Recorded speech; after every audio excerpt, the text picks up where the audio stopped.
So, hat das geklappt? Das hat geklappt. Let's go. So, und Joti, ey, wie geht's dir? Schön, dass du hier bist. Joti, wie war deine Woche? Swiss Fish Chips? Hey, aber Jenny, wann geht's dort weiter? Wann ist die Sommerpause vorbei bei Swiss Fish Chips? Das ist halt schon eine gute Frage. So. Okay, ich glaube, ich habe alles, was ich brauche. Die Kategorie stimmt. Also, Chat, 10 Minuten Pause. Ich würde mich freuen, wenn ihr nachher noch da sind. Dann machen wir ein bisschen Just Chatting, schauen mal. Vielleicht schauen wir noch Fotos an. Marblen tun wir nicht mehr, aber wir schauen dann noch, was es später für Gameplay gibt. Und auf jeden Fall würde ich mich freuen, wenn ihr nachher noch da sind, Chat. Ich muss noch mein Knöpfchen suchen.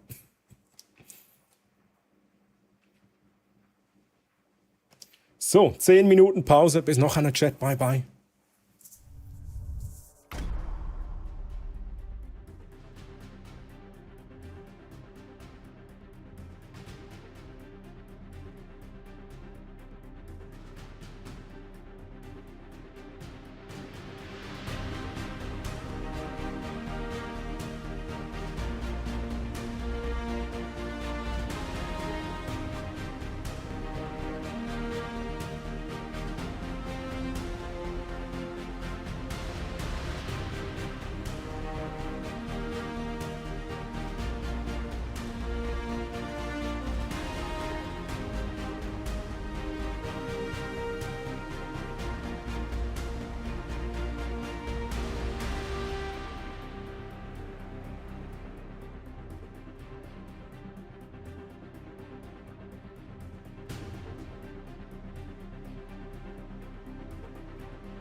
My body hot when I see this hammer.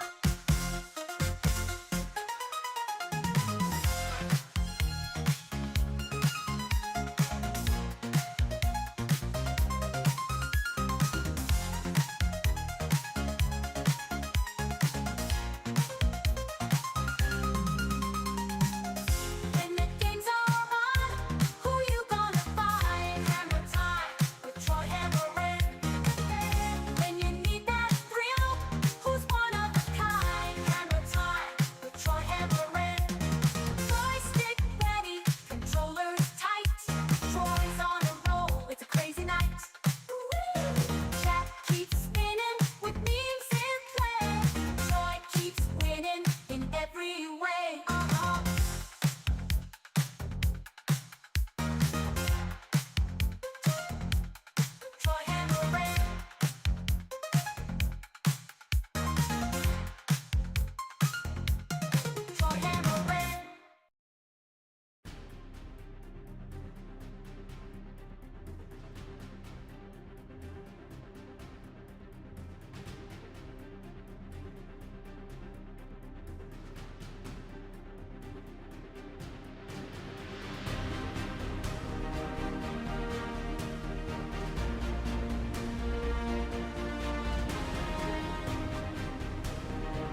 Let's go, Chat. Let's go. Oh, übrigens, genau, genau das wollte ich ja sagen, Chat. Ich habe schnell Kaffeedrinks pausiert, weil ich habe mir ein Vitamin Well gegönnt. Listen, ich lese gerade, Jutta, ich lese gerade, ich muss nur noch kurz hier alle Fenster wieder anordnen. Ich muss hier meinen Knopf für Fenster anordnen, Chat. So, let's go, let's go. So, ich lese kurz noch den Chat. Jetzt bin ich voll im Hochdeutsch-Modus, oder? Oh, Hammertime ist noch gekommen. Nice, nice, nice. Kaylee, grüezi. Kaylee, wie geht's dir? Schön, dass du da bist. Hello. Muss nochmal schnell das Knöpfchen suchen.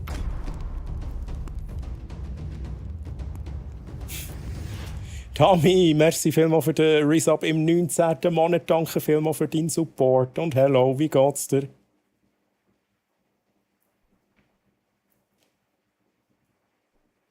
Nur Chuck Norris macht mehr Liegestütze als Troy. Also ich habe alle gemacht. Ich habe alle gemacht, Chat. Hey, Pauling, bye bye. Schön warst du dabei. Tschüss. Aber auch nur an einem guten Tag. Ah, das ist, jetzt muss ich ganz schnell überlegen, Chat. Ist das meine Playlist? Ah, das ist meine Playlist, die läuft. Ich meine, das sind immer noch Song-Requests von euch. Machen wir schnell SR On 120. Ja, lieber Chat, ja, ich habe da rumgebastelt, Overlay. Jetzt wird das hier angezeigt, ob Song-Requests eingeschaltet sind oder nicht. Hä? Godzilla, das findest du auch geil, oder? Schnell Godzilla Pet. Genau, und Song-Requests sind eingeschaltet. Ich kann also 2 Stunden an Musik füllen. Jutti, ich lese gleich noch. Was hast denn du noch geschrieben, Jutti?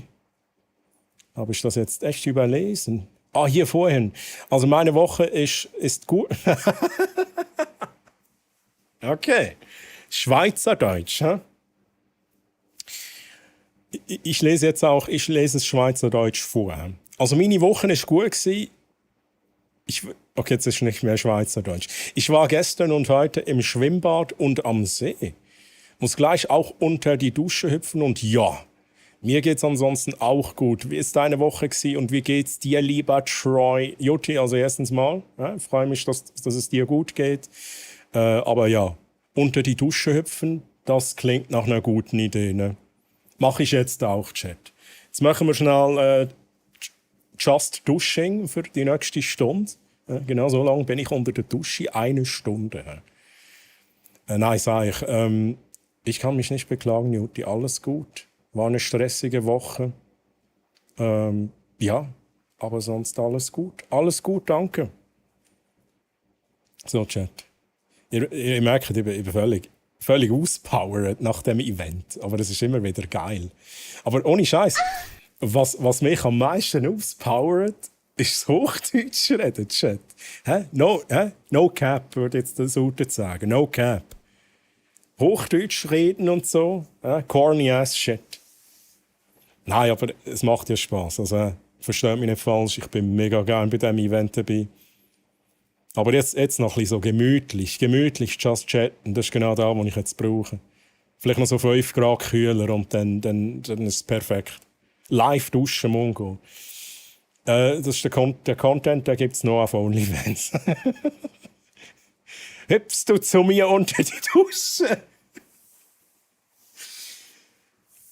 Schwierig. Das ist rein so distanztechnisch schwierig. Hot Tub. Den Hot Tub kann ich auch immer bringen, tatsächlich. Wo sind meine Knöpfchen? Ja, wie immer. Jetzt ist besser, oder Chat? Jetzt ist besser. Ja? Hey. Let's go.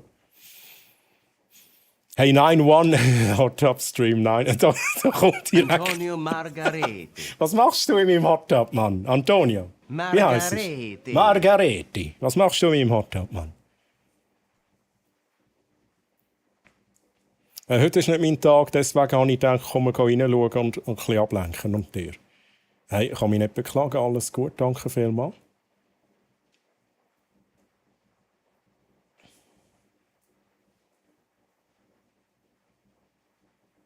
Zählt Duschen als Gameplay? Kommt darauf an, was wir beim Duschen noch so machen. Chat. Das kommt drauf an. Ne?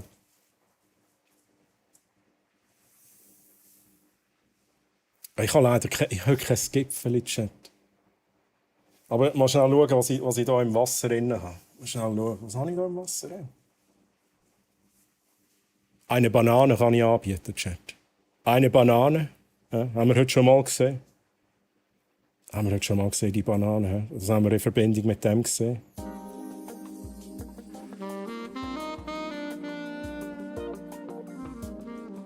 Lesi. Hans-Uli. Ihr seid auch da, Lesi und Hans-Uli. Ich habe etwas für euch. Why are you running? Ich habe etwas für euch. Das ist nur für euch. Lesi, Hans-Uli. So, Abbruch. Abbruch!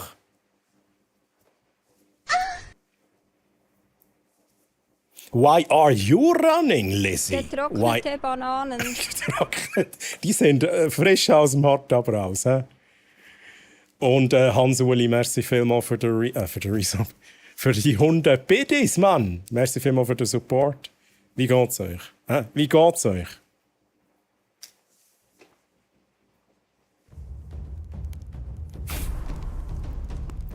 Jetzt lösen ihr dann gerade wieder einen Hype-Train aus. Ich werde nur die neue Hype-Train-Animation sehen. Ganz zu. Mutti. Merci vielmals für den Resub. Im 19. Monat. Holy shit, Mutti. Danke vielmals für deinen Support. Und wie geht's dir? Schön bist du da. Schön bist du da.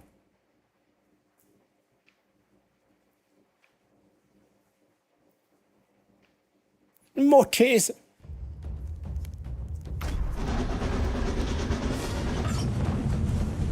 Jetzt tun da wieder bitte in rein. Chat, aber ihr müsst aufpassen, wenn ich 88 Meilen pro Stunde erreiche, dann bin ich weg, Mann. Dann bin ich weg. Dann bin ich weg. Ah. Merci vielmals, Tammy. Danke vielmals für 200 Biddies. Danke vielmals für deinen Support. Merci. Leute, stop it. Stop it. Stop it, okay?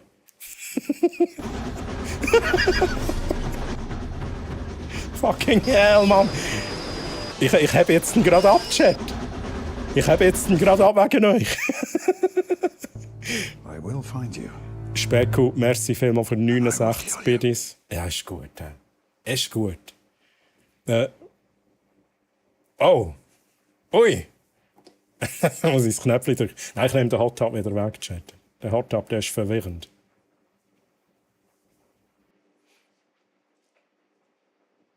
Ron.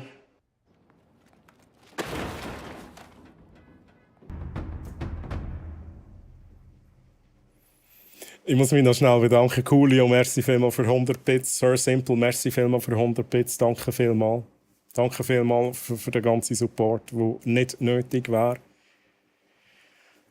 Hei, lieber Chat. Lieber Chat, hey. Jetzt muss ich schnell schauen. Da. Übersicht.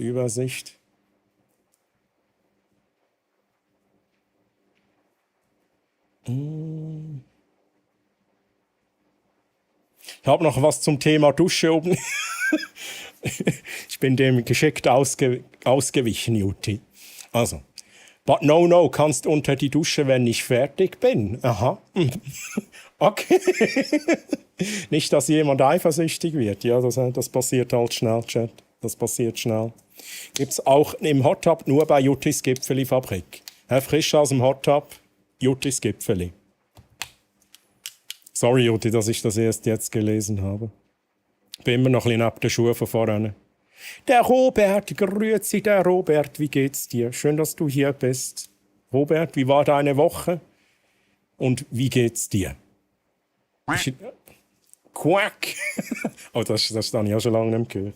Das habe ich auch schon lange nicht mehr gehört, Chat. Schaut mal. Hä? Das hier, das da. Wir kennen ihn aus den Filmen. Der Gollum. Der Gollum. Und dann haben wir hier noch ein bisschen Star Trek. Star Trek ist auch noch vertreten. Und ich weiss nicht, was das heisst, Chat. Weiss irgendjemand, was das bedeutet? Das ist sicher irgendwie so, keine Ahnung, Sushi oder so. Godzilla, Mann! Das mit der Dusche soll natürlich auch nur als Spaß gesehen werden und damit verschwinde ich nun in den Duschschlag. Hey, Jutti, natürlich, das habe ich auch richtig verstanden, Jutti. Merci für den Lurk, danke vielmals. Godzilla. Dark Blanca. Das Chat, ich habe heute das Shirt da von Roberto Blanco.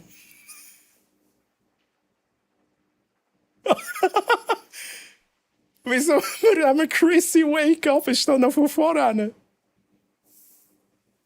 Wake Up.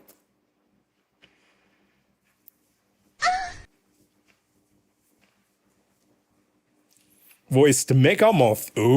Jetzt aber, hä? Vielleicht hinten. Was ist eigentlich hinten drauf, Jen? Nochmal der Godzilla. Hey Blackjack, grüezi, wie geht's dir? Schön, dass du da bist. Chrissy, wake up! Chrissy, wake up! Chat, ich liebe euch, ne? Ich liebe euch.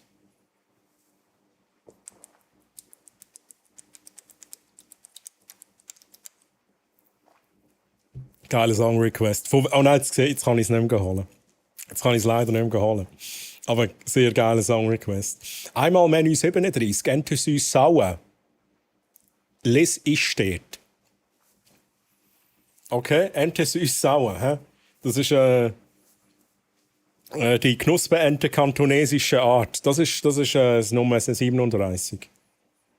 Oder ist das Nummer 36? Was war die Frage? Aber eben, so ist das Leben, Chat. So ist das Leben. Aber eben, was war die Frage? Ja, du fragst mich jetzt etwas, wo ich habe schon lange den Faden verloren, oder? Der Faden, der ist schon lange abgefahren. Und jetzt fragst du mich, was war die Frage? Ich weiss es auch nicht. Hey Jack, merci vielmals für den Dark Support, danke vielmals. Und merci vielmals für den Hype Train Level 3 Chat. Der Level 3, jetzt muss ich bin schon ungewohnt, jetzt muss ich nochmal ein Knöpfchen drücken.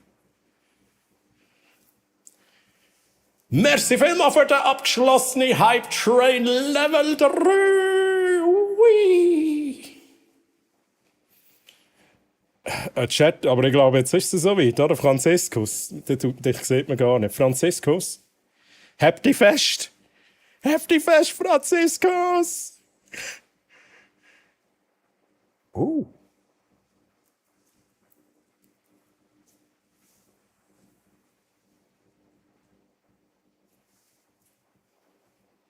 Danke vielmals.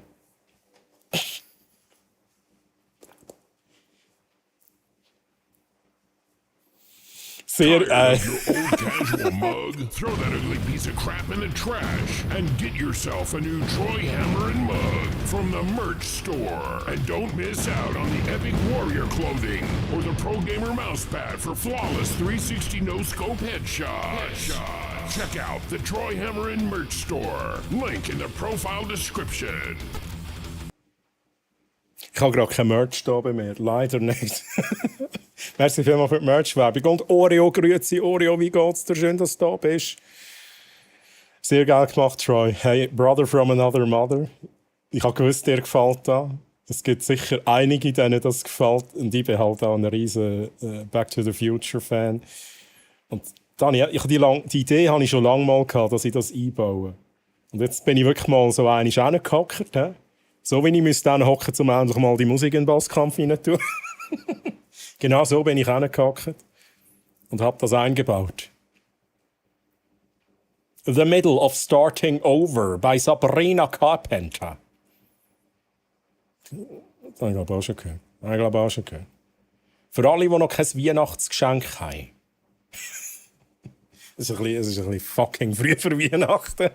Es ist ein bisschen früh, aber gleichzeitig so verdammt früh ist es eigentlich auch nicht. Es ist unglaublich. Es ist unglaublich, wie die Zeit verfliegt. 360 No-Scope Airshot. Weißt du, wie gut geht es mir? Zum ersten Mal Ferien dieses Jahr. Oreo. Wie lange hast du? Und wo gehst du hin? Was machst du? Erzähl. Ja, das ist natürlich geil. Ja, das freut mich natürlich. Ich muss mal schnell schauen, von wem die Songs noch sind. Weil es kann sein, dass das noch vom Event vorhin ist. Ah, vom Style? Okay, let's go. Haare wenig. Ich habe zum Glück noch ein bisschen Haarchat. Oh mein Gott. Da bin ich schon froh. Da bin ich schon dankbar, dass ich noch Haar habe. Ja, mit 70. Ich versuche es. Blutdruck ist wichtig und so. Aber dann kaufen alle Merch, weil sie noch keins haben. Marketing. Jenny, du bist eingestellt. Ja. Das war der Jenny ihre offizielle Bewerbung für die Marketingstelle bei mir. In der Firma Hammeren. Ja. Treu Firma Hammeren.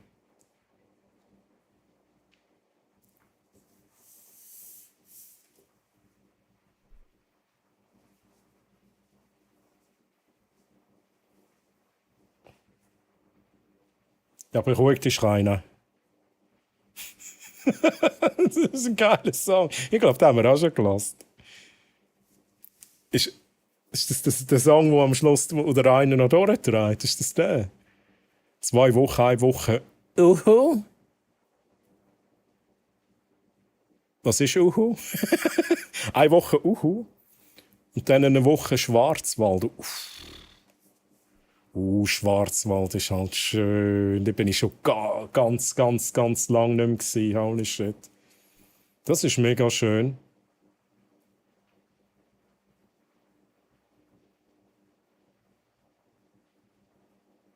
Bist du sicher?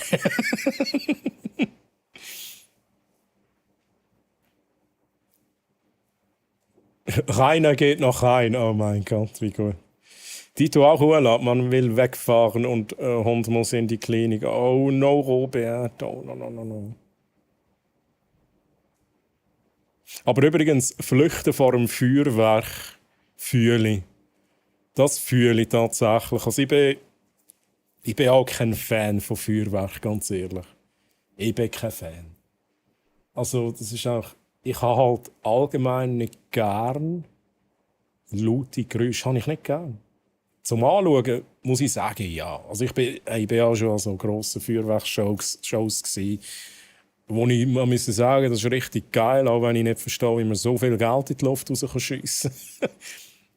aber einfach das Geklöpfen habe ich nicht gern. Kann man nicht Feuerwerk machen, das nicht klopft, Chat? Gibt's das? Treu Hammeren AG. Genau, Tommy, richtig. Treu Firmaren GmbH. Nein, jetzt muss ich schnell überlegen. GmbH. Ja? Gesellschaft mit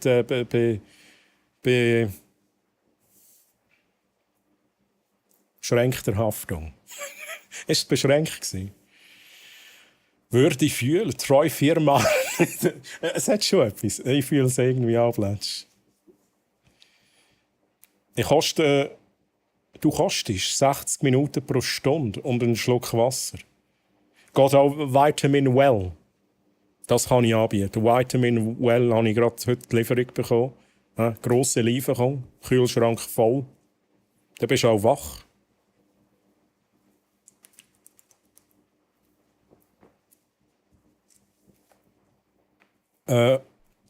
Treu Hammeren AG befindet sich im Aargau.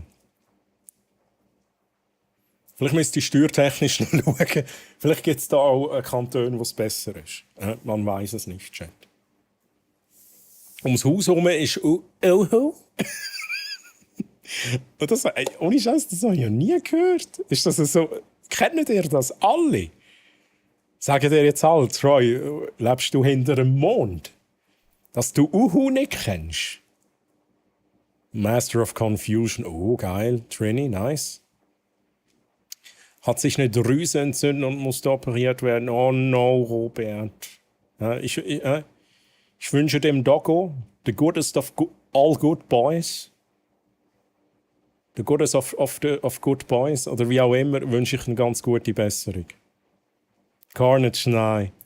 Carnage, falls es dich wundern nimmt, Back to the Future, Hype Train, Animation, die ist neu. Ich habe es mal angetönt, darum sage ich es. Beim Carnage mal gesagt, ich habe etwas Neues gebastelt, aber ich habe nicht verraten, was es ist. Im Übrigen, falls du vorhin nicht gesehen hast, kannst du einfach Lilu sagen. Hey, sehr gerne. Tue ich mir gerade notieren. Lilu. Aber Lilu, jetzt habe ich ganz eine wichtige Frage. Hast du deinen Multipass dabei?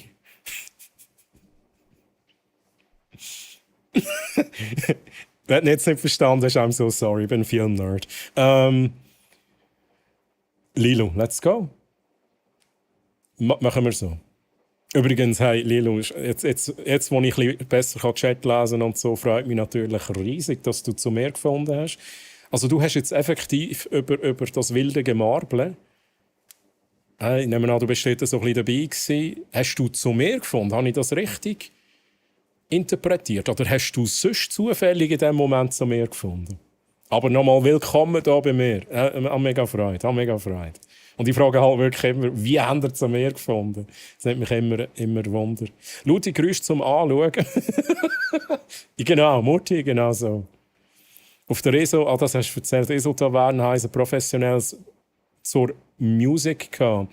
Das war cool, aber das unkontrollierte Umgeballer braucht es nicht richtig.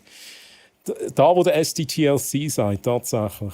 Wenn man weiss, jetzt geht das Feuerwerk los, die Leute schauen, es ist wirklich gut. Bist du ein H? Nein. Was ist das, Mann? Franziskus, was hast du mit mir gemacht in der Nacht? Wenn es so professionell aufgebaut ist, was ja dann richtig geil ist, und eben, es startet zu einer Zeit und dann weisst du, dann klopfst du, dann kannst du dich auch schnell konzentrieren drauf und dann ist es irgendwann vorbei. Absolut geil. Finde ich nice. Aber genau da, wo du sagst, dass einfach jeder mit Feuerwerk rumsäckelt, das stört mich ein bisschen. Und ich habe halt in unserer Nachbarschaft, und es ist jetzt da so, es wird wahrscheinlich überall ein bisschen so sein, an gewissen Orten sogar noch schlimmer, da haben da mal Leute Feuerwerk, denen müsstest du das Feuerwerk jetzt einfach wegnehmen. Denen müsstest du wirklich das Feuerwerk aus der Hand nehmen und sagen, nein, du weisst nicht, wie man Feuerwerk bedient. Also Raketli, wo da, wenn ich die Balkontüren offen hätte, also einmal wäre mir so ein Raketli reingeflogen, wenn ich die Balkontüren offen hätte. Also so Scheissdreck muss ich echt nicht haben. Und dann rege ich mich eben auf und dann ja, ist halt meine allgemeine Einstellung zu Feuerwerk entsprechend halt auch wieder ein bisschen anders in dem Moment. Und dann gibt es Menschen wie uns, die ihr Geld lieber in das PC-Setup stecken. Nein, true. Jeder soll dort Geld investieren, wo er will. Also, natürlich ist immer wichtig, dass man finanziell so ein bisschen gut unterwegs ist, respektive das Ganze ein bisschen im Griff hat. Vielleicht nicht Sachen kauft, die man nicht braucht, aber grundsätzlich gebt dort euch ein Geld aus, wo ihr am meisten davon habt, für euch, nicht für andere. Und das ist eben genau so ein Thema, oder? Feuerwerk kaufen. Ich kaufe jetzt da, keine Ahnung, ich sage jetzt 200 Stutz, kaufe mir so eine hohe Batterie, oder? Und dann lohne ich die ab und dann bin ich der Geilste in der ganzen Nachbarschaft. Bin ich der geile Hammerrenn. Aber ich gebe dann auch mega viel Geld aus. Für nichts. Also, wisst ihr, was ich meine? Das checke ich aber nicht, die Überlegung. Dass man so viel Geld legen, dass es schnell ein bisschen klopft. I don't know. I don't know. Das ist auch meine Einstellung. Ja. Jedem das Seine. GmbH heisst, geh mal Bier holen. Das habe ich auch schon mal gehört, tatsächlich. Geh mal Bier. Nee, ich gehe jetzt nicht Bier holen. Gückeli mit brätelten Herdöpfeln. GmbH. Nice one. Eben fast 6 Minuten nachher. Das wäre schon ein Gewitter ohne Gedonner, das wäre super. Haben wir es auch schon drüber gehabt. Ich bin auch kein Fan von Gewitter. Ich liebe irgendwie so, vor allem im Sommer, wenn es dann noch so abkühlt. Das ist halt ein schöner Effekt. Es kühlt ab, es schifft schnell ab. Irgendwie finde ich die Stimmung noch geil, den Geschmack in der Luft finde ich geil. Aber das hohe Geklöpfen, nein, da flüchte ich. Ich bin auch nicht jemand, der gerne Gewitter hat. Gesellschaft mit bombastischen Hemden.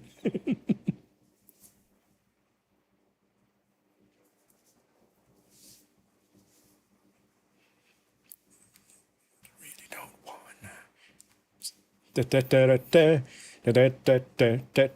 Cheap like Angela, Pamela, Sandra, and Rita. Getting sweeter. Like a sport.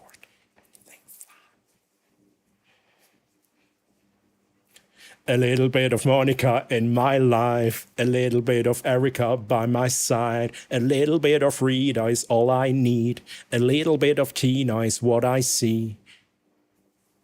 In the sun, a little bit of Mary. Chat, ich muss aufhören.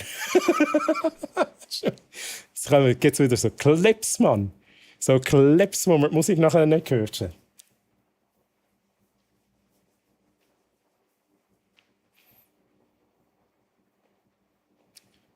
Je nach Geschmack, sonst trinke ich aus der WC-Schüssel. Okay, Jenny. Koffein. Himbeergeschmack, hä? Himbeergeschmack, Jenny? So, jetzt muss ich ein bisschen Gas geben, Chat, sonst werden wir hier nie fertig. He?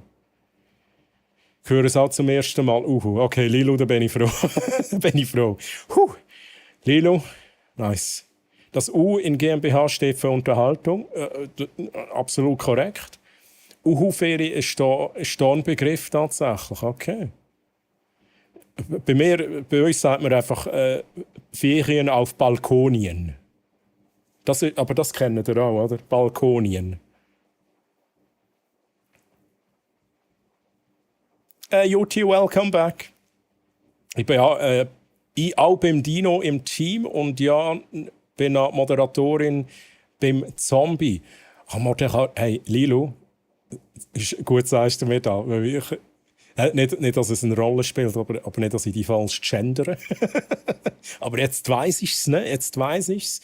Moderatorin beim Zombie und ja, kennen die Murmelbande, die aber da nicht extra Werbung machen, hey, ja nicht gerne. Hey, alles gut, Lilo. Ich meine, wir kommen jetzt direkt eigentlich aus dem Event, dann ist es erst recht kein Problem. Aber alles gut, hey, das freut mich. Das ist irgendwie cool, dass wir irgendwie, das Event ist geil. Ich bin froh, dass ich dabei sein kann. Coole Leute dabei. Und ich finde es halt immer schön, wenn man sich so ein bisschen, wenn man Leute findet, oder? Wenn irgendjemand zu mir findet oder irgendjemand von meinen Leuten noch jemand anders findet. Das ist halt geil. Ganze 5 Minuten zum Spiel-Soundtrack. Voll cool. Oh, okay.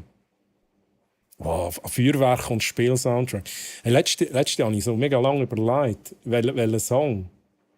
SDTLC, kannst du mir den bekanntesten ESO-Song als Song-Request hineingeben? Ist das möglich? Und wenn er kommt, dann werde ich darauf reagieren, weil ich habe halt auch ESO gezockt. Mir ist was aufgefallen, ich fühle mich hier so wohl, dass ich sogar Jokes bringe, die ich bei Fremden nie bringen werde. Oh, Joti? Hey, aber das freut mich. Ja, das freut mich, dass du dich da wohlfühlst, weil das ist auch der Sinn der Sache. Mein Content und ich, meine Person tatsächlich, ist nicht jedermanns oder jeder Frau's Sache. Aber umso schöner finde ich es halt, wenn ich das auch lese. Merci vielmals für die netten Worte.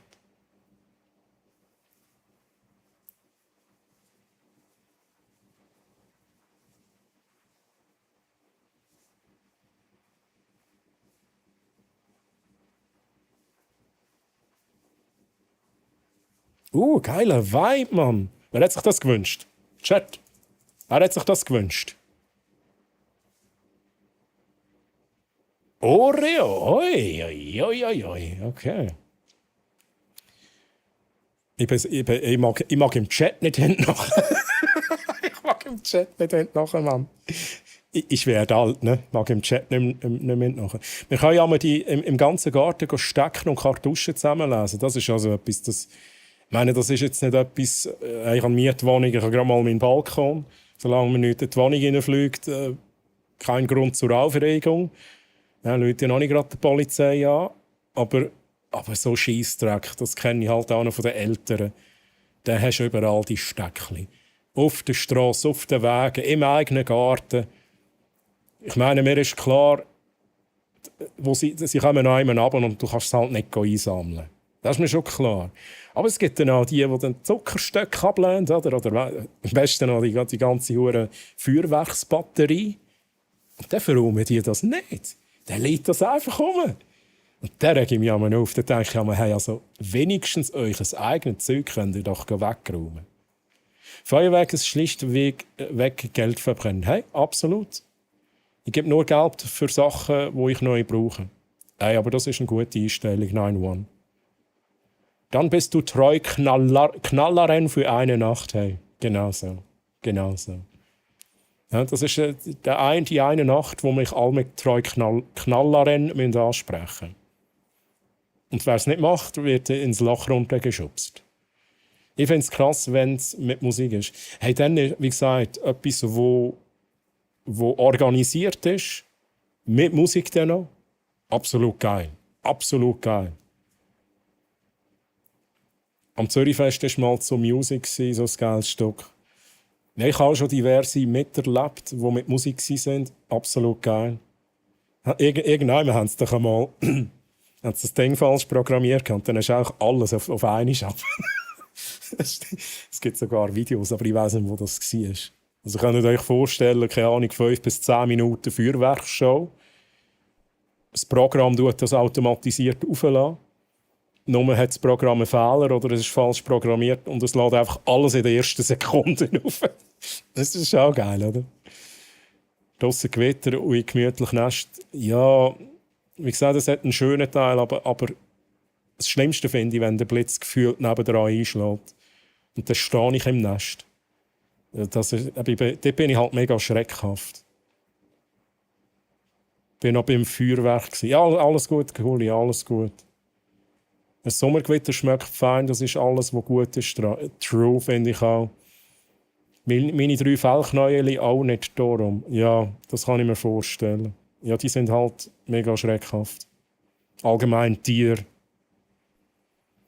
Ja, es ist so, es gibt halt, Meinungen gehen halt wirklich so ein bisschen auseinander. Die einen sagen, das sollen wir doch jetzt noch dürfen, quasi einmal im Jahr. Wobei es wären dann schon 2-mal im Jahr. Und die anderen sagen eben, hey, nein, eigentlich braucht es gar nicht. Und ich kann einfach nur sagen, ich habe es nicht so gern. Ich habe mal so ASMR-Sound gefunden, ein bisschen speziell Gewitter mit... aber das hast du mir, glaube ich, mal geschickt. Von dem haben wir es schon mal gehabt im Fall. Gewitter mit Artilleriefeuer in der Distanz. Das haben wir schon mal hier im Chat gehabt. Sehr gut.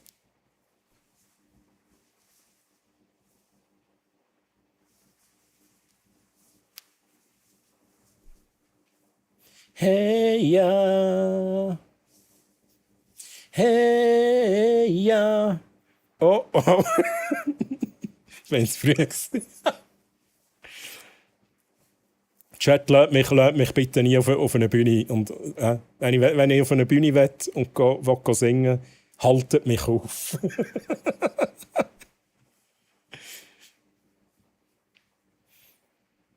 Kaffee-Geschmack ist super. Ich bin 7 Minuten hinten nach. Wo bin ich eigentlich, Chat?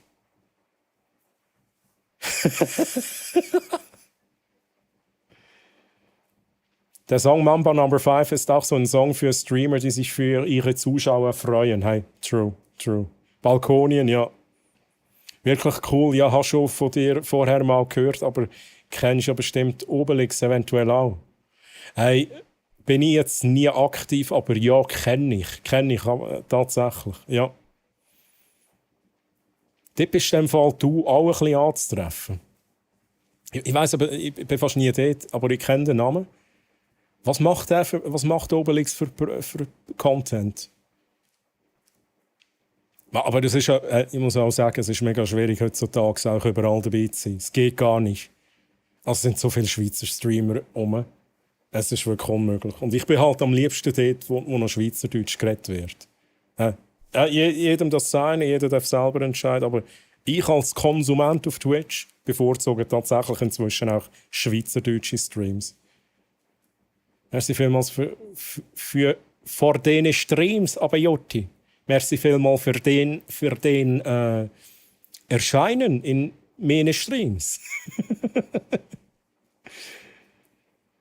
Ich schaue gerne von weitem zu, aber bin im Oberland aufgewachsen. Der tun sie ja vom See aus an. True. Aber dann das ist eigentlich das Geilste. Wenn du nicht gerade vor dran stehst, du hast noch ein bisschen Distanz, es knallt auch nicht mehr die ganze Zeit so laut und du hast wirklich so, du siehst das ganze Huren-Ding, das ist auch schön. Von weitem zuschauen, fühle ich. Bei uns gab es mal einen Brand auf dem einen Schiff, das war nicht so schön. Oha, auf dem Schiff wegen Feuerwerk. Aber irgendetwas habe ich mal mitbekommen in diese Richtung. Das nennt man dann Urknall, Troy. Genau so. Chat, so ist das Universum entstanden. Ein Thunder. Das Kind hat einen Thunder angezündet und dann ist der Urknall passiert. Ja, du meinst, dort, wo sie alles aufs Mal abgelassen haben. Das ist der Urknall. Finde ich eine schöne Überlegung. Nach dem Sommergewitter ist es meist so eine drückende Feuchte in der Luft. True.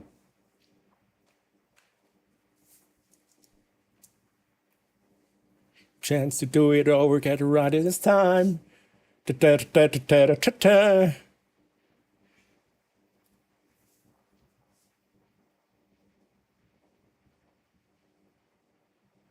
Letzte hat der Neo mich auch ganz gross angeschaut.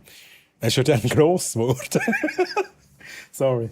Ich stelle mir halt alles bildlich vor.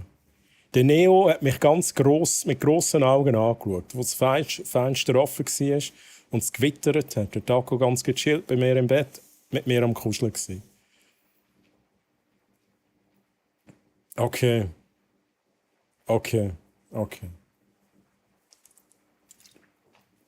Also so gesehen bin ich eigentlich der Taco. Jetzt durcheinander. Der Neo. Der schreckhafte Neo. Ich schalte meine Kamera drauf. Drauf halten. Hero Fest, grosse Bühne. Oh nein. Nein, ich habe doch gesagt, du musst mich aufhalten, wenn ich auf die Bühne will. Ja, hey, übrigens Hero Fest, das kommt auch immer näher, Chat, und dort muss ich noch einiges machen. Hey. Hey, ich weiss nicht, inwiefern ich da schon einfach darüber reden darf. Ich sage jetzt nichts, aber ich rechne ja wahrscheinlich damit, was es könnte sein. Und es wird auch da sein, aber noch so, also 5-mal grösser. Ne? 5-mal grösser. Chat im Herbst, Hero Fest, wir nehmen den Troy in die Karaoke-Bar mit. Wer hilft mit?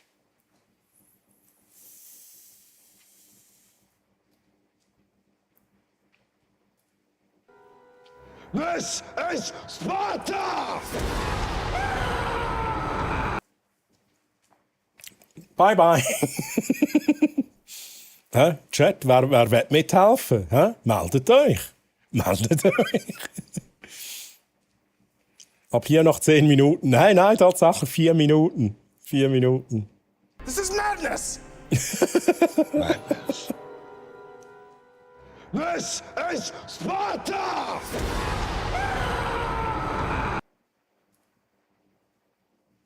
Let's go.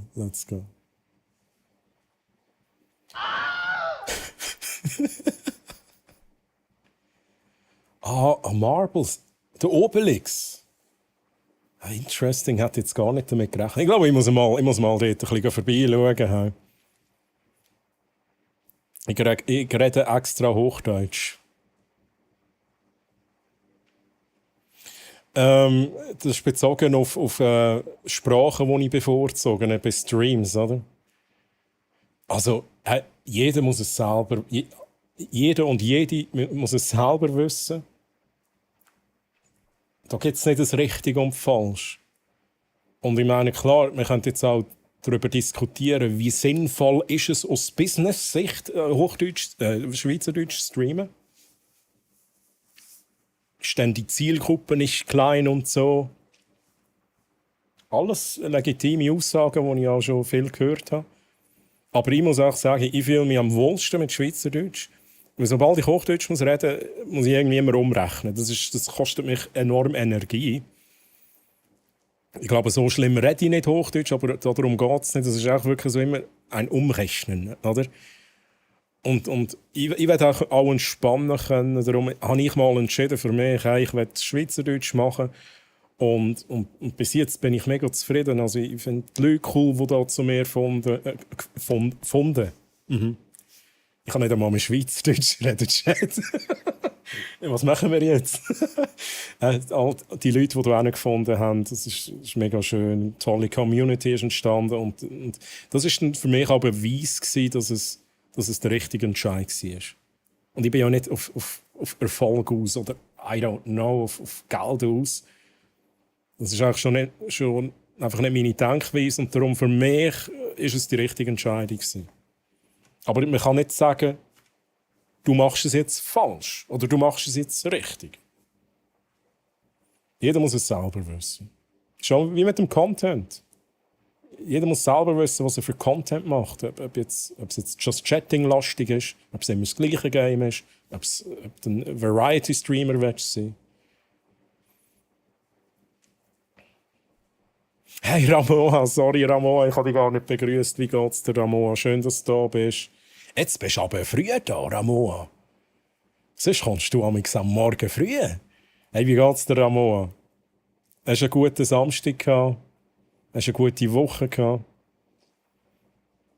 Hat ein Saltatio Mortis-Konzert mit Pyro gegeben, letzten Samstag dort da waren? Ich glaube, das hast du sogar gesagt, SDCLC. Das ist geil. Wenn das Feuerwerksschiff, das einen Defekt hat und dann fing es schnell Feuer an. Ja, ich glaube, da habe ich etwas gesehen. Ich hatte mal ein Erlebnis als Kind gehabt, da ist so eine Rakete, hat meine Backen gestreift, darum gar kein Fan. Aber das ist eben schon da, das macht mega viel aus. Ohne Scheiß. Also, ich weiss nicht, ob ihr es schon wussten.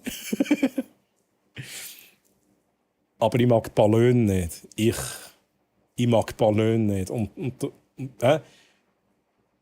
bevor ihr jetzt irgendwie denkt, oh geil, dann tun wir den Troy mal in so einen Raum mit Ballon rein. Es ist nicht so, dass ich sie nicht mag. Ich bekomme Panik. Panikattacken sind nicht cool. Aber egal, Ballon sind nicht mein Ding. Aber das hat auch mit dem Erlebnis zu tun. Ja, es ist schwierig ich will es jetzt nicht unbedingt beschreiben im Detail, aber es war auch ein Erlebnis als Kind mit einem Ballon und das hat mich geprägt. Und ab dort habe ich Angst.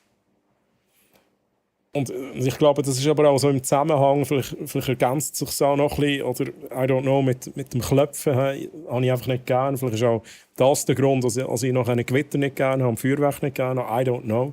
Vielleicht bin ich einfach schreckhaft Punkt. Aber was ich sagen will, so ein Erlebnis als Kind kann mega viel ausmachen. Habe ich das Gefühl. Und Lilo, das verstehe ich absolut.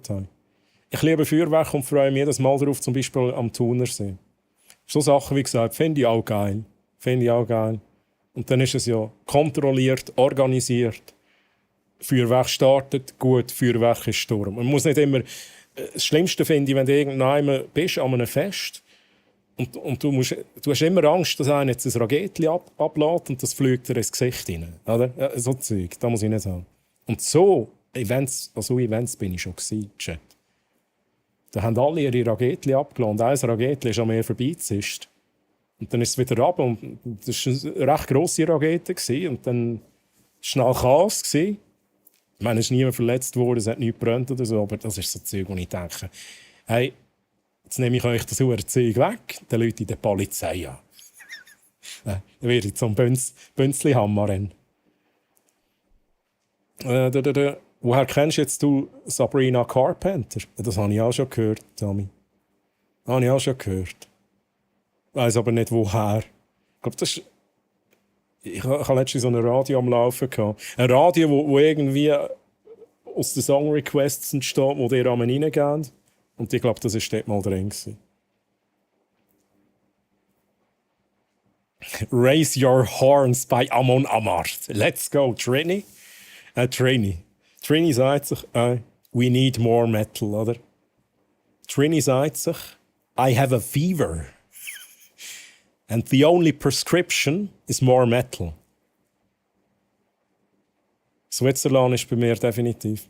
Ja, Switzerland ist bei mir kein Thema, aber natürlich Eurofest. 5-mal grösser, reinzoomen. Ich kenne Karaoke-Fachmann. Das hast du schon mal gesagt, tatsächlich.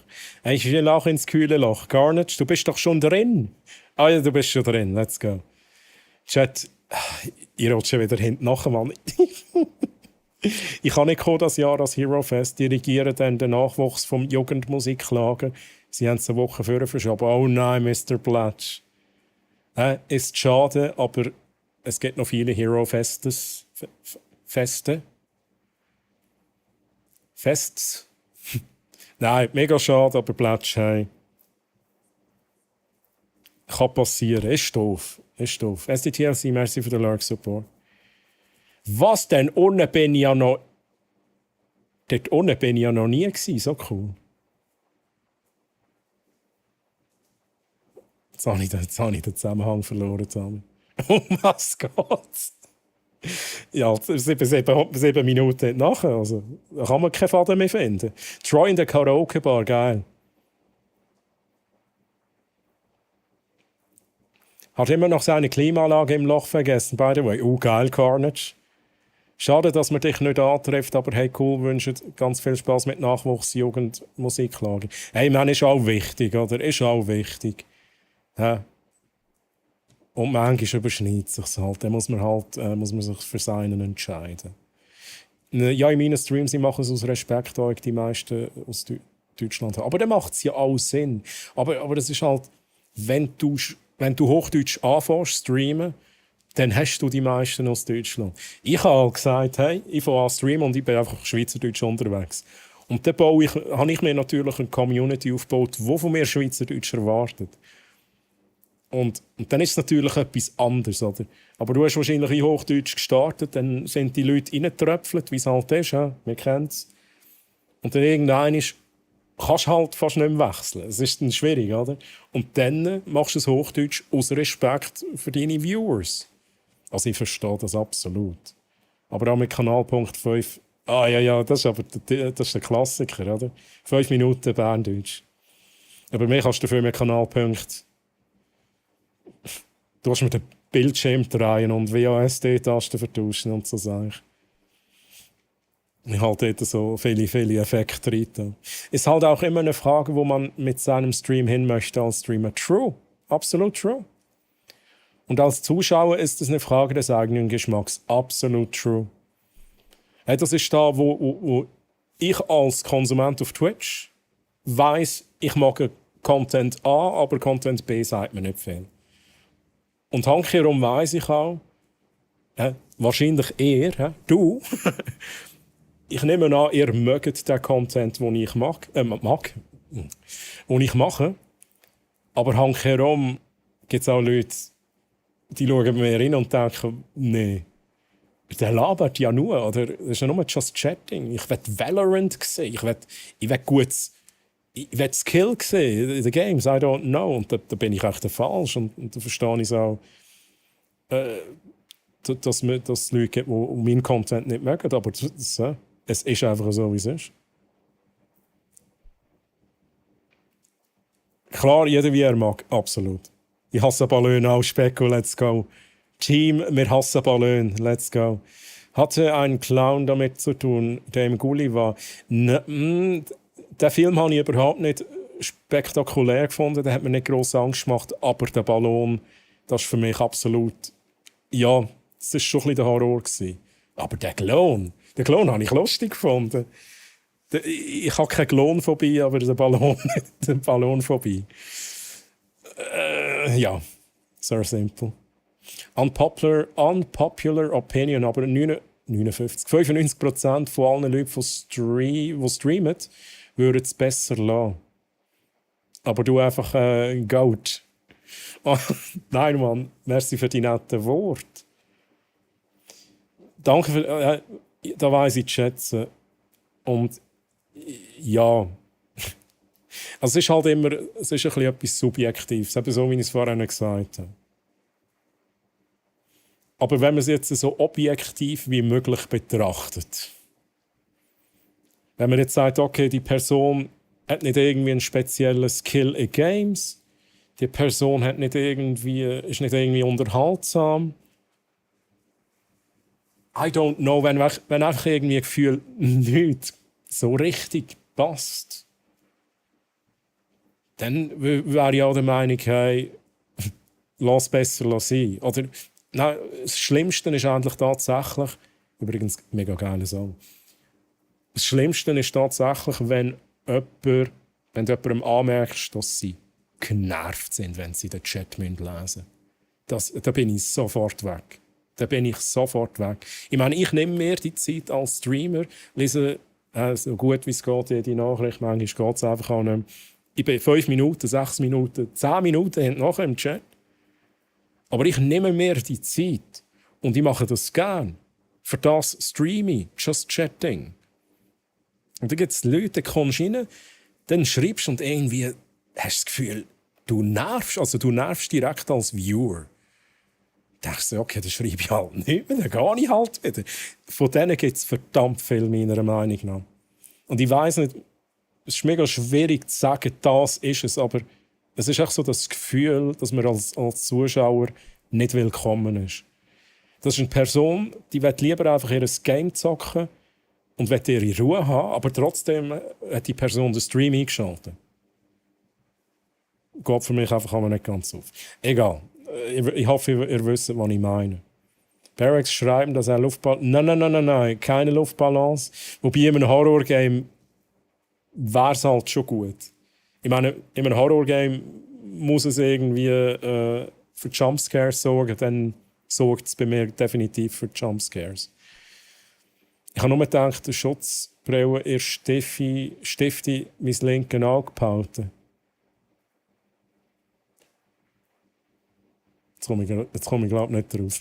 Der Vater verloren, Chat. I'm so sorry.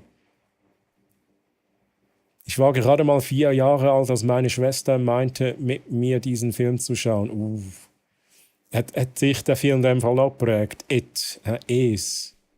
Wie gesagt, ich habe ihn auch als Kind überhaupt nicht beeindruckend gefunden. Der Ballon, ja. Aber alle anderen haben Angst vor dem Klon gehabt. Ich habe Angst vor dem Ballon gehabt. Wo es kühl will auch, aber ich will auch. Chat, ich will auch. beim Blackjack daheim ist es kühl. Hey, und Anni, by the way, sorry, dass ich dich so spät begrüße. Wie geht's dir? Schön, dass du hier bist. Ich bin ein bisschen hinten drin im Chat. He? Ach du Scheibe, mit 4 Geschwistern sind... Was? Mit 4 Geschwister sind 8. Kommen wir nicht raus. Simpel, entweder habe ich getrunken oder du hast getrunken. Ich durfte mit 5 Tanz der Teufel sehen. Okay. Tanz der Teufel ist auch... Das ist speziell. Ich meine, als Kind hatte ich Schiss vor dem Film. Aber nicht so Schiss wie vor Friedhof der Kuscheltiere, Chat. Friedhof der Kuscheltiere ist absolut... Das ist schwere Kost gewesen für den kleinen Troy. Aber egal, Tanz der Teufel ist gruselig.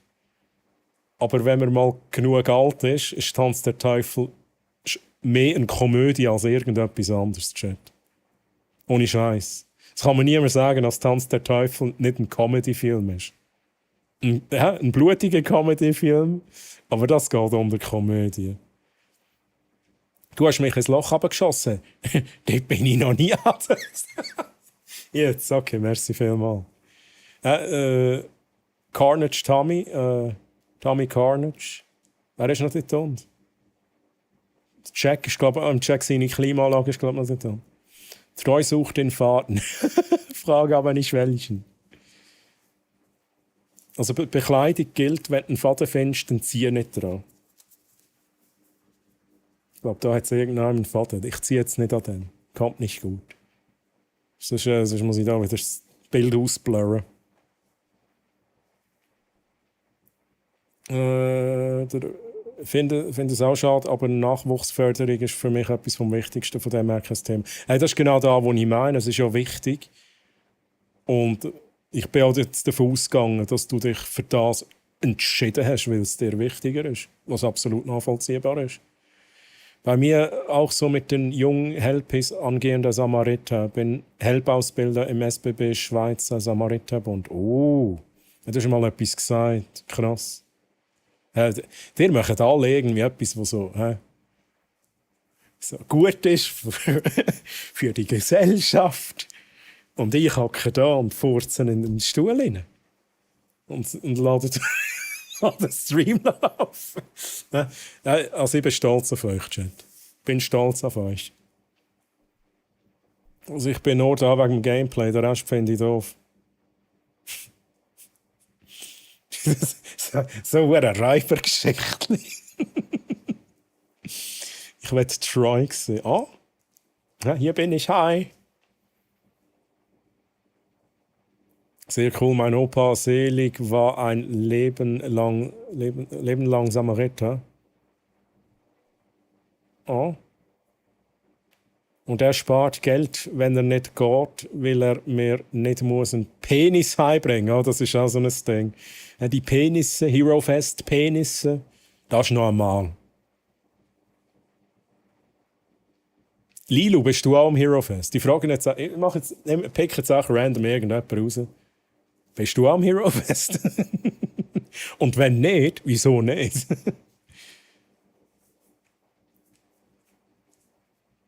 Ich weiß nicht, was ich mitbringe.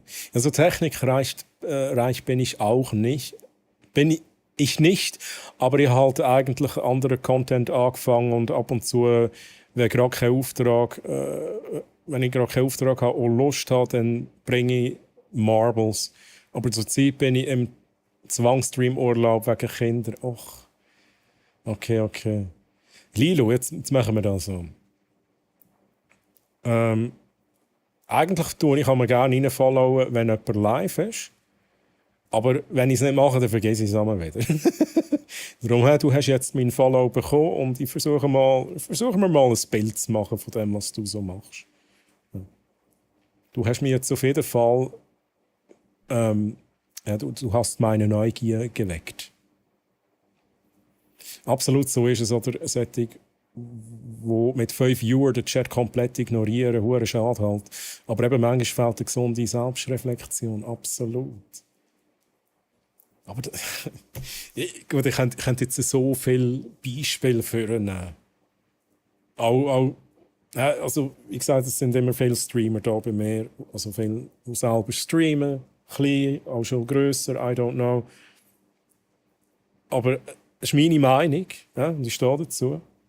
Wenn ich nach jemandem hingehe oder nach jemandem raiden oder nach jemandem geradet werde und dort ist Followers-Only-Mode drin.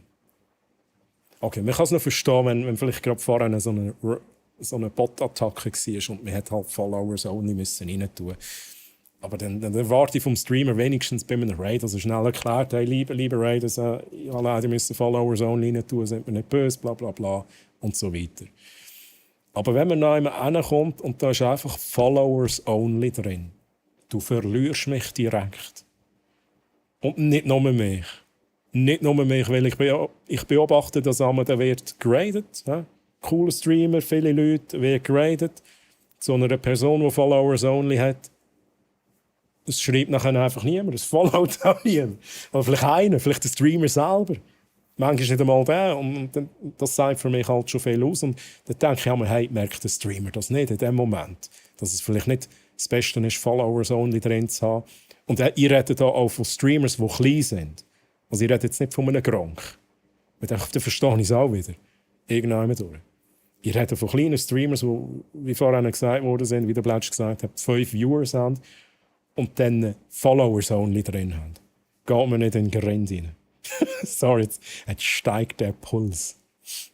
Left try mit BSG, rechts, links, falsch, zurück. Du hast den Loop vergessen. Ja, simpel. You do you. Und ich schmeiß dich ein Loch ab. Troy ist hinten drin, ist wahr. Beim Thema Film bin ich wieder genau deiner Meinung. Das ist, glaube ich, Lilu. Also für die, die es nicht verstanden haben, Lilu, das 5. Element. Lilu, Multipass, Big Badabum. Das war die Anspielung vorhin auf Lilu. Ich trinke kaum Alkohol und Bier schmeckt für mich wie Katze. Background-Info zu simpel. Hey, ich trinke auch nicht viel Bier. Ich hasse Bier nicht. Aber zum Beispiel, wenn wir jetzt vom Geschmack von Bier reden, ich finde es absolut sinnfrei, alkoholfreies Bier. Das verstehe ich nicht. Also kann man sagen, ich habe Bier nicht unbedingt gern. Es ist irgendwie cool, ja, es ist Alkohol drin. Und die Wirkung von Alkohol ist wiederum in Maßen okay. Aber ich habe lieber tatsächlich mal einen guten Whisky, auch nicht zu viel, einen guten Rum. Ja, ich liebe Rum vor allem.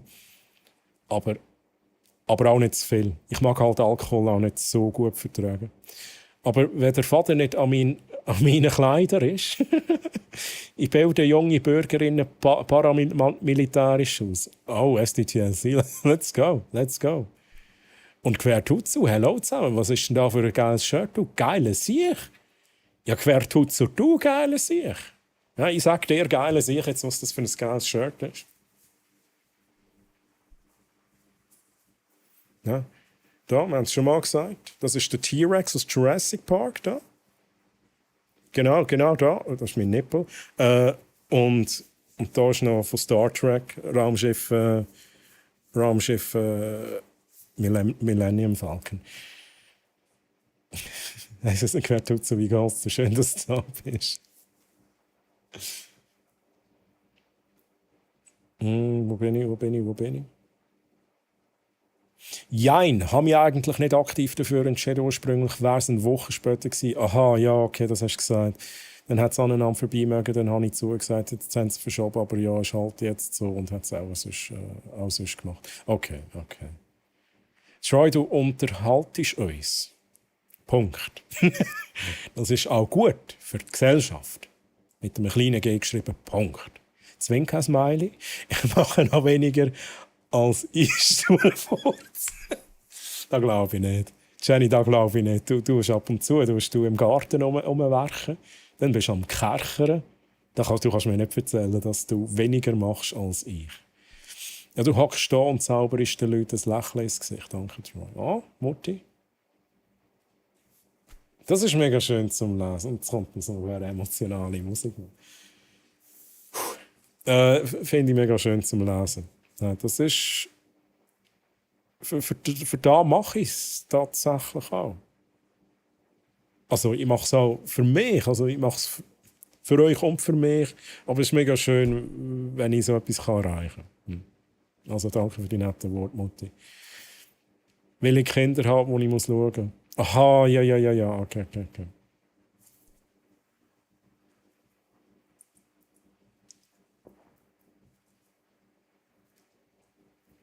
So einen mit Followers only habe ich auch erst gehabt, verwünscht mal bei einem Raid. Ich glaube, dort bin ich dabei gewesen. Also es passiert auch immer wieder. Und als Streamer kann man nichts dafür. Ich gehe auch nicht schauen, oder ich sehe es meistens auch nicht. Ist mir aber auch schon passiert. Aber ich kann nicht ganz sicher sein. Fast in jedem Fall. Also ich wüsste jetzt nicht, was es bräuchte, damit ich followen und sagen Hallo. Aber fast in jedem Fall bin ich weg dann. Ich als Raider, wohl bemerkt. Wenn ich raide und dann sehe, jetzt muss ich zuerst followen, bevor ich schreiben kann. Bye. Sorry. Aber ich habe das Gefühl, da braucht es, damit die Leute das merken. Es ist nicht einmal super böse gemeint. Es ist eher so ein Sagen, eine kleine Message halt an den Streamer, um zu sagen, hey, Dude, come on, also nimm den huren Follower-Only-Modus raus. Jetzt habe ich gemeint, da wird gekugelt. Oh, das ist schon vorbei, Wolfi, das ist schon vorbei, sorry. Das war von 6 bis 8 gewesen. Jetzt sind wir im normalen Just Chat.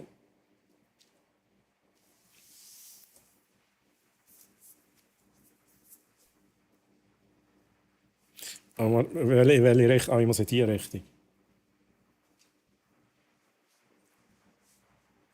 Ach, der Franziskus ist da. Egal. Ich stelle jetzt da nicht Godzilla nachher und mit meinem Shirt. Ja. Aber sehr geiler Songwunsch. Merci vielmals für den. Wo bin ich gewesen? Das ist sehr blöd. Der ganze Raid geht halt einfach gerade wieder heim. Aber wir hoffen halt immer, wir Streamer, Plätsch, du und ich, wir hoffen, dass die Person etwas lernt daraus. Dass die Person vielleicht denkt, oh shit, Mann, ich glaube, es ist nicht so gescheit. Eine Red Flag ist Followers only. Ja, es ist... Weißt du, was schlimmer ist? Ich würde es den Leuten aber gerne schnell auf den Weg mitgeben, schriftlich. Geht halt nicht, ne? Also ich könnte schon schnell followen und sagen, hey, sorry, aber meiner Meinung nach ist Followers only ein bisschen doof. Bye, unfollow. Das sind noch schnell wieder Calls. Also ein An-Follow. Abstand, Ausrufezeichen, Ausrufezeichen, Ausrufezeichen. Nein, aber das mache ich dann auch nicht. Also ich hoffe, da kann man das irgendwie so, dass sie es begreifen, ohne dass ich es sage. Oder Abo, ja gut, das ist also so Channels lange ich nicht einmal mit dem Steckchen an. Ganz ehrlich. Bei jemandem, der Follower-Mode hat, der kann ich sagen, hey, weißt du was, vielleicht gehe ich mal wieder reinschauen, ob es die Person gelernt hat. Wenn jemand, und ich rede jetzt da wieder von kleineren Streams, ich rede nicht von einem Gronk, aber halt dort habe ich Mühe, oder hätte ich Mühe. Aber wenn jetzt so ein kleiner Streamer Subs Only drin hat, werde ich nie mehr hingehen. Werde ich einfach nie mehr hingehen, das ist für mich, gebt mir euch ein Geld. Ihr wollt schreiben, gebt mir euch ein Geld.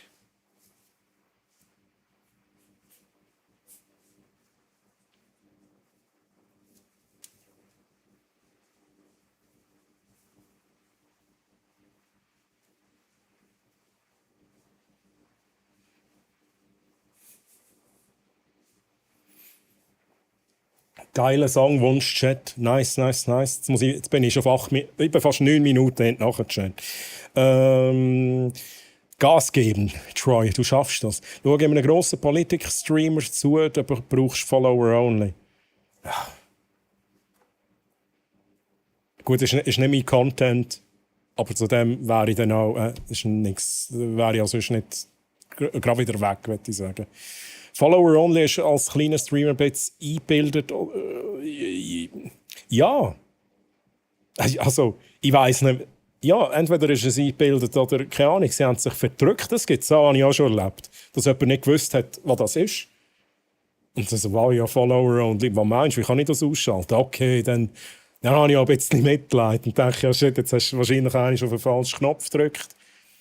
Aber ja, es ist eingebildet, wenn man es bewusst macht als kleiner Streamer. Ausser mir hat gerade einen Follower-Bot-Angriff gehabt, dann ist es etwas anderes, aber dann ist es ja auch nur temporär.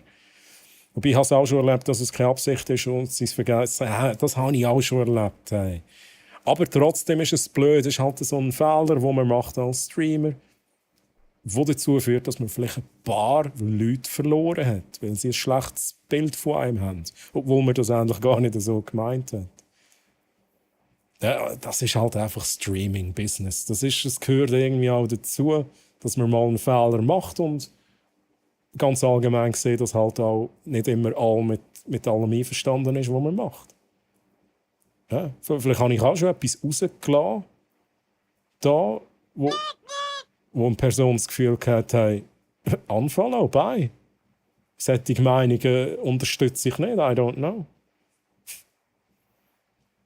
Wobei, also das habe ich auch schon gelesen, mehrere genug die Follower only rein tun, aus Sicherheitsgründen und weil sie keine Einstellungen für vernünftige Moderation haben. Ja, sicher, aber wie gesagt, temporär ja. Aber einfach so, das ist jetzt das ist meine Sicherheit, in all meinen Streams Follower only. Nein. Nein, verstehe ich nicht. Das ist kein Argument für mich. Sorry, denn das hat andere Gründe. Das hat andere Gründe. Weil schlussendlich, wenn ein Troll reinkommt, dann tut der Troll auch followen. Wenn wir jetzt von Trollen reden, das ist ein Beispiel. Jemand, der trollen will, wahrscheinlich noch followen, um die Person noch zu trollen. Also es nützt dir schlussendlich nicht. Alles kühn, alles kühn. Was trinkst du denn normalerweise, wenn du kein Bier trinkst? Wein. Wein, ich bin ein bisschen auf den Geschmack gekommen letzte, aber auch nicht häufig. Also ganz ehrlich, Alkohol ist nicht so in Gesellschaft. Ja, dann trinke ich aber auch gerne ein Bier. Und dann trinke ich gerne ein Corona. Wein trinke ich am liebsten so für mich selber. Ja. So ein 3,75 rein und nachher weinend ins Bett liegen. Nein, sag ich. Jetzt bin ich ja wieder Vater verloren.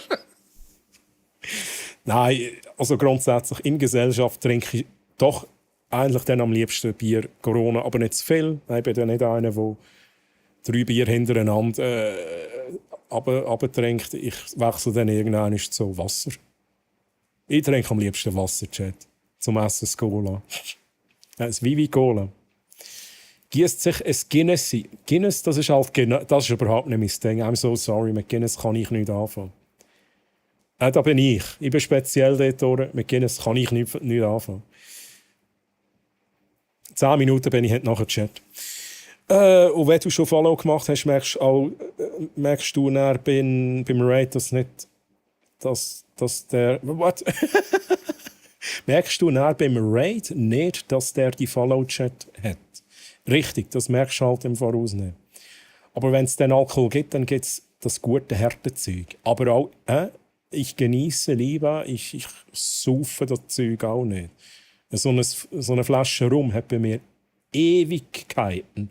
Und ich habe guten Rum da bei mir. Ich habe verdammt guten Rum bei mir. Ja, wenn du willst, kann ich auch den Rum schnell eine Kamera haben. Aber erst, wenn ich mit dem Chat nachher bin. Wildberry Lillet entdeckt. Oh, Wildberry Lillet. Das hast du, glaube ich, schon mal gesagt. Was ist das? Jetzt, wo ich wirklich endlich Ferien habe, geht es mir super. Jetzt kann ich mein geniessen. Jetzt kann mich niemand mehr von meiner Ferien aufhalten. Hey, Quertuzzo, let's go. Das klingt gut.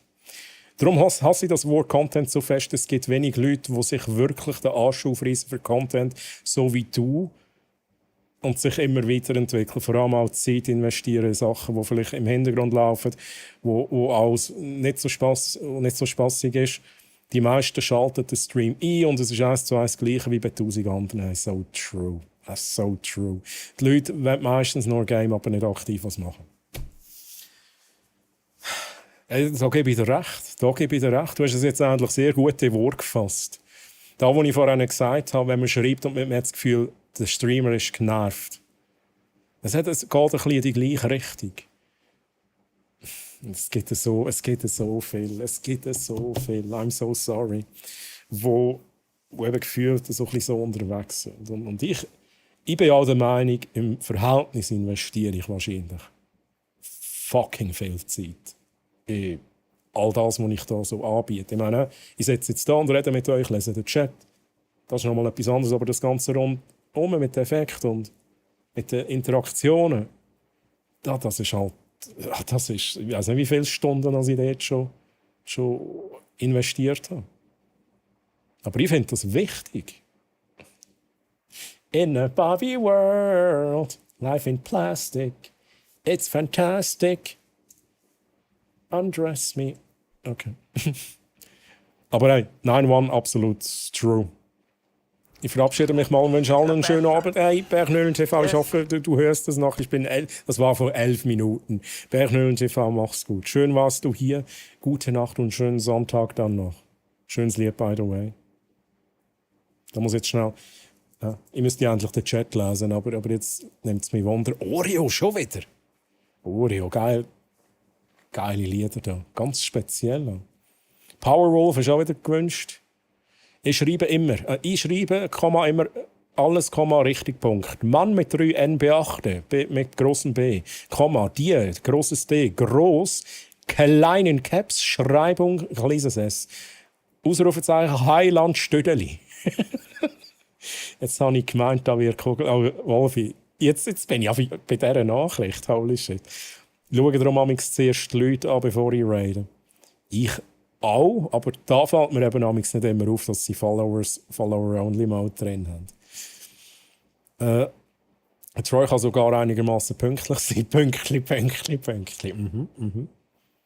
So, guck, hey Papi. Ich bin auch schon gefolgt, aber habe geschrieben und wieder entfolgt. Aber dann hast du schnell deine Meinung geschrieben, oder? Hey, ich muss noch schnell die Leute begrüßen. I'm so sorry. Hey, Avalon und Techie, grüezi miteinander. Ich komme noch zu eurer Nachricht. Avalon, wie geht's dir? Und Techie, hey, wie geht's dir? Techie, immer stressig oder ist es gemütlicher im Moment? Ich glaube, jetzt ist wahrscheinlich Stress, oder? Stress pur. Könnte ich mir vorstellen. Manchmal hat es natürlich auch einen Grund, warum Leute den Only-Follow-Mode drin haben. Gewisse haben probiert, so Follower-Bots wegzuhalten oder so komische Bot-Rates wegzuhalten. Aber dann, klar, ich verstehe es, das ist der Gedanke von vielen. Aber dann muss ich sagen, nein, mach es dann, wenn es passiert. Mach deinen Shield-Mode rein. Whatever. Wo ja dann Follower-Only auch rein tun kannst. Neue Streamer wissen das vielleicht nicht, aber dann haben sie einen falschen Tipp bekommen von irgendjemandem. Wenn sie Follower-Only-Mode drin haben, um sich schützen gegen Follower-Bots.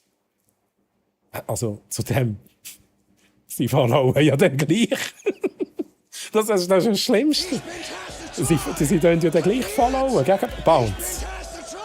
Bounce, sag's mir. Kapiert? Let's go, Bounce. Adi hat schon mal begrüßt, aber jetzt ist die Event durch, aber ich bin 10 Minuten nachher Bounce. Wie hast du es? Du wirst gerade gebannt wegen Backseat Gaming.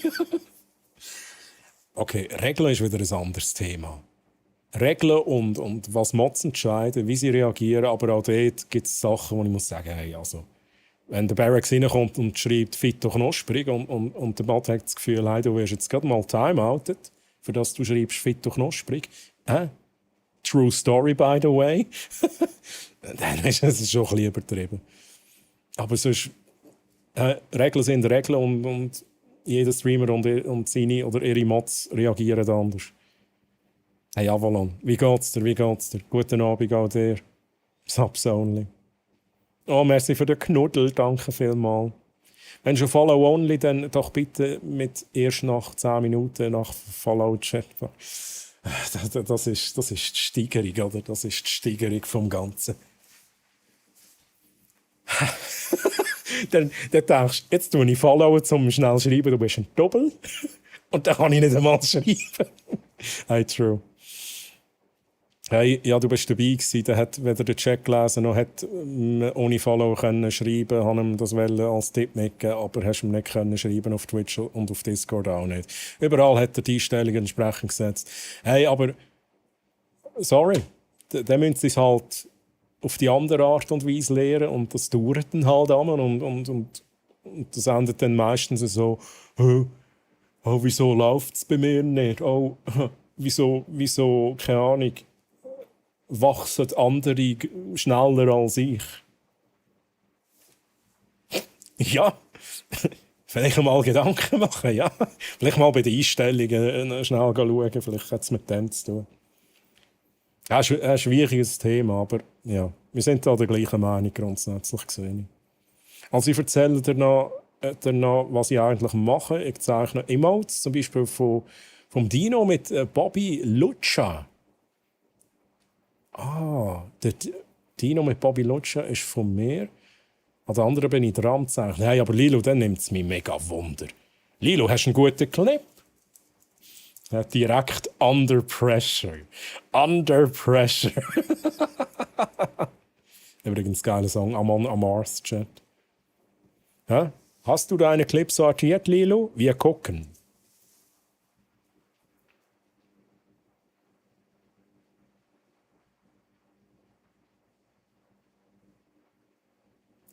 Ja, man hört aber, dass du aus der Schweiz bist. Ja.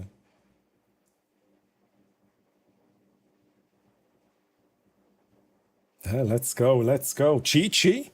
Nice. Also, und verstehe es jetzt nicht falsch, wenn ich das so sage. Man hört es, dass du aus der Schweiz bist. Man hört es bei fast allen, dass sie aus der Schweiz sind. Ja, das ist einfach so ein Schweizer Ding. Aber hey, cool. Jetzt hier gerade Marbles verwünscht, aber du zeichnest auch Emotes. Das finde ich... Wenn wir schon von Content reden, da finde ich halt etwas, das finde ich mega nice, wenn jemand solche Sachen macht. Zeichnen, Musik machen. Etwas von mir aus Kochstreams. Einfach etwas, das ein bisschen fresh ist. Wo nicht 0815 ist. Das finde ich mega geil. Und ich kann nur allen empfehlen, die wollen streamen oder die streamen, nutzt eure Skills. Wenn es irgendwie geht, bindet die in Streaming. Der Blatsch, Mr. Blatsch, macht Filmmusik live. Let's fucking go. Das ist richtig geil. Aber hey, das ist auch wieder auch meine Einstellung. Aber ich habe das Gefühl, vielen würde das gefallen, wenn es mehr solchen Content gibt. Hey, Leute, I'm so sorry, wenn ich irgendetwas überlese. Einfach nochmal schreiben, wenn ich etwas Wichtiges nicht gelesen habe. Ich kenne eine grössere Streamerin und sie hat immer Follower-only drin. Sobald ein Raid kommt, dann Mods den Modus für 15 Minuten, glaube ich, sofort rausnehmen, dass alle Raider schreiben können. Finde ich gut. Aber verstehe ich trotzdem nicht ganz, wieso es in erster Linie drinnen ist. Und ein Mod kann nicht... Ich meine, stellt euch das so vor, die werden graded und das Erste, was die Leute machen wollen, ist die Raid-Message hineinschreiben. Im Normalfall. Und in diesen, sage jetzt mal 3 Sekunden, die die Mods brauchen, wenn sie schnell sind, verlierst du genug Leute in diesem Moment. Ja, das ist, I don't know. Kann man machen, verstehe ich aber auch nicht. Warum ist endlich der Stream-Beenden-Belohnung rausgenommen worden? Ist die nicht mehr drin? Die sollte endlich noch drin sein, ist es da? Vielleicht ist es wegen dem Event. Vorher hatte ich halt Event gehabt und dann nehme ich gewisse Sachen aus, aber endlich sollte alles wieder drin sein. 3,75er trinkt er und Vitamin Well und Kaffee trinkt. Absolut richtig. Er ist wieder da. Bin erst mal raus, vielleicht bis später. Ich lese wahrscheinlich hörst du es gar nicht mehr. Schön, dass du da warst. Bis später. Das sind so Fälle, wo man vergisst, sich zu entmuten oder dass eine andere Audioquelle gemutet ist. Ist mir auch schon passiert. Früher, wo ich halt noch nicht so viel Chat-Aktivität hatte, ich habe mal durch einen 3-Stunden-Stream, also ich habe 3 Stunden gestreamt, ich war gemutet. Bis mir jemand geschrieben hat, hey, bist du mit Absicht gemutet? Aber, sorry, aber das passiert. Gibt es einen Streamer, dem das noch nie passiert ist, Chat? Gibt es jemanden, der irgendwo streamt und man war noch nie gemutet aus Versehen? Vielleicht nicht 3 Stunden, aber einfach, das gehört echt dazu, das muss man erlebt haben, oder? Es ist komisch, wenn es nicht so wäre. Troll, also... Ja, ja ich gehe ja schon. Ganz ehrlich, der Calls ist kein Troll. Oder nicht mehr. Calls, sorry, du darfst mich auch gerne korrigieren, wenn du eine andere Meinung hast. Aber ein Troll, ein richtiger Troll, will emotionale Reactions von den Leuten haben. Egal wo, in einem Forum, in einem Stream vom Streamer, er schreibt etwas rein und erwartet eine emotional, entweder negativ, eher negativ, negative emotionale Reaktion, keine Ahnung, und dann hält er sich eins ab. Das ist für mich ein Troll. Sorry, also, ich weiss, du siehst dich als Trollkönig, ich glaube, das steht so auf deinem Profil. Oder ist mal zumindest so gestanden. Aber das ist meine Meinung zum allgemeinen Thema Trolls. Rum ist Liebe. Hey, nachher, wenn ich einmal dazukomme, zeige ich meine Sammlung vielleicht noch im Chat. Dies hier ist auch noch das Bild. Wir weiter rumgesehen, Troy. Ich überflüge mal ein bisschen. Ausreden. Ich bin Caster Troy. Da habe ich mich wohl vertippt, aber ich glaube, es ist jetzt aber auch zu spät. Ich habe sowieso den Vater verloren. Solltest du ein bisschen mehr Chat lesen? Bouncy gibt mir so Mühe, Mann, über 7 Minuten. Mir geht es auch 12 Minuten nach der Nachricht noch gut, danke. Hey, Avalon, let's go. Let's go. Domi, hey, grüezi. Ich muss noch mal schnell schauen, dass ich alle begrüßt habe. Domi, Fienchen, hello, wie geht's euch? Domi, sorry, dass ich dich so spät begrüße. Wie war eure Woche? Wie war euer Samstag? Im Barracks ist jede Timeout-Band gerechtfertigt. Hey. Grundsätzlich, jede Entscheidung vom Streamer oder von den Moderatoren muss man akzeptieren. Es bringt auch nichts, sich darüber Gedanken zu machen, ob es gerechtfertigt ist. Ja. Du meinst mit dem Fito Knosprig, das war es gewesen. Ich meine, man muss es akzeptieren. Es ist glaube ich, nicht ein Ban gewesen. Die Nachricht ist gelöscht worden. I don't know. Fakt ist, der Streamer, wir nennen keinen Namen, hat einen Viewer verloren wahrscheinlich. Tja. Und das wegen einem Mod, wenn man es genau nimmt. Aber hey, ist es so und Thema abgeschlossen. Was erst 4-mal? Was erst 4-mal, Mann? Also es gibt Bots und Mods, die falsch eingestellt sind, meiner Meinung nach. True, Jenny, absolut richtig. Aber das ist halt das ist schwierig. Man kann dann auch schlecht irgendwie einem Streamer sagen, hey, ich finde jetzt da schlecht. Das machen wir schon, aber ankerum, es hat Feedback kann man dann geben, wenn es gewünscht ist, das ist das andere. Es ist ein schwieriges Thema manchmal. Ich sage nur VOD für Subs. Ja, ich weiss, von wem du redest. Es gibt aber jetzt noch solche Spezialisten. Ich habe es vorhin gesagt, solche Channels lange nicht einmal mit dem Steckchen an. Nein. Ein bisschen warm war heute, aber am Halwilersee, haben mich am Halwilersee abgekühlt. Und bei dir, hey, alles gut, Tommy. Ich habe mich hier in meiner Wohnung ein bisschen aufgewärmt. Bei 30,5 Grad. Ich kenne einen, der tut einem 9 Stunden Timeout bei einem Join-Emote in den Chat posten von einem anderen Streamer.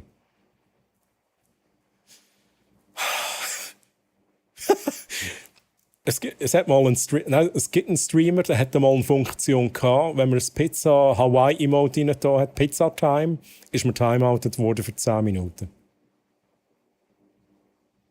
Die Person ist im Chat. Nein, aber also, ich weiss jetzt halt nicht, was der Grund ist. Ist es ein Running Joke? Kann man machen, aber 9 Stunden ist dann doch ein bisschen lang für Leute, die vielleicht nicht wissen, dass man das dort nicht machen darf. I don't know, schwierig.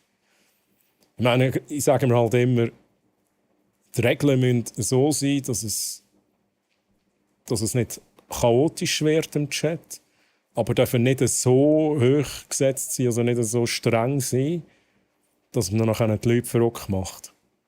Ich glaube, das ist so etwas, was man irgendwie finden muss. Kommt aber auch ganz auf die Community drauf an, die man hat. Es gibt auch toxische Communities, aber dann ist der Streamer meistens auch so. Was, das küsst mir fast also cool, bei dir auch. Sorry, aber bei dir auch. Nein, aber es ist normal. Macht euch keinen Kopf wegen dem. Ihr wisst, wie ich das meine. Alles gut, ich weiss, ich habe ein paar Posten, aber bin nicht bei jedem, habe nicht bei jedem ein Abo. Hey, das ist aber auch das ist ganz normal. Sandzeichen. Barracks Mann! Und Nino, grüezi, wohl mal schauen, ob der Chat da auch angeschaut wird. Nino, ja. Der Chat wird auch angeschaut. Hey, Nino, Grüezi nach YouTube.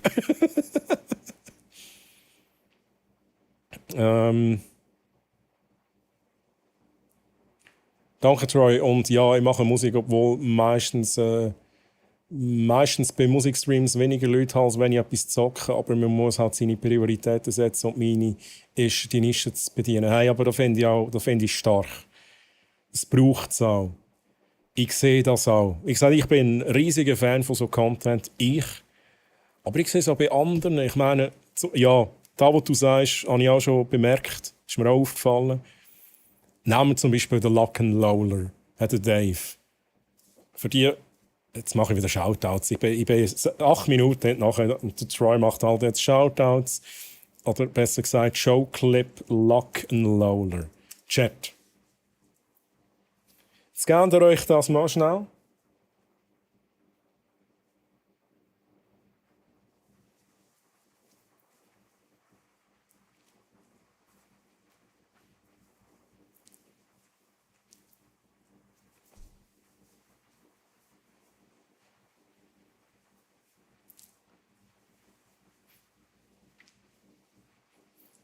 Ist jetzt eher ein bisschen ruhig. Aber man kann sich dort Songs wünschen, er drummet. Und da sehe ich, der Dave hat es im Griff, Chat. Dave, kannst du aufhören? Ist gut, wir haben es gehört. Okay, also, noch schnell 5 Sekunden, Dave. Nachher muss ich den Chat weiterlesen, Dave. Wirklich absolut geiler Content, absolut geile Quality. Aber auch dort denke ich mir, hey, wo sind die Leute? Wo sind die Leute, Mann? Ja, es ist halt schwierig. Nischen bedienen finde ich wichtig, aber ich sehe auch, dass es manchmal so ein bisschen, dass es nicht viele Leute herum hat. Aber ich hoffe, das entwickelt sich noch. Es gibt aber auch Leute, die komisch auf Raid-Messages reagieren. Okay, habe ich jetzt noch nie erlebt. Wo kommt der Fall, was für eine Raid-Message, aber das gehört ja dazu. Mute kenne ich gut, okay, let's go, Lilo, gehört dazu, oder? Also mir ist letztens passiert beim Raid, die Emotes gepostet und sagt Timeout. Ja, nee, aber sorry, schau, dann bin ich weg. Ne? Also wenn ich komme als Raider oder angeschickt werde von einer Person zum Supporten und dann werde ich Timeout, dann sage ich Bye. Ja? Bye. Und dann gebe ich auch diesen Personen ich keine Chance mehr. Das ist dann einfach vorbei. 3 Stunden Mute ist aber schon rekordverdächtig. Also, gut, ich hatte schon einen Streamer, der hat fast keine Viewers gehabt. Ich komme so rein und schaue so, okay, der ist jetzt schon 4 Stunden live. Und dann frage ich so, hey Dude, du weißt schon, dass du mute bist? Und dann tut er sich unmute und sagt, geil, jetzt habe ich 4 Stunden, 4 Stunden mute gestreamt. Und ich habe noch geschrieben, hey, das ist mir auch schon passiert. Ich glaube, das Maximale war mal 30, 60 Minuten. Avalon, okay. Hey, das gehört dazu. Das passiert immer wieder, oder sie falsche Szene aktiviert. Mehr auch. Ich habe inzwischen so viel automatisiert und das Geile ist, Chat, wenn ich mich aus Versehen mute, könnt ihr Ausrufezeichen Mute eingeben und dann bin ich unmute.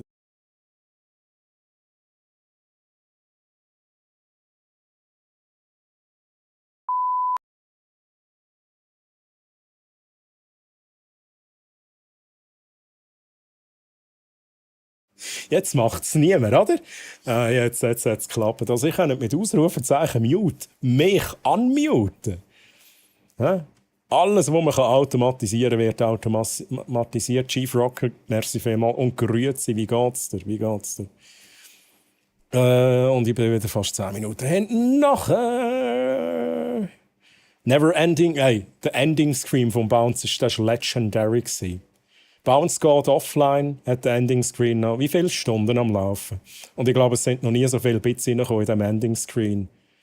Wie in dem Ending Screen damals vom Bounce. Absolut. Bounce ist auch eine Legende. Come on. Come on. Also Bounce. Du bist eine Legende. Darum schnell ein Shoutout. Geht dort mal vorbei, wenn ihr geile Ending Screens sehen. Stundenlange Ending Screens. Musst du wieder mal machen, Bounce. Beim Pro7 Eltern, die Knalltüte ist überhaupt nicht mit Spam zurechtgekommen. Oh, okay. Ja, what the fuck, oh mein Gott. Ruhe und Frieden, herrlich. Nein, es war so schön ruhig gewesen. Hey, jetzt habe ich aber, entweder habe ich jetzt habe ich aber etwa alles übersprungen, was ich überspringen kann. Chat. Hey, sorry, aber mein Chat-Tool, ich kann nicht weiter raufscrollen. I'm so sorry. Hey, das ist jetzt Real Talk. Ich habe jetzt auch mega viel übersprungen. Ah, da sehe ich es wieder. Was ist eigentlich mit deinen Mods, Troy? Sind die nicht mehr so Stasi-mässig wie vor dem Zeit? Hey, was sagst du da? Also meine Mods, sorry, da kann ich nicht unterstreichen. He. Da kann ich gar nicht unterstreichen. Auch ich füge mich den Entscheidungen, die die Mods machen. Ja. Aber ich würde natürlich auch mit den Mods reden nach einem Hintergrund, wenn ich das Gefühl habe, da läuft es nicht mehr richtig.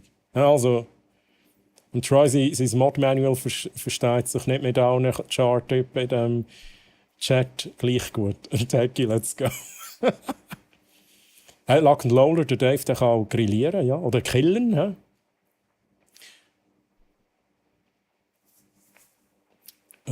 So, jetzt bin ich wieder da.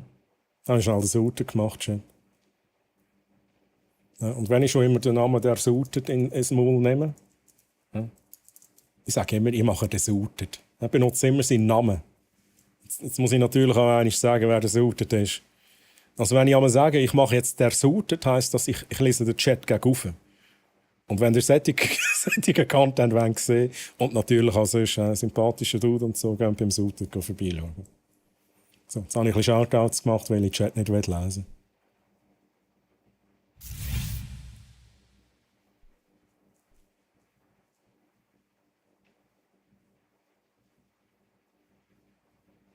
Streamband ist der dritte Klassiker, true. Ich kann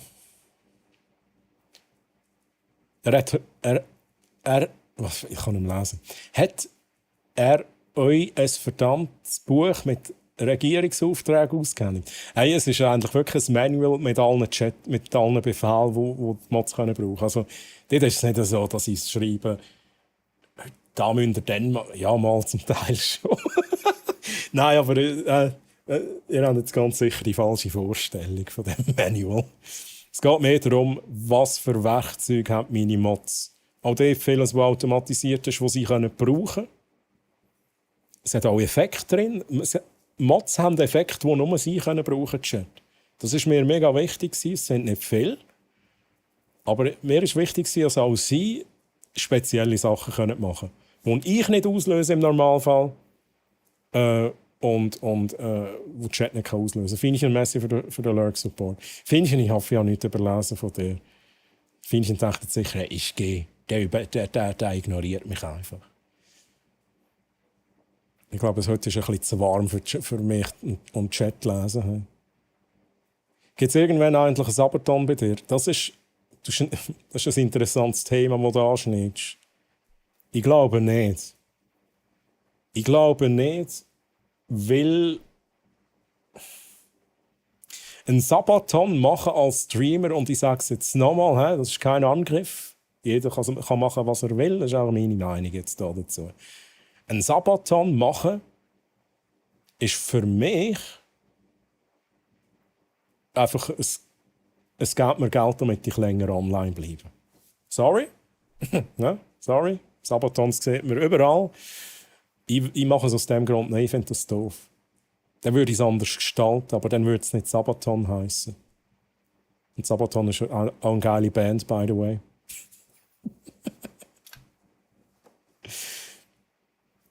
Nein, wahrscheinlich nicht. Wir sind einfach zu schnell für den Troy. Hey, true.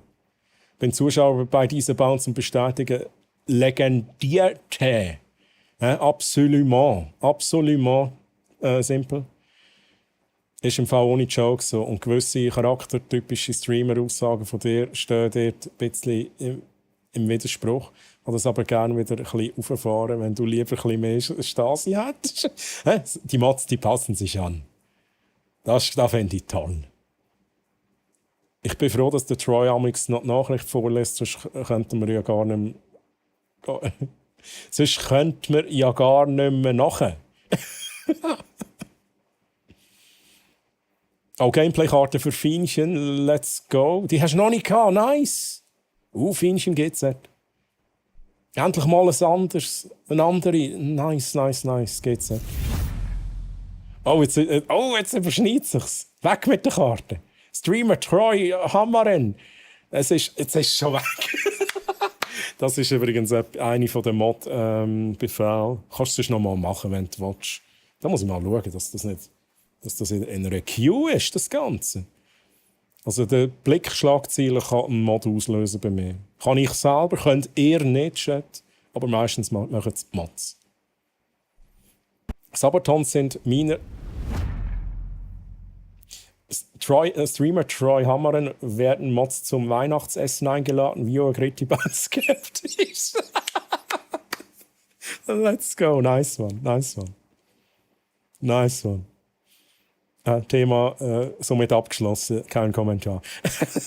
Sabatons sind meiner Meinung nach einfach Geld aus der Tasche ziehen, Streams. Ja, aber ich habe auch das Gefühl, viele Streamer überlegen nicht so weit. Ich bin halt jetzt sehr, sehr, wie soll ich sagen, feinfühlig oder ich schaue extrem oft an. Wie kommt etwas über? Manchmal macht man einfach.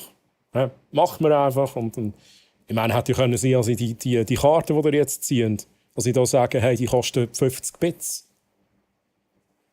Aber ich denke eben so weit und sage mir, hey, nein, da will ich nicht. Ich will nicht den Eindruck erwecken.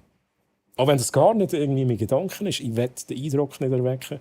Und darum ist für mich, aus meiner Meinung nach, ein Sabaton gefährlich. Ich bin mir ganz sicher, dass viele das würden feiern. Auch von euch. Bin ich mir sicher, aber ich will nicht den Eindruck erwecken, dass ich jetzt da bin und solange die Geld zahlen, bin ich da und sonst gar nicht. Das ist doof. Das finde ich doof, aber wie gesagt, das soll jetzt nicht irgendwie wertend sein. Aber Avalon, wir sind dort der gleichen Meinung, ja. Ich sehe ja so, wie du vielfach so Sabatons die einfach betteln. Das ist jetzt krass gesagt, aber es ist true. Es ist true. Vielleicht muss man das aber auch den Streamer. Also wenn, ich sage es jetzt mal so, wenn der Streamer-Kollegen haben, die einen Sabaton machen wollen, und die sind auch dieser Meinung, wie jetzt zum Beispiel ich, nur dann natürlich, dann sagt doch das denen auch. Weil es ist schwierig, wenn jetzt auch irgendein wildfremder Du kommt und sagt, hey, sorry, aber einen Sabaton machen finde ich jetzt keine gute Idee.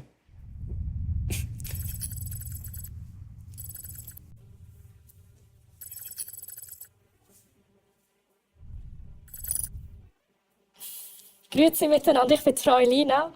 Und jetzt, ich bin da geschickt worden, um den Chat von Troy zu lesen. Und der Troy ist irgendwie gefühlt 20 Minuten nachher im Chat. Ich bin Troy Lina, ich bin aus einem alternativen Universum. Ich bin eine Variante von Troy. Und wie geht's euch, Chat? Wie geht's euch? Wer hat mich beschworen? Quertutsu.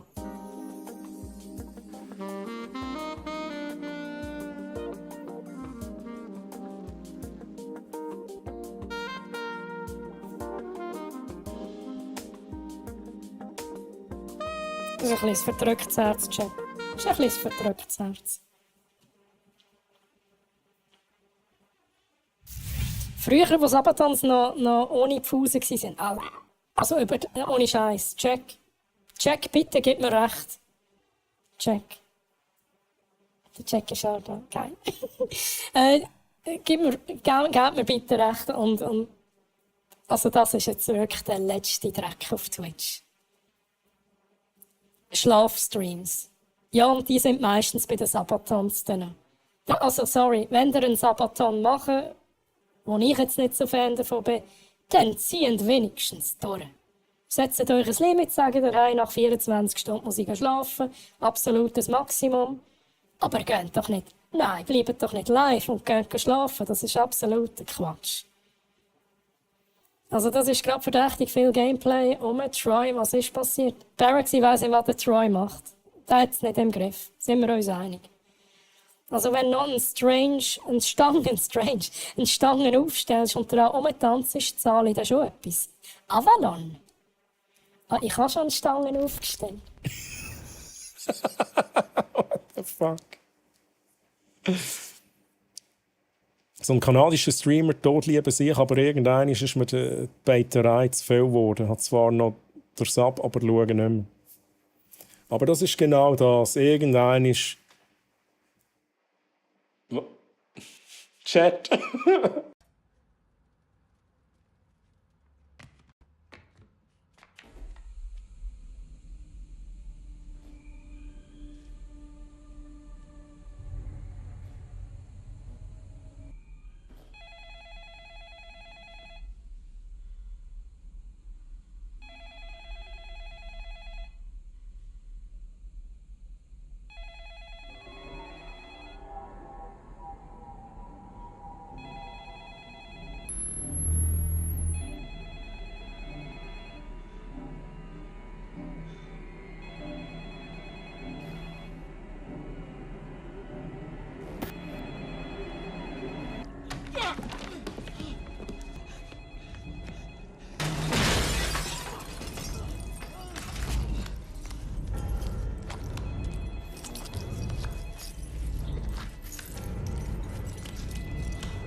Baby Troy.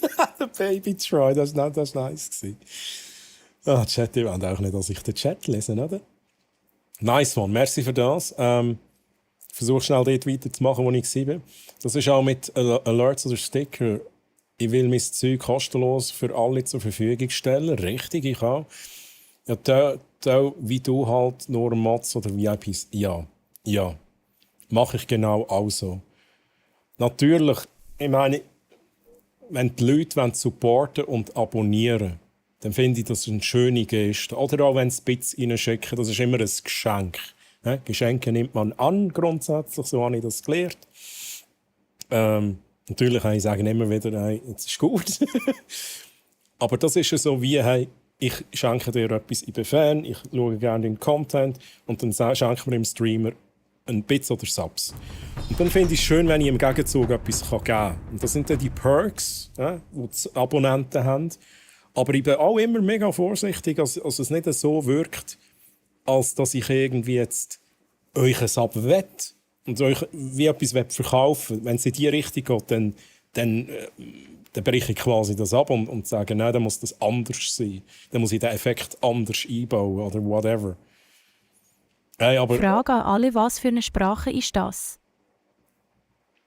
Das ist das ist Schweizerdeutsch, ne, Chat?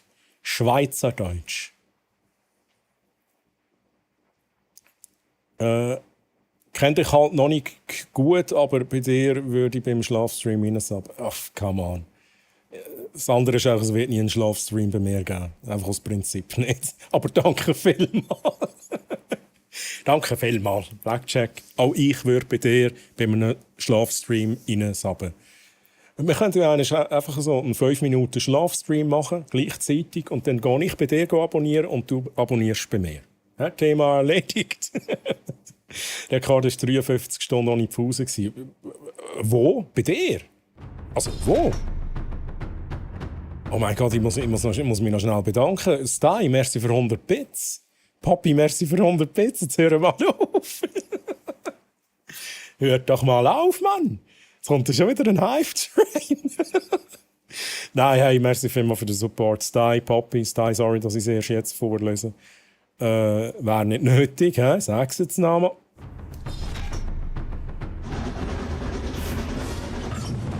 Und sie schaufelt wieder Bits rein. Das war der Stullen, Chat. Ich habe Oh nein! No, God, please, no! No! No! Jetzt habe ich ein schlechtes Gewissen, dass ich eine neue Hype-Train-Animation gemacht habe, Chat. Jetzt habe ich ein schlechtes Gewissen wegen dem. Ihr seid gut, he? Ihr seid echt gut. Und wenn ich Thema Verhalten im Chat, also mit uns, ohne dass ich mich verstellen muss, merke ich doch auch, wie der Umgang in einem Chat ist. Also passe ich mich an dem an. Hey, so true. Ich schreibe hier vom Wortschatz und auch Caps her anders als in anderen Chats. Ich auch. Also mache ich auch so bei den Streams. Sich ein bisschen anpassen finde ich nicht schwierig, möchte aber betonen, dass ich selbstverständlich keine anderen Streamer schaue. Das ist nicht wahr. Das ist nicht wahr. Aber da mit dem sich anpassen ist aber auch normal. Das ist normales. Ja, das ist das anständige Verhalten, wie man es auch im realen Leben kennt. I don't know. Das ist doch einfach so. Und dann finde ich, es sollte auch so sein. Und so bin ich auch. Ja? Hey Papi, merci für 100 Bits. Mr. Blatch, merci vielmals für 2x69 Bits. Jenny, merci vielmals für 100 Bits. Hey, das wäre nicht nötig. Chat ist gut jetzt. Danke vielmals für euren Support. Irgendjemand geht schlafen. Hey, ich überfliege noch schnell den Chat. Ich bin, glaube ich, fast am Ende. Hallo Mama, ich bin im Fernsehen.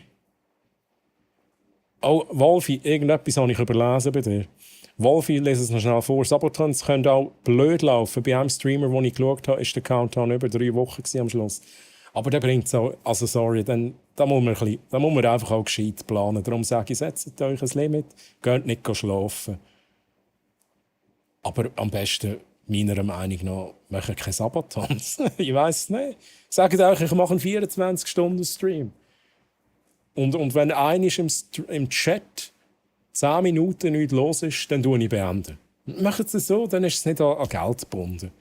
Und der Support, wenn ihr guten Content macht, liebe Streamers, kommt auch so rein. Einfach, dass es gesagt ist.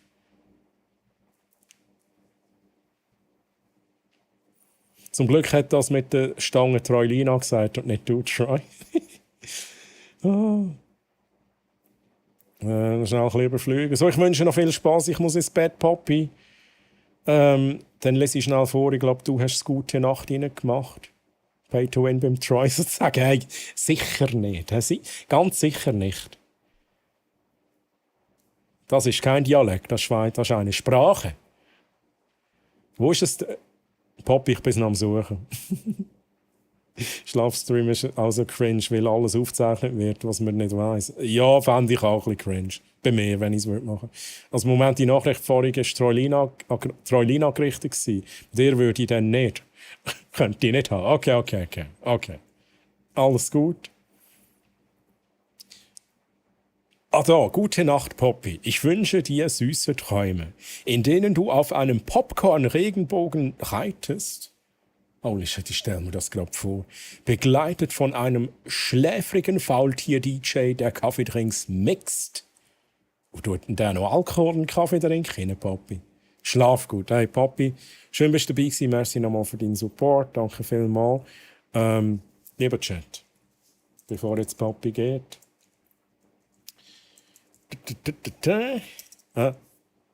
Ich mache es immer wieder. Ich weiss, Papi, du sagst jetzt, nein, musst du nicht machen. He? Lieber Chat, geht auch da mal rein. Wir haben es vorhin ein bisschen von sättigem Content gehabt. DJ-Content. Aus meiner Sicht auch fresher Content. He? Natürlich, man muss die Musikrichtung ein bisschen fühlen. Aber geht mal bei der Papi rein. Sie macht DJ-Streams, sie macht Musikunterhaltung. Es ist mega sympathisch. Schaut vorbei, wenn es euch gefällt, dann followt dort auch. Let's go. Papi, wünsche dir ganz eine gute Nacht, schönen Sonntag noch. Bis zum nächsten Mal. Bye, bye. Zuerst hat man Sabotons gemacht, um Sachen zu feiern, ja. Und dann hat man gemerkt, es zieht auf Anschau Männer gemacht. Dann ist es aber langweilig geworden. Die Kundschaft ist einfach auch nicht dumm. Ich glaube, es ist da. Kundschaft. Die Viewers auf Twitch merken halt schnell, was die Absicht ist. Das sage ich immer wieder.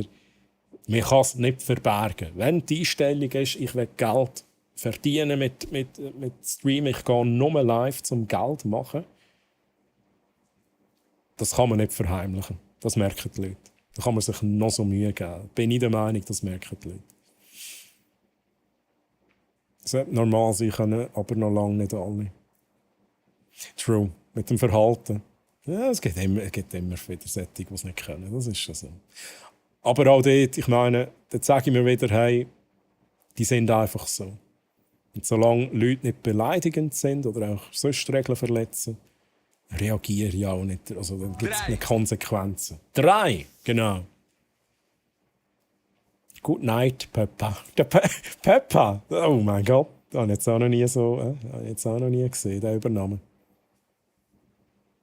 Hey, Je Tenieu, hey, von Alan Wake. Der Song. Geil. Hey, ihr seht übrigens, Song Requests sind immer noch eingeschaltet. Die sind immer noch ein. Solange da SR on steht, könnt ihr Ausrufezeichen SR Abstand Spotify-Link machen. Für alle die Songs, die ich drin habe, sind alle jiddisch gewesen. Jüdisch, aha. Okay. Okay. Hey, ich bin am Ende vom Chat angekommen. Was machen wir jetzt, Chat? Schlitt, das habe ich bei mir nicht. Das hast du. Bounce. Danke nochmal für das. Mega lieb. Habe ich bei mir nicht. Ja, Troy, du Säubub, schreibst Caps. Ich nehme dich in Schutz und werde seither ignoriert. Wir nennen keine Namen, Jenny und ich, weil wir wissen, von was wir reden.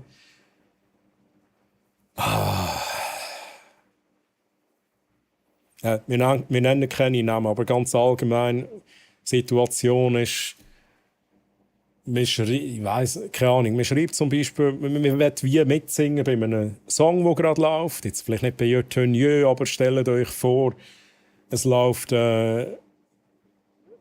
Mambo Number 5.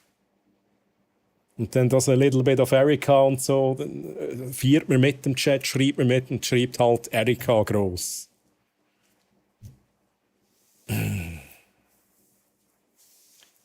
Und ich muss auch da wieder sagen, es ist ein Unterschied, wenn man einfach immer wieder Caps Lock schreibt, wiederholt, oder wenn man einfach einmal in so einer Situation einfach quasi mit Caps ein bisschen Emotionen zum Ausdruck bringen, aber auch dort Anger meine ich damit nicht, das ist eigentlich wieder dann unerwünscht, wir sollen nicht rumschreien, aber wenn man so mitsingen und man schreibt es in Caps, man singt in Caps mit, dann finde ich, muss man nicht jemanden verwarnen oder Timeout oder whatever. Aber es ist natürlich etwas anderes, wenn jemand schon immer auffällt im Chat, dann sind natürlich auch, soll ich sagen, ein reagierter Streamer oder auch Mods dann auch eher schneller. Also, da gibt es auch wieder Situationen, wo man genauer anschauen muss. Aber unter dem Strich schlussendlich muss man es auch akzeptieren. Aber ich finde es dann schade, wenn dann jemand kommt und eigentlich mich in Schutz nimmt oder umgekehrt und dann wird die Person, die mich in Schutz genommen hat, auch ignoriert. Also so wie, und ignoriere meine ich dann so wirklich so, es ist nicht ein Timeout, sondern einfach ein Ignorieren. Einfach nicht mehr interagieren. Das ist schwierig. Das ist schwierig zu erklären. Aber Jenny, wir verstehen uns. Die Lieder laufen mir einfach im Schlaf nach. Alan Wake Lieder. Je Tenieu. Troy, wie siehst du es dann mit in Real-Life-Streamer mit Reisen und Sabaton anhaben? Also der Sabaton gilt auch in dem. Auch dort habe ich die gleiche Meinung über den Sabaton. Also es spielt eigentlich keine Rolle, wenn man es macht. Wenn du einen Real-Life-Stream machen willst und reist und du hast Kamera und streamst das, mach es doch einfach. Du musst kein Sabaton machen wegen dem.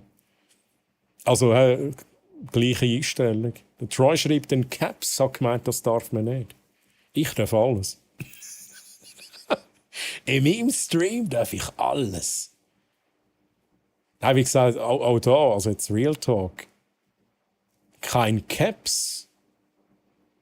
Das heisst nicht, dass wenn der eine Caps schreibt, wenn jetzt der Bounce schreibt, ich bin Caster Troy.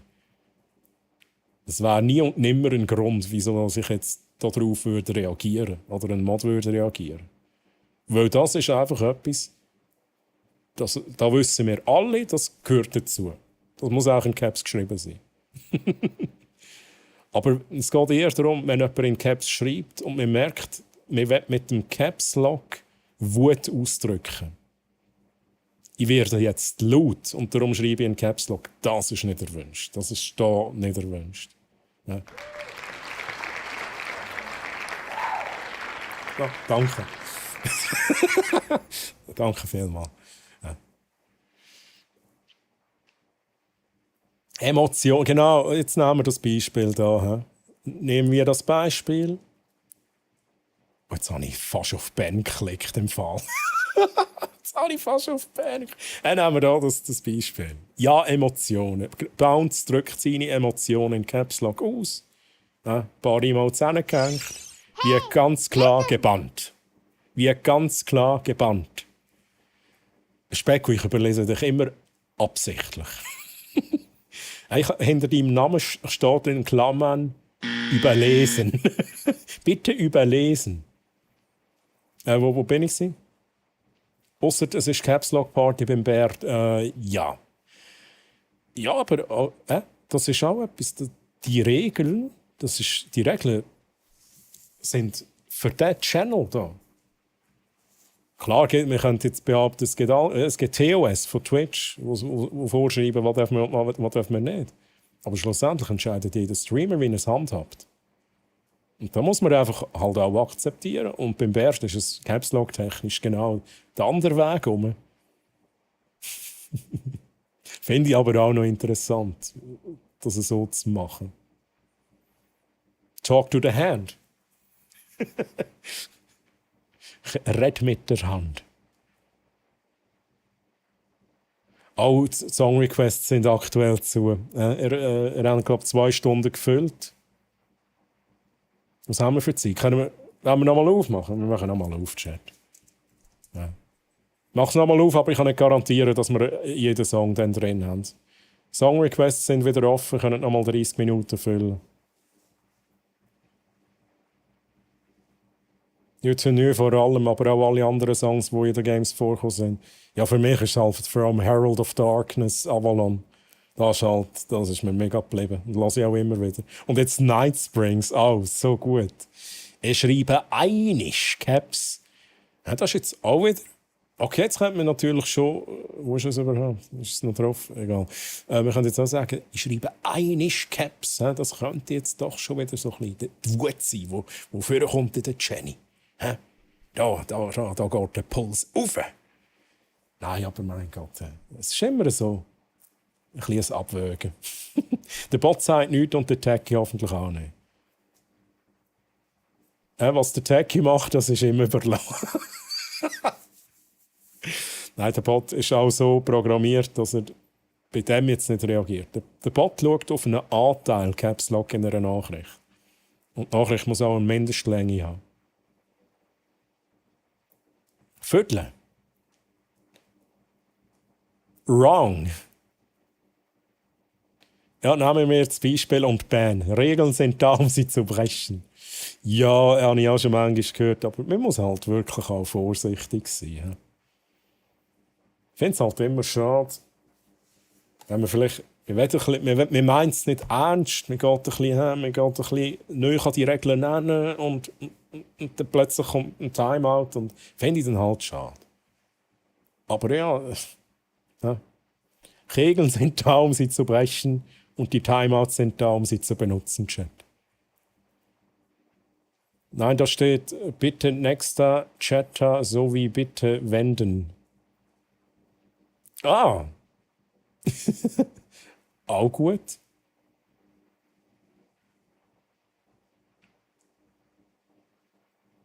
Wegen den Reisesabaton-Streamer meine ich nicht, dass ich das tun will, sondern dass sie das rechtfertigen, ihre Reise durch Sabaton zu finanzieren.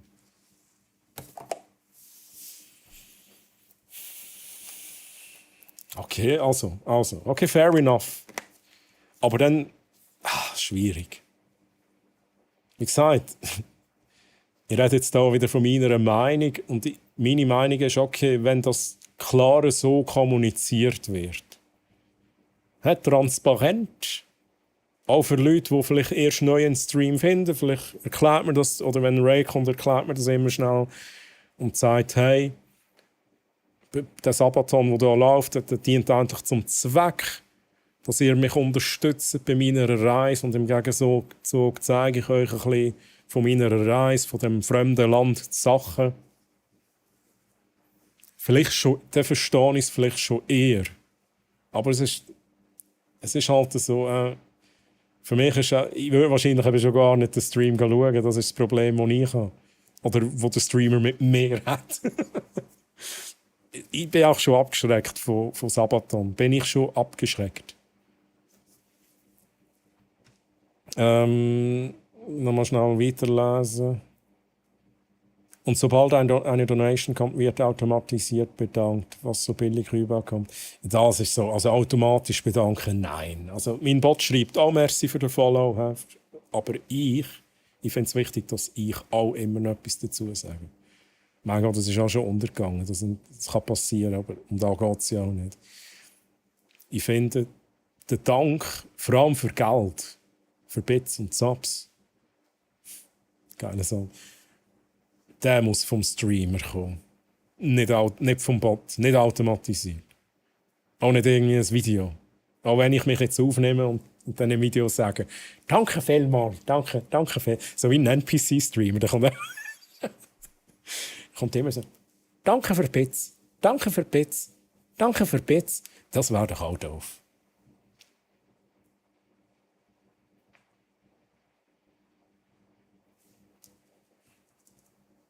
Ah, Chat. Die Vibes da.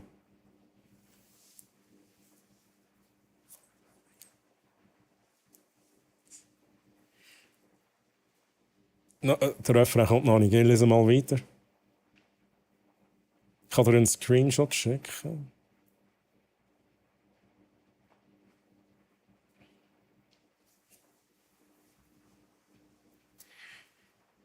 Wann kommt der Refrain? Jota, erzähl. Kiss me. I kiss me. Ah, kiss me. Nein, Jota. Also gut.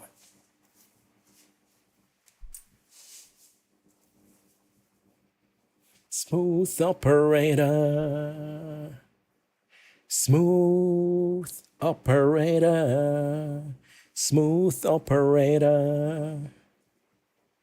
Smooth operator. Chicago, Western Mail. Sorry. Ja, das sind so die Momente, wo ich auch so die Hälfte der Viewers verliere. Die halt denken, nein, das tue ich mir nicht an. Wo bin ich?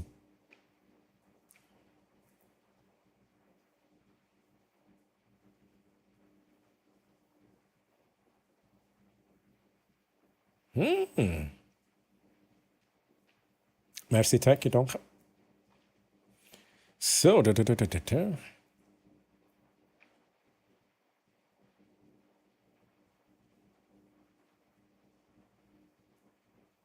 Wo bin ich? Zuschauer, was ist das? Streamer ab 1K erklären sich nicht mehr. Hey, Techie, merci vielmals für das Testing und so.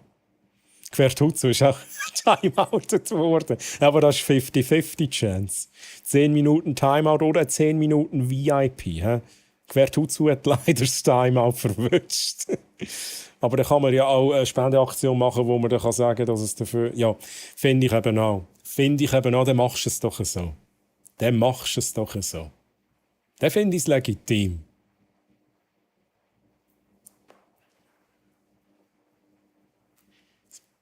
Aber dann auch nicht gebunden an meine Sabaton ist immer in Streamen länger, wenn ein Sub reinkommt. Dann wär's aber auch nicht, dann würde ich es nicht so machen, ich streame länger, wenn eine Donation reinkommt, sondern ich sage einfach, hey, ich mache jetzt meinen Real-Life-Stream für ein paar Stunden, mal gucken, wie lange. Ich bin da. Wenn ihr wollt, könnt ihr mich gerne unterstützen auf dieser Reise. Vielleicht mache ich mit dem Geld dann auch etwas Interessantes für euch. Keine Ahnung, vielleicht gehe ich irgendwie in einen Freizeitpark, I don't know, mit dem Geld und streame das und dann ist es wieder etwas anderes. Dann ist es wirklich komplett etwas anderes. Als 1. April Sache wäre es schon noch witzig.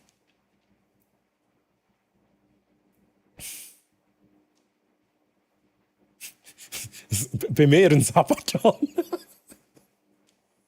Meine Tochter hat mich letztens aufgeklärt, was ein NPC-Streamer ist.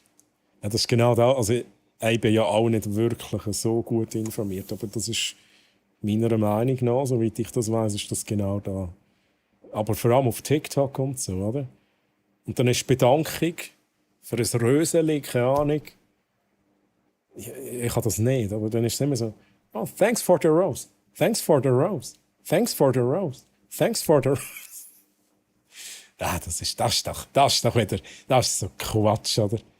Aber hey, TikTok verstehe ich nicht. Also, ich gebe zu, dieser TikTok-Content, es liegt an mir, ich verstehe ihn nicht. Aber es funktioniert ja anscheinend, also was möchte ich darüber sagen? Oder was mich auch sehr abschreckt, diese Chat-Nachricht. Bitte lasst ein Follow da.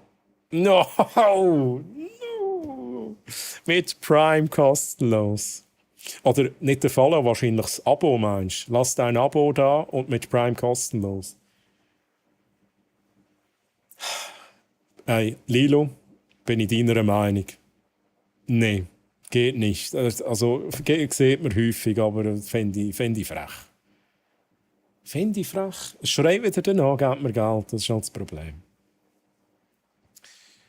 Ich kenne einen Streamer, wo das nicht einmal eine automatisierte Nachricht ist. Es gibt Streamer, die sagen das wiederholt in ihren Streams.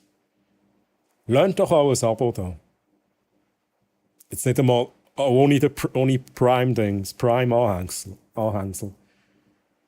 So, hey, und vergesst nicht zu followen und lernt doch auch noch ein Abo da. Denke ich, was er tut. das ist cringe hoch 1000. Ja, gibt es solche Leute. Und wenn du das machst, wenn du streamst und du machst das, stop it. Stop it.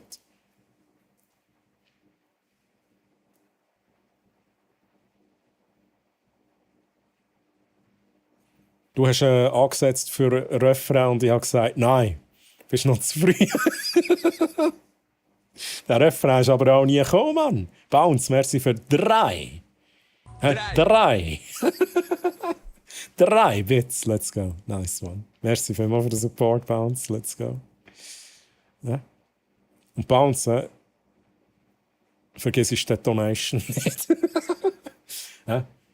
Du hast noch abonnieren, wenn du nicht abonniert hast. Und Donation kannst du sonst auch noch machen. Nein, ja, Joke, mein Gott. Jetzt könnte das jemand klippen, völlig aus dem Zusammenhang. Und dann irgendjemand hinschicken und dann gibt es einen Shitstorm. Dann gibt es ein Drama. Streamer-Drama in der Schweizer Twitch-Szene. Jenny ist halt nicht worthy, ja. Control, ui. Bei diesem Song muss ich immer als Steward von Antonio Margareti. Ancora? Margareti. Oh, jetzt ist es zu spät gekommen. Aber das war, glaube ich, am richtigen Ort gewesen. Genau so habe ich es gemeint. In einer Karaoke-Bar bitte. Habt ihr den Deadpool-Controller mit Arschbacken gesehen? Weil, habe ich nicht gesehen, aber ich stelle mir es gerade vor. Ich bin so hyped auf Deadpool, wie heißt es? End Wolverine. Ich bin so hyped. Das mit dem 1. April war auf die NPC-Bedankungen. Nicht aha! Okay, das wäre schon noch interesting.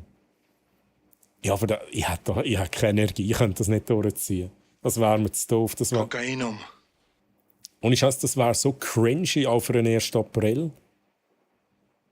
Das würde mir viel zu viel Energie kosten. Kokainum. Ja, aber mit ein bisschen Kokainum geht alles. Ich habe übrigens ein neues Easter Egg eingefügt. Aber das ist schwierig. Aber ich kann euch sagen, eines der letzten Easter Eggs, die ihr ausgelöst habt, in den letzten Minuten, sage ich jetzt einmal, hat mich an ein neues Easter Egg erinnert. Das ist mein erster Tipp, den ich euch gebe. Aber es ist fucking schwierig. Das hat jetzt nicht selten machen. Jetzt mag ich das nie mehr im Chat nachlesen. Hey. Schaffe ich nie mehr. Und Chat, apropos Easter Eggs. Easter Eggs kann man finden. Wenn man sie gefunden hat, dann kann man die auch einlösen. Und als Abonnent kann man alle Easter Eggs auslösen. Ja? Okay, jetzt ist irgendwie das auch komisch. Ich glaube, da muss ich rausnehmen. Chat. Ja, Tier 3 Abo, natürlich. Natürlich. Genau, Abo Meinschau, Lilo, okay. Aber schon Tier 3 Abo. Ja, das ist auch etwas. Also. Geboren. Geboren. Ein Profi. Tier 3 Abo, ich finde das mehr, also wie gesagt, das ist immer noch Support, den wir immer einem Streamer weggeben. Und wenn wir immer einem Streamer mehr Support weggeben in Form von einem Tier 3 Abo haben, absolut in Ordnung. Ich habe tatsächlich auch den einen oder anderen, der das hat, oder Tier 2. Aber was mir jetzt nie Sinn würde kommen, ist dann dort nochmal, keine Ahnung, einem Tier 3 Abonnent, keine Ahnung, noch mehr Effekt geben. Da wäre dann schon wieder so, nee. Sie bekommen auch ein Emote mehr, aber das ist von Twitch gesteuert. Ja. Ich sage jetzt da, wo ich immer wieder sage, lieber Chat. Da, der Song ist geil. Da, wo mich am meisten freut, da. Das ist, dass die da sind. Ja. Das ist das Schönste am ganzen Streaming da, dass die da sind. Und schaut, wenn ich da verwirrt bin. Mehr braucht es eigentlich nicht.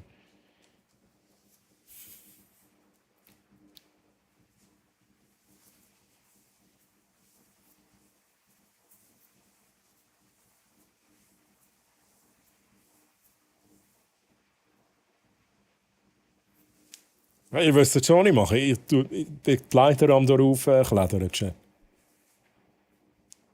Bei der Solid Snake.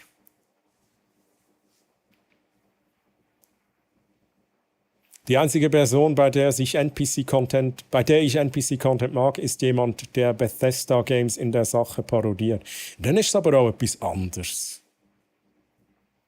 Snake Eater. Bei den Abopreisen heutzutage musst du schon ein bisschen mehr Mühe geben.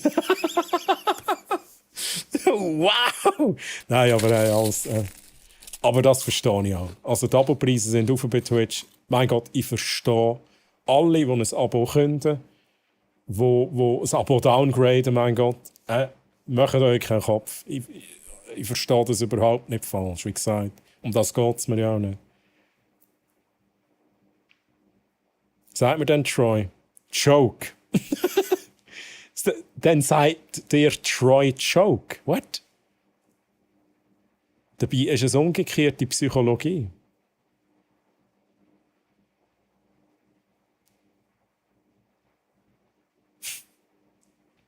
Wie der Film?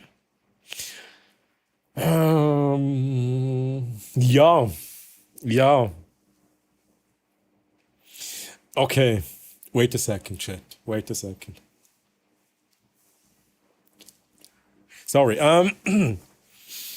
Das Easter Egg, das wir suchen, startet mit Ausrufezeichen.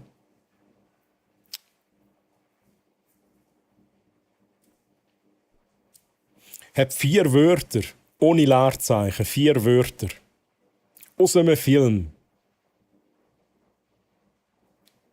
Jetzt ist es aber so, ich habe das aus dem Film genommen, die Szene mit 4 Wörtern. Und habe aber das 3. Wort habe ich ersetzt. Das 3. Wort habe ich ersetzt. Darum ist es tricky. Aber ich schaue mal schnell. Pit, Dong, Shark, Snake, alles kalt. Movie Freak. Movie Freak? Nein, gebe ich zu, Chat. Das ist auch ein schönes Lied. Haben wir auch schon ein paar Mal gehabt. Aber ist alles kalt. Snake Eater kalt, der James Bond Song, wo keiner ist. True. Pedro haben wir schon. Und das ist auch cool. Marty. Oh, Doc. Interesting. Aber kalt. Am besten Spenden statt Abo. Ja. Also, es ist halt... Yoda. Spenden ist halt 100% geht als Streamer. Wir unterstützen Streamer wirklich finanziell. Wir sagen, hey, ich finde cool, was du machst. Take my money. Mit Bits gibt halt Twitch auch noch einen kleinen Anteil, aber der grösste Anteil geht an Streamer. Und es gibt vielleicht auch, ja ich weiß nicht, bei Donations gibt es ja auch Alerts. Mein Gott, da kann man nicht einmal unterscheiden. Also wenn ich zwischen Bits und Donations rein aus der Sicht oder vom Aspekt her, wer bekommt wie viel, macht Donation mehr Sinn, weil halt alles an den Streamer geht. Bei den Abos ist es halt wieder etwas anderes. Man bekommt halt bei einem Abo Emotes und je nachdem sind die halt schon noch cool. Also ich sage jetzt, das ist jetzt nicht auf meinen Channel bezogen, aber ganz allgemein sind es vielleicht Emotes, die man auch posten können. Und dann ist natürlich das cool. Dann kauft man sich ein bisschen weit etwas. Man supportet aber auch den Streamer, aber man supportet halt auch relativ fest Twitch. Dann gibt es noch Gifted Subs. Finde ich auch interessant im Sinn von, hey, es ist halt, jetzt landen wir langsam ein bisschen im reinen Business-Denken, aber es ist so insofern interessant, dass man kann sagen, jemand bekommt ein Abo geschenkt über und es ist möglich, dass die Person vielleicht die Emotes ein bisschen braucht und plötzlich die Emotes dann vermisst und dann wieder abonniert. Ja, das ist jetzt aber wirklich so schnell aus Business-Sicht. Aber ich gebe dir grundsätzlich recht, 9-1. Ich glaube, ich weiß, was du meinst. Nicht der, sondern der. Ach, oh mein Gott, siehst du, Jenny, ich bin mir das schon so gewöhnt, wie ich die Wörter muss lesen bei dir. Der Troy. Also, Moment schnell. Dann sagt der Troy Joke.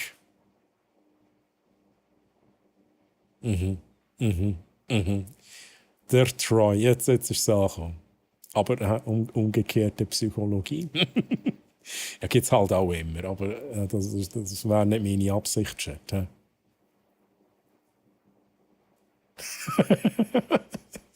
Nee, so bin ich nicht. Ne?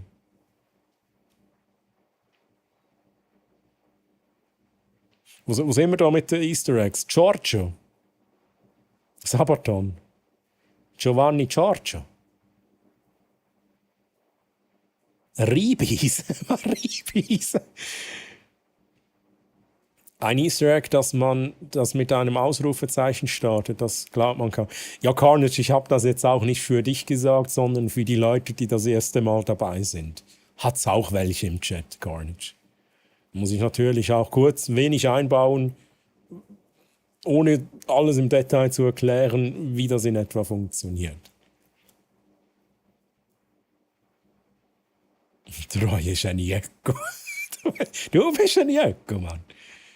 Herz und eine Krone. Herz und keine Krone. Bits hat Twitch nur gemacht, weil sie gemerkt haben, dass Geld an ihnen vorbeigeht. True, das ist es dann. Ja, aber sie haben eine Weile lang Geld haben. Also, schlussendlich ist es ähnlich, aber sie haben statt Bits haben sie direkt Geld haben. Quasi, ich weiß nicht, wie das war. Ich weiß wirklich nicht, ist es dort sogar noch eine A-Pin-Funktion gewesen? Ich pinne meine Nachricht an für 6 Franken. Also wirklich so. Und das ist absolut dumm. Das haben sie aber auch wieder rausgenommen. Aber dort merkt man auch, sie haben halt...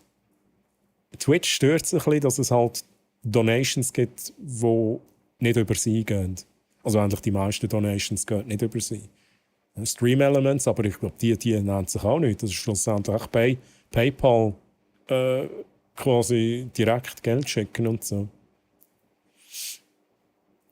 Wo bin ich?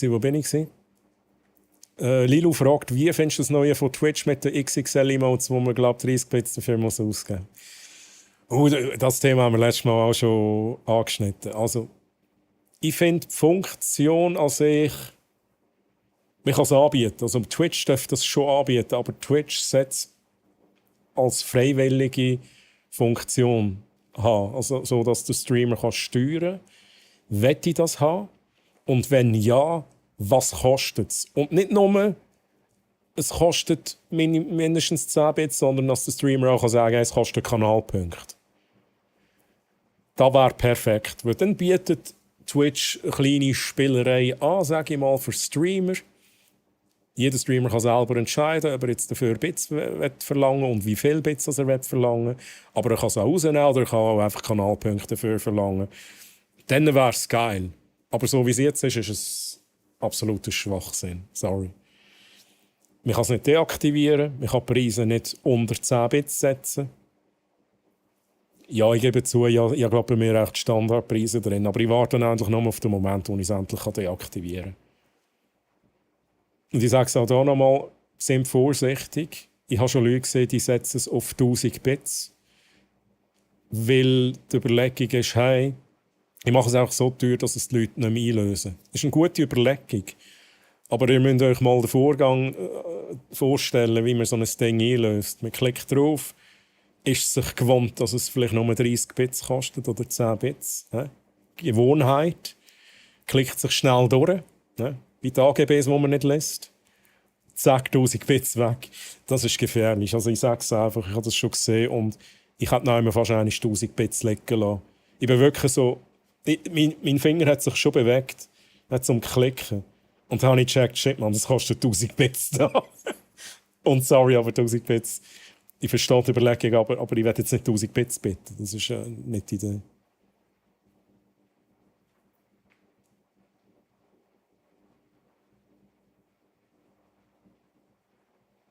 Ich finde es als Künstlerin schade bei den Emotes, dass man die nicht nutzen darf, außer ein Abo zu haben. Sprich, das Abzeichen Künstler zeigt zwar, es kommt von dem oder der, aber nutzen kann der Künstler es nur mit Abo. Finde ich auch. Lilo, bin ich absolut deiner Meinung. Ich finde, wenn man bei einem Emote sagt, das ist von dieser Person designt, soll die Person das dürfen nutzen. Finde ich absolut, das unterstütze ich. Da wäre ein Feature-Request, wo ich mein Thumbs up geben. Finde ich auch nur fair. So, ich muss mal schnell schauen, was haben wir da noch? One Does Not Simply, kalt. One Does Not Simply ist Herr der Ringe. They're taking the hobbits to Isengard. Das ist ganz kalt. Das ist nicht Herr der Ringe. Diary of the Troy. I am Troy Man. Ich bin Troy Mann. Oh, nein. War es ein Zitat? Ja, ein Zitat. Hey Nelle, grüezi Nelle, wie geht's dir? Wie geht's dir? Ja, schnell ein Hallo nach YouTube. Und Nelle, du kannst natürlich auch von YouTube her schreiben. Du darfst natürlich auch gerne auf Twitch joinen. Auf Twitch bekommst du das ganze Programm, das ganze... Nicht nur so schmal hier, bei uns das ganze Programm und der Rest vom Chat natürlich auch noch. Aber hey, wie geht's dir? Nelle, wie geht's dir?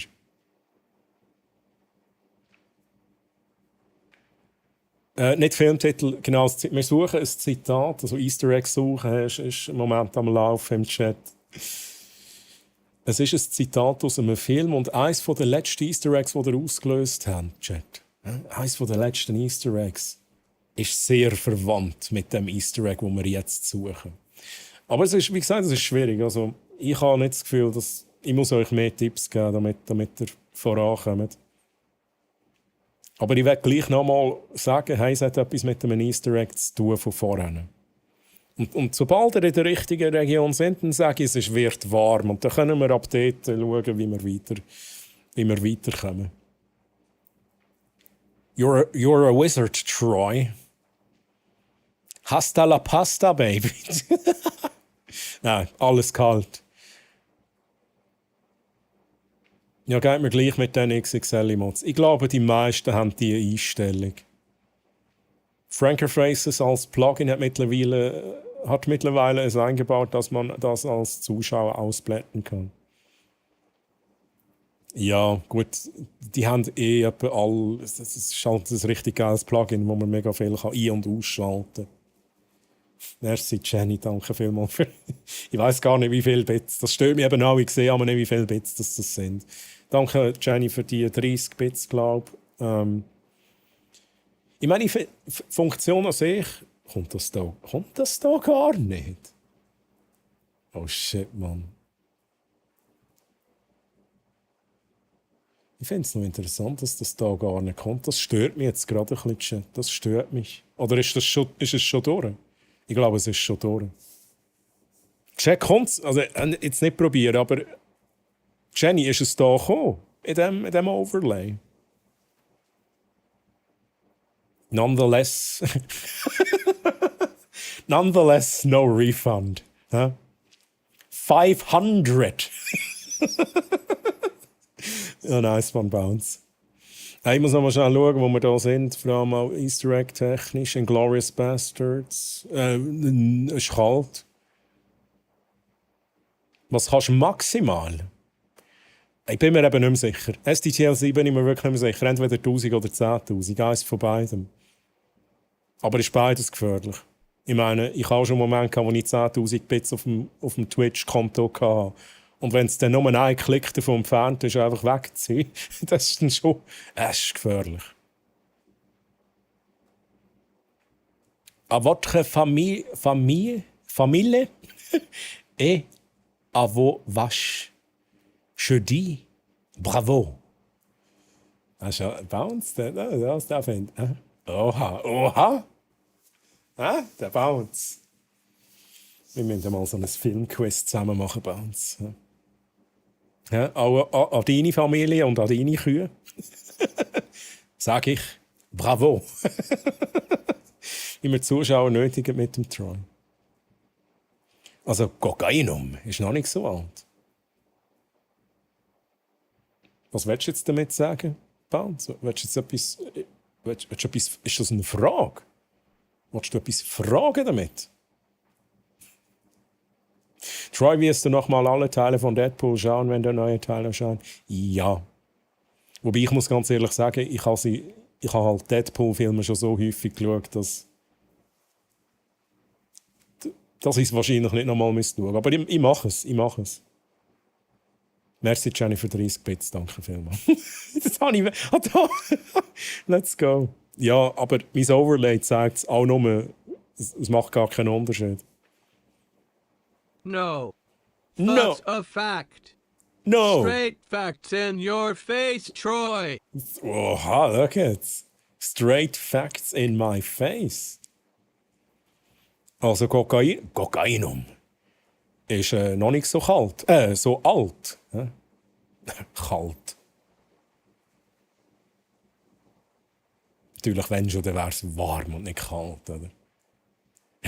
This is a bingo. Jetzt kommt Jenny mit Inglourious Bastards Filmzitat. Oha. Und ich habe gerade den Sauter gemacht schon.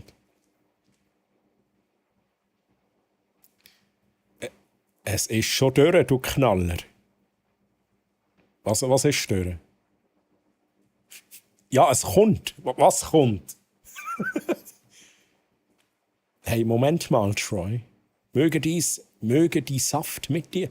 Oh, Spaceballs. Ich bin am Ende vom Chat. Was machen wir jetzt? Da bin ich jetzt. Da bin ich.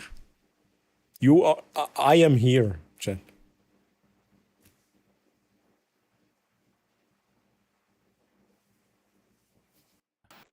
What is this show, Rick? It's an alternate universe where humans all look like this dipshit here. They call him Troy Hammerin. He does that thing where he says that he's going to play a game, but ultimately he never plays it. They call it hashtag eventually some gameplay. What a bunch of fucking weirdos. Oh, das hat nicht funktioniert, ne? Hat nicht funktioniert. Pad 2. Nice try. Chat. Kokainum ist warm. Jetzt könnt ihr euch wieder die ganzen Videos reinziehen. Die ganzen Compilations. Kokainum. Und da gibt es auch so eine Szene. Ja? Was habe ich gesagt? 4 Wörter. Eins habe ich aber ersetzt durch... Auch so ein bisschen ein Running Joke hier im Stream. Ja, das ist schwierig. Es ist nicht einfach, Chat. Es ist nicht easy Mode da bei mir. He? Wie viele Songs haben wir eigentlich noch? Und was für ein Game spielen wir eigentlich heute? Ich weiß es halt gar nicht. Ich weiß es halt gar nicht. Ne?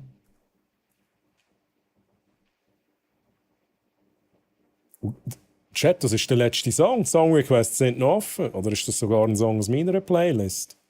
Chat, die Song Requests sind noch offen, auch als es gesagt ist.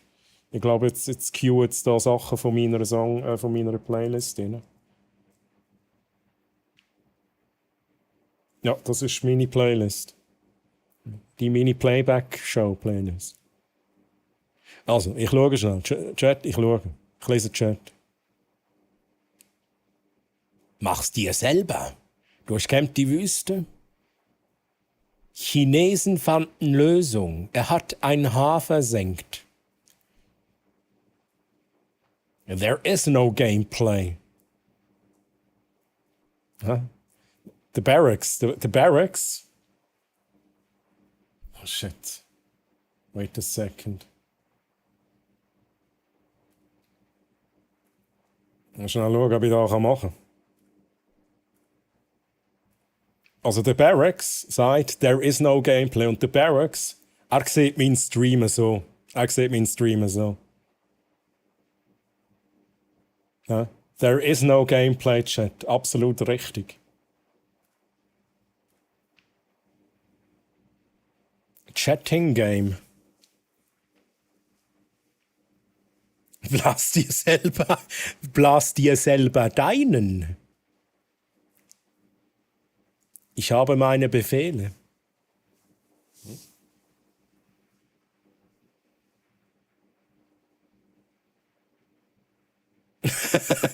Ja, Barracks, das siehst nur du. Du hast den Matrix-Code vor dir. Andere sehen das nicht so. Weißt?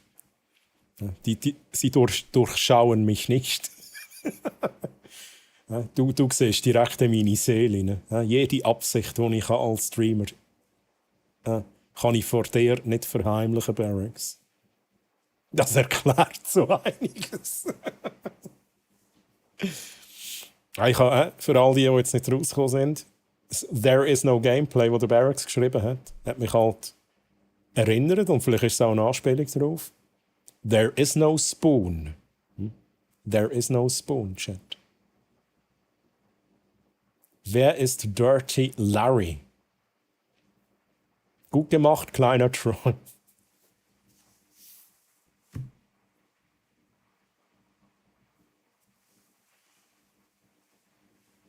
Also ich gebe euch nochmal einen Tipp. Aber wir gehen in eine andere Richtung. Chat, wenn das da, ich weiss, das ist eine Banane. Ich weiss, sie hat das Gesicht, ja. Aber wenn jetzt das keine Banane wäre, sind ein bisschen, einfach so ein bisschen kreativ sein mit den Vorstellungen. Angenommen, das wäre nicht eine Banane. Hat die gleiche Form? Man kann es essen. Das ist Teil von dem Easter Egg. Es ist ein Mash-up. Also der Teil hat nichts mit dem Film zu tun. Das ist auch wirklich so reingedrückt in das Zitat. Ich habe ein Wort ersetzt. Ihr findet das schon raus. Ihr findet das schon nachher raus, Chat. Irgendjemand schaut sich jetzt eine Compilation auf YouTube und dann plötzlich kommt der Moment, ich hasse. Let's go. Chat. Ich glaube, wir müssen mal langsam herausfinden, was für ein Game das wir spielen.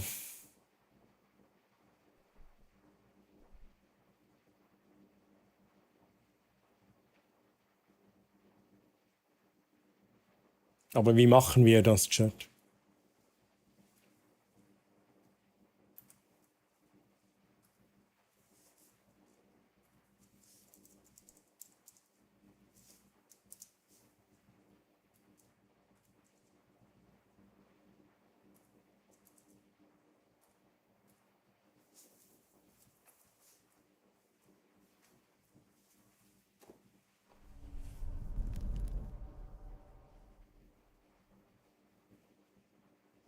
Nicht noch ein bisschen früh. Wieso bin ich da so gross? Ich muss mich kleiner machen hier, Chat. Nein, aber ich werde auch langsam wissen, was wir dann noch machen können. Es geht mir nur um das. Es ist doch noch ein bisschen früh für Gameplay. Aber auch so, vielleicht schnell so. Also ich kann rausspüren, in welche Richtung könnte es gehen. Ich muss mal schnell da meine Knöpfe suchen, Chat. So, ein bisschen kleiner dürfen wir schon machen, oder?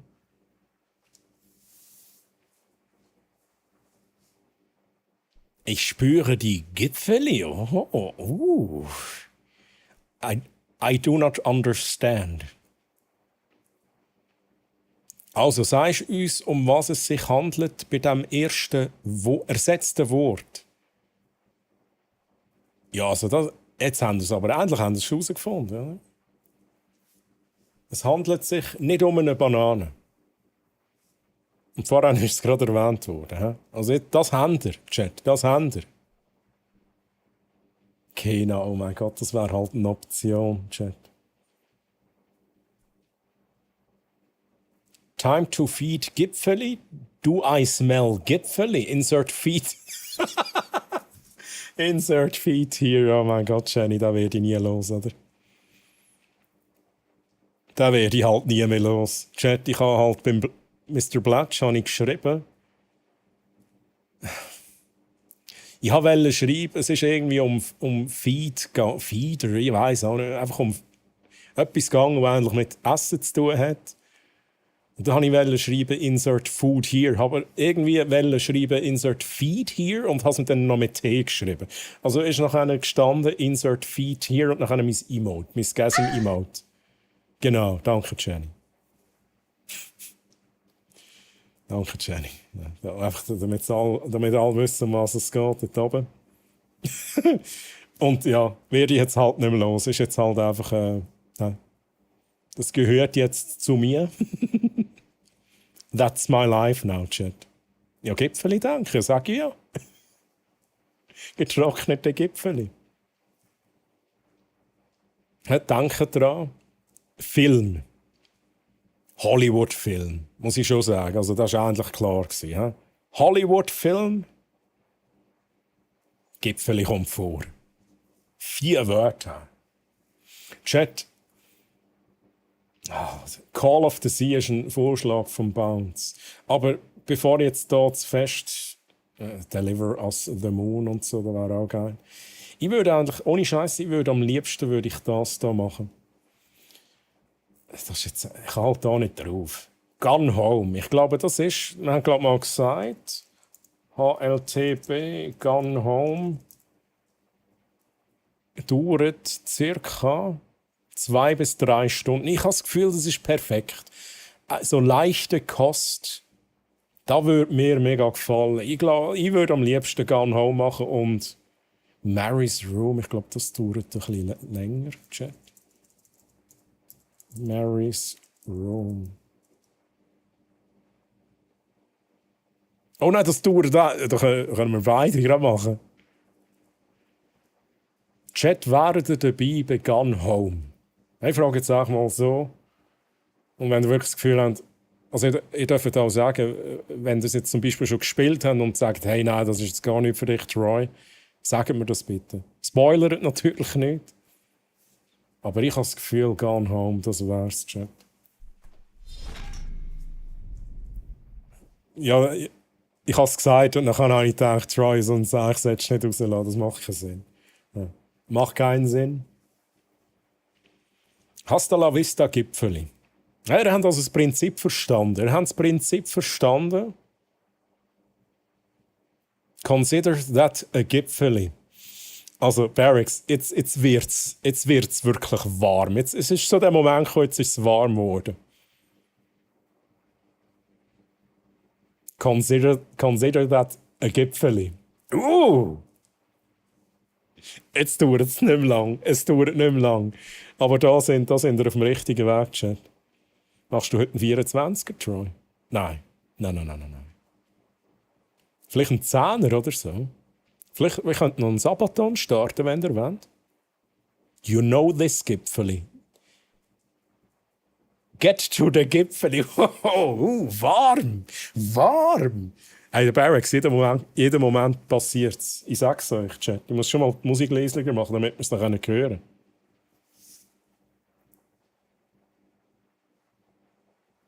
Nicht mit Gipfeli spielen. Ich sehe tote Gipfeli. Ah, falscher Film. I am your Gipfeli. Falscher Film, falsches Universum. Gipfeli nach Schlafmützeli. Sehr kreativ. Sehr kreativ, Lilo.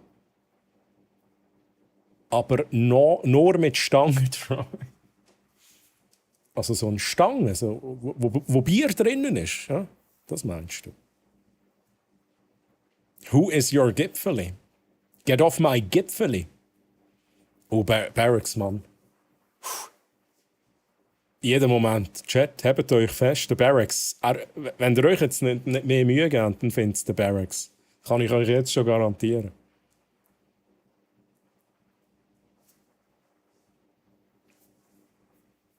Es ist ein Film und dann noch auf Englisch. Richtig.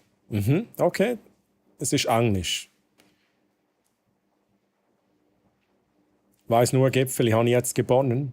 Nein, leider nicht, Jenny.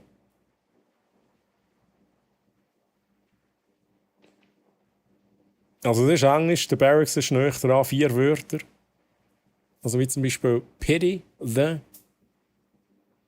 Das sind nicht 4 Wörter, Speckle. Oder wie nehmen wir es schnell aus vom Barracks? Get to the Gipfeli. Ja? War eigentlich richtig. Sehr wahr. Get down! Now!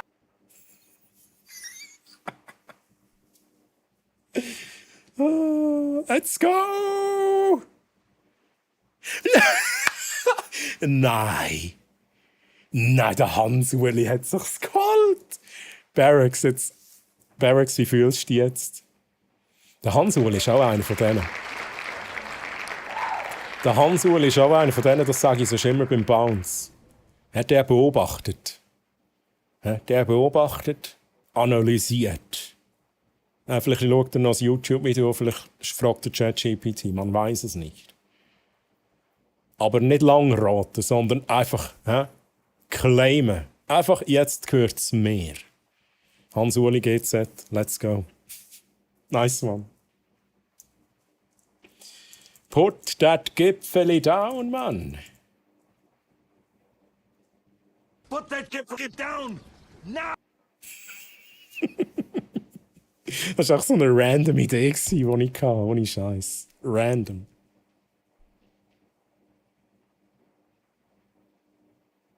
Oh, Quertutz wird auch gerade wählen. Das ist mir zu schnell gegangen, um zu verstehen, was er sagt. Ja, wir machen es nochmal. Schnell die Musik runterfahren. Hören dann alle an. Put that Gipfeli down! Now!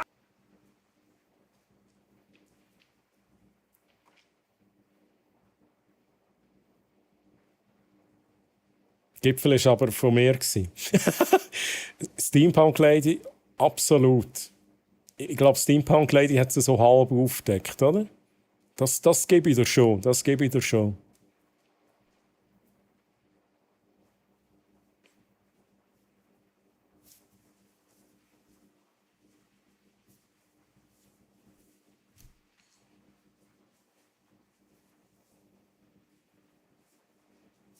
Ah, geiler Sound. Ich weiß gar nicht, ob das meine Playlist ist oder eure Song-Requests. Kitty Bounce knuddelt Specko ganz fest. Specko wurde bereits 57 Mal geknuddelt. Specko knuddelt Kitty Bounce ganz fest. Kitty Bounce wurde bereits 5 Mal geknuddelt. Sorry, ich werde mich nicht darüber lustig machen, aber 5 Mal ist halt schon ein bisschen wenig. Oh, I'm so sorry. Bounce. 5. Pump. Pump. Carnage Rage, Zimmerpflanze 27. Hey, also Bounce. Sogar Zimmerpflanzen. Sogar Zimmerpflanze ist mehr gehackt worden als du. Wie fühlt sich das an? Hure fies, Mann. Ich bin so gemein, Chat.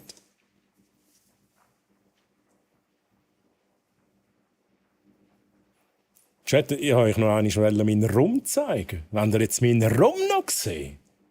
Chat, wenn ihr jetzt meinen Rum noch seht, Jenny. Platsch. Avalon, du gehst jetzt nicht. Jetzt packe ich meinen Rum aus, Mann. Troy Einstein Marber. Mhm. Nö. Okay. Okay.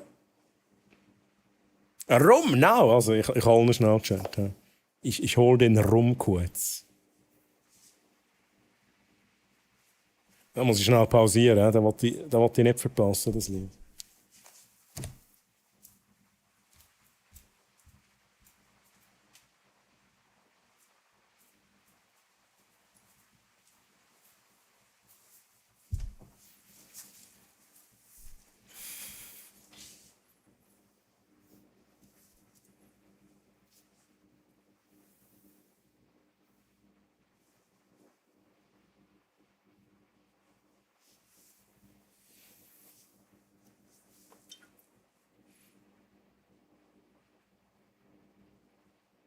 Das hier ist mein absoluter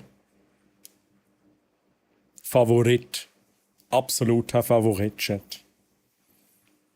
Darf ich eigentlich da? Ist das erlaubt? Ist das ein Problem? Ich bin mir jetzt gar nicht sicher. So Twitch, TOS und so. Darf ich da einfach irgendwie Alkohol in die Kamera zeigen? Ja, die Flasche sieht Hammer aus. Auch nochmal schnell. Vielleicht nicht zu auffällig, aber könnt ihr euch jetzt einen Screenshot machen, wenn es euch Wunder nimmt. Aber das ist ein richtig guter Rumchat. Love it.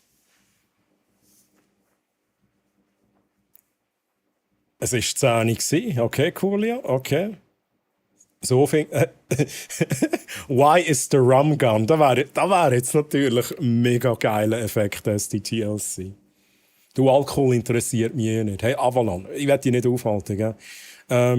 Avalon, schön bist du dabei gewesen. Ich wünsche dir ganz eine schöne, ganz gute Nacht, schönen Sonntag noch.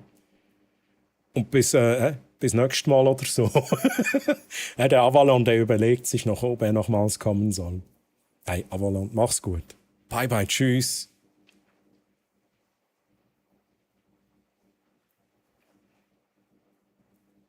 Wegen Jugendschutz ist ein. Hey, ich zeige es jetzt nicht zu fest in die Kamera rein, aber schnell zum zeigen, was mein Favorit ist.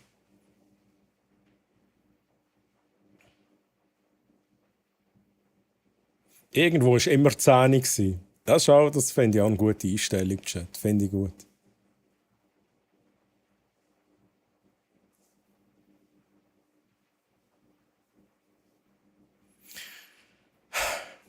Chat. Was machen wir jetzt? Was machen wir jetzt? Machen wir den Rum auf? Oder soll ich mir noch etwas zu trinken holen, Chat? Machen wir noch schnell ein Päiseli? Das Päiseli wäre, glaube ich, schon noch geil, oder?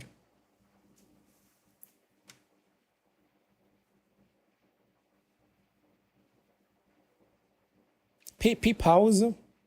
Ich glaube, das ist eine gute Idee. Brauche ich auch jetzt Pipi-Pause? Schnell schauen, ob ich noch ein Glas habe. Chat, die machen jetzt etwas ganz Verrücktes. Ganz Verrücktes. Ist das meine Playlist oder ist das euer Song? Das ist ein mega schöner Song. Holy. Muss ich schnell schauen. Ich glaube, das ist meine Playlist. Nein, das ist... Ohne Scheiß. Specku, woher kenne ich den? Ich glaube, diesen Song kenne ich aus Life is Strange.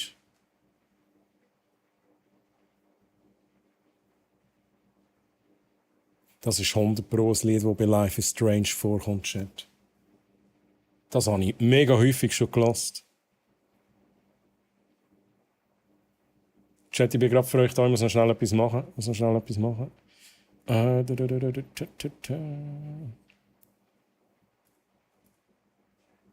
Oh! Danke, Troy, für den Kaffeetrink. Ich habe mir schnell selber einen Kaffeetrink eingelöst.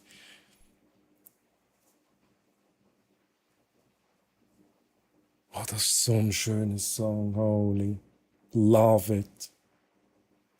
Chat,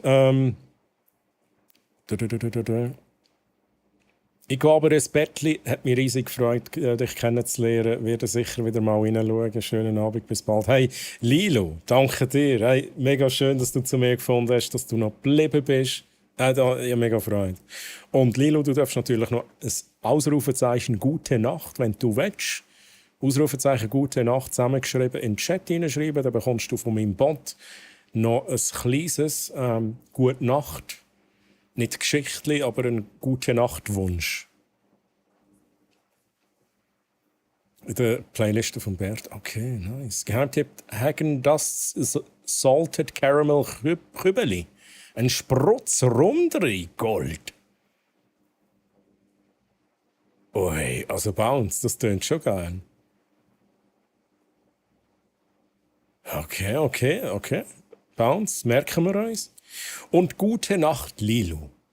Mögen deine Träume so bunt sein wie deine Socken und so abenteuerlich wie eine Eichel namens Franziskus. Schlaf gut und lass dich von den Sternen in den Schlaf begleiten. Hey, Lilo, mach's gut, schlaf gut, schönen Sonntag dir noch. Vielleicht bis zum nächsten Mal, würde mich natürlich mega freuen. Aber hey, bye, tschüss. Und Multipass nicht vergessen. Und was hat er heute so gemacht? Jenny, 798.569 Trailer zu Inglourious Basterds angeschaut, wegen einem Easter Egg für nichts. Du hast wahrscheinlich erst jetzt begriffen, dass das Easter Egg schon lange aufgedeckt worden ist. Ja. That's a bingo! Irgendein mache ich einen für dich rein, Jenny. Irgendein. Apropos Rum, der Bounce hat halt gerade ein Bacardi Cola. Tu es auf dem Tisch. Hast du halt ein Bacardi Cola. Was hast du? Nein, du hast doch einmal noch einen anderen Drink gemacht. Ich kenne mich halt gar nicht aus. Der Whisky Sour, ich weiß es nicht. Keine Ahnung, ob es den gibt. Aber Bounce, du hast doch immer von einem anderen geschwärmt. Das war nicht Bacardi Cola gewesen.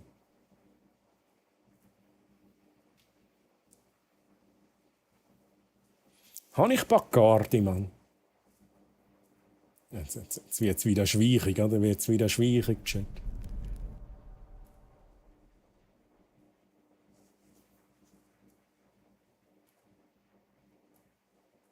Hä? Wieso geht das nicht?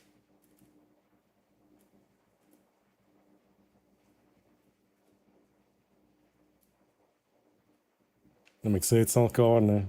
Das ist so dunkel da, Chat. Ich bin halt zu faul zum Aufstehen. Ich bin zu faul zum Aufstehen. Ja, ich weiss nicht, was dort noch versteckt ist. Also Bacardi könnte ich eventuell sogar noch haben.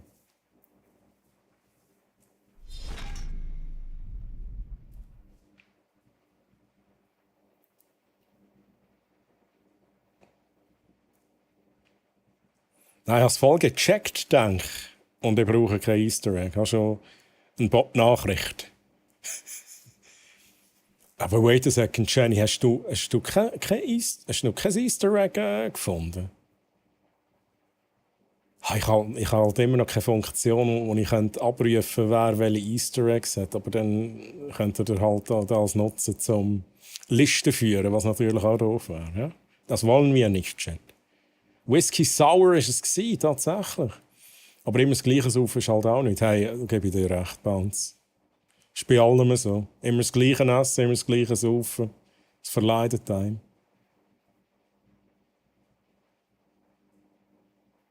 Ich glaube, es braucht 2 R, Specko.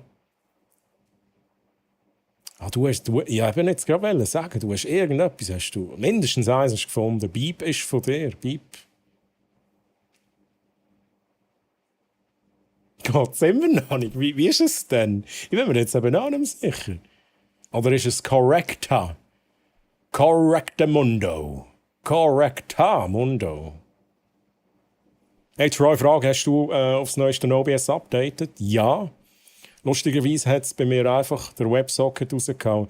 Bei mir hat es aber auch den aus... Ich weiß nicht wieso. Ich habe ihn wieder reingetan und ich habe ein neues Passwort gehabt. Correctamundo. Correctamundo. Was war es jetzt gewesen? Correctamundo. Let's go. Das war bei mir auch, Barracks. Hat mich ein bisschen genervt, weil ich halt in dem Moment dachte, ja, shit, Mann, wo muss ich jetzt überall das Passwort eingeben? Aber es war überschaubar. Aber ja, wenn ihr auf das neueste OBS updatet, rechnet damit, dass es euch den WebSocket erstens mal deaktiviert.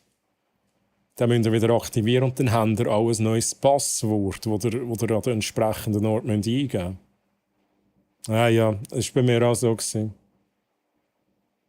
Aber sonst... Es hat, glaube ich bin mir jetzt gar nicht mehr sicher. Irgendetwas war beim Update dabei, wo ich musste... Chapters.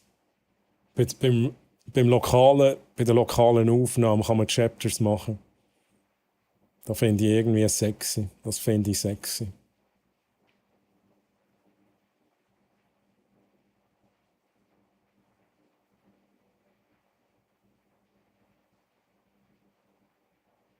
Weniger schlimm als das CrowdStrike-Update. Oh shit, da kenne ich mich jetzt nicht aus. Vertuzzo, tell me more. Was ist dort? Was ist CrowdStrike? Ich habe das glaube ich, noch nie gehört. Tönt irgendwie nach einer so einer, keine Ahnung, irgendetwas, wo man so Spielereien machen kann mit Twitch. Kannst du mal raten, was ich nächstens mache?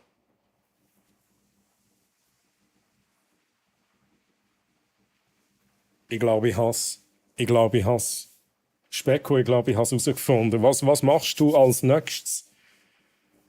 Das ist aber nicht da, wo ich denke, nein, das kann es nicht sein. Specko, das kann es nicht sein, oder? Ich habe jetzt da ganz eine klare Vorstellung. Aber das ist unmöglich. Aber ich glaube, es ist da. Specko, du verkleidest dich als ein Power Ranger und machst Power Ranger Cosplay. It's morphin' time! Dragon Sword!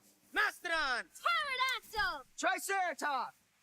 Franziskus! Saber-tooth tiger! Tyrannosaurus! Yeah! Well, good. We're ready to morph into action. 6 working together to fight evil. 7. Ich bin auch noch. Wir sind 7 Power Rangers. And stop Rita and all her menacing monsters. From destroying our planet Earth and ruling the universe with evil. Look out, Rita. We're not backing down. 'Cause we're the Power Rangers. Power Rangers!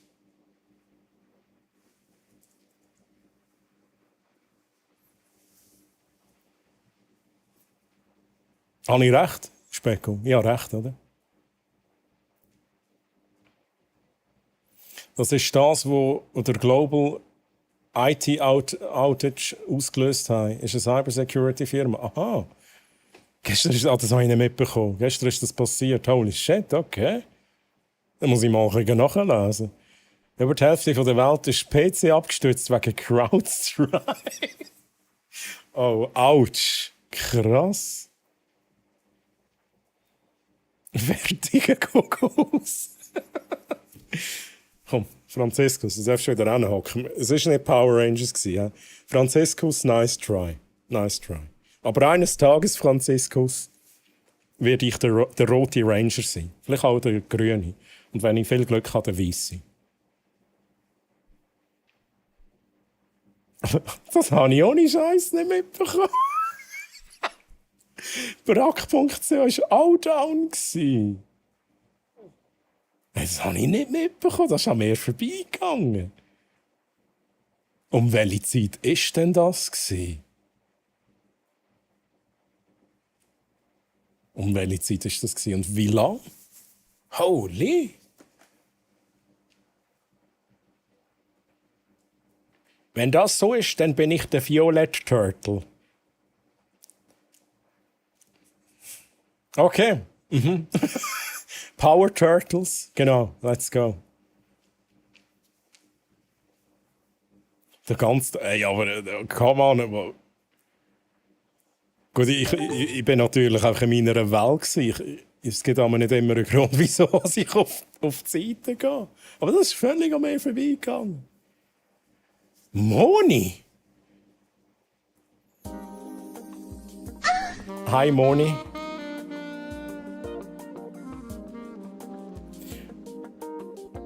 Moni, ich wollte dir schon immer etwas sagen.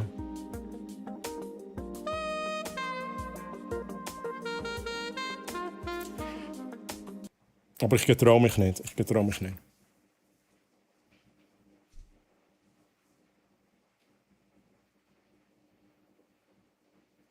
Hey Moni, wie geht's dir? Schön bist du da.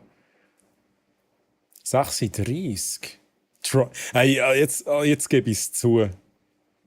Also so Sachen gehen eigentlich nicht an mir vorbei. Aber das ist an mir vorbeigegangen, Chat. Das ist an mir vorbeigegangen.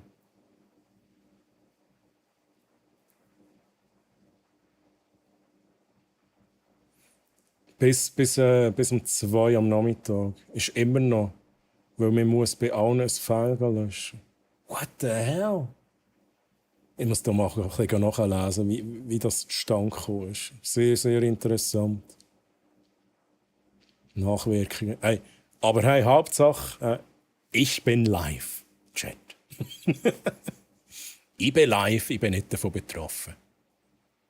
Oh yeah. Oh, ich warte auf dich, Troy Herzli. Hey, alles gut, Moni, alles gut, kann mich nicht beklagen. Guter Stream gewesen. Wir haben heute noch ein Event gehabt, das wilde Gemable. Mit dieser wilden Grafik, die der Bert immer so lustig findet. Shit. Okay, mein Stream ist abgestürzt. Hey Coolio, gute Nacht Coolio. Träume süß von einem Gangsters Paradise, wo Ananasbäume.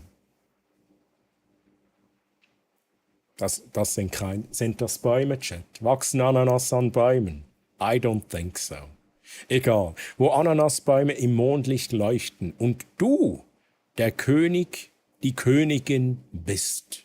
Mein Bot weiss halt nicht, wie du dich identifizierst. I'm so sorry. Mögen die Sterne über dir wachen und dir süße Träume schenken. Hashtag Sweet Dreams are made of these. Hey. Coolio, mach's gut, schlaf gut, schönen Sonntag. Schön bist du da gewesen. Und bis zum nächsten Mal. Bye bye, tschüss. Ein fehlerhaftes Update von Anbietern für seine Windows-Software war der Grund gewesen. Oh mein Gott. Ich glaube dort, oh mein Gott. Irgendwann habe ich News gesehen. Ich habe sie aber noch nicht angeklickt. Wo gestanden ist, das Windows-Update macht alles kaputt. Da habe ich immer so gedacht, ja, normal, oder? Normal. Okay, aber das war in dem Fall ein bisschen heftiger gewesen. Und das ist bei ganz vielen PCs passiert. Holy shit, ey.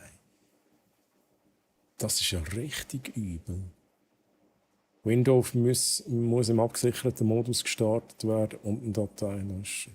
Gut, wenn man da weiss, ist es relativ easy zu fixen, aber das heisst nicht, dass es wenig Aufwand ist, vor allem bei grossen Firmen. Oh mein Gott, und vor allem eben den Downtime und aber das ist wieder Microsoft, oder? Was haben sie wollen? Haben sie wieder Werbung reinpatchen? Haben sie wieder, keine Ahnung, haben sie Werbung geschalten im weiss ich nicht wo, Taskliste. Oh Mann, hey. Gangsters Paradise ist kein Zufall. Das ist bei dir hinterlegt. Ich glaube, das kommt immer cool. Ja. Ich halt, bei gewissen Leuten habe ich Stichwörter hinterlegt und bei dir ist das dabei. Kannst du über CMD Troubleshoot im Troubleshoot Restart Mode oder Windows PE. Aber es ist einfach scheiße. Ja, logisch ist es scheiße. Flüge können. Nein, what the fuck? Hey, nein, das Chaos. Hey, das Chaos. Wegen. Ich finde auch den Gedanken so krass. Ich meine, klar, Microsoft ist nicht klein. Das ist auch das Problem, dass überall Windows drauf ist.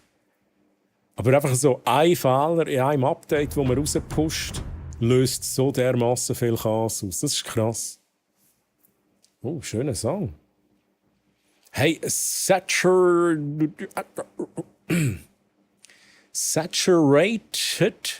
Saturated Soul, grüezi. Wie geht's dir? Merci vielmals für den Follow. Listen. Moment schnell. Ah nein, du sagst, es war nicht Microsoft, es war CrowdStrike, Falcon Sensor. Okay, I'm sorry. Also eigentlich ist nicht Microsoft schuld, sondern eben CrowdStrike. Ich muss mich da wirklich mal schlau machen. Schlau machen. Aber trotzdem, quasi so etwas ganz Kleines kann für so viel Chaos sorgen. Es sind weltweit 8,5 Millionen Systeme betroffen. Das ist nur 1% aller Windows-Systeme. Aber halt meistens relevant. Ja, okay.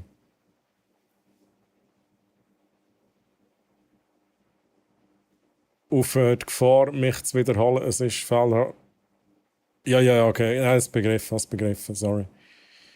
Vom Anbieter für seine Software gewesen.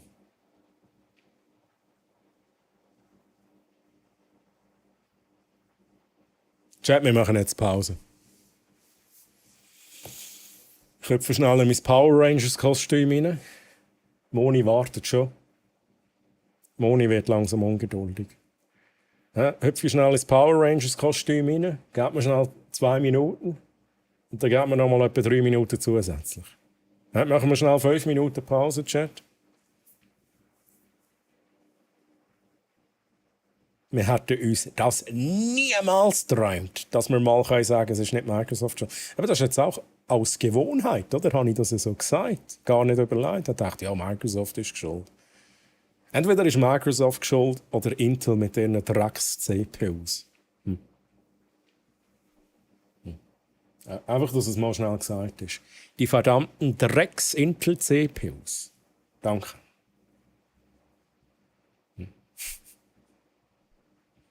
Ich werde verrückt gemacht. Das nächste System wird das Ryzen-System sein, Chat. Ja, ich habe es eben schon lange. Oh mein Gott, Moni wartet wirklich, Chat. Wir müssen jetzt eine Pause rein. Es wird morgen, Chat. Aber Troy, du weißt doch, was ich am Samstag mache. Was ist in Australien? Hat sämtliche Zahlsysteme nicht funktioniert, Troy? Steampunk Lady, natürlich weiss ich, was du am Samstag machst. Du verkleidest dich als Power Ranger. It's Morphin Time. Du gehst natürlich noch Wäsche machen. Dann kann Specko noch Wäsche machen. Oh, Juti, gehst du schlafen? Mein Bruder hat auch wieder den 12. Gen eingebaut. Ja, 13 und 14. Da kannst du wirklich gerade einfach einen Kübel reinrühren. Intel macht mich dort nur noch verrückt. Es wird immer schlimmer. Aber hey, Juti, gute Nacht, Juti. Träum von fliegenden Bananen. Im Jurassic Park. Während du auf einem epischen Gipfel picknickst. Mögen deine Träume genauso aufregend sein wie ein Dino-Abenteuer.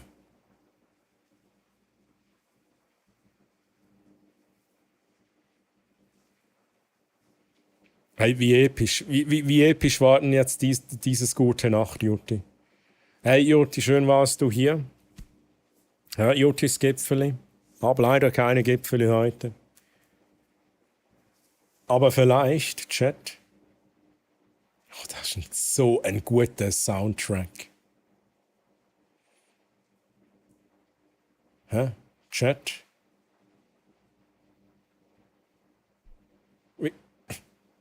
Wieso geht's nicht? Oh, what the hell?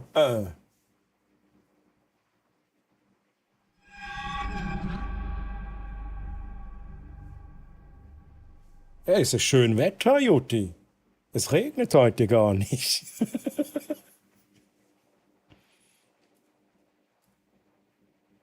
Episch hoch 1000. Ich werfe dir zu. Okay, ich fang. Wo ist jetzt die Musik? Ich war nicht ready, Juti. Ich war nicht ready.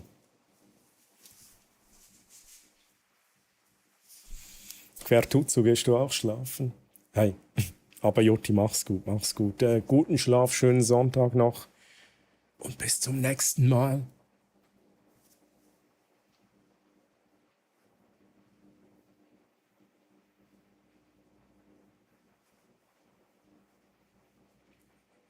Quertutsu, es ist Zeit, dass du in die Welt der Träume eintauchst und deine Hacker-Skills ruhen lässt.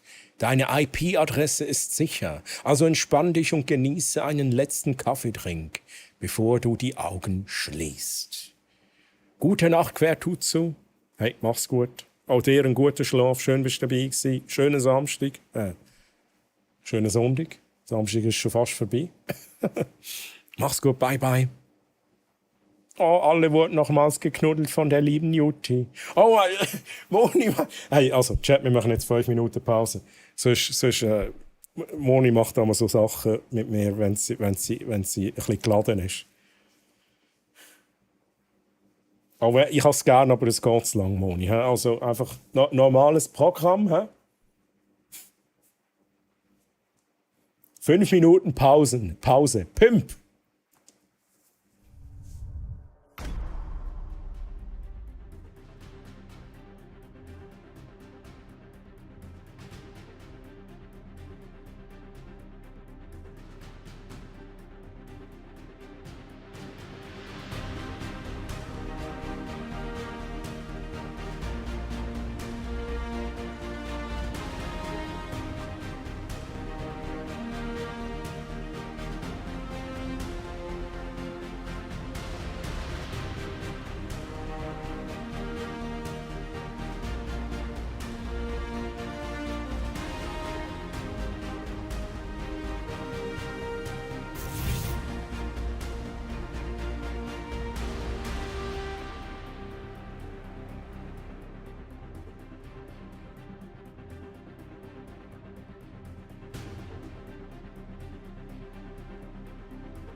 Chat. Ja, da bin ich wieder. Moni ist gut. Moni, bist du zufrieden? Bist du zufrieden? Der Song hat aber den Bounce gewünscht, oder, Chat? Ah, der ist einfach in meiner Playlist drin. Wie gut. Wie gut.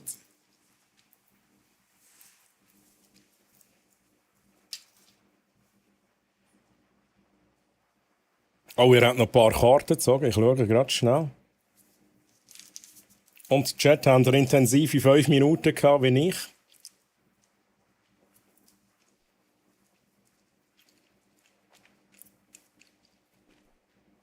Renegade mit der Troilina-Karte. Die hast du aber schon gehabt. He? Du hast 3-mal Troy's Hammer, 3-mal Spielzeughammer, 1 Gameplay, 2-mal Troilina. Steampunk Lady mit Troy's Hammer-Karte. Hast aber auch schon 3-mal gehabt vorhin. Spielzeughammer für den Mr. Blatch. Hast aber auch schon gehabt, einisch. Ich brauche Troy. Ich glaube, der jetzt bin ich verwirrt, weil im Refrain bin ich wirklich verwirrt. Ein Highway Racer hat heute, glaube ich, eine Troy-Karte gezogen. Holy shit.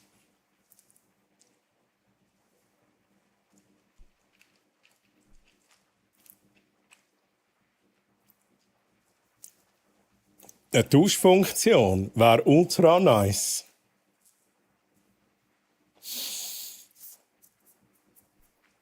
Chat. Eine Tauschfunktion, oder?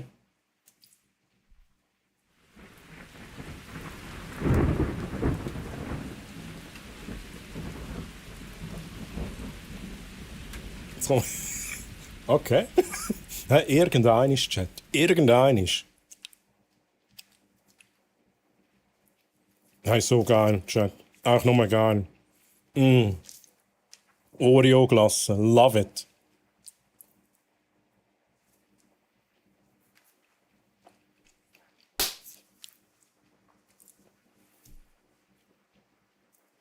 Ich habe nur eine gekauft. Jetzt schaue ich mir nicht so an. Ich habe nur eine gekauft. Der kenne ich mich. Das war die letzte, Will.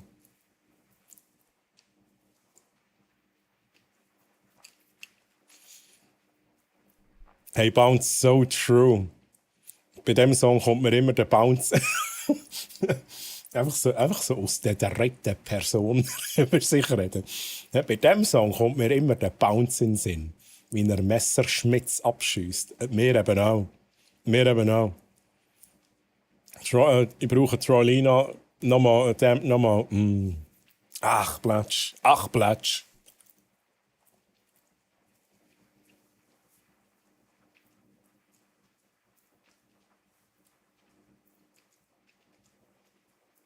Oh, love it. Love it, Chat.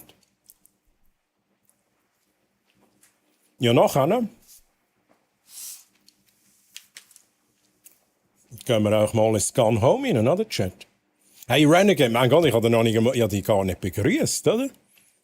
Mega frech. Echt mega frech. Kommentiere ich noch, wie er eine Karte zieht. Aber Renegade, hey, grüezi, wie geht's dir? Wie geht's dir? Schön bist du da. Sorry, ich bin irgendwie ein bisschen neben den Schuhen heute.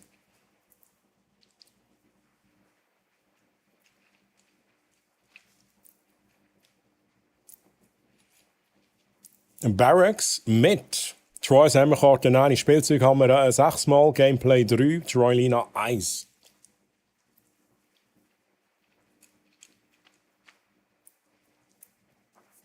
Barracks, da weiss ich nicht. Aber das wäre irgendwie noch cool, wenn wir so wie eine Statistik, wenn ich so wie eine Statistik habe, wo wir vielleicht schauen können. Wer hat am meisten Gummihammer?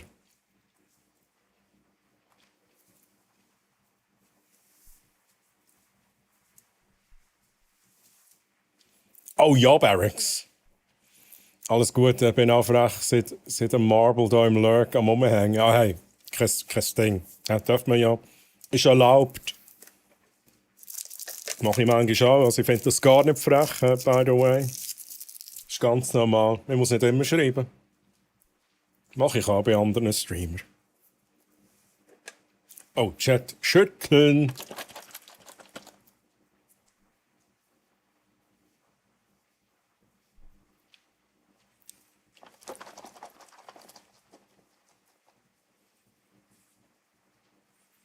Der Carnage, ich guck dich an, Carnage. Das war jetzt ein bisschen awkward gewesen, hä? Oh, ja, neue Sorte. Eigentlich nicht, aber... Emmy will mich halt nicht sponsern, oder? Das soll Emmy mal spüren. Nein, es ist auch so ein bisschen... Ich habe schon eine Weile, habe ich auch die. Meistens habe ich beide, aber heute habe ich tatsächlich nur noch von denen. Aber unter der Woche trinke ich auch viel noch die guten, alten, zuckerlosen, schwarzen, dicken Emmys.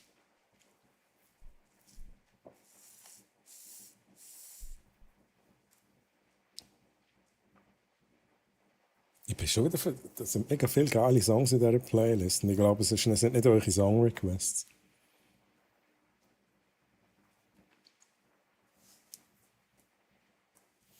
Jetzt muss ich schnell schauen. Ich muss nur schnell schauen, ob es vielleicht abgelaufen ist. Ab und zu muss man das auch gucken. Alles gut, alles gut. Schmeckt nur nach der Oreo-Glasse ein bisschen komisch, ehrlich gesagt. Ich weiß. Through the valley of the shadow of death, and I feel no evil, 'cause I'm blind to it all in my mind. My gun.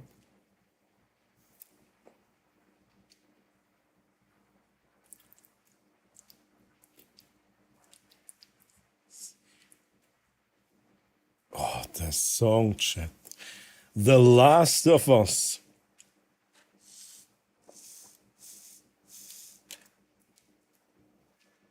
Shake it, baby. Jetzt habe ich die ganze Zeit gemeint, du wolltest mir noch etwas sagen, weil... Oh ja, Barry. Nein, ich habe einfach da vorgelesen, wo im Chat steht. Dass ich gemerkt habe, dass Specko da ja das geschrieben hat. Und du das einfach vorgelesen hast. Aber ich habe mir ohne Scheiß mal überlegt, auch ganz allgemein, wenn ich einfach euch einen Chat vorlese. Und dann kommt ja noch dazu, dass da nicht einmal mehr da ist, meistens, weil da, wo ich vorlese, wäre da ganz weit oben.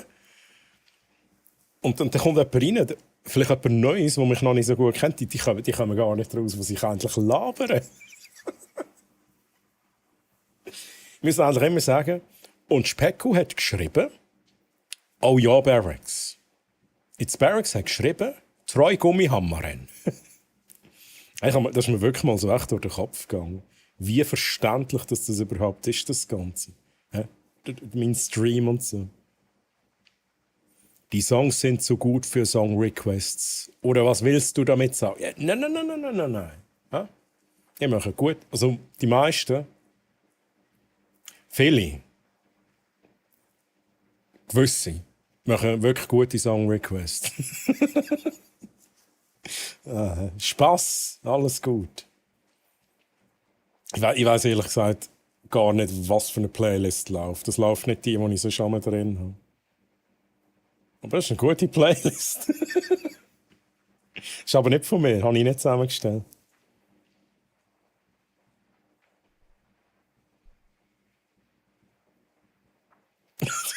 Ja, die Barracks True. Es hat mega viele geile Songs in dieser Playlist. Sind nicht eure Requests? Ah Mann, so habe ich es eigentlich nicht gemeint. He? Im Gegenteil, ich habe jetzt irgendwie mega häufig vermutet, das ist ein Request von euch. Bis ich irgendwann gecheckt habe, weil ich immer geschaut habe, nein, es sind gar keine Requests. Ja, ihr wisst schon, was ich meine, Chat. Ihr wisst schon, was ich meine. Die meisten, viele, gewisse.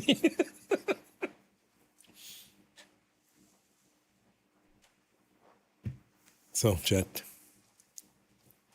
Gun Home, habe ich das überhaupt installiert?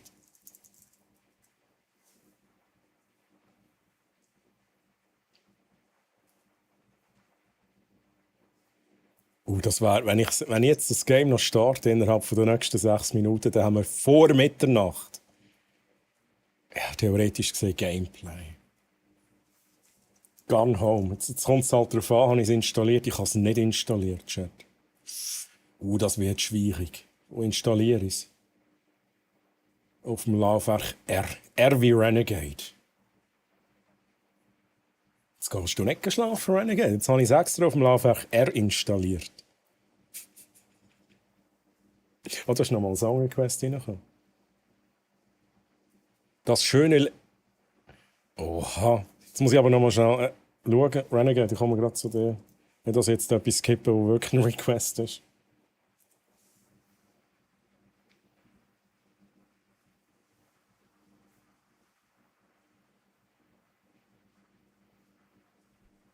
Hey, Renegade, gute Nacht, Renegade CH.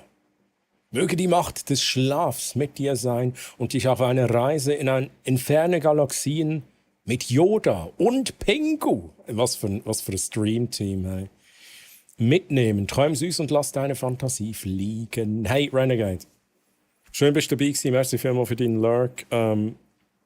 Ich wünsche dir eine ganz gute Nacht. Schlaf gut, schönes Sonntag.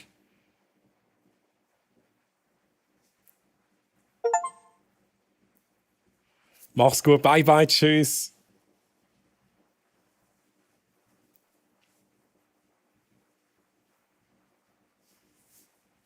Oha, Barracks.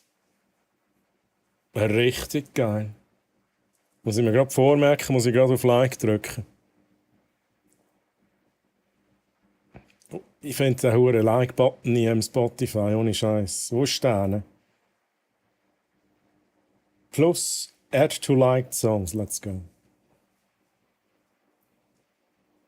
Sie sind sogar 2 Schweizer.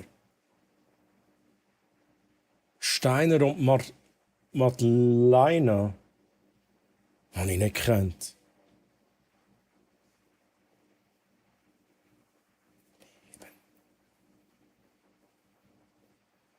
Oh.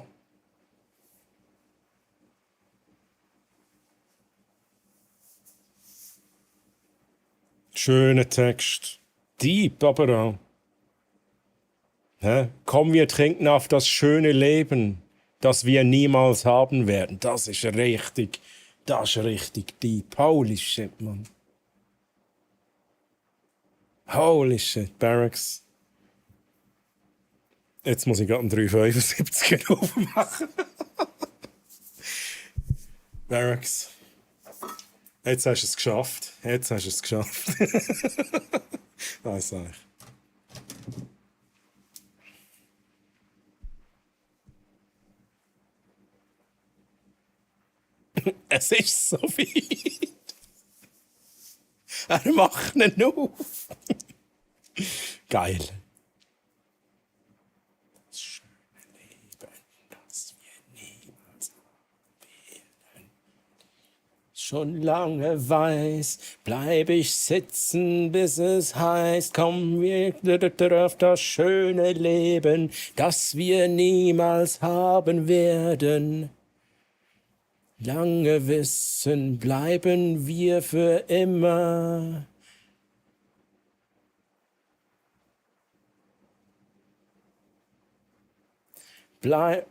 Okay. Wir für immer.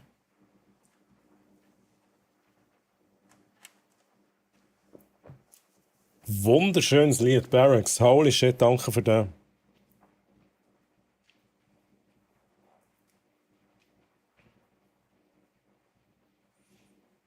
Wann kommt endlich mal Competitive Gameplay?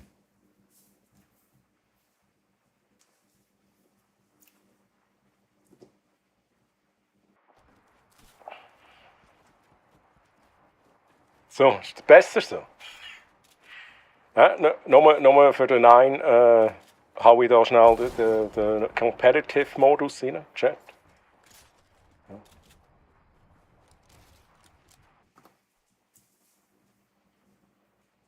Nein, okay. Ganz ehrlich, 9-1 Das war mal. Ich bin in keinem Game bin ich irgendwie aktuell fit für irgendwelches Competitive-Gedöns. Habe ich das Gefühl. Klar, natürlich, ich weiss, wenn es ein gutes Matchmaking hat, dann sollte das kein Problem sein. Aber erstens ist es nicht etwas, wo ich streamen will, ganz ehrlich. Ich würde halt lieber irgendwie so Story, gemütlich, Singleplayer, irgendetwas machen. Vielleicht mal Coop, das habe ich auch schon gehabt. Morgen übrigens, ich erinnere noch mal daran, beim Mr. Blatch, Chained Together, zusammen mit dem Ullenbullen, einfach, was du es gesagt hast. Ich habe ja früher mega viel Rainbow Six Siege gespielt, ich habe CS habe ich gespielt, aber noch so CS 1.6, 1.3 habe ich auch noch gespielt, das weiß ich. Ich glaube, 1.3 war ein richtig scheiß Update gewesen. Aber es will mich irgendwie schon noch reizen. Aber es ist gleich etwas, was ich nicht wettmachen tatsächlich. Und ich habe auch wenn wir jetzt sagen Offstream, hätte ich wie zu wenig Zeit. Es ist halt mega zeitaufwendig, wenn du noch einmal wirklich besser werden willst. Wenn du weißt, was ich meine, oder? Der Troy hat früher sehr competitive gespielt. Barracks, danke vielmals. Es ist ja so. Und wie gesagt, CS bin ich ganz lange dabei gewesen. Bin dort auch immer an den LAN-Partys habe ich bei Turnieren mitgemacht. Ich war in einem Clan gewesen. Und dann habe ich sehr lange, also jetzt nicht mit Clan, aber einfach Rainbow Six Siege habe ich wirklich gesuchtet. Bei meiner Meinung nach auch gut gewesen. Ich glaube, irgendwann habe ich noch jenste Clips, also Clips auch so. Das sind endlich Clips, weil ich habe das sogar gestreamt damals. Clips von Rainbow Six Siege. Nach jedem Raid mit mindestens «Ey, Taggy, erzähl doch keine Räubergeschichte!» Und jetzt kommt dann ein Raid und dann heisst es «Ach jetzt wollen wir Competitive Gameplay sehen.» Holy shit.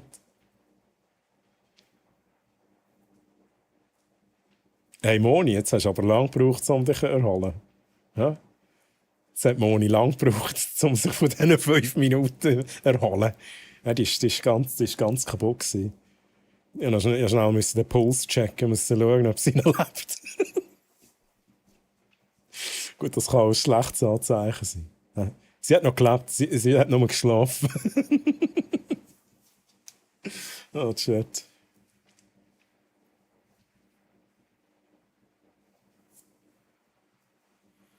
So hat es jetzt das Zeug installiert hier. Gone Home. Wie gesagt, ich weiß halt überhaupt nicht, was das für ein Spiel ist. Eins in Chat, wer Gone Home schon gespielt hat. Ich muss das schnell wissen. Gibt es irgendjemanden, der das gespielt hat, der vielleicht auch schnell bereit wäre, eine Spoiler-free Bewertung oder so, keine Ahnung, ja, so Bewertung abzugeben? 999. Ja, das heisst also, Specko, du hast alle Games gezockt, aber das nicht. Ja. I've got 99 Games ja, und so weiter.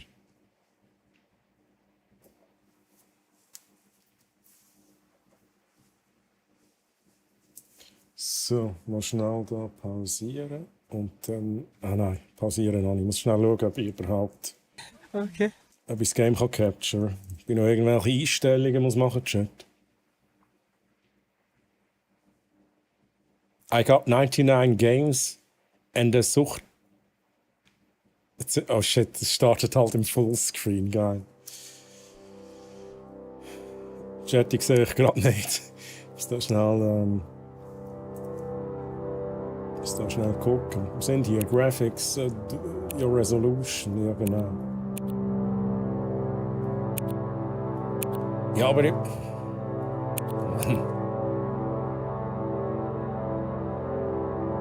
kann ich denn das Spiel auch in 16:9 spielen? Oder muss ich es jetzt in 32:9 spielen?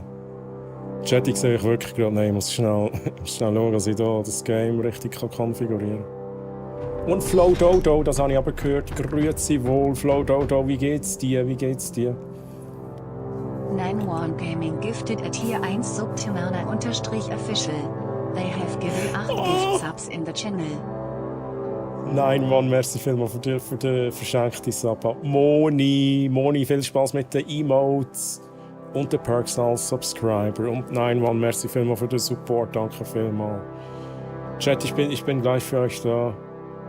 Ja, mal kurz hier. Ach, jetzt wurde Fullscreen, Mann. Ich will nicht Fullscreen.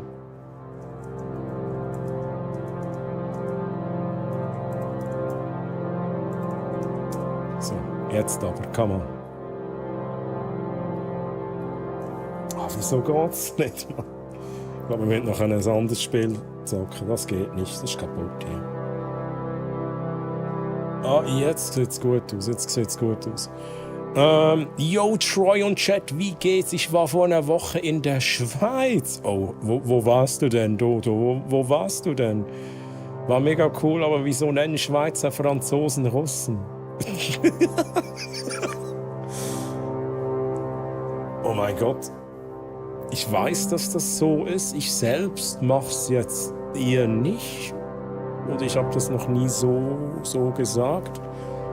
Chat, helft mir. Wieso sagen wir den Franzosen Russen? Was hat das für einen Grund? Ist das auch so einfach lustig? Hey, aber Dodo, wie geht's dir und wie war denn dein Aufenthalt? Servus, schön. Ach, jetzt lese ich im Bot seine Nachricht vor. Mir geht's super, Bodens. Ja, du hast sogar was gesagt, ne? Dass du da bist. Nice! Und was hast du so gemacht da? Hm? Was hast du da so gemacht?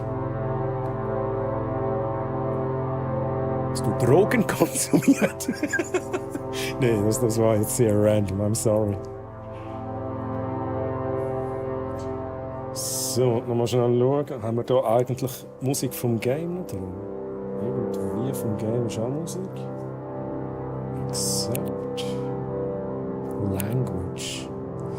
Language, Chat. Oh mein Gott, das ist jetzt die Frage.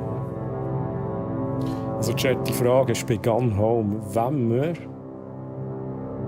Das ist ein Overlay-Text. Du machst schnell einen Poll. Ich weiss halt nicht, was ihr lieber habt. Sprache des Games. Englisch. Deutsch.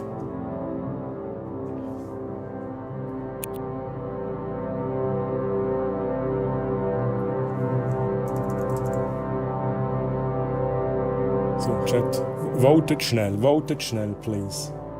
Ich muss wissen, in welcher Sprache wollen wir das Spiel spielen. Gun Home gibt's, dauert etwa 3 Stunden, 2 bis 3 Stunden. Das heisst, wenn ich spiele, dauert es etwa 15 Streams.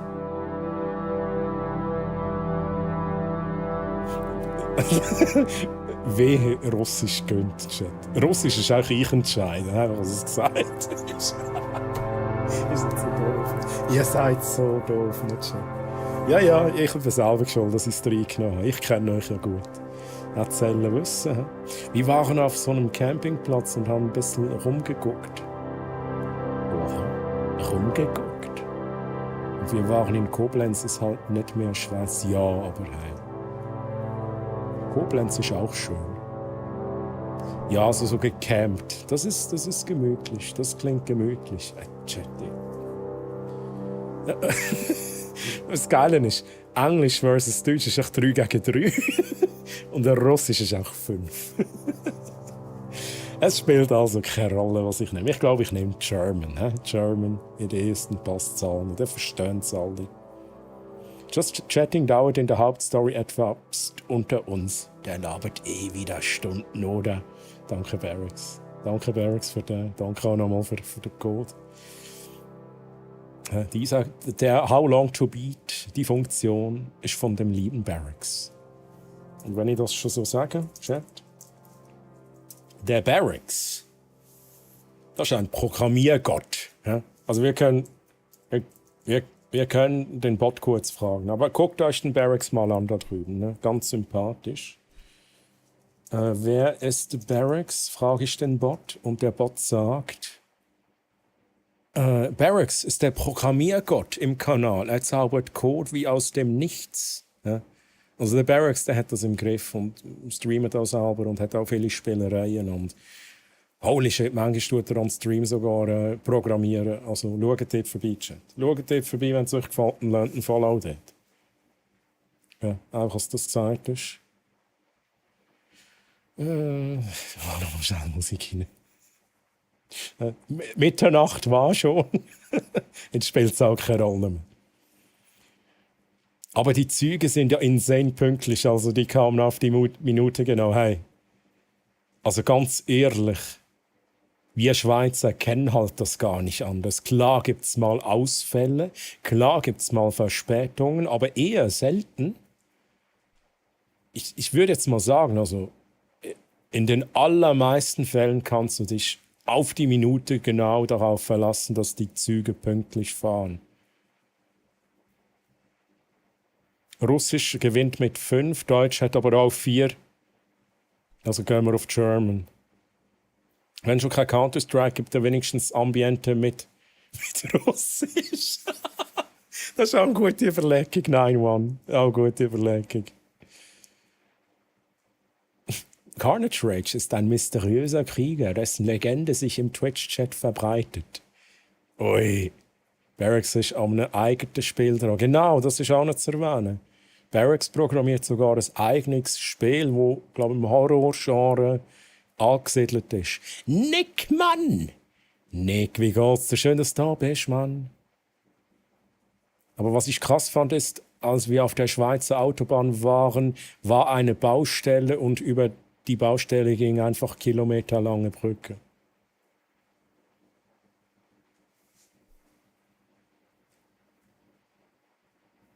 Okay, also eigentlich parallel zur Autobahn, aber erhöht. Und unten waren sie am Bauen. Irgendwo habe ich das mal gesehen, dass das in der Schweiz ist.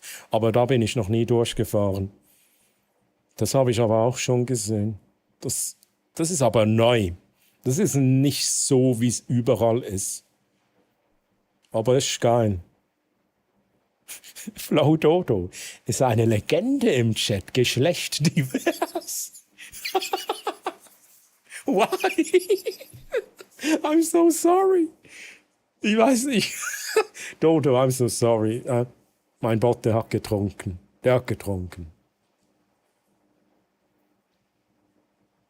Wenn du treu einen Schrecken... Nein, füge keine Luftballons ins Spiel ein. Bitte nicht. Ist das in Solothurn? Das habe ich aber nicht gewusst. Ja, ich bin Airfighter. Grüezi übrigens. Wie geht's denn? Bin über die mobile Brücke drüber. Wollte ich eben auch mal. Ist das in Solothurn? Muss ich mal echt in Solothurn durchfahren? Okay, mein Bot ist verwirrt. Sorry, Dodo. Ich glaube, mein Bot ist verwirrt. Der meint jetzt, du seist die Lizzie. Du. Hey, Döni, Mann, Döni, wie geht's dir? Schön, dass du da bist. Döni! Wie hast du es? Ich bin nicht divers. Das Problem... Chat, Mann. Habe ich die Kategorie also noch nicht umgestellt. Boy, Ja. that escalated quick. Ich weiß. I mean, that weiß. really got out of hand fast. Was habe ich jetzt? Habe ich den Vater verloren, Mann. Jetzt wollte ich etwas sagen. Nee, ich weiß, woher das kommt. Mein Bot kriegt die Info von eurem User. Ihr könnt ja Pronomen hinterlegen. Da gibt es irgendeine Webseite dafür. Weiß jetzt auch nicht mehr, wie das heißt. Und wenn er nichts bekommt, also wenn ihr nichts hinterlegt habt, dann bekommt er die Info User Geschlecht divers. Ist das der Grund? Ich glaube so. Das macht aber keinen Sinn. Eigentlich müsste Geschlecht unbekannt sein und nicht divers. Muss ich mal angucken. Mein Bot ist einfach besoffen. Mein Bot. Wait a second.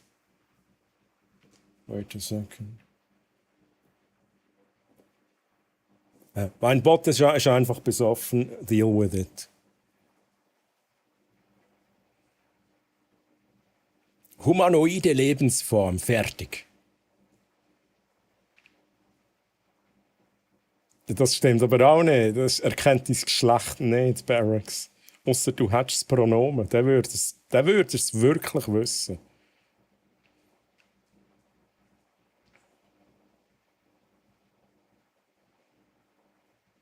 Ratta.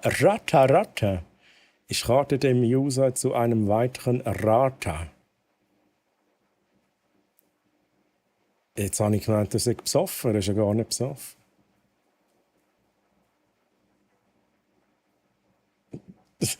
Zehn von 10, would recommend it. So, Chat jetzt aber, come on. Oh. Schnell da noch Kategorie Gun Home.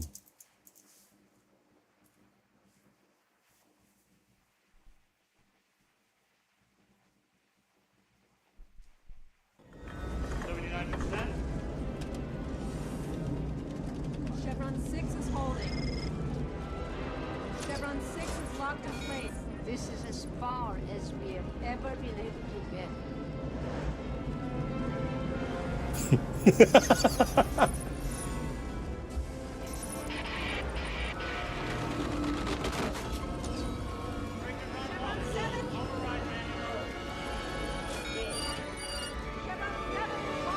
Wow.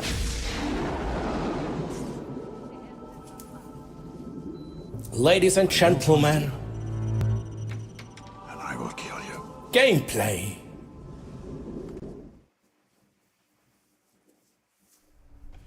So. Probieren wir das mal, Chat. Probieren wir das mal. Vorhin haben wir doch noch Musik gehabt. Das ist so ein Game. Da ist, die Menümusik ist nicht im Loop. Die rechnen nicht damit, dass einer wirklich einfach so lange in dem Menü innen ist, dass der Sound nachher weg ist. Das heisst, wird nicht geloopt, awkward silence. Grafik ist, glaube ich, gut. Ja, doch, irgendwie ist Musik auch. Ganz, ganz leise. Nein, nicht Russisch. Das ist ein Storygame. Da versteht ja niemand mehr was. Nein, wir machen jetzt nicht Russisch. Ja, wobei, ne? Eigentlich wäre dann. Wo ist das eigentlich? Ah, well, ja. Hey, come on. Hey. Alles gut. Was haben wir da noch? Hervorhebung von Interaktion deaktivieren. Sprache. Also eigentlich müsste ich dann Français nehmen, oder wenn ihr sagen Russisch. Hat das jetzt eigentlich jemand erklärt? Ich glaube einfach das Zeug nicht gelesen, oder? Ich weiß nicht, ob es jemand beantwortet hat, oder? Wieso Russen? Hey, übrigens, ja, das Godzilla-Hymne, Nick. Ich habe es erst jetzt gesehen. Godzilla. Ich hatte eine Stunde Russisch. Ich kann fast alles übersetzen. Nein.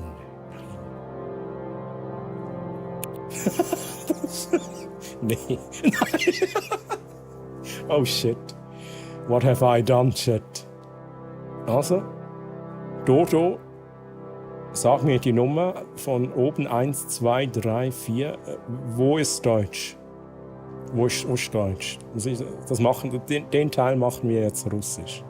Das ist die russische Challenge für heute.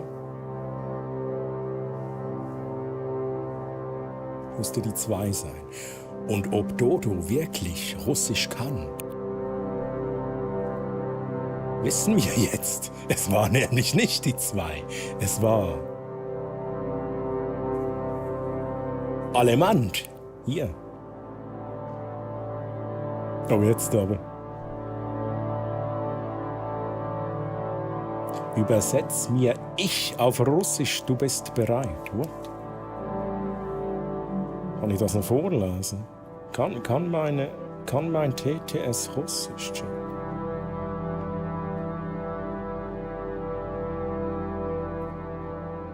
Vivi.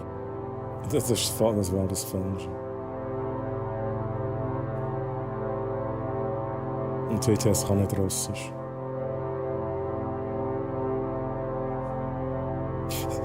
Chat, wir machen jetzt Deutsch. Ja, die Votes waren 3 auf Englisch, 4 auf Deutsch und 5 auf Russisch. Deshalb gibt es jetzt Deutsch. Deutsch. 3. 3. Jetzt ist es aber Englisch. Use the arrow keys. WASD, Chat. WASD. To walk, look around using the mouse. Optionale Einstellungen. Nein. Chat, wir machen Start hier. Was ist jetzt? Okay. Das ist schnell Fullscreen geworden. I don't know. Hi, Mom. So I got my ticket home from Europe. I get back on June 6th, but it's a really late flight because that was the cheapest, so it gets in at midnight. But don't worry, I'll get a shuttle from the airport. So ist es. Oh mein Gott, jetzt haben wir es. Ich kann nicht mehr alles. Kann das nochmal neu machen? Wieso ist es so leise? Ist das Bild auch so leislich? Die Probleme, die ich hier habe, ne? Das ist unglaublich.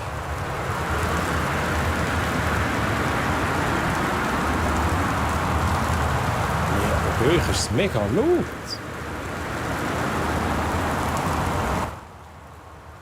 Okay, dann ist irgendetwas. Oh mein Gott, was ist jetzt nicht gut?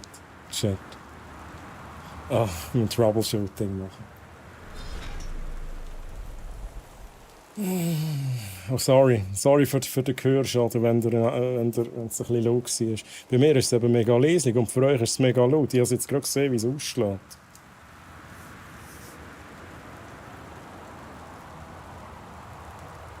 Das macht doch keinen Sinn, Chat. Das macht null Sinn. 0,0.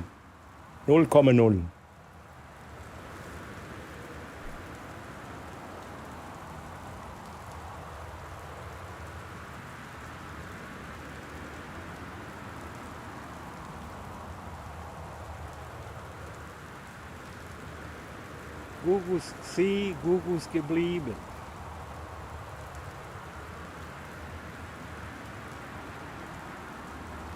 Hey, ich komme nicht mehr raus, Chat.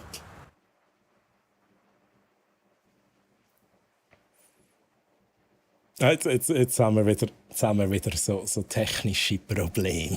I love it. Aber das kann doch nicht sein. Ich muss schnell überlegen. Desktop-Audio. Wieso ist das für mich leislich und für euch laut?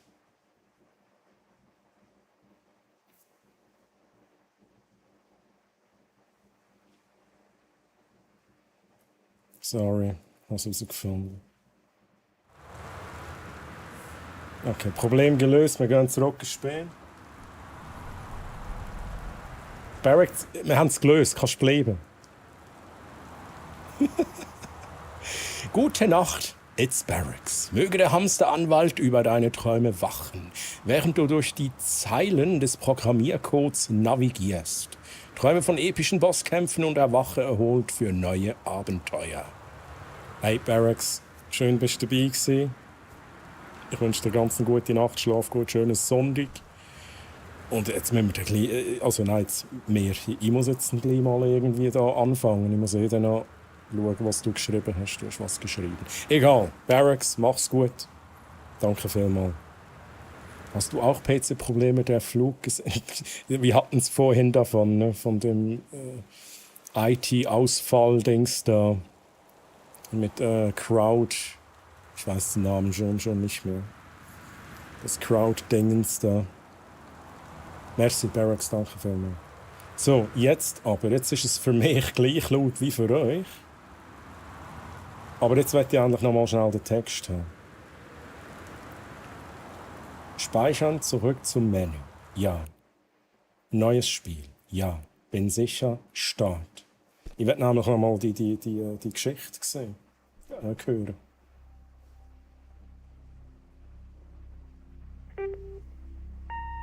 Oh, Hi, Mom. Goat Simulator. So I got my ticket home from Europe. I get back on June 6th, but it's a really late flight because that was the cheapest, so it gets in at midnight. But don't worry, I'll get a shuttle from the airport so you don't have to pick me up. Like, really seriously, you don't have to. Okay, so, love you. See you soon. Bye. Bye.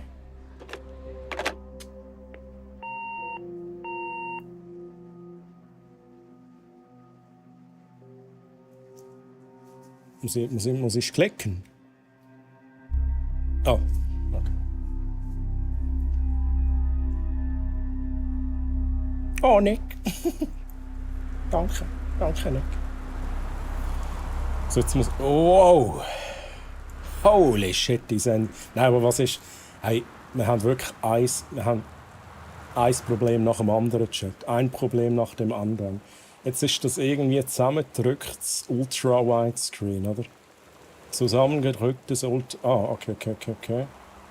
Let's do this. Let's do... Wieso kann ich da nicht scrollen? Was ist das für ein Spiel, Chat? Ich drehe durch. Ui. Ja, ich glaube, das ist die Auflösung, die ich will. Einfach nicht zusammendrückt. Das wäre das Beste, wenn es nicht zusammendrückt ist, liebes Spiel.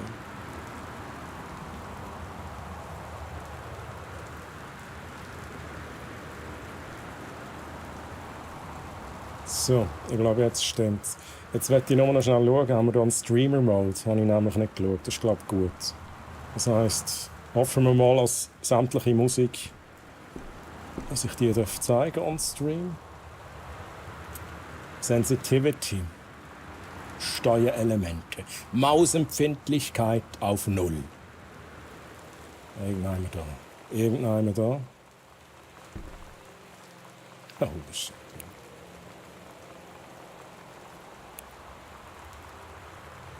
So macht man das, Chat. Ja, aber... Hey, was ist das?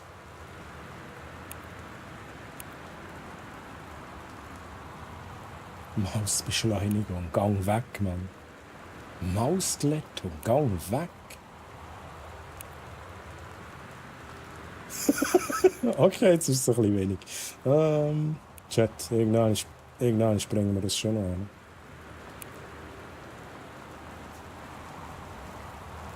Okay, jetzt snappt es aber so blöd. Ey, was ist das hier? Nicht haftende Zielauswahl. Nein, danke. Das ist fix der Brothammer. Bist du der beste Brothammer auf der Welt? Natürlich bin ich der beste Modhammer im Dunkelwald. Oha. So, Chat, ich glaube, jetzt ist gut.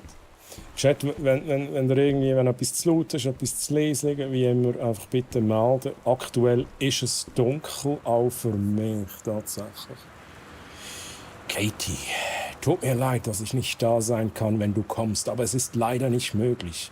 Bitte, bitte stell nicht das ganze Haus auf den Kopf, um herauszufinden, wo ich bin. Ich will nicht, dass es jemand weiß. Wir sehen uns irgendwann wieder. Mach dir keine Sorgen. Ich liebe dich. Nick. Sam.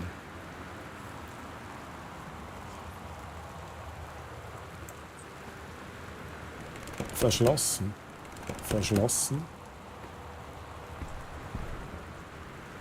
Kann ich mit Sagmehl auch Brot machen? Sorry, dafür bin ich nicht zuständig. Das steht nicht Nick, Mann. Das war jetzt erfunden. Aber was haben wir da? Sind wir das? Caitlin Greenbrier, Portland, Flug 270, 6. Juni 1995.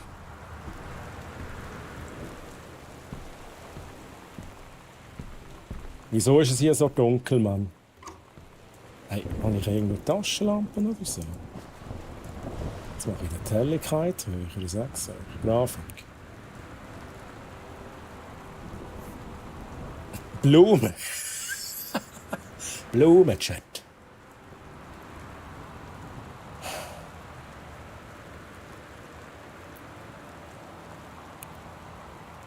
Ja, Fienchen, welcome back. Fienchen.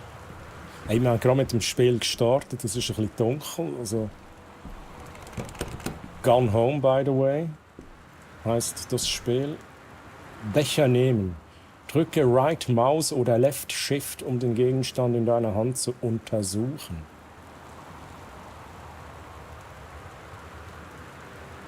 Sehr, sehr interessanter Becher hier. Sehr interessant. Zurücklegen. Oh, puh.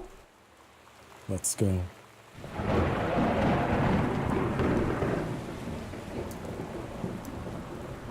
Chat. Ich will weiter noch schnell etwas gucken. Fienchen, was hast du noch so getrieben? Was hast du so gemacht? Ja, das wette ich jetzt wissen. Du kommst noch mal sagen, oh mein Gott, Fienchen, okay. Nein, alles gut, alles gut, ich bin nicht traurig. Ich bin nicht traurig. Ich komme nur noch kurz zum Gute Nacht sagen. Es ist jetzt einfach zu heiß, um in der Wohnung zu sitzen. Wir haben Garten. Okay, let's go. Yes! Ich glaube, das ist nicht das Gleiche. Noch schnell in den Pool und dann pfusen. Okay, hey Fienchen, dann, das ist... Bist du wieder betrunken? Moni, Mann. Hey, aber das klingt geil. Hey Fienchen, dann wünsche ich dir ganz eine gute Nacht. Schlaf gut. Hoffentlich nicht zu warm während dem Schlafen. Aber egal wie warm es ist, denk daran, beim Troy ist es 31 Grad. Gute Nacht, liebe Fienchen. Träum von weißen Söckchen, einem Firefly-Raumschiff und Abenteuern mit Luna Lovegood. Vielleicht begegnest du sogar einem Fluxkompensator in deinen Träumen. Schlaf gut. Fienchen, bye bye, tschüss. Tschüss. Carnage 30 Grad, oh mein Gott, das ist einfach viel zu warm. Ey. Viel zu warm und viel zu dunkel. Also da kann ich zoomen, Chat. Zoomen.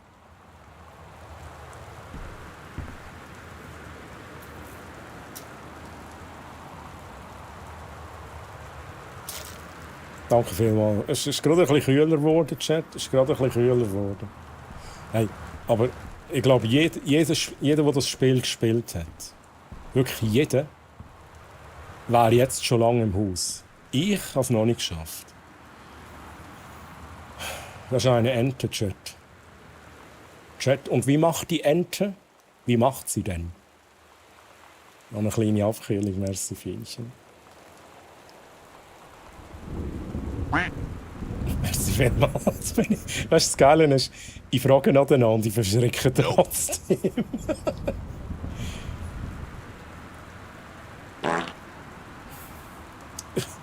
Hey! Furzt mich die Enten einfach an. 5,99 Chat, das war ein richtiges Schnäppchen. Oh! Hey, let's go.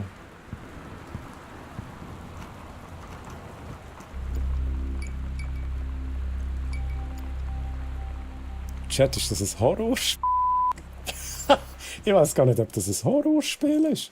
Es hat so geflackert, Mann. Was ist das für ein... Wieso haben wir hier keinen Lichtschalter, Chat? Ja, Lampe ausschalten.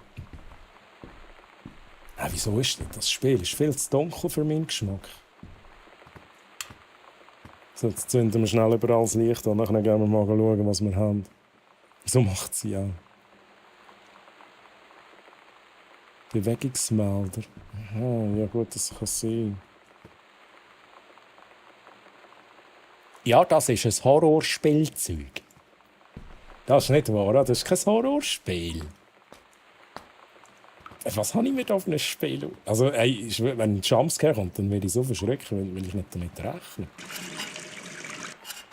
Das ist echt die Hälfte, ist so übersetzt, Chat, oder? Turn Faucet off. Ja, Chat. Ja. Ja, schnell spülen, das muss schon sein. Hat sicher schon lange niemand mehr gespült. Reinigungspulver. Peel here. Hello there. Hello there. Ist da noch irgendetwas? Oh, what do we have here? Hands up. Und da noch irgendwie so. Quick Fix. Brauche ich alles nicht, Mann. Kann ich aufmachen nicht. Autorenmagazin, 50 Gewinnspiele mit Preisen im Wert von $21.000. Stephen King, Kritiken, die Kunst der Bewertung, veröffentlicht werden. Das Geheimnis, die leere Seite, wie 20 Top-Autoren damit fertig werden. Was ist das für Sache? Das nehme ich jetzt mit. Soft Plus, wie viele Lagen, Chat? Wie viele Lagen? Wenn das nicht draufsteht, dann ist das Müll. Das ist nichts. Gerade fortschmeißen.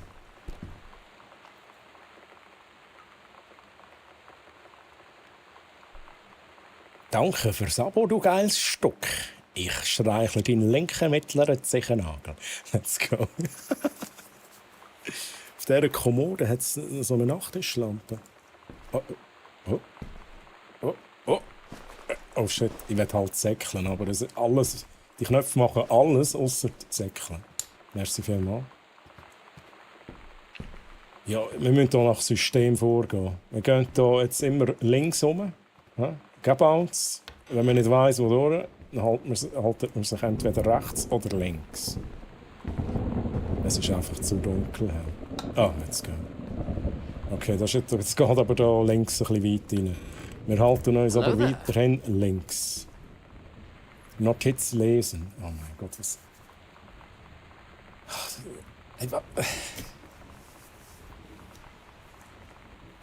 Chat. Ich kann nicht scrollen, einfach als es gesagt ist. Ich kann nicht scrollen. Ich überlege mir jetzt wirklich... Oh my God. You are so lucky you finished high school before we moved into this house. Okay. So, it's the first day of school. And there I am, Bitte introducing mit. myself to Hello. the class. And I say that I just moved into the house on Arbor Hill. All of a sudden, every kid in the room turns and just stares like I suddenly transformed into a mutant. I just stood there, wishing pretty hard for a rewind button. Because now maybe nobody knows my name, but they all know who I am. The Psycho House Girl. Great. Chat, ohne Scheiß, da geht mir so auf den Sack. Also ich weiß ja nicht, aber da kann man ja nicht einmal richtig lesen. Und das hat ja nicht einmal Platz. Ist es okay für euch, wenn ich auf Englisch stelle? Dann haben wir es wenigstens richtig. Dann können wir das anschauen. Das ist doch viel angenehmer, oder, Chat? Oder gibt es jemanden, der überhaupt kein Englisch versteht? Chat, also sagt mir ruhig Bescheid. Wenn ihr jetzt sagen, hey, da verstehe ich jetzt gar nichts mehr und dann will ich nicht mehr, lasst es mich wissen. Wäre jetzt das Russisch gewesen? Das ist schon besser. Also, es ist einfach mega... Also sorry, erstens kann man es nicht richtig lesen im Deutschen. Ich weiß nicht, wer das designt hat. Was ist das für ein Event gewesen, das du vorher gemacht hast? Wildes Gemable ist das gewesen, bitte jetzt. Das sind ein paar Streamer, vorwiegend von Deutschland, dabei. Ich vertrete die Schweiz tatsächlich bei diesem Event. Und dann fährt, also das geht auch morgen noch weiter, by the way. Dann fährt es bei einem Streamer an, der wird weitergeratet. Also es wird immer 2 Stunden gemurmelt und dann gibt es immer 3 Gewinner, die 3 Preise bekommen. Und dann der nächste Streamer und dann gibt es noch einen Gewinner vom kompletten Event, wo dann...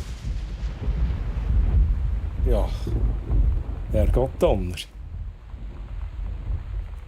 Vom ganzen Event, wo es sogar noch einen Pokal gibt. Also, das ist irgendwie eine geile Sache. Natürlich viele Leute, darum war es ein bisschen mühsam gewesen, mit Chat lesen. Ist das, wenn du es für Kurzfassung erklärst? Okay, Nick. Wann ist morgen?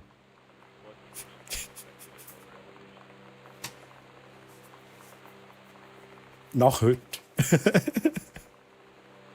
So, Chat. Sie hat es eigentlich vorgelesen. Das ist eigentlich noch schön, sie liest es vor. Das heisst, ich muss es nicht nochmal vorlesen. Aber ich gehe nochmal schnell durch. Positive attitude. First bell to ring at 8 a.m. for the Beth Valence Principle. Wir gehen da weiter. Wir machen alles auf, Chat. Wir machen alles auf. Wir lesen alles. Paris. Hi, Mom, Dad, and Sam. I'm in Paris. I have done many Parisian things, including eating le petit déjeuner and wearing a beret. I'm going to have lots of film to develop when I get back. Sam, I'm bringing you back something from the Shakespeare Book Company. Carnage, wait a second. Since you are my favorite sister, love you all, Katie.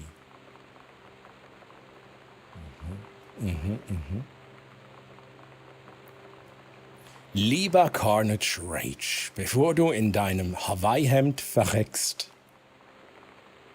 Lass die Sorgen des Tages langsam ausbluten und sink friedlich in den elendigen Kissen deines Bettes. Das ist verdammt gut. Der erste ist richtig gut. Gute Nacht und süße Träume, hey Carnage. Schön warst du hier, gute Nacht, schönen Sonntag noch. Bis zum nächsten Mal, bye bye, tschüss.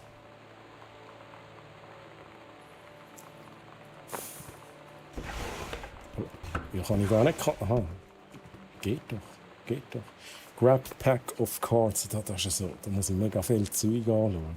Ich will doch einfach Story erleben hier. Give me the story. Oscar Doc Mazan. Ist das wichtig? Oscar Mazan, 60 of Boone County, died peacefully last month in his home. Ja, ich werde es doch nochmal schnell haben. Mr. Mazan was born on September 8, 1933 in the house that would be his home for the rest of his life. He attained his degree in pharmacy at a young age and returned to Boone County to practice. He quickly became a well-loved figure at the center of the community. In the decades preceding his passing, he was seldom seen outside his home. A service will be held this Sunday at the First Methodist Church at 1 p.m. Okay, ich weiß nicht, ob das zur Story dazugehört. Ja, ich weiß es nicht. Oh, what do we have here? Ein Viertel.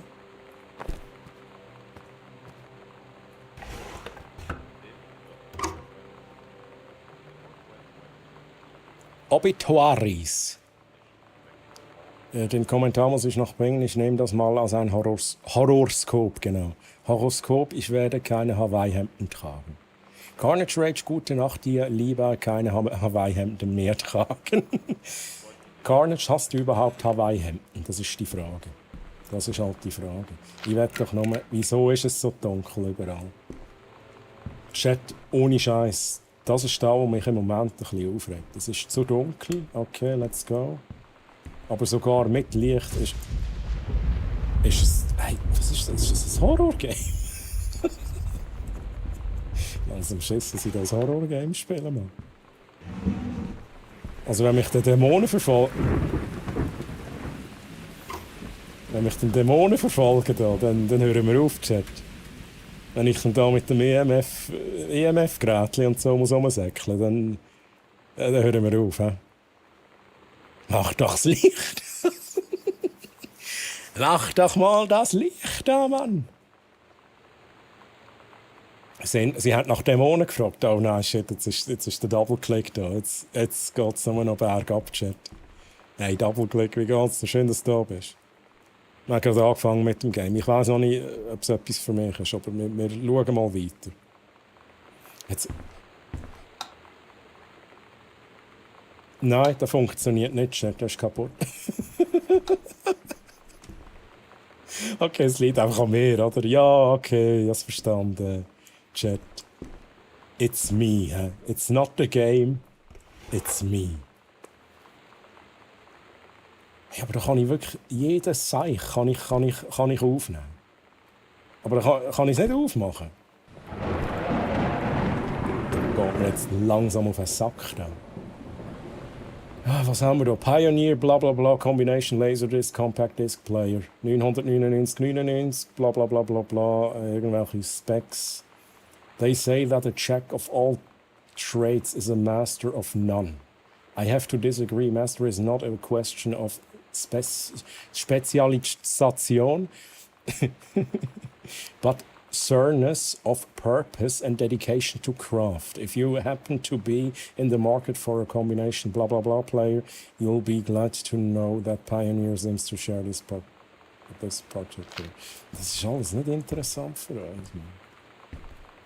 Oh, Lock! Chat, das ist interessant. Das ist ganz sicher interessant. Da ist sicher die Minigun drin, Chat. Da ist die Minigun drin. Wir haben gelernt, Lichtschalter betätigen. Da bin ich. Hey, wie geht's dir? Wie geht's dir, Dave? Eher mehr die unangemeldete Putzfrau. Hast du gar mal... Hey, aber gell, es ist... Auch mit Licht, sorry, ist es so dunkel. Aber ich habe irgendwie nichts. Aber das kann ja nicht sein, Mann. Graphics, haben wir da etwas? Oh mein Gott. Chat. Ist es jetzt heller? Das ist doch nicht heller. Ja, also. Ach, what? You come on. Also, Minimum, Maximum Chat. Wir tun es auch mal aufdrehen aufs Maximum. Merci, Taki, für den Input. Es ist heller geworden, aber so minimal, oder? Also, ich habe immer noch das Gefühl, es ist dunkel, aber egal, es ist besser. Grab Tissue Box. Ja, das ist es. Kann ich auch anzünden. Hey, da so ein Untersetzer. Ein Stift. Haben wir irgendetwas Interessantes drauf? Ja.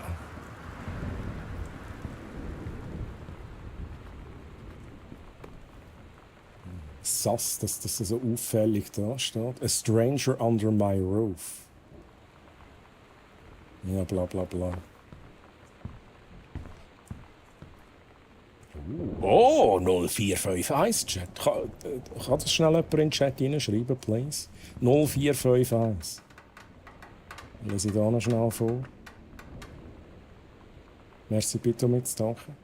Dear Terence, David asked me to write you regarding the reviews you've been submitting the last few months.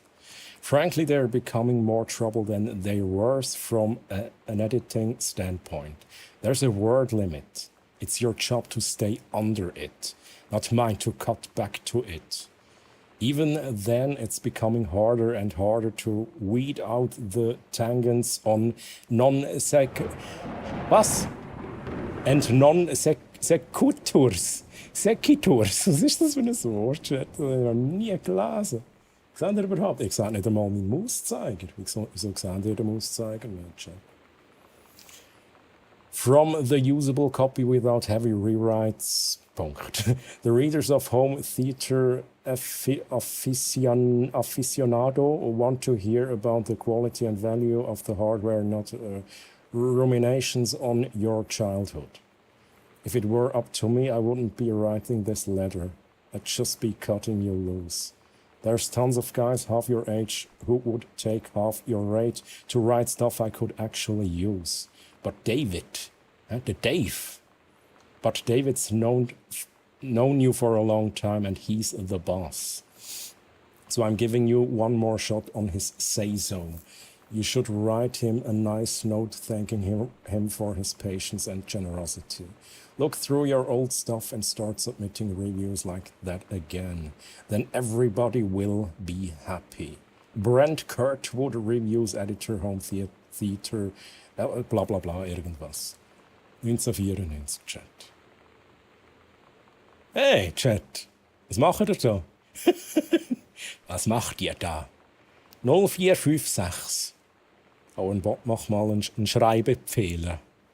Ja, Schreibefehler 0451. Da hast du gemeint, er hat mir WASD vertauscht. Dabei habe ich auch die Finger am falschen Ort gehabt. Wo war das, Chat? Da. 0 4 5 1 Open. What do we have here? Da kommen jetzt Secrets, Chat. Die Secrets.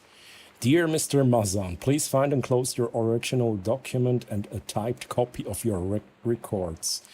The notarized copy has been filled at our offices. Thank you for entrusting our firm with this important matter.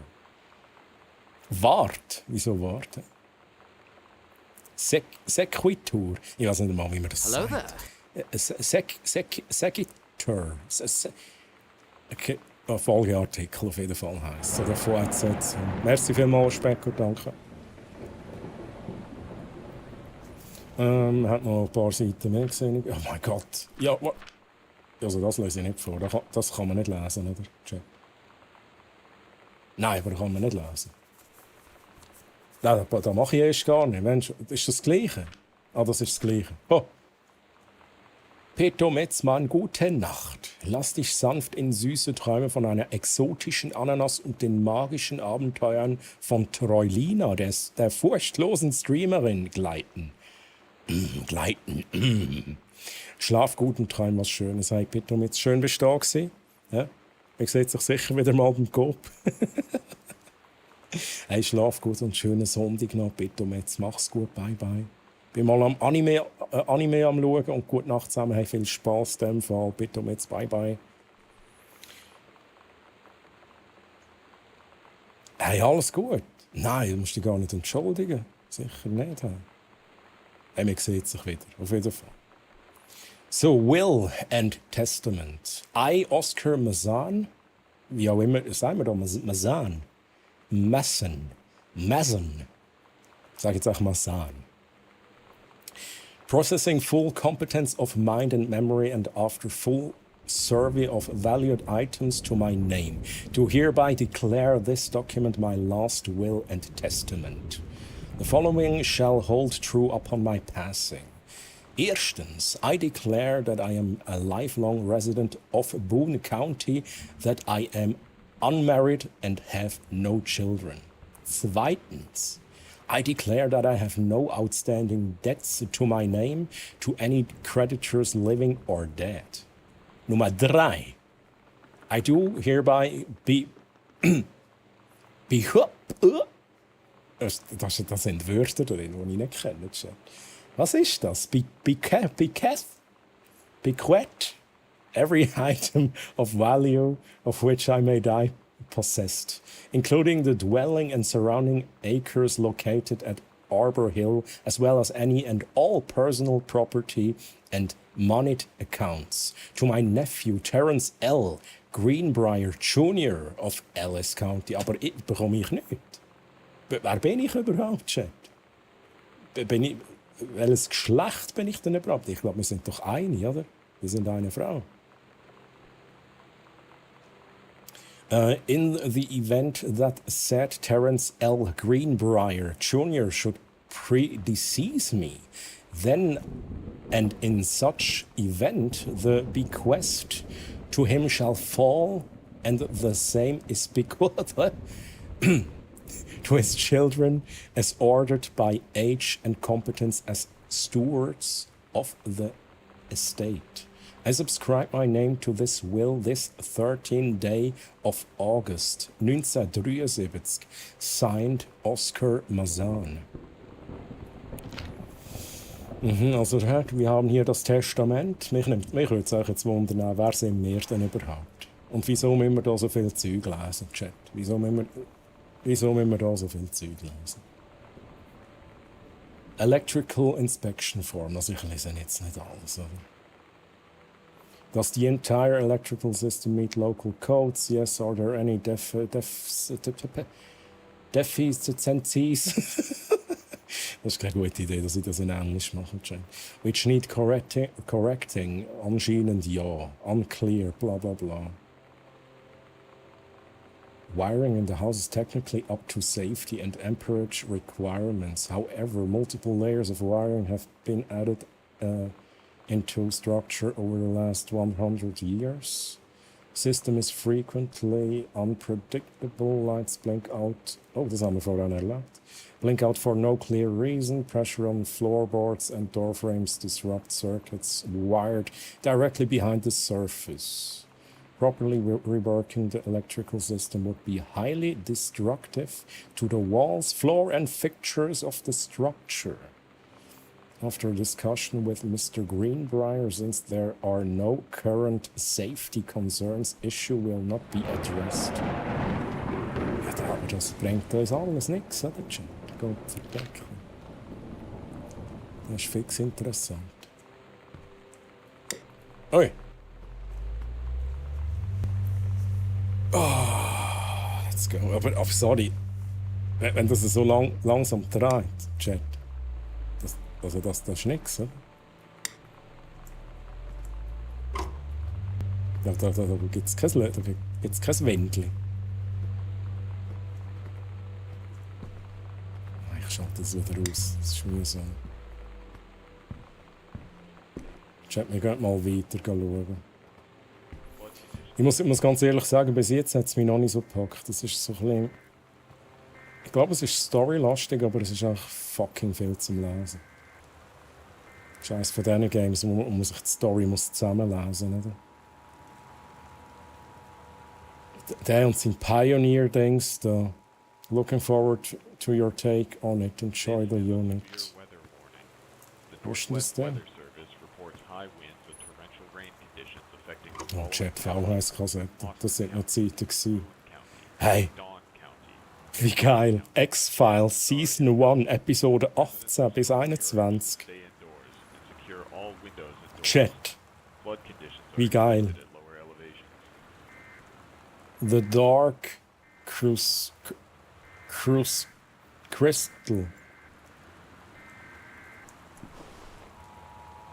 Severe weather warning, Western region. Making friends. Sam thought this might help them. Northwest Weather Service reports high winds and torrential rain conditions affecting the following. You know that feeling? where Danke the first vielmals, moment D-Car und D-Car, Mann. they have a big gold star Jetzt around redet sie them, wieder. and you have to get to know them. Jetzt möchte ich eigentlich den D-Car begrüßen im There's Chat. this girl. I think she's a senior. She's usually dressed kind of punk. But sometimes I see her in this, like, army uniform. And she's always drawing in this notebook. D-Car, ich bin So gerade für dich da. I had no idea how I would ever, like, have an excuse to talk to her. Till I noticed she and her friends hang out and play Street Fighter at the 7-Eleven every day after school. Street Fighter, Chat. Street Fighter. Hey D-Car, wie geht's dir? Schön, dass du da bist. Hello! D-Car, geht's dir hoffentlich wieder viel besser, oder? Ist wieder gut, oder so noch auf dem Weg zur Besserung? Letztes Mal hast du gesagt, du musst keine Cortison mehr nehmen. Das hat schon mal gut getan. Hey, aber schön bist du da, schön bist du da. Wir sind übrigens, falls du es nicht mitbekommen hast, wir sind im Gun Home.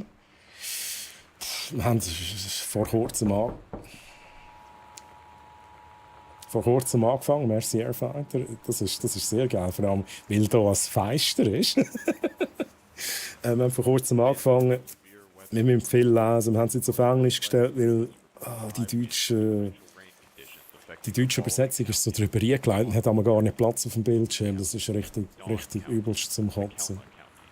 Aber ich muss mal herausfinden, ob mir das langfristig packt, wobei das Spiel soll ja 2 bis 3 Stunden gehen. Also mal gucken. Und Chat, bitte sagt mir Bescheid, wenn ihr das Gefühl habt, hey, das ist langweilig, das ist Kacke und keine Ahnung. Eure Meinung ist auch gefragt. Ich habe ein bisschen gefailt mit dem Timing. Ja, alles gut. Also ich habe es nicht schlecht gefunden. Noch nicht ganz gut, immer noch Schmerzen. Hey, dann wünsche ich dir weiterhin gute Besserung. Holy shit. Mir geht es gut, kann mich nicht beklagen. Warm. Ich glaube, alle haben ein bisschen warm im Moment. Schnell schauen. Jetzt tun wir schnell meinen 375 auf die Seite stellen. Fast 31 Grad. Fast 31 Grad. Aber sonst kann ich mich nicht beklagen. Alles gut, danke. Nochmal schnell schauen, was haben wir da? From David Warning, das ist... Notify Sender of New Address. Greenbrier Terrace. Okay. Also das ist die alte Adresse. Sagt uns das irgendetwas? I don't know. Wo sind wir denn da? Wir sind jetzt da, oder? Und das wäre seine alte Adresse gewesen. Falls das irgendetwas zur Sache tut, I don't know. Chat. Können wir etwas anzünden? Das hat doch keine mehr. Fuck. Ich werde etwas anzünden. Ich werde etwas kaputt machen. Jetzt machen wir echt Zeug kaputt, Chat. Aber ist die Nase voll hier. Es heisst, wir haben uns daheim zugebunkert, alle Läden zu, hilft um ein paar Grad. Heisst, ist es so. Bis man noch den PC anlässt und Games spielt. Ja, dann ist es vorbei. Oder dann geht es auf jeden Fall bei mir nicht lang, bis es wieder warm ist. Oh, da ist noch etwas. Hey, das ist so viel zum Lesen, Chat. I don't know. Terry, hey man, have you been? I know you're a published author and everything now, but my editor at Hi-Fi Aficionado has too much review work to go around, and he's looking for another freelancer. Naturally, I thought of you. You were saying in your last letter how much of a pain it's been trying to find a publisher for your latest work of literature. And writing the stereo reviews is that simple. Sit at home with a glass of scotch, listen to some records and write up how it sounds. Also das macht der Dude, der Terry macht das, ja.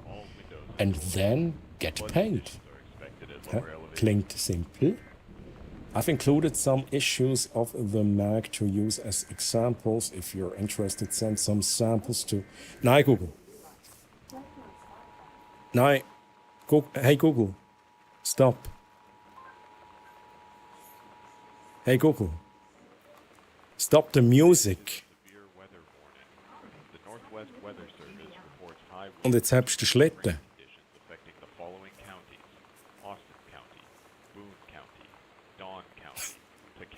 Google Home hat jetzt auch Musik abspielen, oder? Keine Ahnung wieso. Wo bin ich gewesen? If you're interested, send some samples to my editor and tell him your old college... was ist das für ein Wort? College... Was ist das? Mike sent to... You. Here's the address. David. Aha, okay, das ist der andere Dude. Dear game, it is too much text for Troy. Please shorten your communication to a minimum. Yes, please. Es ist halt. Meine Englisch, ich verstehe es schon, aber es ist halt. Es kommt halt fast auch ein bisschen noch dazu. Es ist viel zum Lesen und dann muss ich irgendwie noch zusätzlich überlegen. Aber nein, wir machen jetzt mal weiter. So einfach gebe ich mich nicht geschlagen, Chat. So einfach gebe ich mich nicht geschlagen. Wir haben noch viel zu entdecken. Woher sind wir gekommen? Von dort her sind wir gekommen. Da gehen wir durch. Ich werde halt immer säckeln und sie macht alles andere. Eraser brauchen wir nicht. Bunch of Coupons. Da brauchen wir auch nicht. Was haben wir da? Brauchen wir auch nicht. Alles Zeich. So, Licht einschalten. Zack. Zack. Licht einschalten.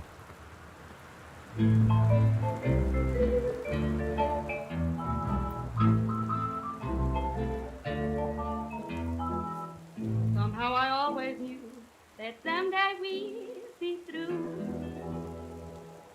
Now that it's happened, I just Schnell einen Schluck Wasser nehmen, Chat. I've done the best I could to keep from feeling blue. Oh, grab a bottle. Was haben wir da, Chat? Was haben wir da? Hanrahan, number 9, Irish Whiskey. Why, Daddy, I didn't know you were. Jack, mir gerade einen ein, oder, Chat? Do you think I sent you far away? I ain't been nowhere. Vixa, Wodka. You stay away from me. But hopeless. Ja, Letters. Das ist da, wo wir wollen, Chat. Für das sind wir da. I left my trunk in town. So. Du hast jetzt den Schlitten, sonst kann ich mich nicht konzentrieren. Dear Mr. Greenbrier, I write to inform you that unfortunately Mercury Books will be unable to publish your follow-up to The Accidental Pariah. Despite the low sales of The Accidental Savior, das ist eigentlich der Vorgänger und das ist der Nachfolger, we went ahead with publication of the second book in hopes to the John Russell series catching on. However, sales of the second book have in fact been lower than those of the first, and so our stewardship of the series must end here. It has been a pleasure working as your publisher, and we wish you and John Russell the best in your future endeavors. Sincerely, Donald Thrips. Okay. Also da, ja. Zusammenarbeit beendet, so wie es aussieht. Aber jetzt auch nicht sonderlich interessant. Überall die Letters, das ist unglaublich. Samantha, ui. Du hast schon gemeint Samara, ja, die würde aus dem Fernsehen kommen, Chat. Please give this to your mother. Kannst du ein bisschen schöner schreiben? Ich muss es schließlich vorlesen. Aber ich probiere es. Okay, ich gebe auf. Nein.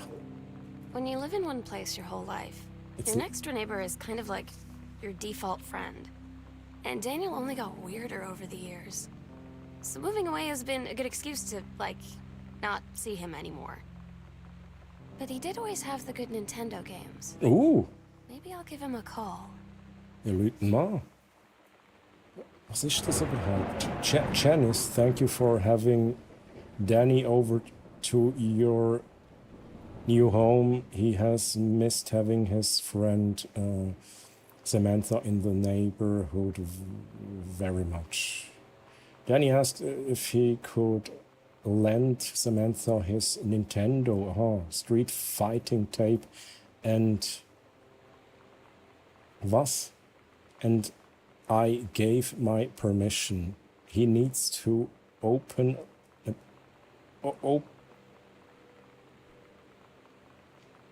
spend less time with those games anyway. No hurry returning it. Let Samantha know that he is welcome back to our house to visit anytime. Okay. Nintendo games, let's go. Hey, verabschiede mich wieder. Heißer langer Tag. Noch viel Spaß beim Lesestream. Ich weiß nicht, wie lange ich das noch mache, ohne Scheiß. Hey, Decor, schön hast du reingeschaut. Decor, ich wünsche dir ganz eine gute Nacht. Hoffentlich nicht zu warm. Hoffentlich bleibt es kühl. Merci vielmals. Schlaf gut. Schönen Sonntag noch. Bis zum nächsten Mal. Bye, bye, tschüss. Haben wir da noch etwas? We need letters, Chat. We need letters. Ich muss Zeug vorlesen.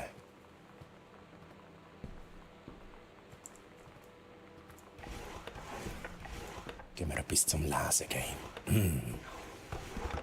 Etwas zum Lesen. Oh Mann, hey. Das finde ich ein bisschen mühsam. Das Handgeschriebene, das ist halt mega mühsam zum Lesen. Hey, Lonnie? That is Lonnie. So if you wanted to come over to my house still this afternoon, that would be cool. I can drive, it's kind of far, but I can drive you home too, so hopefully that's fine. Right back and leave this in my locker if you still want to, and we can meet in the parking lot after 6th. Samantha. Yeah, I'm totally in. See you there. Then I'm gonna kick your butt. Get ready. Ja, das ist das Street Fighter Ding, wo man immer wieder so ein bisschen You know what they say about the best laid plans of mice and men? Yeah, turns out it applies to Street Fighter too. At least I worked up the courage to walk into the 7-Eleven and ask for a turn, but all that practice at home did not exactly translate in the wild.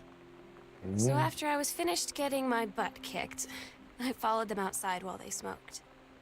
And that was when she asked me if I was that Psycho House girl. Psycho House? But then she said she's always really wanted to see the Psycho House. Her name is Lonnie. Aha, okay. She's coming over tomorrow. Ist das da wo wir jetzt sind, das ist Psycho House. Please tell Mom and Dad sorry about the stuff that's missing. Sam. Was soll das sein? Locked. Wir haben eine Tür, die wir aufmachen können. Chat.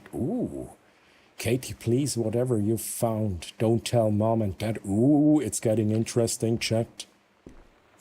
What happened? Ist jemand ermordet worden? Finden wir noch einen Leichen? Wir werden mal rauf. Ich glaube, jetzt haben wir da den ganzen Teil erkundet. Press 2 or M to check your location in the house. Oh! Also, wait a second. Okay, jetzt sind wir da. Jetzt haben wir da ein Foyer und den Front Porch, aber wir können natürlich rauf. Jetzt läuten wir da schnell an, Chat. Nicht?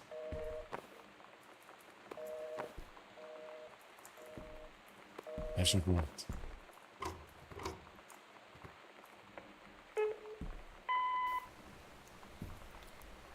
Sam. Sam. Hello. Hello. Sam.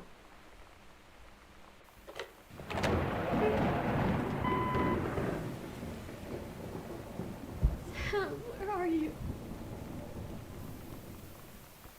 Really? I need to talk to you. Please be there.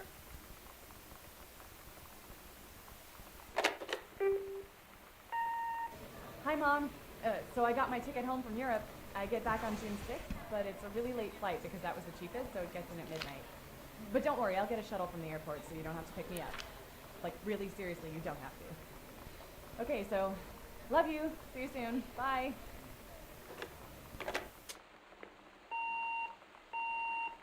Kommen noch nichts daraus, Chat. Ich lese noch schnell da. Sam Daniel from the old neighborhood call. He wants to come see the new house. Call him back.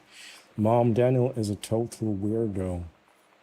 The only reason I ever hung out with him in the first place is he had a Nintendo when we were little.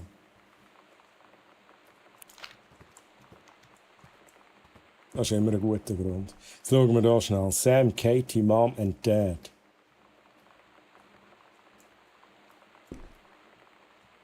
Ja. Und der Jan und Terry.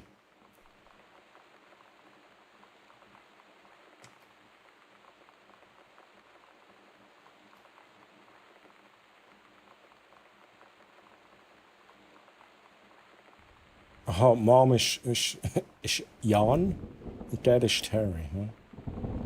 Aber wer sind wir, Chat? Ich check es nicht. Sind wir die da? Weiss das jemand, Chat? Checkt das jemand? Ich muss mal schnell schauen. Wir sind Katie, oder? In dem Spiel kann ich gar nicht rannen.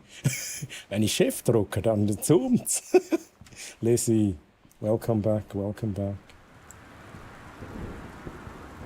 Lizzie, by the way, wir haben hier Gone Home gestartet, jetzt auf Englisch, weil Deutsch ist ein bisschen mühsam.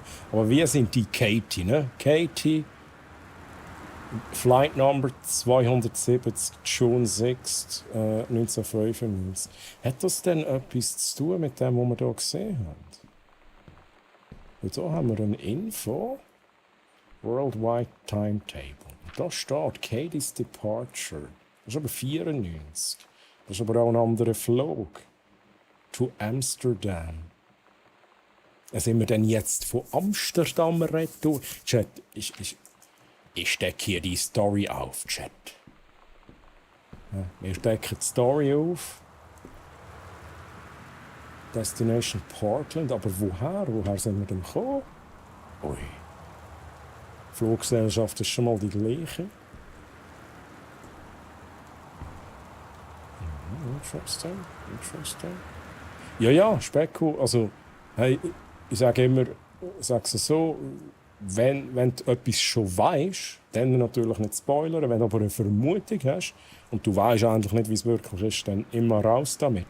Ja, Spekulationen, Specko. Vor allem du darfst natürlich immer Spekulationen machen. Ne? Name ist Programm. Nur mal raus damit.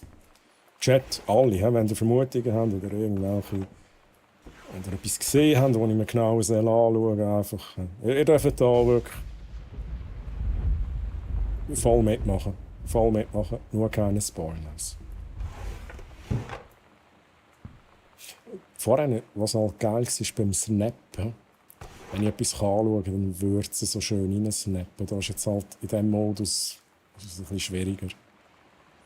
Ist das Horror? Nein, also eigentlich nee.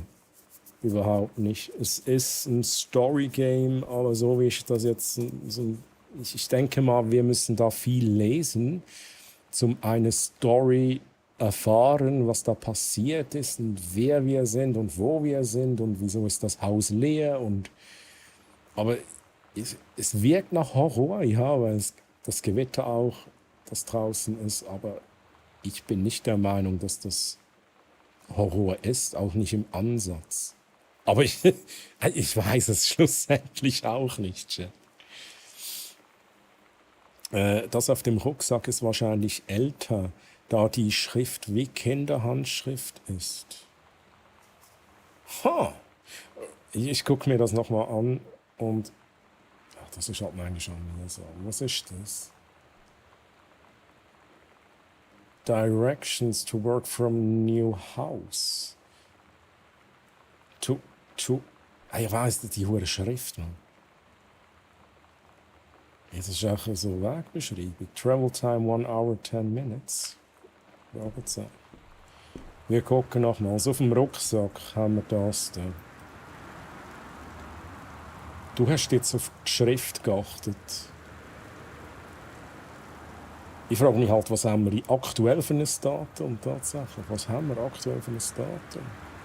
Ich meine, das muss ja fast irgendeinem, keine Ahnung, nächsten Tag sein oder so.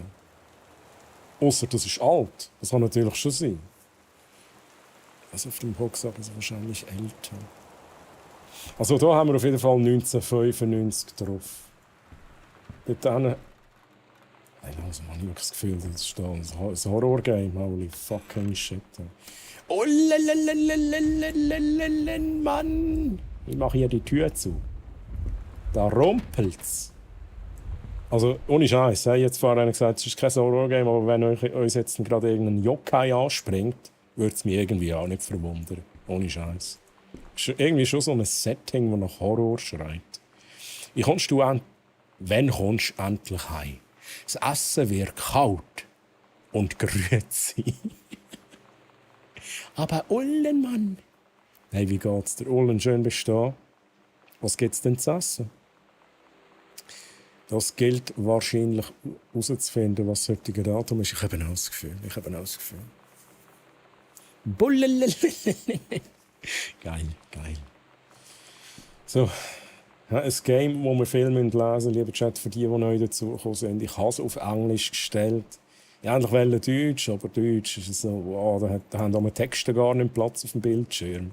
Jetzt habe ich gedacht, also, dann machen wir es Englisch, weil das Audio ist immer Englisch. Ich kann es leider nicht auf Deutsch schalten. Aber jetzt schauen wir mal, wie wir vorwärts kommen. Ob da schon gleich irgendetwas Interessantes passiert. Regional Track and Field Finals, April, blah blah blah blah, first place. Caitlin, das sind wir. Haben wir gewonnen, Chat? Grab Skull, Echo in Mexico. Okay. Haben wir das auch? Sind wir das auch? Hey, Caitlin Greenbrier. Wir sind ein richtiges Talent, Chat. Wir sind Caitlin, wir haben hier all die Pokale gewonnen. Holy Bible. Das ist noch Holy Diver. Herdöpfelsalat mit Wienerli, das ist natürlich auch geil. Wienerli-Salat mit Herdöpfeli ist geiler. Mir geht's gut und wie geht's dir? Hey, Ullen, kann mich nicht beklagen. Alles gemütlich. Ein bisschen warm, aber es ist alles gut. Ui, schaut euch mal das schöne Briefpapier an. Da muss ich gerade lesen. Irgendwelche Handschrift haben. Dear, it's so good to hear from you again. All this new house business sounds like quite the adventure. Remember the little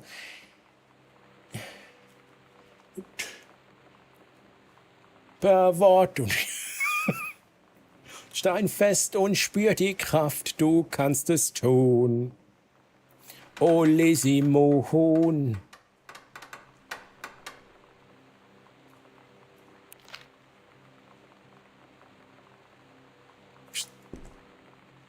Hallo? Ich habe ohne Scheiß die Texte einmal nicht richtig entziffern. Remember the little dorm room. We. Hä? A freshman year? Hey, sorry, aber wenn ich etwas nicht lesen kann, dann überspringen Sie jetzt auch. When we were miserable fantasizing about our dream homes. I always said I wanted a mansion, and you said you just wanted a house in the woods. Chat. Das wäre, ohne Scheiß, das fände ich mega geil. So ein Haus in the woods. Einfach so im Wald. So ein gemütliches Häuschen. Schon anständig gross und so. Das würde mir mega gefallen. Aber ich brauche ein Internet. Glasfaser, Internet und so, da brauche ich dann schon, sonst könnte ich nicht mehr streamen. Look who got both. Somebody up there likes you. I could use some of that magic. Send me some lotto numbers, I'll play them seriously. But I shouldn't be complaining about this good old split level we've had since Bob got transferred to Winnipeg. We just got new vinyl. Oh mein Gott, ich kann es nicht lesen. Vinyl was? Siding. Was ist das? Hey. Hey, es regt mich langsam auf, wenn ich Scheiß chat. I'm so sorry, aber wenn ich das Zeug nicht lesen kann, das regt mich auf. Chat, wollen wir es gleich nochmal auf Deutsch probieren? Wie sieht denn das aus, wenn wir das auf Deutsch haben? Chat. Wie gesagt, Englisch ist nicht... Aber das ist das Problem. Chat, seht ihr das? Es schneidet mir den Text unten ab. Das kann es doch nicht sein. Das kann es doch nicht sein, Chat. Okay, aber ich habe...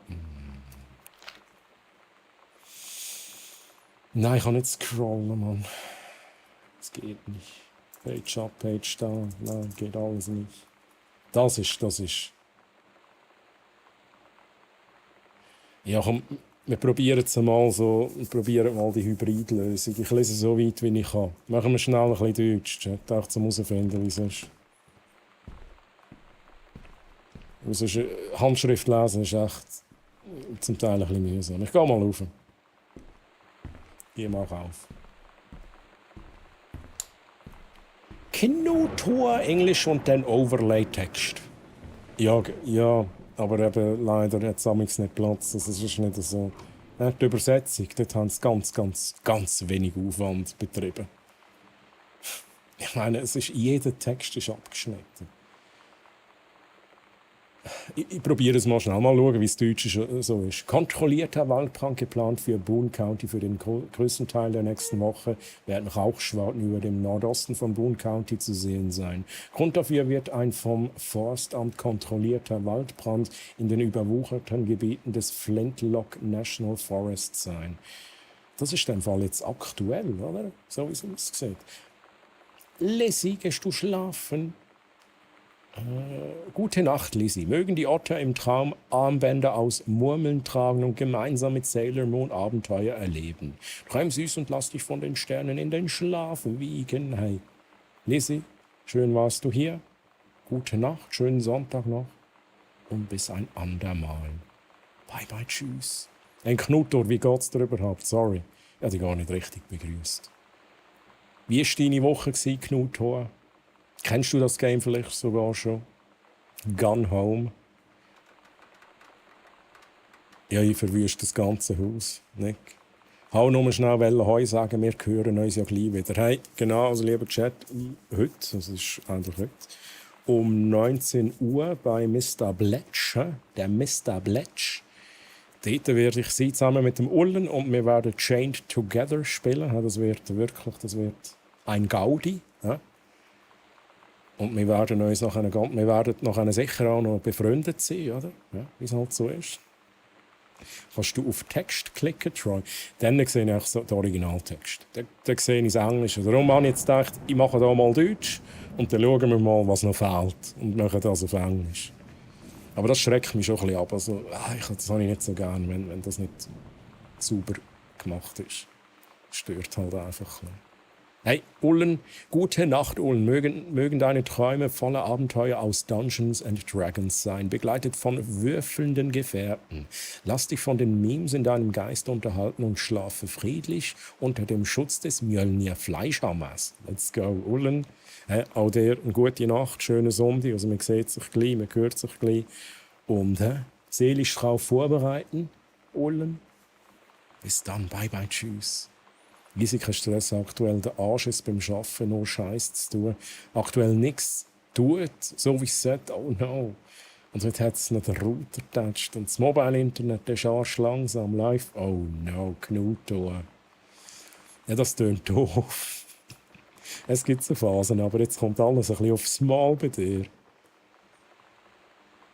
Ja, shit, ey, Knuto, dann hoffe ich, dass es gleich wieder gut kommt bei allem. Oder wenigstens bei ein paar Sachen, oder? Wenigstens ein bisschen weniger Stress und so. Ein bisschen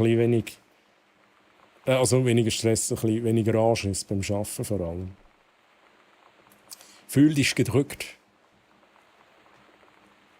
Wo bin ich? Forstarbeiter bereiten das Gebiet schon seit Monaten vor. Laut dem Forstamt wird der Brandeinsatz zwischen 8 und 17 Uhr am Montag, Dienstag und Mittwoch stattfinden. Möglicherweise auch noch am Donnerstag. Sollte es etwas langsamer vorangehen als geplant.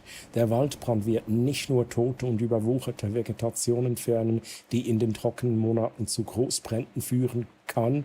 Er wird auch als wertvolle Übung für die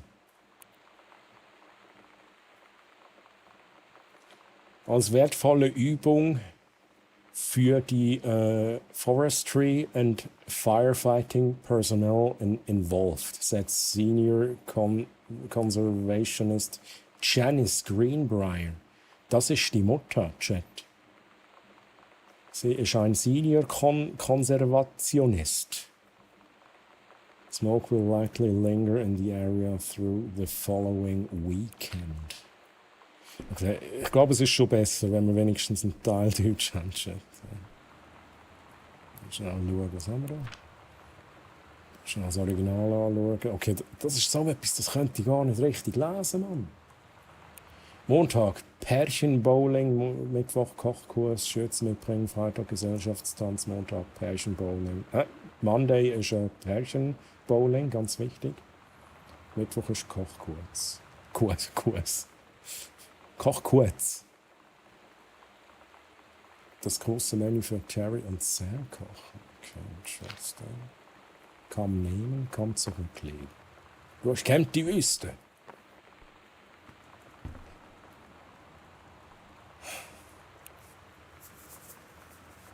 Ja, das ist so viel Information. Ich drehe durch.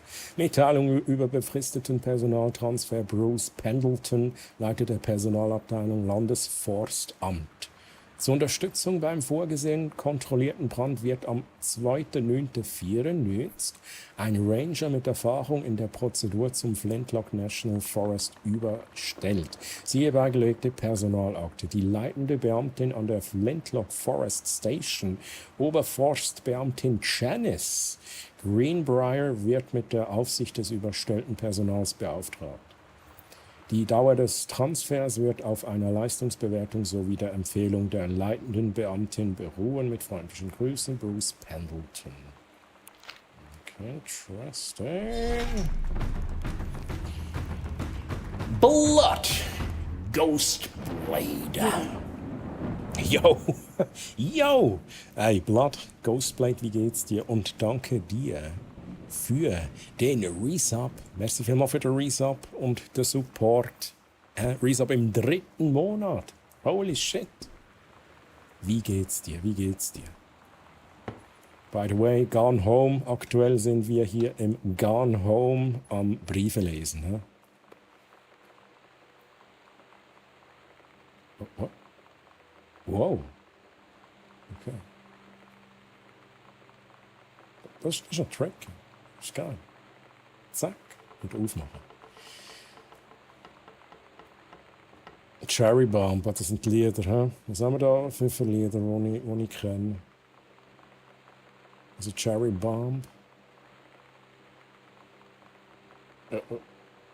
jeden Fall ein Mixtape. Brett Mobile, okay. Sam's Tagebuch. It's weird hanging out with girls.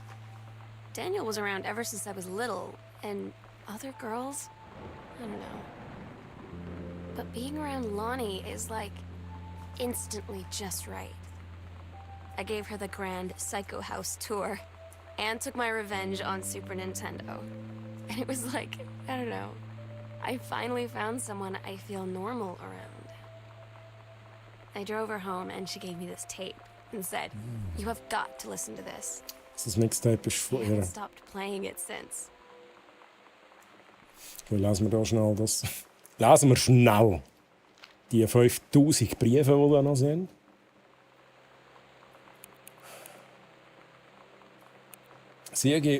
Was ist das wirklich? To whom it may concern ist halt, sehr geehrte Damen und Herren.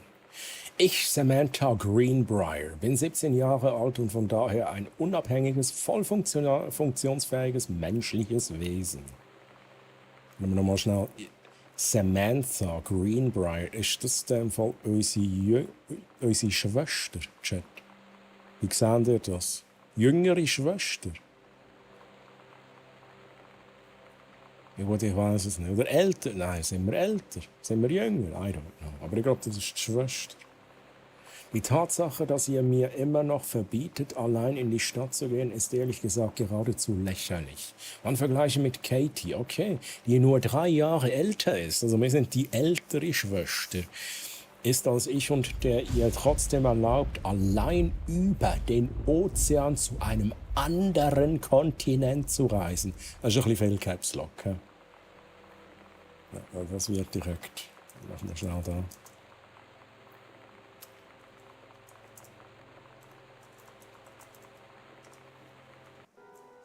This is Sparta!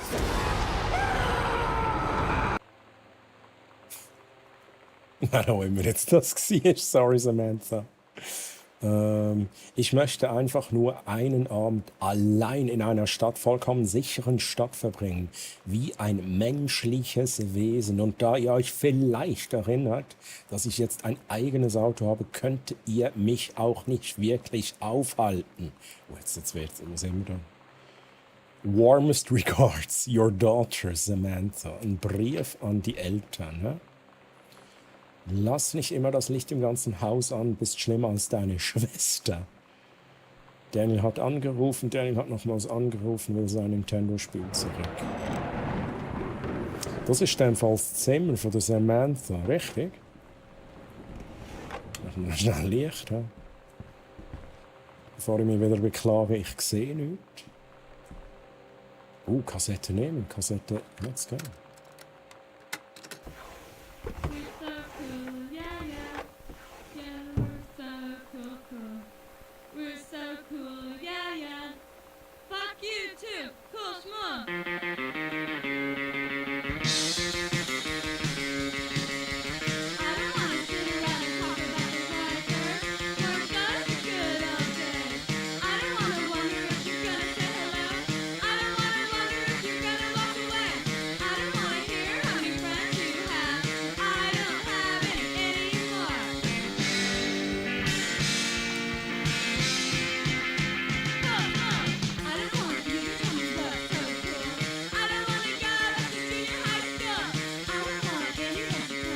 Chat.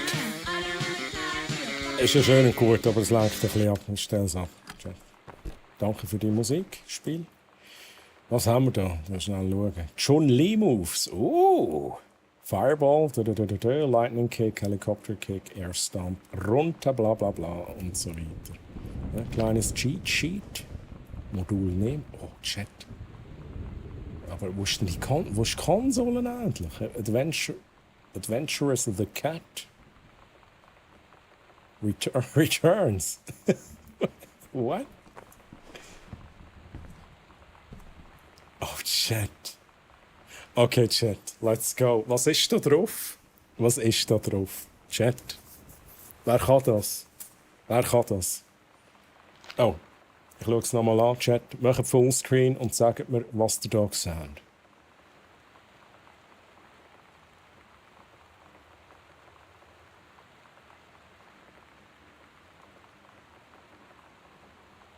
8. Nee. Das ist so ein Bild, da muss man so schillen. Das ist so ein Schillenbild. Ja, wir haben da nochmal eins. Ich habe das mega gut, Chat. Ich habe das wirklich mega gut, weil ich habe mega viel von diesen Büchern früher. Ja, darum schäle ich jetzt auch. Nein, sage ich. Also, ja, für die, vielleicht haben sie schon welche herausgefunden, Chat, aber da ist ein Haifisch drauf. Haifisch. Und da ist ein Herz. 3D-Herz, 3D-Haifisch. Da ist eine Fliege. Ui. Super Spitfire.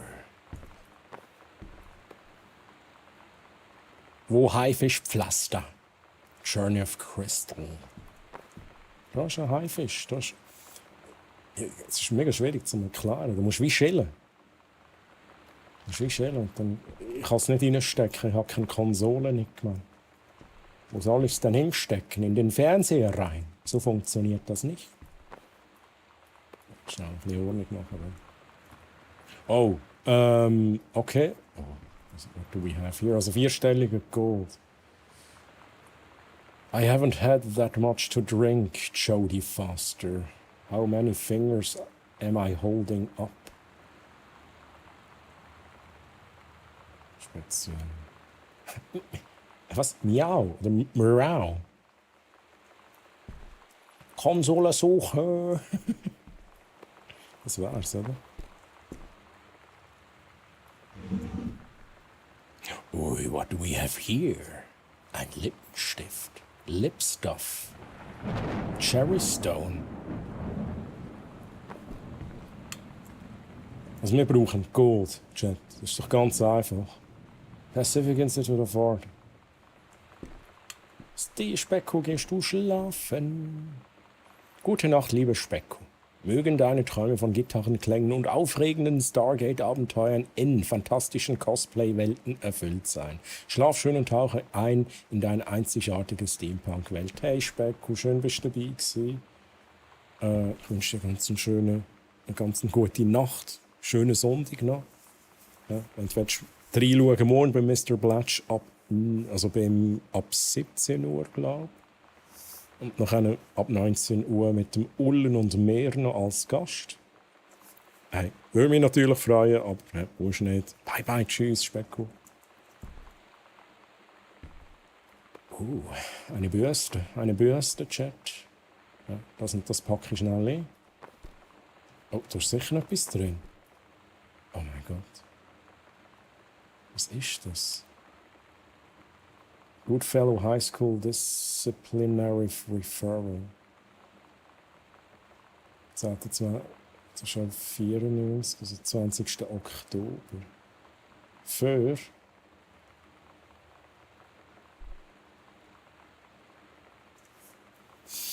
Student Signature Lonnie. Parent Signature nix. Ich lasse das mal sein. Oder ist das wichtig? Oh, what do we have here? Ist das wichtig? Okay, wir lesen es schnell. Mr. Benchley sah Mrs. DeSoto ein T-Shirt mit einer unakzeptablen Darstellung auf der Vorderseite tragen. Eine große Bierdose mit der Aufschrift Papst Blue Ribbon. Mr. Soto wurde daraufhin zum Büro des Vertrauenslehrers geschickt. Und er erhielt die Möglichkeit, ihr T-Shirt auf links zu ziehen, es gegen ein T-Shirt aus ihrem Sportschrank zu tauschen oder für den Rest des Tages der Schule verwiesen zu werden. Ja, kann man ja, I don't know. Das ist nicht wichtig, oder? Sam, ich finde, der Schriftstellerkurs wäre perfekt für dich. Mrs. Bleloch, Pre-College, Sommerprogramm für Jugendliche, Studienjahr 1995. English Creative Writing.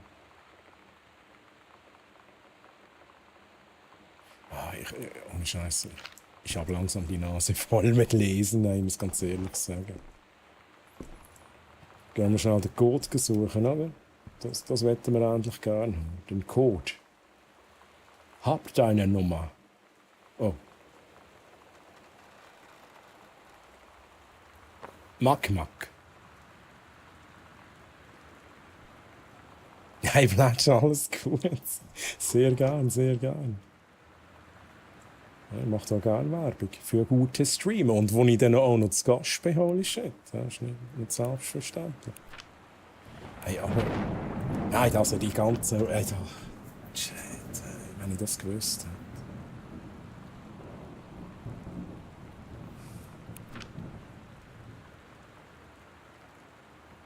Ja, aber das ist nichts.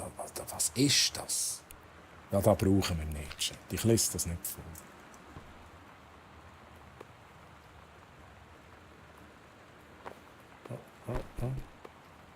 Oh, Holy Bible. Halsband nehmen. Mitten. 1888 Dry Creek Road. Mitten. In die Fresse rein. Holy Bobber. Chat, 4-stelliger Code. 1991.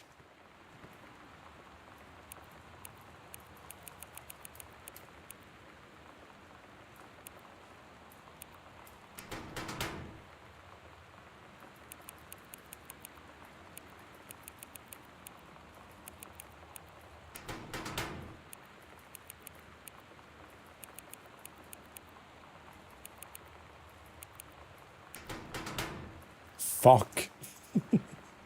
Also, mal schnell schauen. Haben wir irgendetwas da drauf? Rondel etwas. I want to believe. Oh, hey, Chat. Jetzt hat es mich verwirrt. Knuttor. Danke vielmals. Bin wieder wach. Magazin ansehen.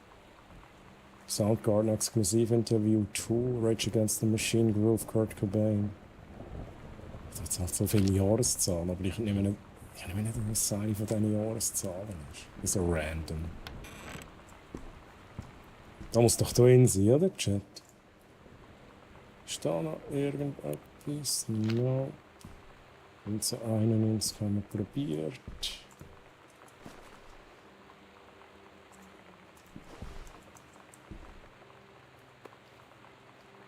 Nailed it.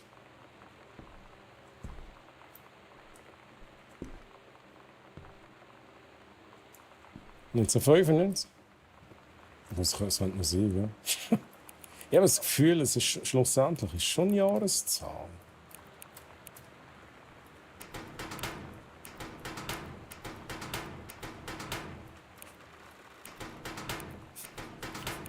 Jetzt habe ich die Nase falsch. Gut. Okay, ist ja gut. Ich finde es raus. Wie? Mein Gebräu 742. Ja, also, ich probiere es jetzt. Und wenn es aufgeht, dann muss man aber ganz gut erklären, wie das funktioniert hat.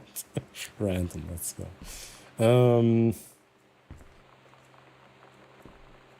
Haben wir da noch etwas drauf?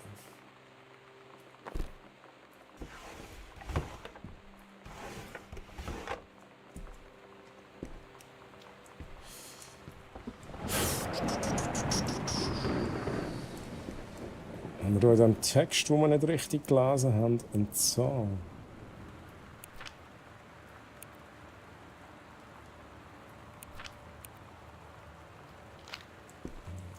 Oh. Wait a second. 18. Okay.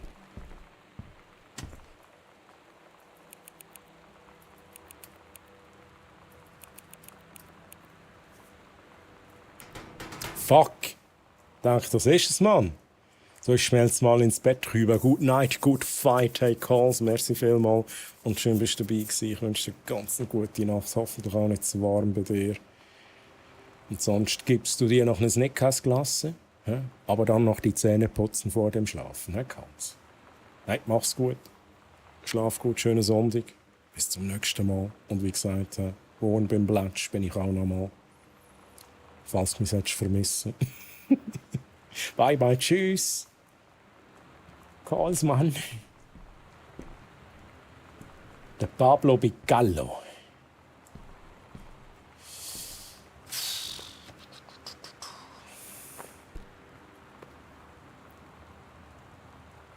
Ich habe jetzt echt gedacht, das ist es, oder? Für mich ist jetzt das so, hey, that's it. Mitten 1888. Oh!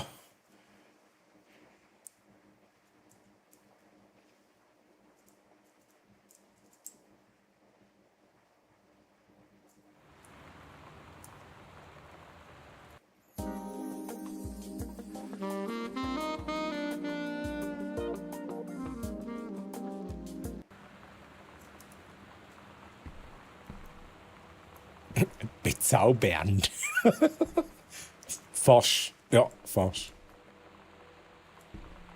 Chat. Was haben wir da noch? 1995 haben wir schon probiert. Chat. Haben wir schon probiert. Was haben wir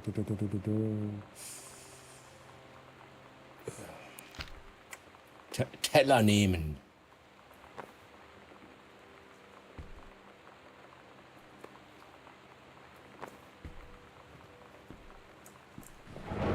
Oh.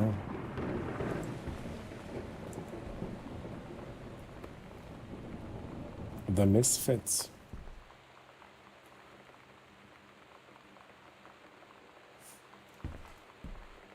Und das 91 haben wir auch schon probiert.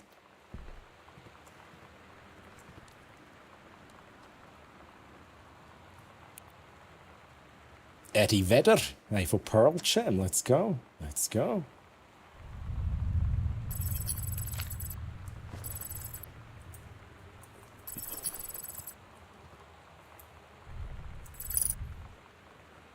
Grüezi miteinander, ich bin Troy und ich werde hier geschickt, um schauen, dass da der Troy endlich mal vorwärts kommt. Vielleicht muss mal jemand Feigers übernehmen. Hey, Redbeard, sag's nicht. Ich bin auch dieser Meinung.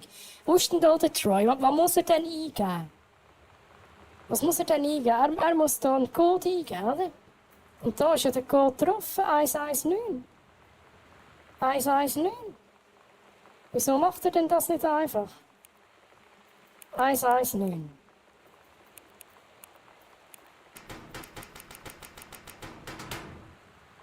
Okay, es ist nicht so einfach, Chat. So brother from another mother, oder sister from another mother. Nachdem mein Streamer jetzt endlich alles das macht, was ich wollte mit meinem OBS, gehe ich langsam pennen. Oh, da bin ich aber gespannt. Ist es für Stream Together etwas? Wahrscheinlich schon, oder? Lurken noch ein bisschen weiter, danke für den Lurk-Support und gute Nacht, lieber Mr. Bletch. Mögen dich heute Nacht Piratenschiffe auf hoher See begleiten, während Filmmusik deine Träume untermalt. Und wenn Darth Vader vorbeischaut, lass ihn ruhig wissen, dass du der Held deiner eigenen Geschichte bist. Und ich, Troylina, bin die beste Streamerin, das kann der Stream auch noch sagen. Und Treu ist ein Doppel. Hey Mr. Fletch, mach's gut, schön bist du da gewesen. Merci nochmal für den Lurk. Und bis bald, bis bald. Ja, das wird richtig geil. Ich übernehme dann für den Troy. Der Troy schickt mich dann.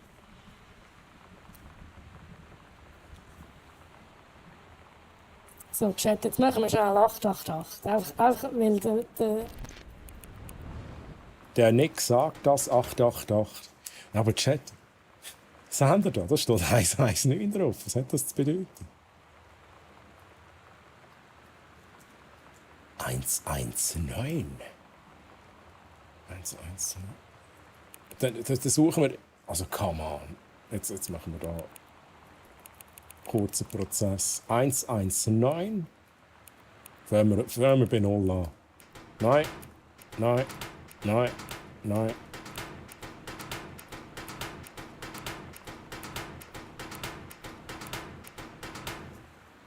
Few moments later. A few minutes later. Sorry. 119. Irgendetwas mit 119. Vielleicht müssen wir nach dem Ausschau halten. Das ist irgendwie schon noch ein bisschen sass, oder? Kästchen Nummer. Ich nehme, also, das ist jetzt da, wo ich probiert habe. Tatsächlich hat es eine neue Chat-Szene gegeben. Ich habe im Fall ohne Scheiß. Ich weiß nicht, ob du noch da bist. Ich habe auch mal, das ist jetzt aber auch schon ein paar Wochen her, ich habe halt da auch Dinge vorbereitet, nicht Chat. Das ist verrückt, Chat. Ich habe da Sachen vorbereitet. Ich bin jetzt, also ich wäre ready für einen Stream-Together-Stream tatsächlich.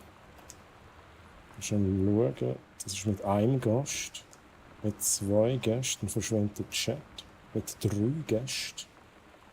Und dann kann ich noch das Layout umschalten. Das ist verrückt. Chat, das ist verrückt. Aber das habe ich einfach mal gemacht, weil ich habe Lust gehabt, das irgendwie zu bauen. Yes! Ja, das ich wollte noch da schnell zeigen. Nichts Weltbewegendes. Airfighter, hast du noch etwas Spezielles gemeint? Mit Kästchen Nummern. Also 119, ich denke 119 und dann ist es noch irgendetwas. Oder irgendetwas mit 119. Nein, nicht Tür schließen. Irgendetwas mit 119.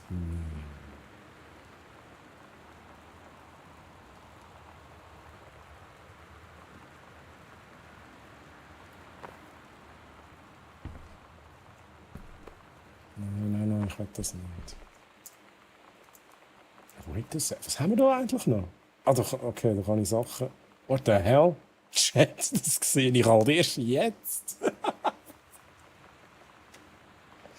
Ein Reisepass, den ich für meine Europareise gebraucht habe. Jetzt wissen wir sogar, wie wir aussehen, Chat.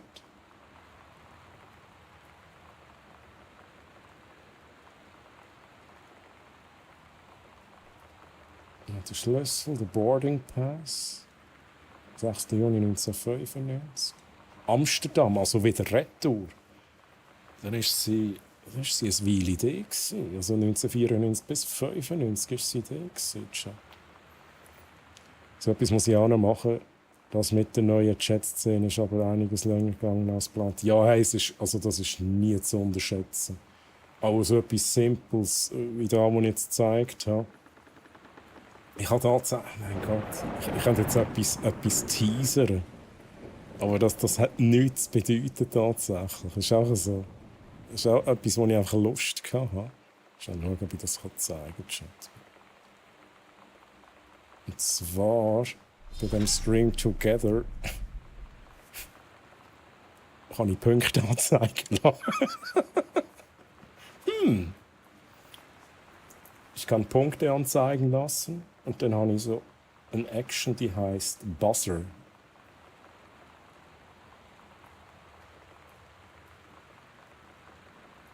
Man weiß nicht, für was das ist. Ja, man weiß es nicht. Ja, wieso ich kann buzzern? Man weiß es nicht.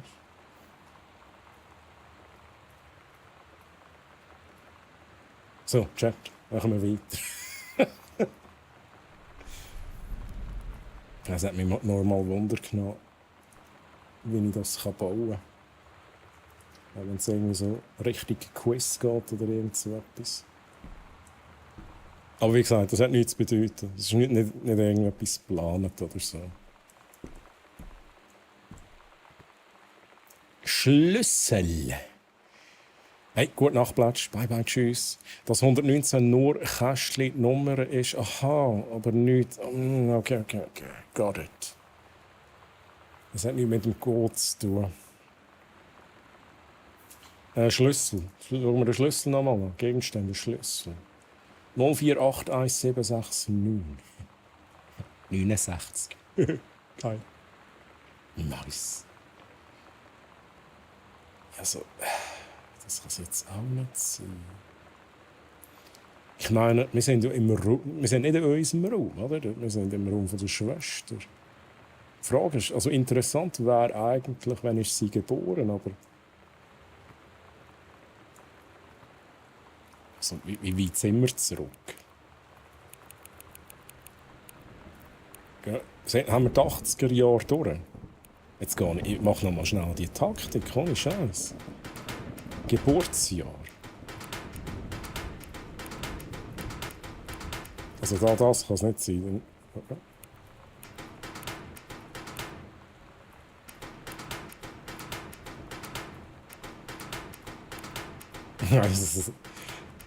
I don't know. Machen einfach irgendetwas, oder? Chat, das wird nichts so. 1972? Ah, habe ich glaube vorher nicht gehabt. 1972. Nein. Was ist jetzt auf eines... Manchmal habe ich das Gefühl, da spuckt's. Hallo? Ist hier ein Yokai? Where are you?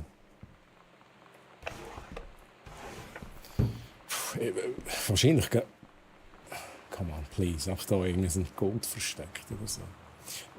Wahrscheinlich macht es Sinn, wenn wir auch mal schnell in den nächsten Raum gehen. Chat. Vielleicht ist in einem anderen Raum etwas. Ich mache noch mal schnell einen Check. Da überall durchgehen, haben wir irgendwie noch irgendetwas. Was vielleicht könnte sein. Da vielleicht noch schnell schauen. Stegi.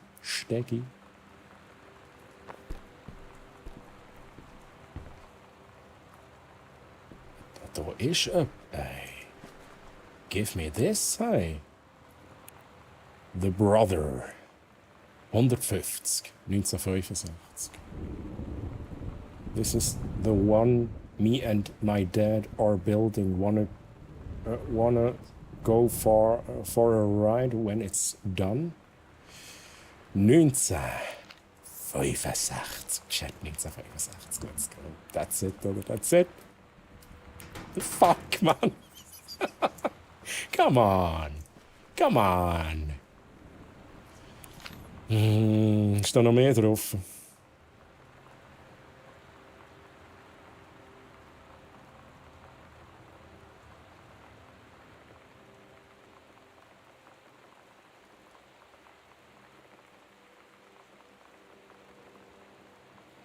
Zwei, 5, 1, 7. Machen wir schnell. 2, 5, 1, 7. 2, 5, 1, 7. Das ist jetzt eigentlich etwas, was ich gerade gesehen habe. Ich nehme nicht an, dass es das ist.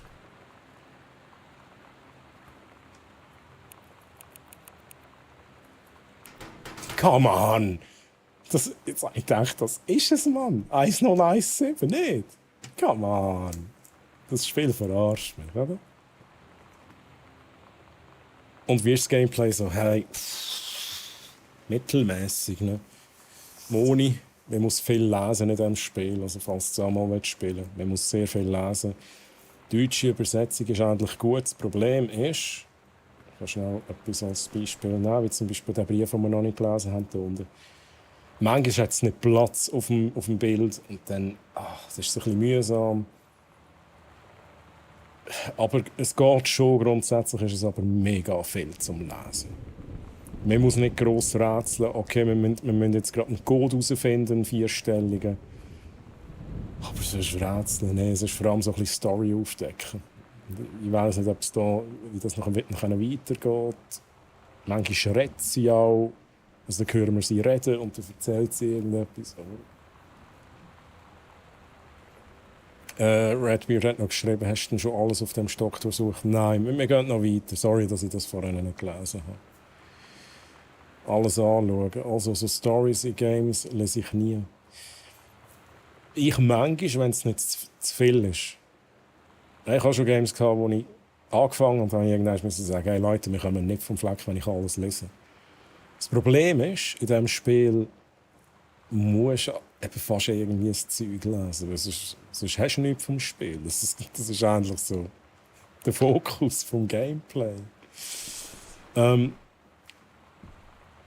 Chat, wie gesagt, ihr dürft gerne, also wenn ihr irgendwie etwas gesehen haben und denken, hey Troy, geh doch noch mal das anschauen, dann gehe ich es noch mal anschauen, aber ich gehe mal ein bisschen weiter schauen.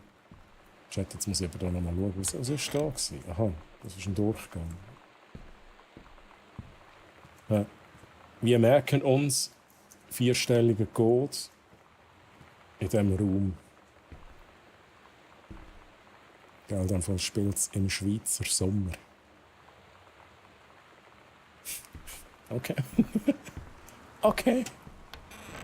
Okay, da finden wir ganz sicher einen Code, oder Chat? Wasserhahn zudrehen.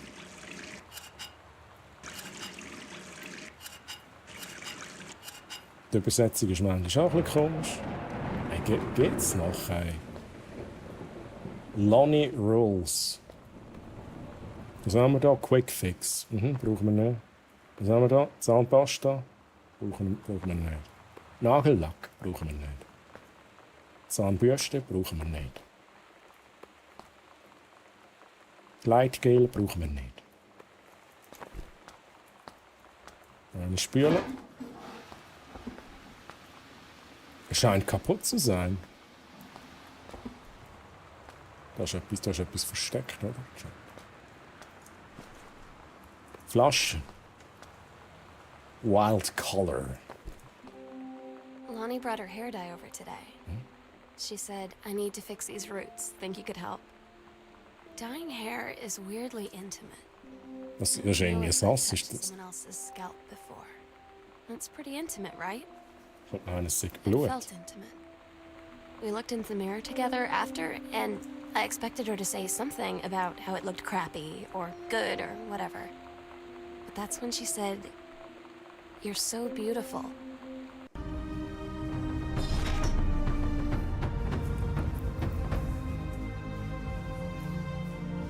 Julias Oh mein Gott! mit 18 Leuten.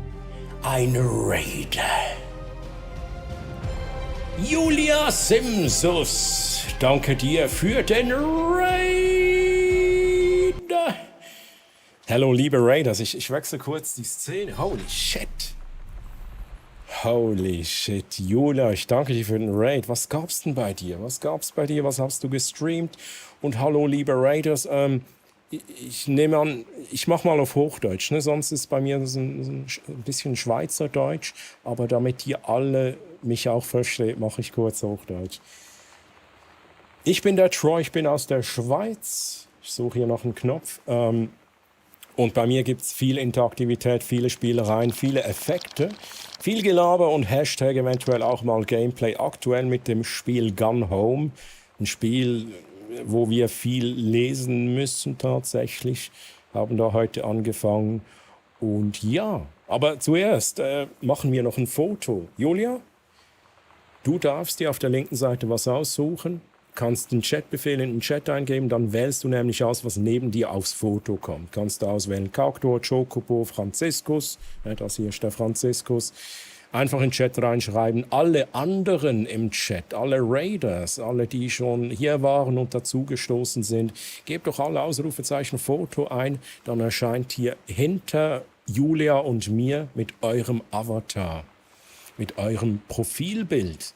So, und jetzt lese ich noch, ich begrüße zuerst mal noch die Leute, die hier reingeschrieben haben, und zwar Jonas, Not Pascal, Anna, Bexef, und natürlich Julia, let's go. Schön seid ihr hier, willkommen hier bei mir. Und es gab GTA Roleplaying und danach Valo.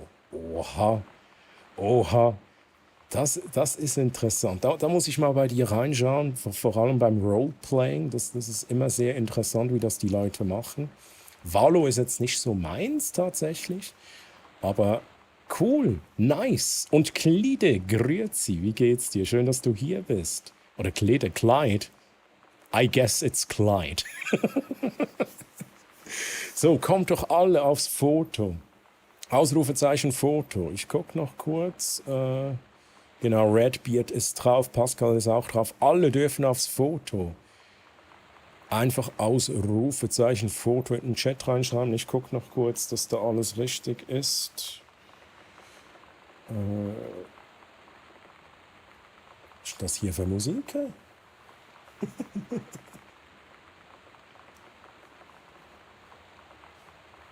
So, ich lese noch kurz Chat.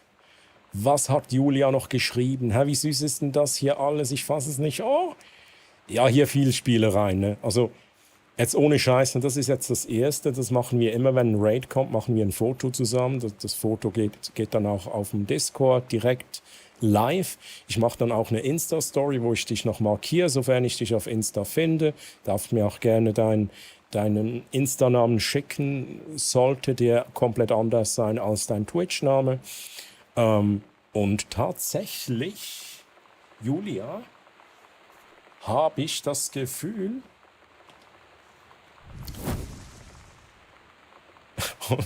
ja, ja, aber auch sonst, ne? Du hast die 15 voll gemacht. Das heißt, es gibt noch einen Bosskampf-Chat.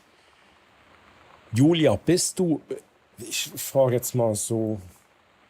Ne, wir machen direkt einen Bossfight, oder Chat? Wir hatten heute noch keinen Bossfight. Aber Julia, bist du noch dabei nach dem Foto für einen Bosskampf? Das wäre natürlich mega, weil dann kämpft ihr Chat gegen mich in einem Bosskampf, den ich programmiert habe. Und Julia, du wärst dann Dungeon Leaderin. Das heißt, du kannst am meisten Einfluss auf den Bosskampf nehmen. Und das wäre natürlich sehr geil, wenn du da noch dabei wärst. Ne? Bei Instagram genauso wie hier. Okay, let's go. Hey, und dann sage ich Bexi, danke für den Follow. Mega lieb. Endlich gutes Gameplay, was für ein... Ja, direkt. Bin am Start. Okay, dann machen wir das direkt nach dem Foto. Chat, ich weiß nicht, was hier für Musik läuft. Ohne Scheiß, ne? Schaut irgendeine Playlist. Ich mach kurz die Song Requests aus. Was hier läuft, ist eigentlich nicht so mein Sound. Mach hier kurz was anderes rein. So.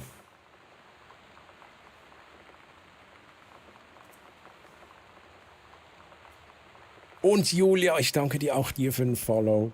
Mega lieb, danke, danke. So, es hat noch viel Platz, Chat. Dann machen wir das Foto. Ich warte aber noch kurz. Wir brauchen noch jemanden. Ne? Wir haben 7 Leute auf dem Foto drauf. Da geht noch mehr. Jemand braucht's noch, Chat. Sagt allen Bescheid, sie sollen Ausrufezeichen Foto in den Chat eingeben. Ich mache hier noch kurz die Feineinstellung fürs Foto. Ist eigentlich noch schön, ohne zu viel Blur. Clyde, let's go. Clyde auch auf dem Foto drauf. Titel ist Danke für den Raid, das passt. Oh, Clyde, danke dir für den Follow. Danke. So, was wir jetzt auch noch machen, bevor ich das Foto schieße, Chat. Wir gucken, ob Julia die Clips sortiert hat.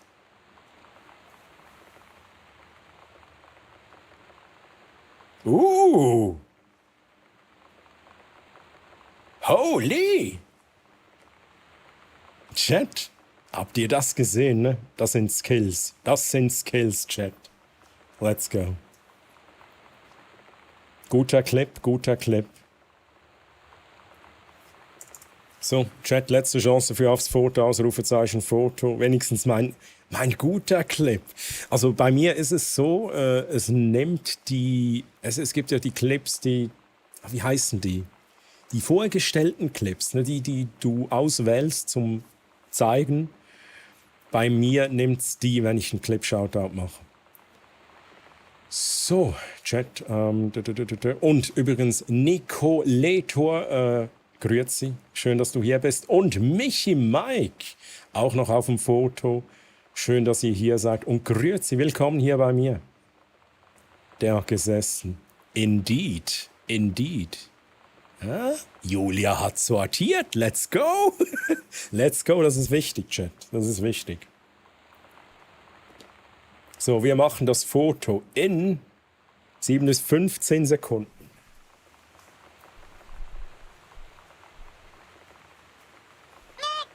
Ist zu früh.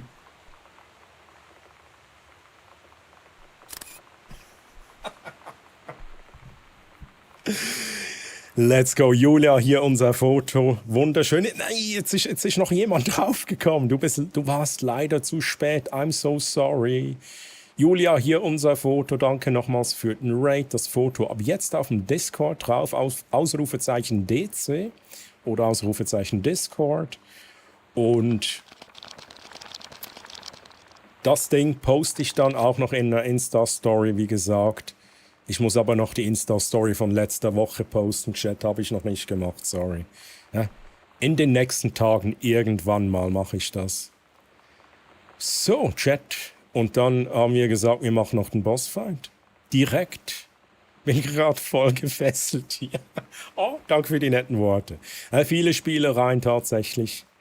Und ich stelle mir das so vor, ne? Ist zwar jetzt nicht falsch verstehen, aber ich stelle mir das so vor, ne? Die Julia.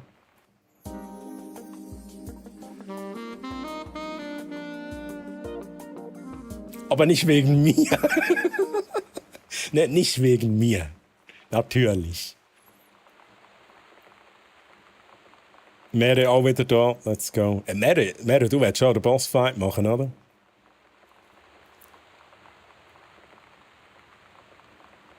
Chat, also wir machen jetzt einen Bossfight. Und es ist ja so, ich gewinne da immer, ne? Und ihr verliert halt immer.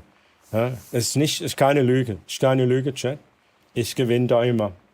Ihr habt halt keine Chance, ne? Ist nicht balanced, der Bossfight. Im Kontext mit den Fesseln nochmal anderer Vibe. Ja klar, Bossfight, let's go, Mary. Also, lieber Chat, ich erkläre kurz, wie das geht. Ich muss noch kurz überlegen, habe ich was vergessen? Habe ich was vergessen? Nee, ich glaube, wir können da schon mal halb rein. Oh, das Spielsound muss ich kurz abstellen hier. Es regnet im Spiel, man hört's. Wird die Nase auch wieder mal, geht die mal wieder weg, Chat?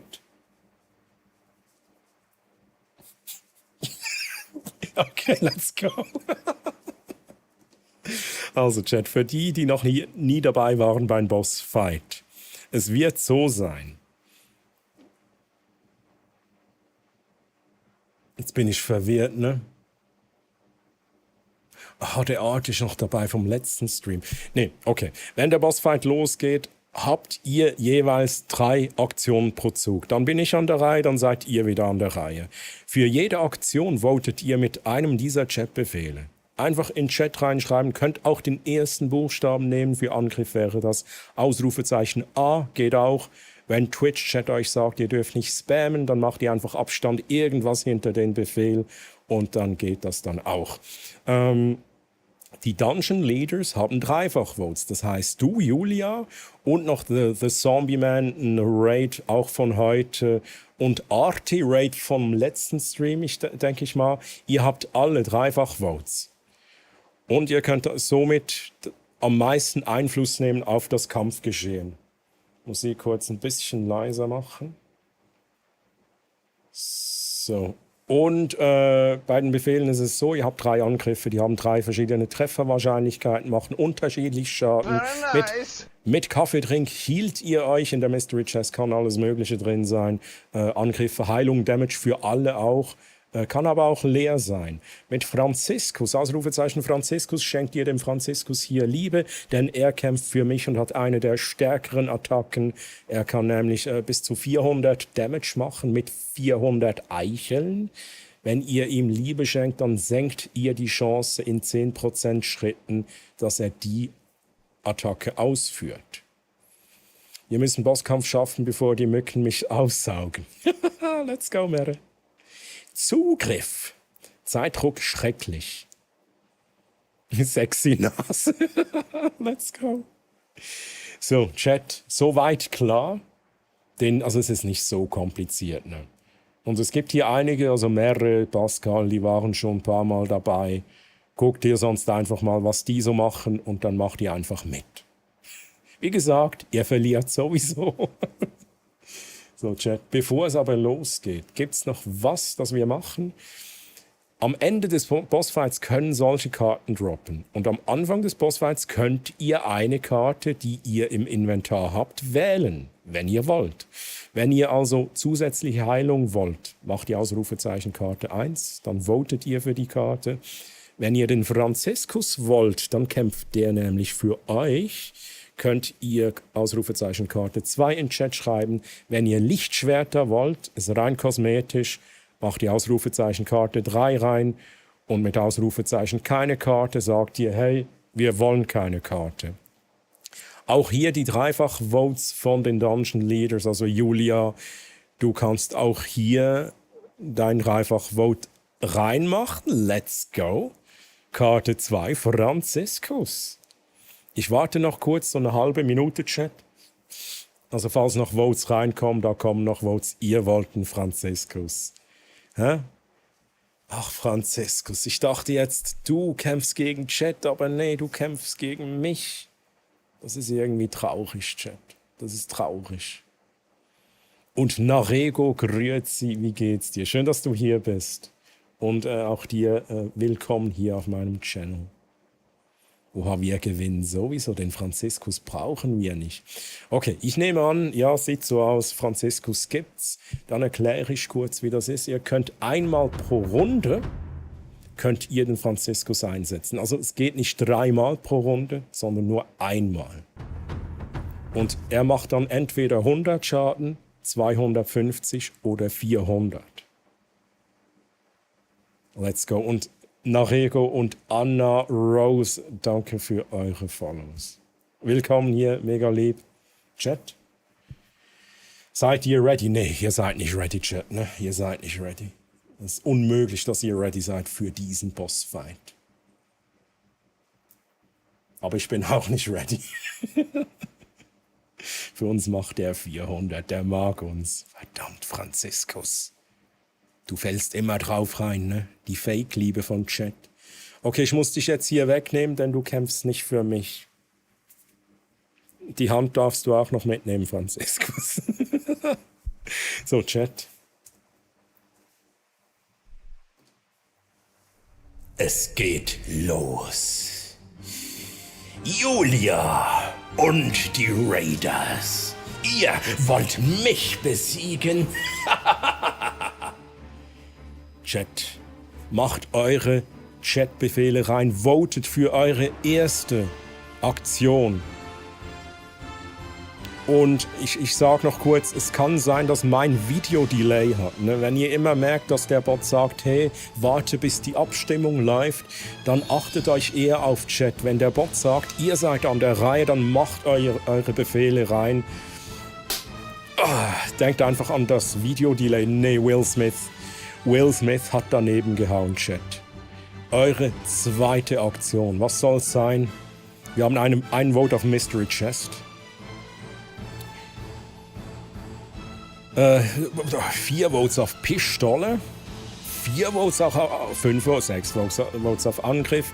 Okay, dann sage ich noch was zum Angriff. Anna. Okay. Wenn ihr 3-mal erfolgreich einen Angriff ausführt, ihr seht es unten rechts, dann füllen sich da die 3 kleinen Balken. Wenn die 3 voll sind, habt ihr eine Spezialattacke, die bis zu 650 Damage macht. Dann müsst ihr aber noch 2-mal einen Angriff machen, der auch Damage macht natürlich. Wenn er daneben geht, dann zählt es nicht. Julia mit dem Kaffeetrink. Julia, das macht nicht viel Sinn, ne?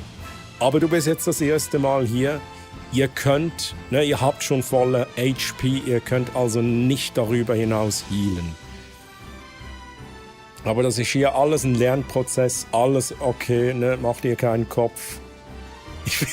Nee, alles gut, wie gesagt. Das ist das erste Mal jetzt hier, das verstehe ich. Aber trotzdem bin ich jetzt an der Reihe, Chat. Und ich heal mich nicht. Denn ich habe hier meine Lucille. Kennt ihr die Lucille, Chat? Die Lucille? Lucille ist thirsty. Ich nehme dich. Let's go. So, ein bisschen Schaden für euch, Chat. Kaffee ist wichtig, das stimmt, Mary, das ist absolut korrekt. Kann ich einen anderen Leader haben, bitte? Nee, Nico, nee, wir geben Julia noch eine Chance. Ne? Also, sollte jetzt Julia noch weitere Male healen, obwohl ihr schon Full HP habt, dann... okay, dann verstehe ich's. Ne, Julia ging halt leider daneben. I'm so sorry. I'm so sorry. 90% und es geht halt daneben. Kann passieren, Chat. Eure zweite Aktion, votet für eure zweite Aktion. Wir haben 5 Votes auf Kaffeetrink. Jetzt bringt's auch was. 200 Heilung. Die könnt ihr brauchen tatsächlich. Bexy mit der Heilung. Heilt um 200 HP auf 644 HP rauf. Und die dritte Aktion, Chat. Ihr habt noch eine Aktion in der Runde und dann bin ich an der Reihe. Was soll es sein? Mystery Chest Pistole? Mystery Chest Pistole? Wow. 6 Votes auf der Pistole. 60%ige Trefferwahrscheinlichkeit, 250 bis 300 Schaden. Mal gucken, wie der Aim ist von Nico. Wie ist der Aim von Nico? Okay. Nico hat getroffen. Nicht schlecht. Hätte ich jetzt nicht erwartet, ne? Chat, ich bin an der Reihe. Habt ihr den Franziskus schon mal eingesetzt, Chat?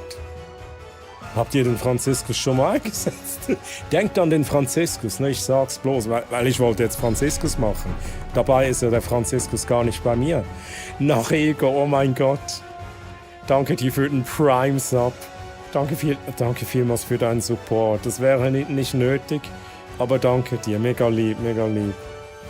Chest. Chat, ich mach die Chest of Hammers. Die Chest of Hammers ist meine Mystery Chest. Da kann auch vieles drin sein. Ich wünsche mir aber den Mjölnir. Okay, es gibt einen Hammer of Protection. Hammer of Protection. Gibt mir ein Schutzschild. Macht einmal kurz Schaden bei euch. Ich muss mir da noch was notieren, habe ich gerade gesehen.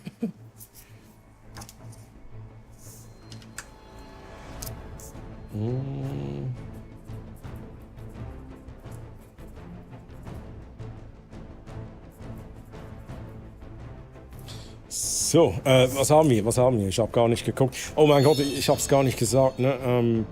Mein Schild absorbiert einmal Damage, egal wie viel. Aber okay. Franziskus, let's go. 100 Eicheln, ja, es wäre auch nicht viel gewesen, aber die 100 Eicheln werden absorbiert von meinem Schild und das Schild ist somit weg. Wrecked. Sorry, ich habe das viel zu spät gesagt, ne? Hätte ich früher sagen müssen. Und ihr habt noch 2 weitere Aktionen. Chat. Mystery Chest mit 2 Votes. 4 Votes auf Kaffeetrink. Ja, Heilung, wieso nicht? Wieso nicht? Kaffeetrink it is. Julia führt aus und healt Chat um 200 HP auf 638 HP hoch. Chat, ihr habt noch eine Aktion. Eine habt ihr noch. Votet für eure dritte Aktion, dann bin ich wieder an der Reihe. 10 Votes auf... Holy shit, jetzt aber. Jetzt ist aber ganz klar, was ihr macht, ne, Chat? Ganz klar.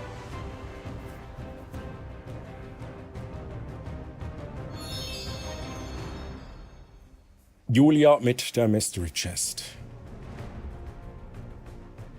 Julia zieht ein Shield of Reflection. Watch out! Okay, Chat, interesting. Okay, nicht schlecht. Ihr habt jetzt ein Shield of Reflection. Euer Schild hat eine 60%ige Wahrscheinlichkeit, dass es Schaden auf mich zurückreflektiert. Dann ist aber das Schild weg. Ganz wichtig, solltet ihr das Schild noch haben, wenn ihr an der Reihe seid. Heilung auf euch kann auch auf mich reflektieren, Chat. Hier kommt noch eine Sammelkarte. Treulina, für wen? Mere, let's go. Mere GZ, Troilina, it is. Hat jetzt aber nichts mit dem Bosskampf zu tun, Chat. Meine Überlegung ist jetzt, wenig Schaden auf Schild, viel Schaden durchs Schild. Dann habt ihr nämlich ein Problem, dann müsst ihr healen. Und daher mache ich jetzt No Risk, No Fun, Chest of Hammers. Mystery ist einfach ein Nachteil.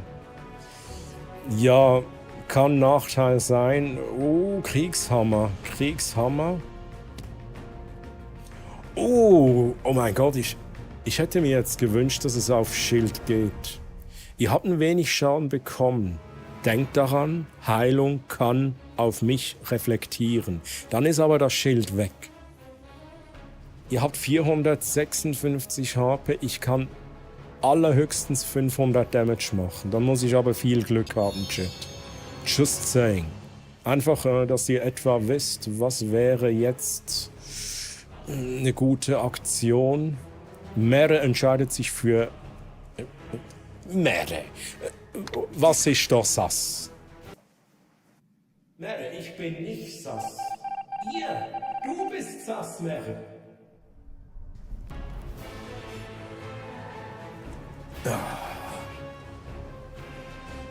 Okay, ich bin ja gespannt, ob ihr eine Heilung versucht. Ihr müsst natürlich nicht, ne? Dann habe ich wieder mit dem Schild zu kämpfen. Oh, der Kaffeetrink, er kommt. Ihr riskiert eine Heilung. Geht die Heilung durchs Schild durch? Das ist jetzt die Frage. Julia, schaffst du das? Nein! Es reflektiert, ihr hielt mich, Chat. Oh, Chat. Oh, dieses Pech heute, Chat. Und jetzt seid ihr nochmals an der Reihe, habt noch eine Aktion. Jetzt könnt ihr natürlich nochmals healen. Ihr könnt aber auch sagen, nee, jetzt habe ich die Schnauze voll. Jetzt machen wir Damage. Wir haben 3 Votes auf der Pistole. 2 auf Franziskus. Denkt an den Franziskus. Ich glaube, Pistole wird ausgeführt. Julia, ein bisschen zu spät, ein bisschen zu spät. Bexy. Aber Bexy. Bexy, was spielst denn du so? Keine Shooter-Games? Aim? Kein Thema? Aber Bexy, du hast jetzt die ganze Gruppe enttäuscht, ne? Hast daneben geschossen? Strengt euch an, Leute. Oh, Chat, kennt ihr Game of Thrones? Also in eurer Mystery Chest kann, by the way, Game of Thrones Season 8 drin sein, aber dann bekommt ihr und ich Damage, ne? Aber etwas, das mir aus Game of Thrones geblieben ist Dracarys.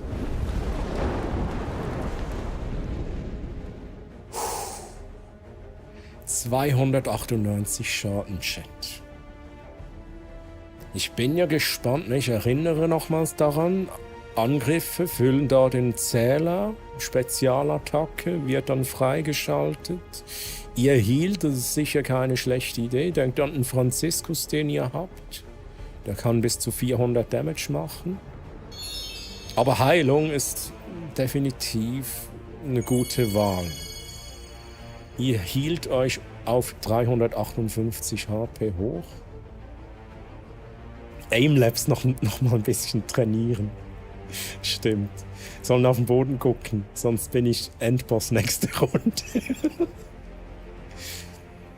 Chat, ihr seid an der Reihe. 6 Votes auf dem Kaffeedrink. Noch ein zweiter Heal. Macht Sinn. Und dann bin ich aber gespannt, was ihr noch macht. Weil ich denke mal, nach dem Heal von Nico habt ihr genug HP. Wie gesagt, so viel Schaden kann ich nicht machen. Maximal 500. Ihr seid also safe. Denkt aber daran, in der Mystery Chest können Dinge drin sein, die euch selbst auch Schaden zufügen. Aber es sieht nach Franziskus aus. 9 Votes auf dem Franziskus. Niki der wahre Leader. Also ich glaube immer noch an Julia, ne? Julia, ich glaube an dich, auch wenn ihr gegen mich kämpft, ne? Ich glaube an dich, dass du mich gewinnen lässt. Das wäre nur fair. Franziskus, keine 4... Oh shit. Oh shit, Franziskus. Okay, not bad. 400 Schaden. Das war doof. Das war doof für mich. Ich habe immer noch ein bisschen HP. Was mache ich, Chat? Oh shit. Chest of Hammers. Ich will euch unter Druck setzen, Chat. Hielt erst am Ende. In der Mystery Chest kann 500 Heilung drin sein. Schon wieder ein Hammer of Protection. Schon wieder ein Hammer of Protection. Aber es verschafft mir Zeit. Ich mache ein bisschen Schaden. Mein Schild absorbiert einmal Schaden, egal wie viel. Ne? Denkt daran. Wählt da die richtige Attacke aus am besten. Etwas, das hohe Trefferwahrscheinlichkeit hat, Chat. Wie zum Beispiel der Angriff. Denkt aber auch daran, wenn er auf Schild geht, also er geht auf Schild, füllt sich da die Anzeige natürlich nicht. Jonas trifft Schild weg. Let's go.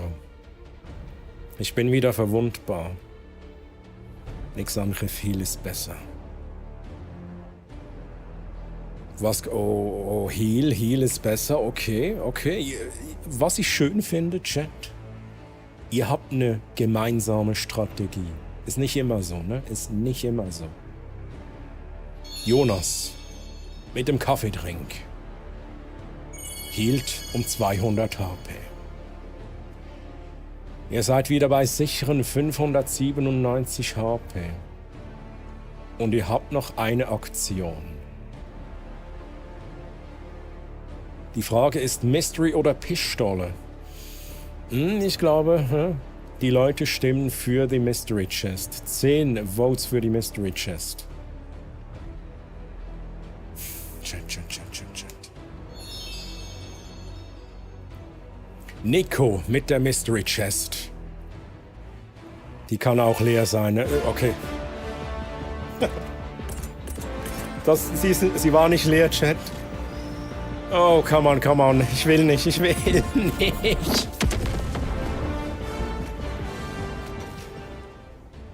Oh no, Chat. Ihr habt auch ein wenig Schaden genommen, by the way. Oh. Orbital Precision Strike. Das tut weh, Chat. Das tut weh. Let's fetz. Holy shit, Chat. Und Vehement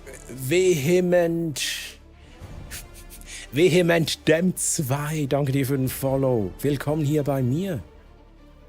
Ja, klar. Ja, aber jetzt habe ich an dich geglaubt, Vehement. Jetzt habe ich an dich geglaubt, ne? War halt nichts, ne?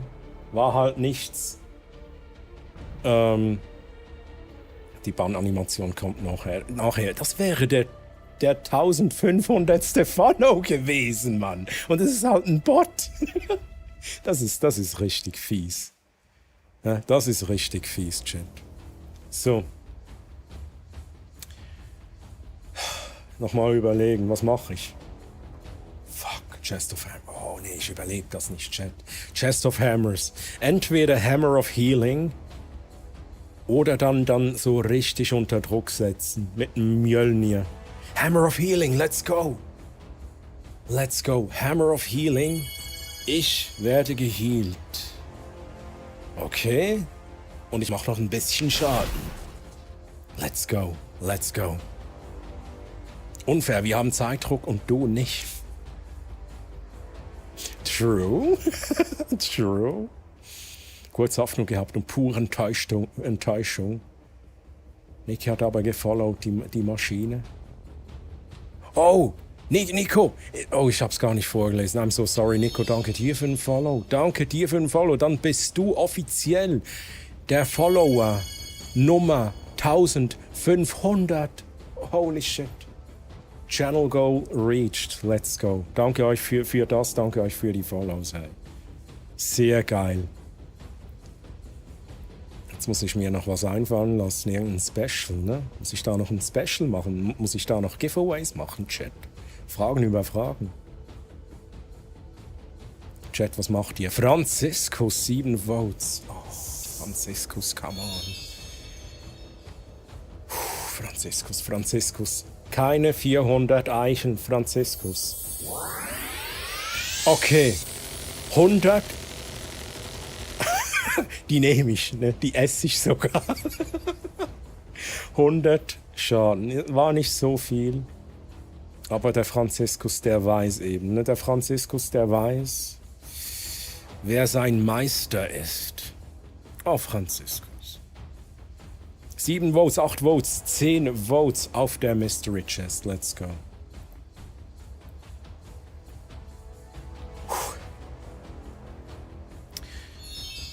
Anna führt aus. Die Mystery Chest. Was ist da drin?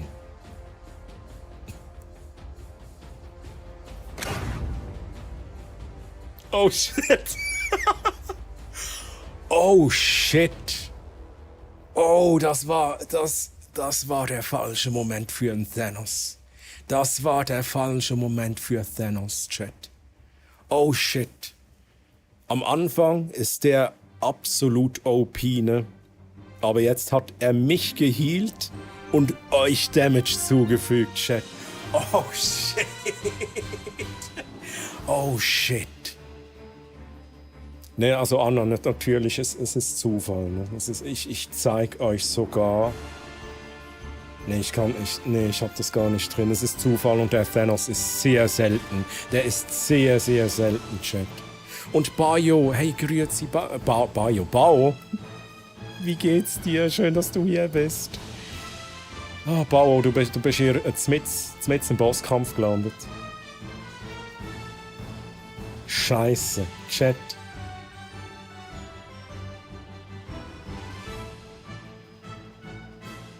Oh, ich könnte euch jetzt töten, Chat. Mit ein wenig Glück.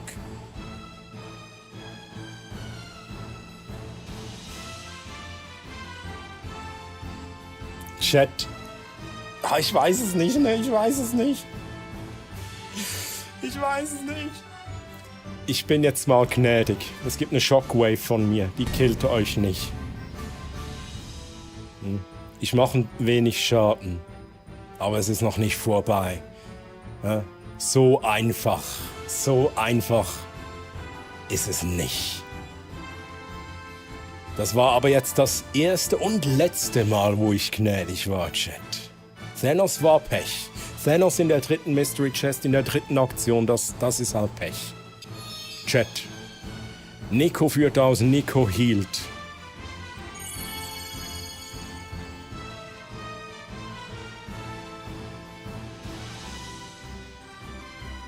Und Bao, wie geht's dir, Bao? Schön, dass du hier bist. Ich hoffe, du bist noch hier. Sorry für die späte Begrüßung.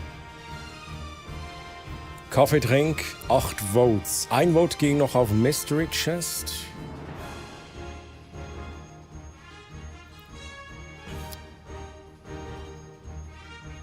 Kaffeetrink, ihr healt ein weiteres Mal. Julia healt um 200 HP. Chat, habt ihr noch eine Aktion? Ja, ihr habt noch eine dritte Aktion. Jetzt Mystery, sagt Bexy. Und alle machen's, ne? Bexy gibt vor, alle halten sich an den Plan. Außer jemand. Ein Vote ging noch auf Franziskus. Mystery Chest, let's go. Nach Ego mit der Mystery Chest. Also ein Thanos wird nicht nochmals drin sein, denk. Oh mein Gott. Okay, das ist heftig. Watch as your wings crumble beneath my rage. 4 mal 69 Schaden, Tor. Ich will nicht. Oh, shit. Come on. Es ist gut, ne? Okay, das war einiges an Damage. Ich sehe sie endlich. Oh shit, Mann, shit. Die göttliche Frau. Das ist auch eine Variante von mir anscheinend, ne? So wie Treulina, aber es ist nicht Treulina, es ist Thorlina, Göttin des Donners. Okay. Chat. No risk, no fun, Chest of Hammers. Jetzt ist nicht mehr Easy Mode, Chat. Jetzt ist nicht mehr Easy Mode. Wenn jetzt der Mjölnir rauskommt, dann könnte ich euch besiegen. Es kommt nicht der Mjölnir, es kommt der Hammer of Healing.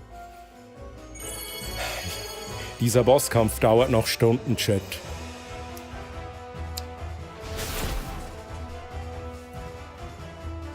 Es bleibt spannend, Chat. Heute mit den seltenen Zügen am Start. Hey, true. Oh, Pascal gibt vor, Mystery Heal Franzi. Ihr habt 8 Votes auf dem Kaffeedrink, da noch 3 verteilte Votes. Zuerst mal wird gehealt. Somit seid ihr wieder bei sicheren 531 HP. Eure zweite Aktion, Chat. 1 Vote auf Franziskus, 3 Votes auf Mystery Chest, 2 Votes auf Franziskus, 1 Vote noch auf Angriff.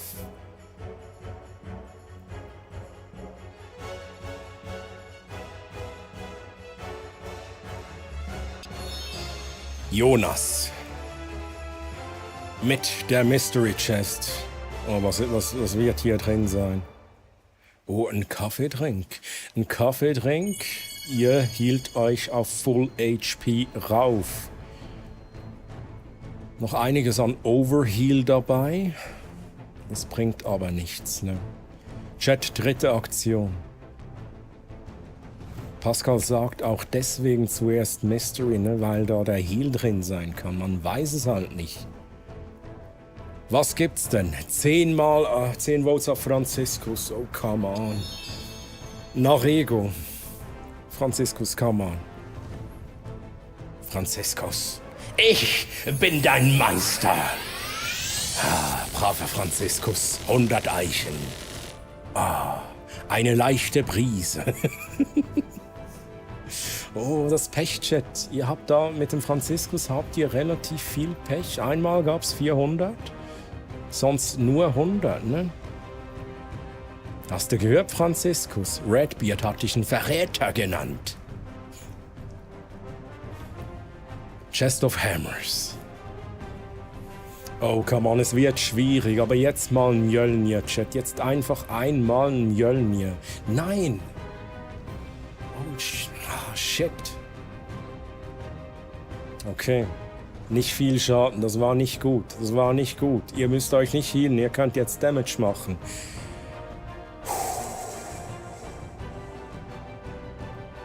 Zwei Votes auf der Mystery Chest.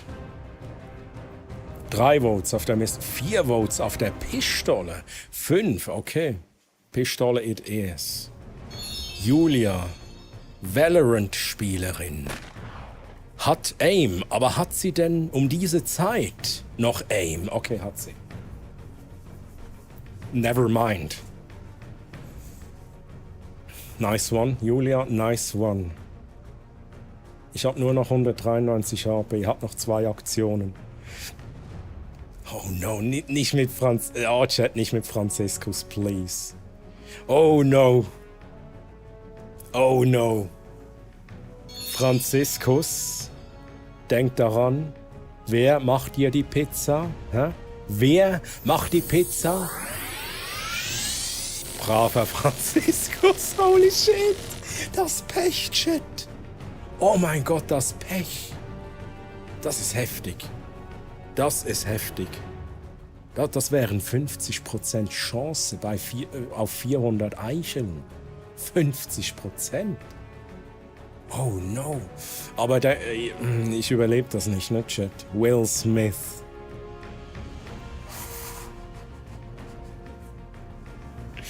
Nein, Will. Du triffst nicht. Chat. Der Will, ich beobachte den schon die ganze Zeit. Der hat getrunken. Okay. Fuck. Nein!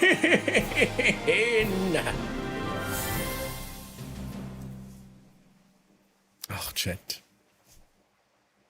Well played. Don't you want to hear my last words? I just did. Oh, das war noch der Bann. Das war noch der Bann, die Bann-Animation. Hey Chat, well played, GG's, und ihr habt einen Drop bekommen. Koffeinschub für einen der nächsten Bossfights. Könnt ihr dann auch einlösen? Let's go. Mit 513 Leben, ne? GG easy. GG easy. Geiles Format, muss ich sagen. Mega gemacht von dir. Oh, Nico, danke für die netten Worte. Danke für die netten Worte. Das freut mich, das zu lesen. Oh, Pascal, danke dir für die On-Screen Celebration. Habe ich jetzt gar nicht richtig gesehen. Danke für die Biddies auch. So, ich muss jetzt aber los. Noch ganz viel Spaß. Hey Julia, danke, dass du noch dabei warst beim Bossfight. Ich danke dir für den Follow und ich danke dir natürlich für den Raid. Let's go. Danke dir. Und Julia, schlaf gut. Darfst auch gerne noch Ausrufezeichen Gute Nacht eingeben. Und dann kommt noch ein kleiner Text von meinem Bot. Oh Pascal, das wäre nicht nötig. Pascal, merci vielmals für 222 Bits. Danke für den Support, hey. Holy shit.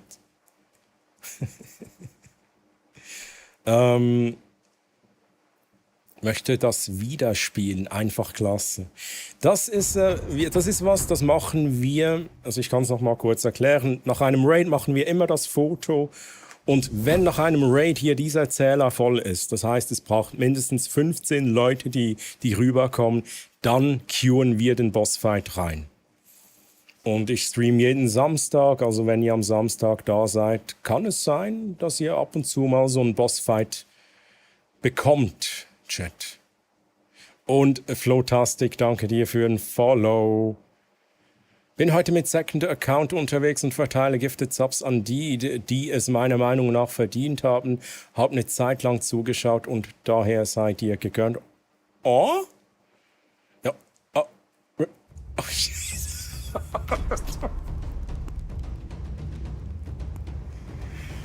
oh, what? Oh mein Gott, das ist mega lieb, Flowtastic. Ich danke dir für die 5 verschenkten Subs. Und zwar an Watza, an Seppel, an Crooked Smiles, an X-Raya und an Binkeli 4. Hey, danke für den Support. Das wäre doch nicht nötig. Aber ich danke dir für die netten Worte, hey. Ich danke dir für die netten Worte. Oha, einfach 5 Subs verschenken, dude. Holy shit. Und auch danke noch für den Follow natürlich. Danke dir für den Follow. Und hallo, willkommen hier bei mir. Holy shit, ich bin direkt verwirrt. Ne? Es ist aber auch schon fast 3 Uhr, ne? Ich darf das. Holy shit, ey. Und Bau, nochmal grüezi. Chat, macht ihr hier wieder die Bits rein?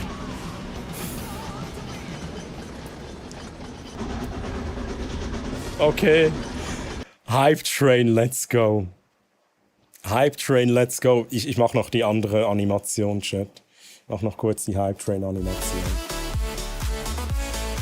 Hype Train, let's go! Danke nochmals für den ganzen Support. Flowtastic, danke für die 5 verschenkten Subs. Redbeard, danke dir für die 666 Biddies, holy shit, Mann. Oh mein Gott. Let's go, Hype Train. Einfach Hype Train Level 3, ne? Einfach Level 3. Danke für den ganzen Support.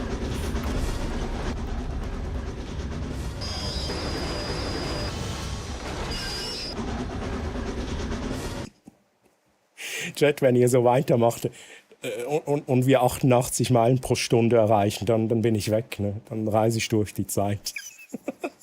Oh mein... Hey, nein, Pascal. Oh, holy shit, Mann. Pascal, danke. Danke auch dir für die 5 verschenkten Subs. Hey. Jetzt ist aber gut, Chat. Jetzt ist gut. Lady Mona hat einen Sub bekommen. Dann TJ.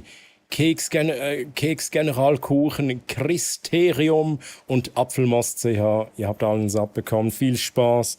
Allen, die einen Sub bekommen haben. Pascal, merci vielmals für den Support. Hey. Holy shit. Oh, come on. Ich sag's immer wieder, es reicht nur schon, wenn ihr hier seid. Wenn ihr hier seid, ihr unterhaltet auch mich, ne? Das reicht schon. Aber danke. Mega lieb. Oh, Bau, merci für die netten Worte. Hey, Bau, ich habe schon manchmal gefragt, wie geht's dir überhaupt? Vielleicht habe ich es auch nicht vorgelesen. Bau, wie geht's dir? Schön, dass du hier bist. Und ich war auch schon lange nicht mehr bei dir, Bau. Streamst du eigentlich noch? Ach, Chat, ich muss noch mal gucken, habe ich mich für alles bedankt? Nicht, dass ich jetzt hier was übersehen habe. Ich gucke nochmals. Ich glaube, ich habe mich für alles bedankt. Und sonst bitte sagt es mir. Ne? Um diese Zeit zum Teil sehe ich die Sachen nicht mehr.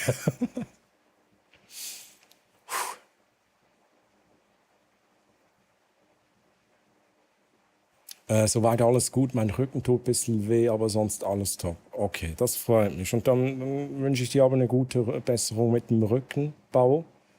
Rücken, das ist halt nie, ne, das ist schmerzhaft, das ist nie so lustig. Du streamst kaum noch. Ach so, das wusste ich gar nicht. Pascal. Danke dir für die 69 Biddies. Danke. Ne, Pascal, immer wenn ich dich sehe, ne? Wenn ich Pascal in einem Livestream sehe, Chat, ne? Der streamt auch. Meine Reaktion ist immer die, ne? Immer die.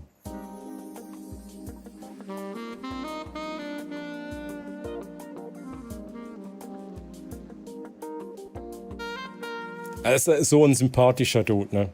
Just saying. Ne? Pascal, danke vielmals.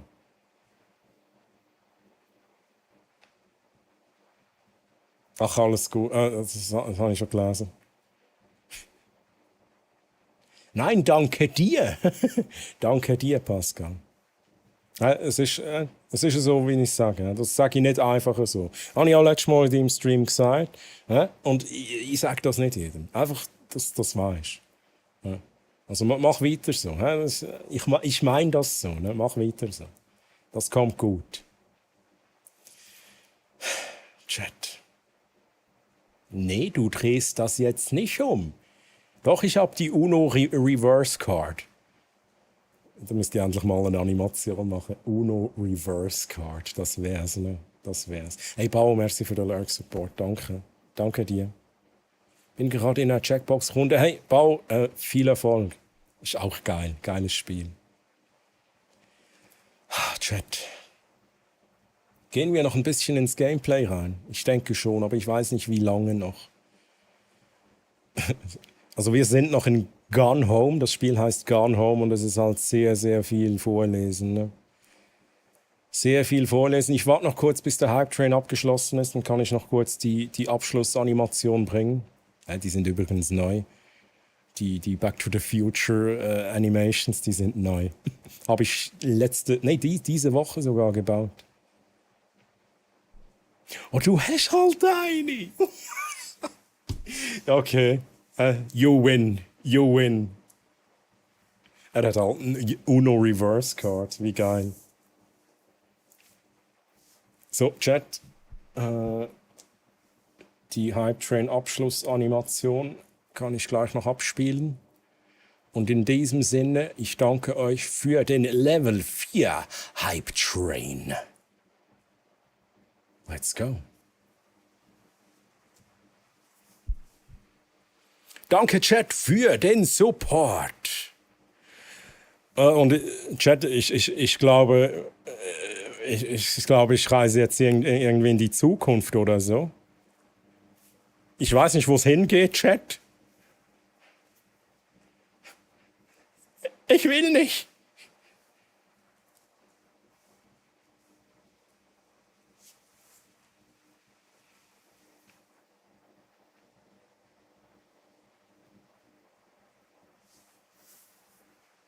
Okay. Okay, let's go, Chat. Danke nochmals für den Hype Train. Pascal, merci vielmals für die BDs, für das grosse Emote. Ich muss jetzt leider mal schlafen, also euch geilen Personen eine gute Nacht und viel Spaß noch, Bexi. Ich danke dir nochmals, dass du hier warst, dass du mitgeradet bist. Ich danke dir auch für ein Follow und ich wünsche dir ganz eine gute Nacht, schönen Sonntag noch und vielleicht bis zum nächsten Mal. Bye, bye, tschüss. Genau, Ausrufezeichen, gute Nacht, let's go. Gute Nacht, Bexi. Träume von actiongeladenen Abenteuern mit Venom und Mjölnir Fleischhammer. Möge deine Fantasie wild fliegen und dich in eine Welt voller Magie entführen. Schlaf gut und bis bald. Bye bye, Bexi, tschüss. Ja, der Mjölnir Fleischhammer, Chat. Ich habe ihn hier. Bexi, das ist hier der Fleischhammer. Den gebe ich dir jetzt und den machst du unters Kopfkissen, ne? Unters Kopfkissen. Bye bye, tschüss.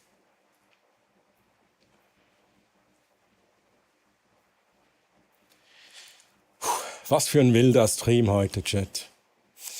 Chat, ich wechsle wieder zurück, wenn es okay ist, auf Schweizerdeutsch. Aber bitte, Chat, ne, wenn ihr gar nichts mehr versteht, dann meldet euch. Meldet euch einfach. Aber ich würde sagen, wir probieren noch mal ein bisschen Schweizerdeutsch und gehen noch ein bisschen ins Gameplay in den Chat.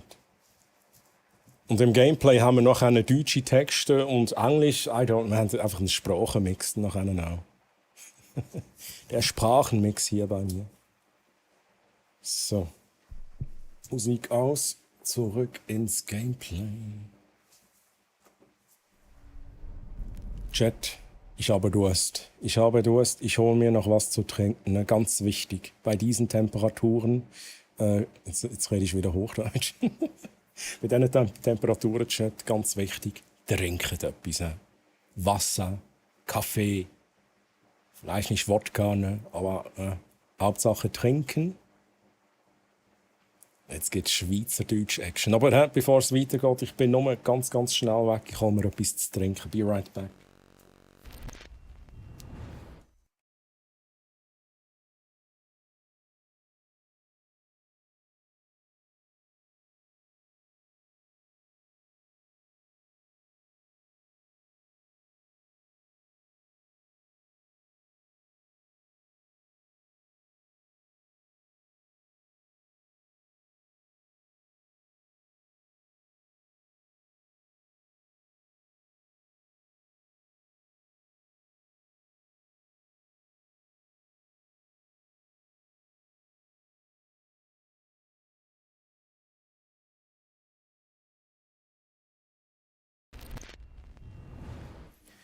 So, Chat, hier bin ich wieder. Game Sound am Start. Kategorie ist die richtige. No Google, stop. Google will immer mit mir reden, Chat. Ich weiß nicht, was los ist. So. Something. But I waited. What the hell? Das ist meine The moment Vorschau. was gone. So, jetzt sollten auch alle wieder da sein. Sorry, es sind noch Twitch-Werbungen gewesen. Aber jetzt sollten alle wieder da sein. Ihr habt nichts verpasst. Ihr habt nichts verpasst, Chat. Was, kein Wodka? Jetzt habe ich gerade einen öffnen. Oh, kann man, Pascal. Aber dann nicht zu viel. He? Darf sich schon ab und zu mal einen gönnen. Jetzt habe ich meinen Rum wieder weggestellt. Ich wollte eigentlich den Rum gezeigt, den ich am liebsten habe. Oh, let's go. Oh, das habe ich jetzt gebraucht, Chat. Erfrischung. So, Chat, ich weiß gar nicht, wo wir sind. Also mal, ich weiß, wo wir sind. Ich weiß auch, wer wir sind, aber wir suchen immer noch einen Code. Wir suchen immer noch einen Code in diesem Spiel. Und zwar... Müssen wir schnell Übersicht haben, Chat. Was haben wir da? Protex. Okay, brauche ich nicht, ne? Nochmal, brauche ich nicht. Nagelfeile, ja, das brauche ich, Chat. Das ist das, was noch fehlt. Oh, das haben wir noch nicht angeschaut. Um was geht es in diesem Game? Das ist noch schwierig zu erklären. Also wir sind noch nicht so lange im Spiel, aber grundsätzlich sind wir angekommen bei diesem Haus. Wir haben nicht gewusst, wer wir sind, aber wir haben gewusst, wir haben einen Rucksack dabei und wir heißen Caitlin. Ich glaube es, Caitlin. Und wir sind von Amsterdam zurück nach Portland gereist und da sind wir jetzt in Portland. Der Chat, es ist 3 Uhr, der Tampon rollt davon. Und genau, das ist eigentlich da, wo wir wissen, wir sind hier angekommen. Wir haben eine Mutter und einen Vater, das haben wir jetzt so ein bisschen herausgefunden, anhand von Briefen und Sachen, die wir gelesen haben. Wir haben eine Schwester, die jünger ist, das ist das Zimmer der jüngeren Schwester. Und jetzt müssen wir endlich nach dies nach so ein bisschen herausfinden, wer ist wer, was ist passiert, wo sind die Leute. Es wirkt nach einem Horrorgame, aber es ist kein Horrorgame. Aber es schreit danach, oder? Am Anfang habe ich auch gefragt, hey Chat, sind ihr sicher, dass das kein Horrorgame ist? Aber nein, Chat, das ist kein Horrorgame, das ist der Tampon-Rollsimulator.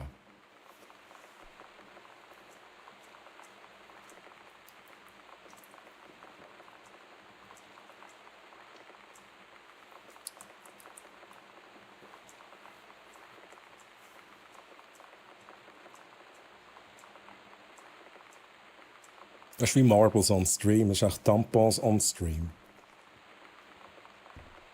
Ich frage, ob es ein Horror-Game ist und Troy spielt mit dem Tampon. Der rollt aber auch, ne? Der rollt immer noch, Chat.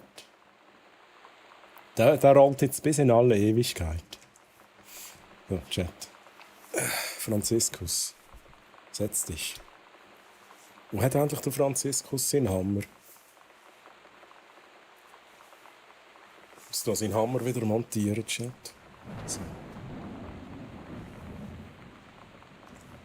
Es schreit sehr. Hey, es schreit absolut nach Horror. Also das Gewitter draußen, ne, das ist mal das eine. Das ist hier los. Und einfach die Atmosphäre, ne? Es schreit nach einem Jumpscare.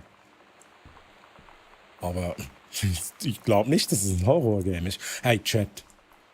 Nochmal schnell, jetzt sind noch ein paar neue Leute da. Wer von euch sieht, was hier auf dem Bild ist? Das können nicht viele. Ich kann's. Ich hatte früher viele solche Bücher. Chat, was ist hier drauf? Das nimmt mich jetzt Wunder. Was seht ihr hier?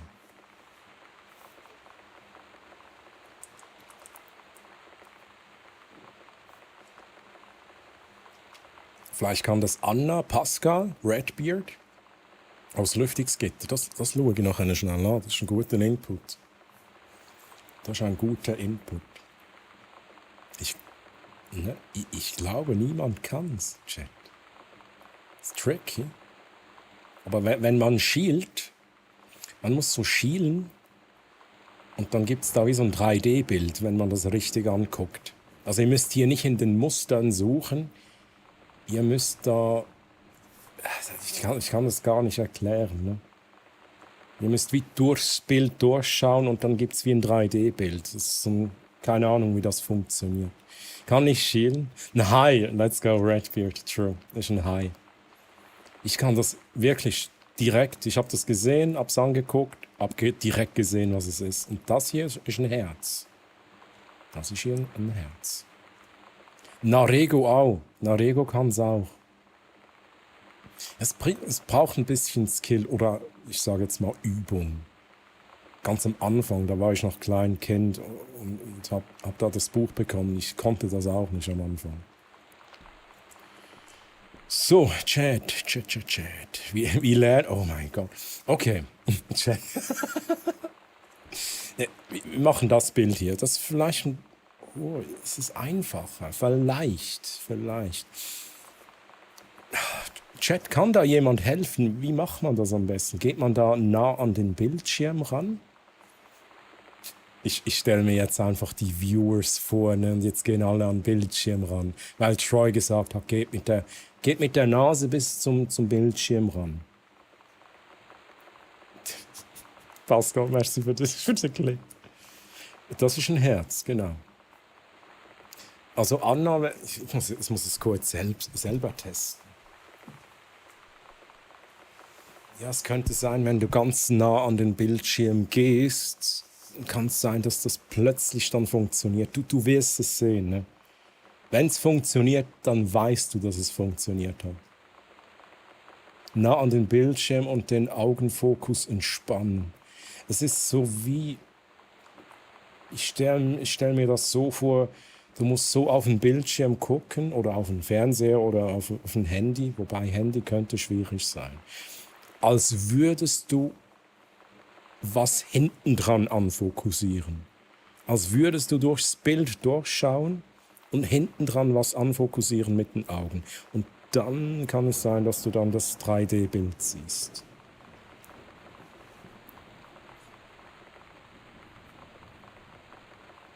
Und sonst, alle die es jetzt probieren, mach doch kurz einen Screenshot. Ne? Mach doch kurz einen Screenshot. Oder einen Clip oder whatever. Weil ich mache hier noch ein bisschen im Spiel weiter. Aber das hier ist ein Herz, das hier ist ein Hai. Gibt auch ganz, ganz viele Fotos wahrscheinlich im Internet, die so aufgebaut sind. Also, ein Input ist noch Chat, das Lüftungsgitter. Wo ist das Chat? Muss ich mal schauen. Ich muss mich orientieren, Chat. Wo ist das Lüftungsgitter? Das war doch irgendjemand am Boden, oder?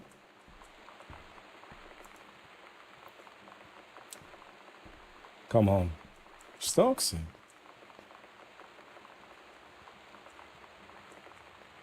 Es ist so awkward silence in dem Spiel.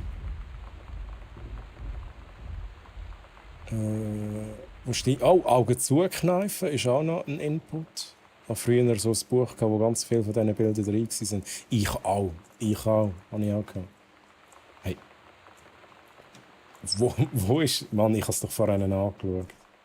Das Lüftungsgitter. Ist das da? Hey, bin ich doof? Chat. Also übrigens, nochmal schnell zum Erklären. Hier suchen wir eine 4-stellige Kombination zum Weiterkommen. Im Gang, im Ecken.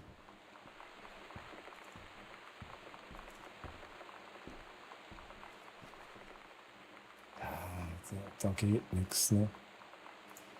Schrauben kann ich auch nicht empfehlen, aber gute Idee grundsätzlich. Gute Idee. Ich gehe mal schnell schauen, was wir noch nicht gesehen haben. Auf der Suche nach weiteren Tampons. Chat. Da sind wir noch nie. Sind wir da schon gesehen? Jetzt habe ich... Nein, das haben wir noch nicht gesehen. Postkarte nehmen. Liebe Mom, lieber Dad, liebe Sam, ich bin im Kanaltunnel.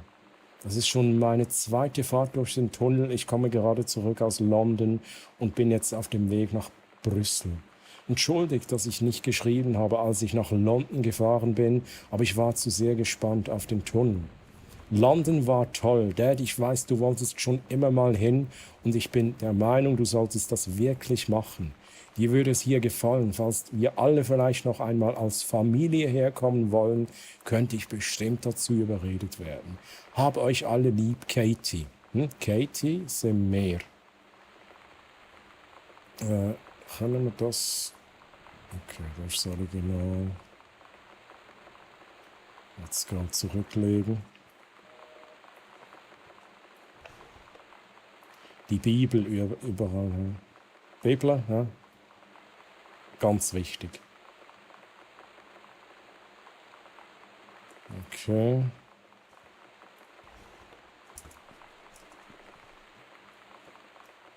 Oh, Handtasche. Haben wir da etwas drin? Okay, nope.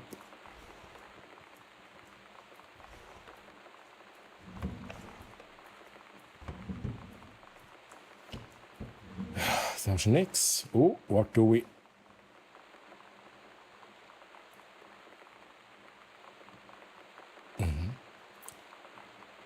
Very interesting, chat. Very interesting. Mach ich mal hier drauf. Ne? Griffbereit. Anna, hat's geklappt? Das nimmt mich jetzt Wunder. Hat's geklappt? Hast du es gesehen?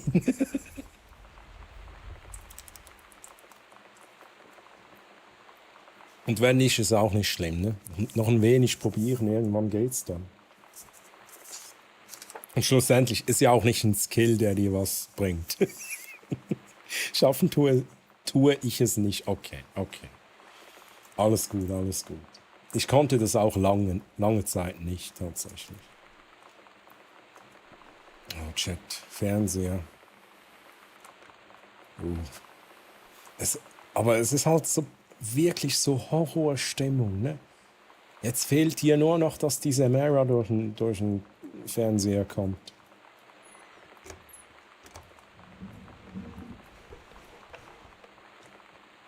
Oh, what do we have here? Mitten.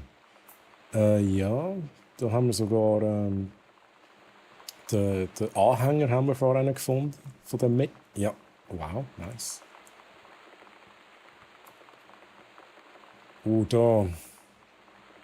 Das ist der. Ich kann es halt nicht zeigen, aber links sind wir.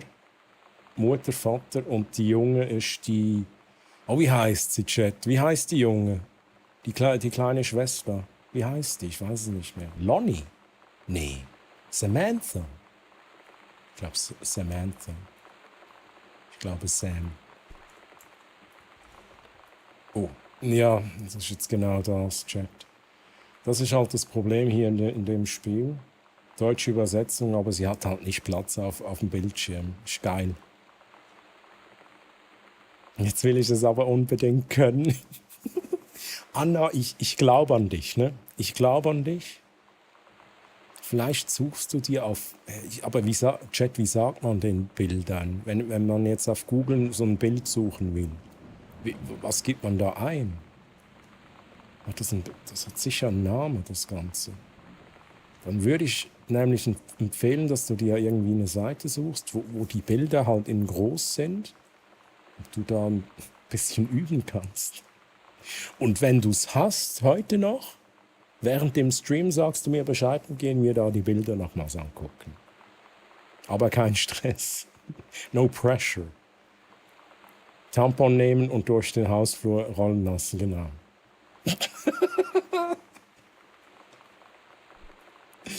Geil. So, ich lese das hier kurz vor, so weit wie ich es lesen kann. Liebe Jan, ach Süße, ich weiß genau, wie du dich fühlst. Bob und ich hatten auch unsere schwierigen Zeiten. Das gehört schon fast dazu. Man gewöhnt sich aneinander, jeder lebt sein eigenes Leben im gemeinsamen Haus. Die Kinder werden erwachsen, sie ziehen aus. Tut mir leid. Das hilft dir nicht sehr, was?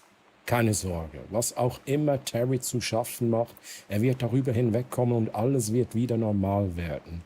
Und dass Sam so abweisend ist, so sind Teenager nun mal. Kein Grund zur Sorge. Anderes Thema, dieser kontrollierte Waldbrand, das klingt nach einem richtigen Abenteuer.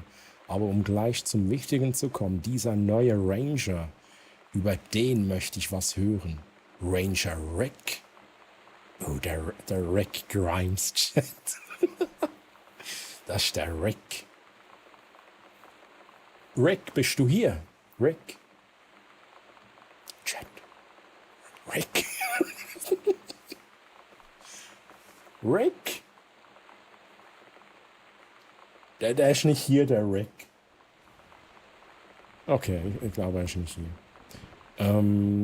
Im Ernst, das ist einfach zu perfekt und jetzt der Rest kann man leider nicht lesen. Und wo sind wir denn gewesen?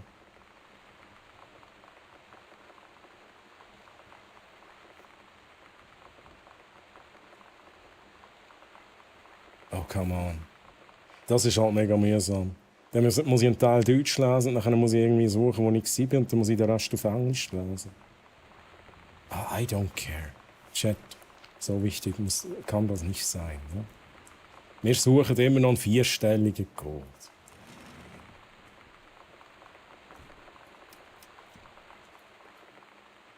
Watercolor Technique. Sehr, sehr, sehr interessant, Chat. Absolutes Highlight. Oh, was haben wir da? Jetzt nicht. Oh, magisches Auge, gleich 3D-Bilder. Let's go, Anna. Magisches Auge. Wahrscheinlich hast du es schon gelesen. Oh, Pascal schreibt noch, entspanne deine... Ich lass mir das kurz vorlesen, Chat. Ja. Ich bin zu faul um diese Zeit. Entspanne deine Augen. Schaue verschwommen auf das Bild, so als würdest du durch das Bild hindurch schauen. Ja. Zwinkere nicht. Wenn sich ein Bild entwickelt, die Augen wieder scharf stellen. Manchmal hilft es auch, wenn du das Bild von der Nasenspitze weg entfernst. Und jetzt üben, üben, üben. Das ist aber Copy-Paste, oder? Das war Copy-Paste. Let's go, let's go. Merci Pascal für die Erklärung. Chat, das bringen wir noch hin, ne? Dass Anna das noch sieht. Das ist unsere Mission, Chat. Unsere Mission ist nicht, dass wir den 4-stelligen Code finden, sondern dass Anna das Bild sieht, den Hai sieht. Ja.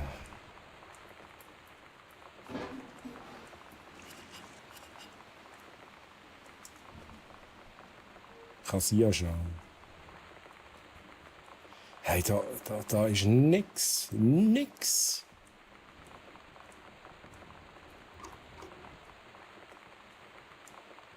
Haben wir jetzt alles angeschaut?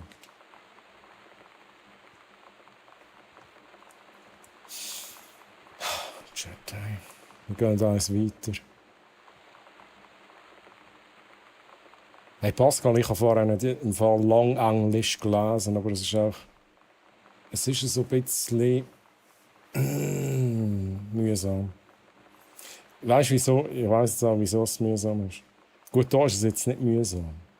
Aber zum Teil kann ich die Schrift nicht lesen. Ich kann die Handschriften nicht lesen.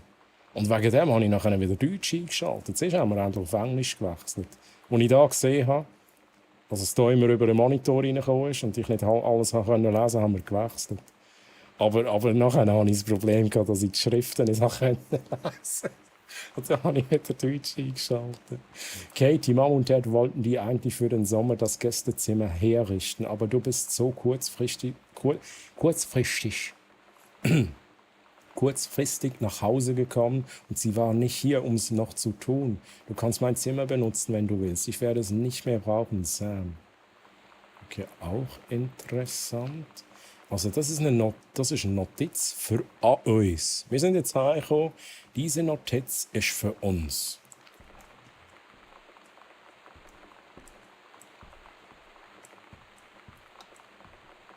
Okay, interesting. Aber ist das alte Zimmer von der Sam? Ah, das könnte aber dann wohl sein, dass wir hier den Code finden, Chat. Finden wir hier den Code? Hey, Sam!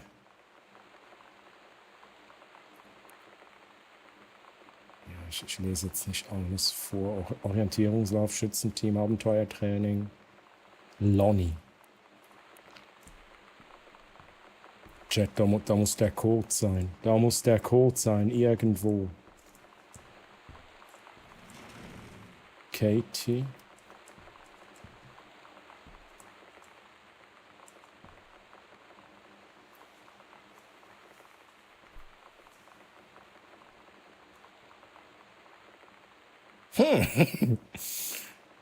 Drücken wir die Taste, Chat? Wir drücken die Taste.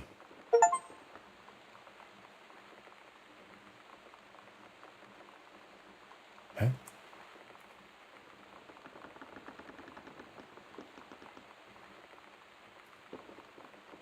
Da passiert was, ne, Chat?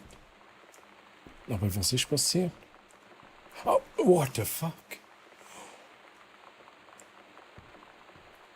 Oh oh. Oh oh.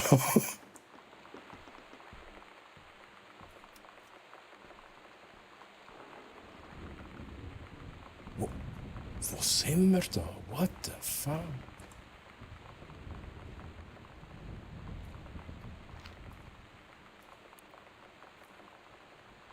Women Outlaws. Oh ja, gib mir. Heavens to Betsy, Terror ist. Also, wo kann ich sie machen? Dann? Lassen wir ein bisschen Musik chat.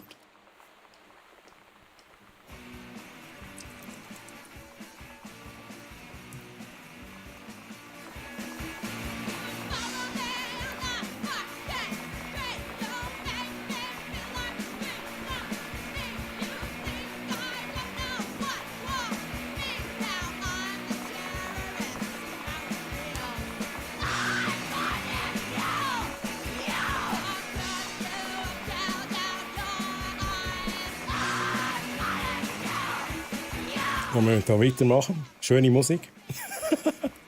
Oh, Chat. Chat sind gerade verschwunden. I'm so sorry. Ich weiß nicht, wieso sie verschwunden sind. Mein Chat-Tool hat sich gerade geschlossen. Chat, wenn ihr jetzt etwas geschrieben habt, dann sehe ich es wahrscheinlich nicht. Sorry. Also wenn ihr etwas Wichtiges geschrieben habt, ich sehe noch die Yoda-Emotes von Pascal. Wenn nachher noch etwas Wichtiges kommt, bitte noch mal schreiben. Ich weiß nicht, wieso es das Chat-Tool zugegangen ist. Welches Chat-Tool benutzt du?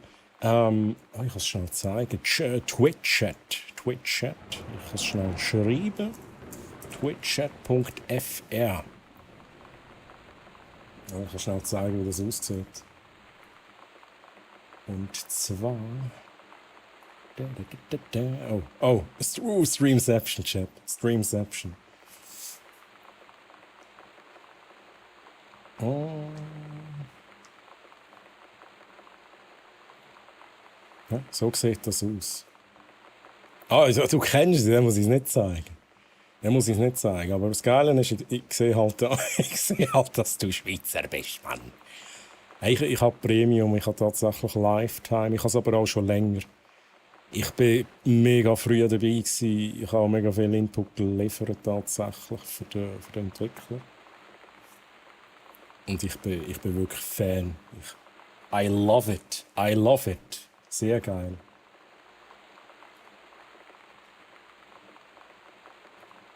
So, Chat. Let's go. Ich bin nicht. Was soll ich für ein Fleck lernen machen? Nein, es geht eigentlich darum. Es heisst eigentlich nicht einmal, dass ich dann sage, hey, du bist ein Schweizer, sondern ich weiss, in welcher Sprache dass ich mit den Leuten reden kann. Also entweder Schweizerdeutsch ist oder Hochdeutsch oder in gewissen Fällen Englisch. Es geht eigentlich um das.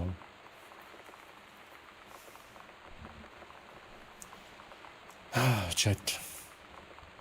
Wir sind immer noch auf der Suche nach einem 4-stelligen Code. Aber haben wir jetzt da so... das ist jetzt wieder so etwas, Chat. Jetzt lese ich es auf Englisch. Ich lese es jetzt auf Englisch. Das ist ein Brief an Samantha Greenbrier. Bla bla bla. Dear Mrs. Greenbrier, I appreciate the time and effort you put into writing your letter. It showed initiative and was well written, but it does not change my mind on this matter. While I understand that Miss DeSoto is a friend of yours, the fact of the matter is that she defaced school property with profanity. The fact that she allegedly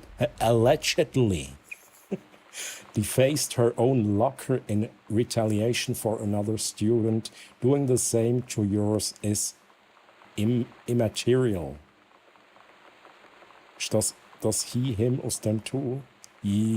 Also he, him hast du nur, wenn du auf einer gewissen Webseite dein Pronomen festlegen. Du musst halt schnell googlen. Einfach irgendwie googlen Twitch Pronouns. Und da gibt es irgendeine Seite, wo du dich anmelden mit deinem Twitch-Account und dann kannst du festlegen, was du bist. Und diese Info zieht zum Beispiel das Chat-Tool wie auch mein Overlay, das ich habe, an. As to your complaint that no other student has been punished for their part in this incident, the fact is that no guilty part has come forward and there has been no convincing evidence as to who might have defaced your locker. In other words, there is no one to punish.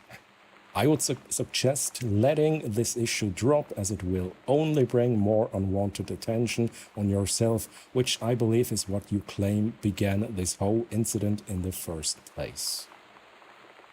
Chat. Pascal ist so besser, wenn ich Englisch vorlese. Aber da haben wir wieder Mr. Soto.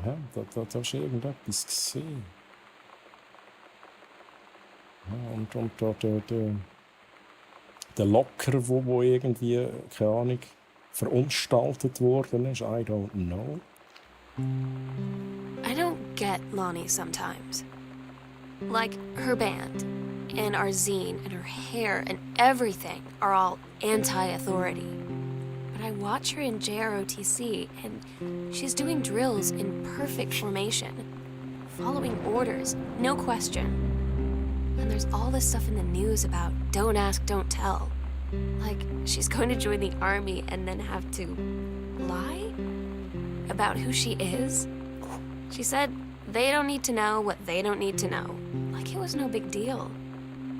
This from the girl who trashed her locker to, like, defend my honor. I've learned when to stop arguing, though. I don't think Lonnie even gets Lonnie sometimes.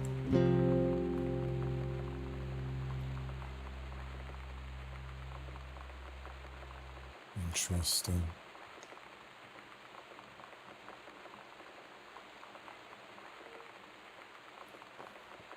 Das ist doch sicher irgendein, ist doch da der Code. Hey. Irgendwo ist der Code. Heard enough.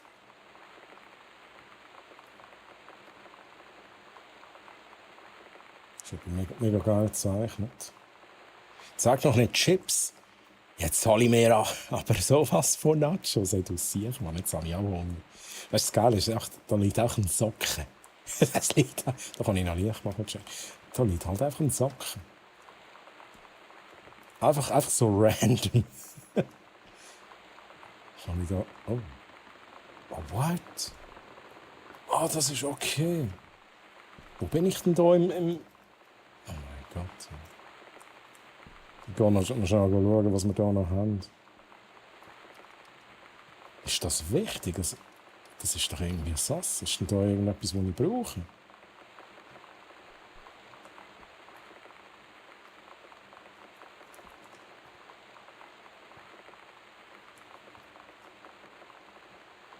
Du verwunderst dich mehr über den Sack als über den ganz versteckten Raum.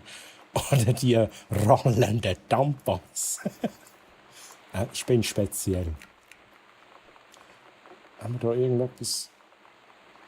Das ist eine Mom- und Dad-Anlügen-Situation, aber das war so wert. Die Mädchen auf der Bühne waren so laut und echt und toll und alle bewegten sich gemeinsam wie auf einer riesigen Welle aus Musik.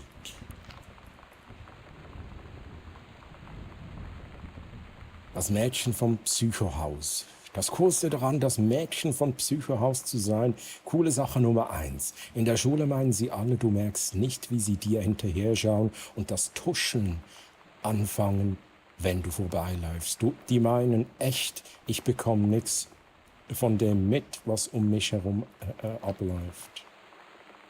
Kostüme, Skelette und Teufel, Cheerleader aus dem Smells Like Teen Spirit Video. Ein Mädchen verkleidet als Jackie Kennedy.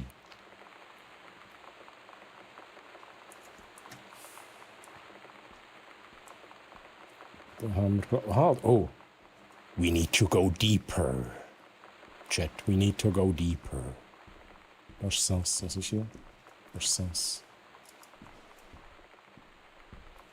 Es sieht so aus, als wäre der eine Stegentritt speziell, oder?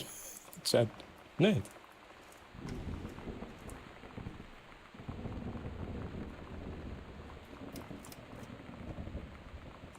Oh, okay. Smells like Teen Spirit, oh ja. Dann fangen wir schnell, damit wir da irgendwie so ein Vorgehen haben. Wenn wir da sagen. Hallo Sam, viele Grüße aus den Multnomar-Fällen. Ich bin hier auf so einer dämlichen Klassenfahrt. Ausgerechnet jetzt im März, wo es hier in Oregon saukalt ist und nur regnet. Schade, dass du nicht hier bist. Warte mal, du bist hier. Denn ich schreibe dir das im Souvenirladen. Oh Mist, da kommst du gerade. What the fuck? L for Lonnie, huh? L for Lonnie. They tell you to stick with the group on field trips, Katie.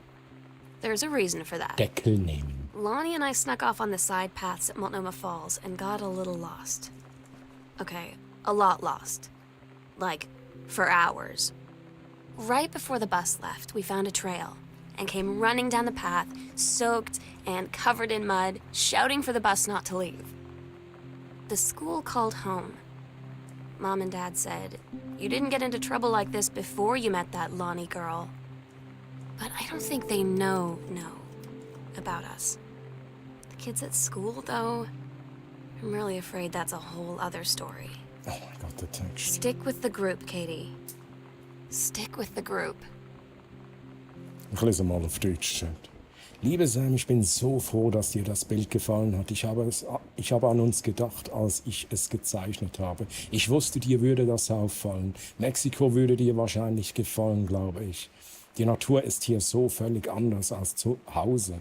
Ich stelle mir immer Allegra und ihren ersten Offizier vor, wie sie auf einer geheimnisvollen Insel gestrandet sind, wo sogar die Pflanzen ihnen was antun wollen. Und dann denke ich wieder an dich.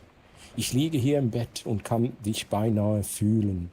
Ich habe versucht, mich zurückzuhalten, bis wir wieder zusammen sind. Aber das hat wohl nicht so gut geklappt. Immerhin habe ich es versucht. Okay, genug davon. Dein letzter Brief erreichte mich erst einen Tag, bevor wir uns wieder auf den Rückweg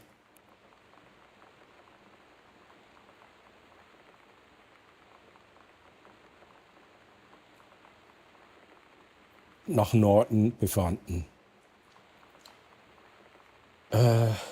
Wir werden diesen Brief nach Hause rennen.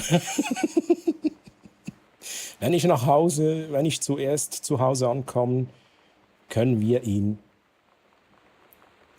zusammenlesen. Und ja, ich mache tonnenweise Fotos. Und wir müssen das ist ein Brainfuck, wenn ich Englisch lese und Deutsch irgendetwas versuche direkt zu besetzen.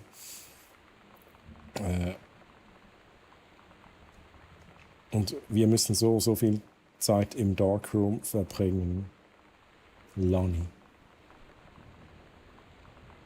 Haben wir da noch irgendwie ein Code? Du kennst dich doch mit Programm ein bisschen wieder aus. Weißt du, wie das eine Programm heisst, dass man permanent in gewissen Twitch-Chats ist? Es gibt zwei bekannte. Eins ist Chatty.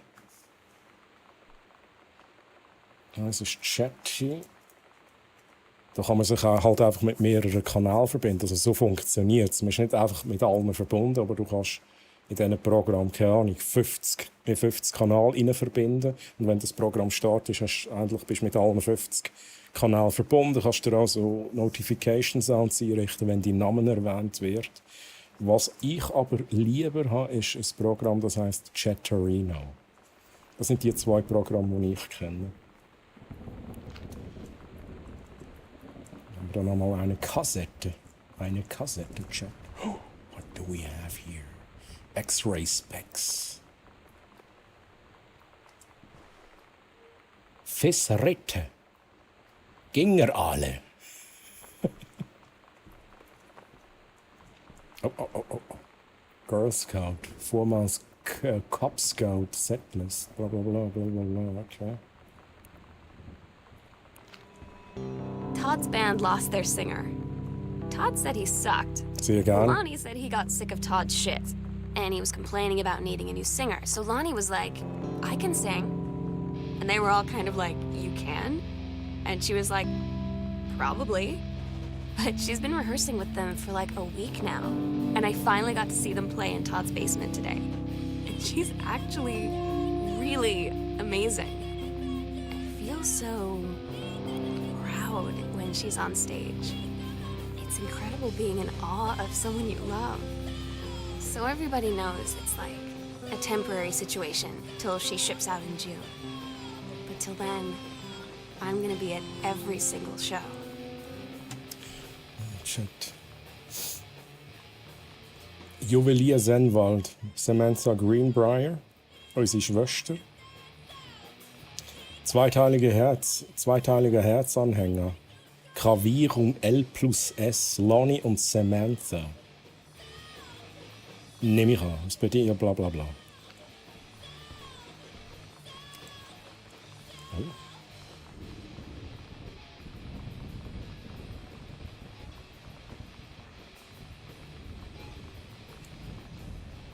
Stimmt das überein?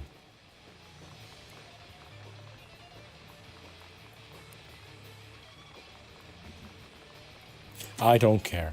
Chat, wieder ein vierstelliger Code, Mann. 1337.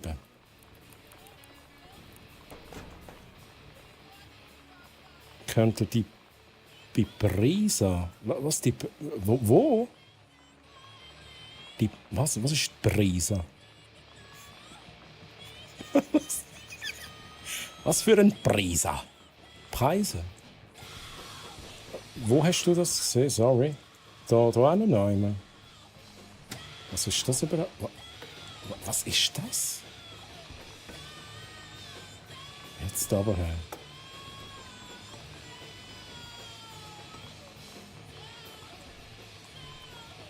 Die Preise.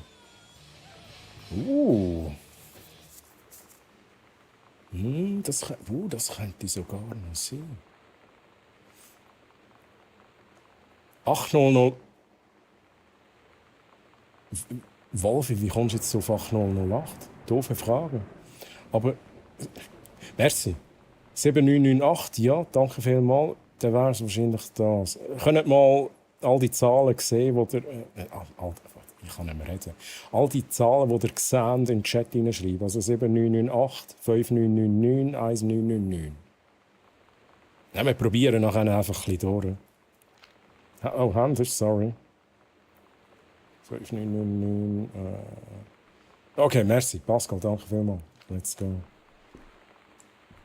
Von da bin ich gekommen. Wir gehen hier nochmal weiter. Aber da könnten wir jetzt natürlich schon mal die Zahlen probieren. Ich fange einfach mal aber an. Ich weiss. Wolfi? Ja? Also wenn das geht, dann musst du noch erklären, wie. Also das geht nicht. 7998, 7998. Das wäre jetzt schön gewesen. 5999. 1999. 79. Wir probieren einfach alles durch. 1949. 94. Arti, Mann. Das ist auch nicht gegangen. Arti, merci vielmals für den...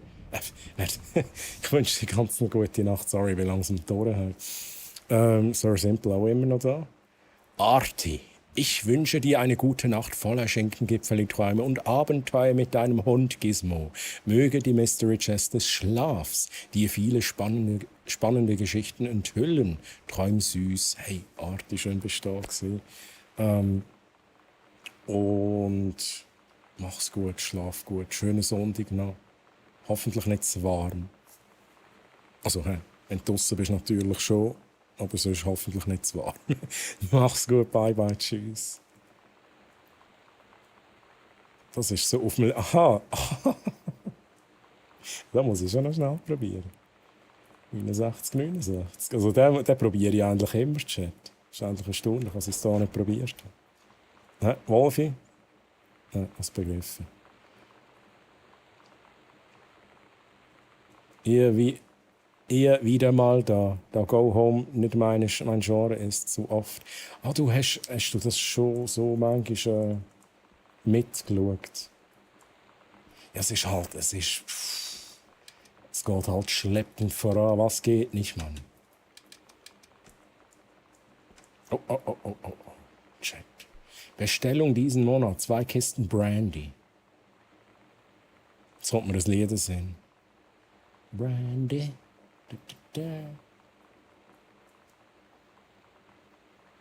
Fuck. Jetzt habe ich... Oh shit. Chat, ich muss schnell den Song suchen.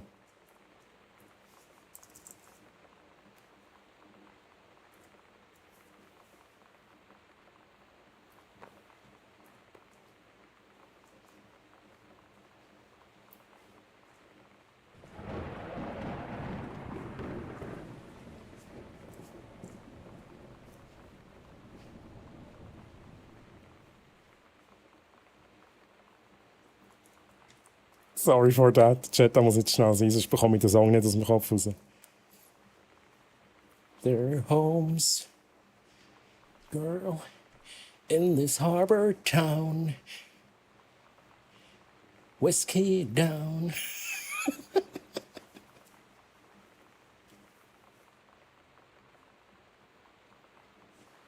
Brandy.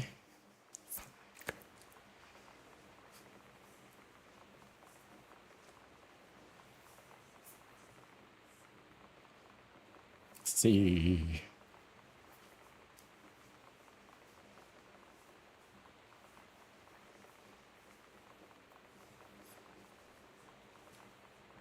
So, okay.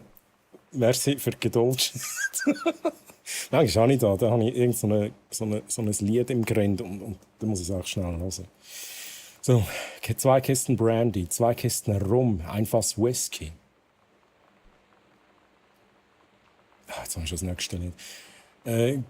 Gouverneur. Ich kann das Wort nicht sagen. Der Gouverneur. Immer noch sehr zufrieden mit Boone County. Ich glaube, diese Vereinbarung sollte eine Weile Bestand haben. Der hat nochmal Zahlen reingemacht. Die probiere ich durch, Chat. Let's go. Hey, und ich weiß mal, das Game ist auch mega still, oder?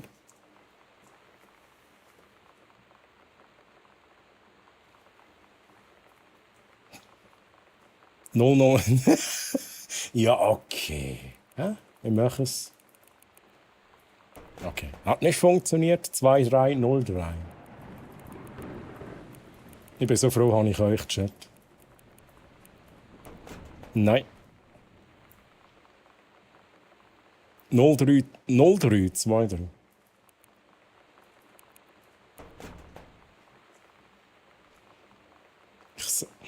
Sorry, ich sage ja Horror. Nein, sowas kann ich nicht gucken. So wie Life is Strange. Oh, so simpel. Bin seit Jahren wieder raus aus diesem Heiligen. Oh no! Hey, Life is Strange gehört zu meinen absoluten Favoriten im Fall. Das tut mir jetzt im Herzen weh, so simpel. Aber jedem das Seine. Du musst Tampons suchen. Hey, gute Nacht, Redbeard. Hoffentlich begleiten dich heute Nacht Dinosaurier-Träume aus Jurassic Park und das geheimnisvolle Blitzdingsbums in eine fabelhafte Welt voller Abenteuer. Schlaf gut und träum süß. Nur für dich natürlich.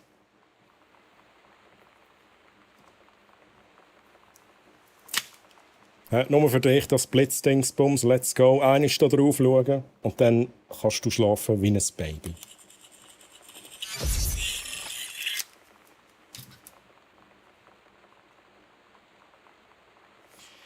So, Chat, grüezi miteinander, willkommen bei meinem heutigen Stream. Hey, mach's gut, Rapbeard, schlaf gut, schönen Sonntag. Schön, bist du dabei gewesen. Merci fürs Mitraten, fürs Mithelfen und mach's gut, bye bye.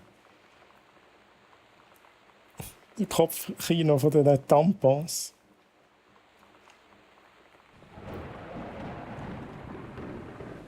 Aber letztens Flash gesehen, den Film, fast geweint, weil ich würde das auch tun. Zeit zurückreisen, stecke in meinem Hass fest. Deswegen dachte ich, streamen würde mir helfen, aber Zweifel dran. Oh, auch simpel. Ich habe den Film auch gesehen. Ja. Ich würde auch vieles versuchen, wenn ich das könnte. Aber geht halt leider nicht. Och, simpel. Ja. Fühl dich gedrückt, mein Lieber.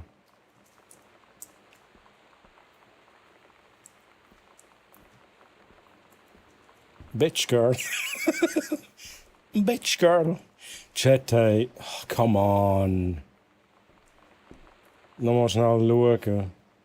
Da haben wir das schon bei 5-stelligen geht. Oder ist, wenn ich das Original anschaue, sehen wir da mehr. Shit, nochmal.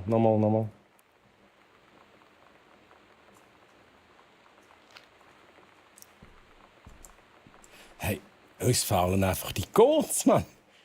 Oh, das haben wir noch nicht gelesen, Chat. Wait a second. Bevor ich es vergesse, mache ich es schnell.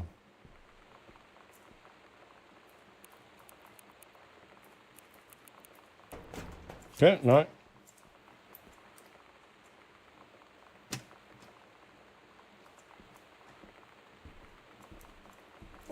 Scheiße. Chat, ich probiere es. 576 5 7 6 0. Hä? Ist es nicht gegangen, oder? Nein. 2007. Jetzt kommt echt der ganze Guardians of the Galaxy Soundtrack, oder? Hey. Fuck it, geht auch nicht. Ja, true, Geburtstag oder Ereignis. Das ist halt, aber ach, das ist halt. Wir lesen da schnell.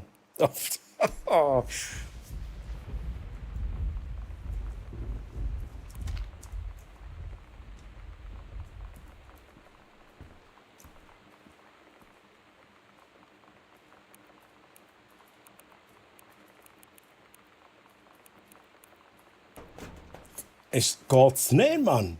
Hey, 3 durch. Also, ich schaue es jetzt ohne Scheiß genauer an. Ich sehe jedes Mal eine Jahreszahl und dann gehe ich es direkt probieren.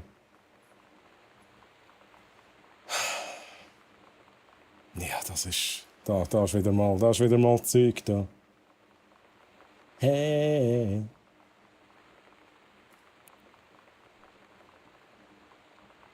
Ja, das habe ich eben auch gedacht. 1972 haben wir schon probiert. Also, die Vereinigten Staaten von Amerika Einbürgerungszertifikat. Am 20. Juli 1972 hat das Gericht befunden, dass Janice Elizabeth Connolly Greenbrier, wohnhaft in 1010 Fifth Avenue, Seattle, Washington, um permanenten Aufenthalt in den Vereinigten Staaten bittet. Allen zutreffenden Bestimmungen des Einbürgerungsgesetzes entsprochen hat und die Berechtigung besitzt, um Staatsbürgerschaft zu ersuchen. Ihm wird mit sofortiger Wirkung die Staatsbürgerschaft der Vereinigten Staaten von Amerika zuerkannt. Zur Beurkundung erfolgte die Siegelung durch das Gericht am 20. Juli 1972. 1972. Und da noch ausgeschrieben, Chat. 1972. Also das ist jetzt offensichtlich. Ja. So, let's fucking go.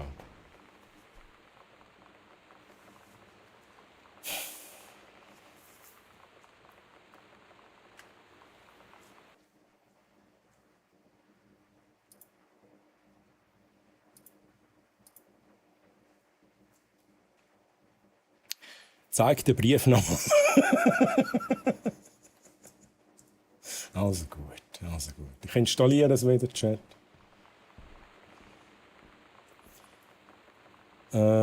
Ich zeige ihn mal so. Oder ich soll ihn so zeigen. Ich glaube, so erkennt man mehr. Ich glaube, es ist auch fast alles drauf tatsächlich vom Text.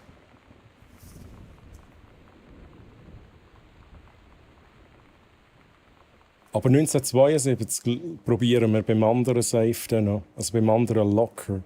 Da zum Beispiel der Song. Als der rauskam mit Guardians of the Galaxy, hatte ich meine Frau kennengelernt und war glücklich. Jetzt reagierst du wie ein Bösewicht oder ein Nero und willst Städte verbrennen. Oh, simpel. Ah, ich verstehe das nicht. I'm so sorry. I'm so sorry. I'm so sorry. Aber ich kann das nachvollziehen. Ne? Es gibt bei mir auch so Dinge.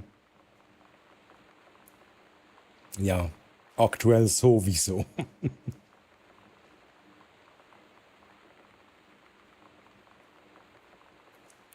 Aber Chat, ich hoffe, es ist für euch gut oder okay, wenn ich ein bisschen Musik laufen lasse. Lalali. Lalala. Mack, mack. Kapiert? Bounce, Mann. Bounce, ich habe ein bisschen Musik müssen reinmachen, weil es so awkward silent ist in diesem Spiel.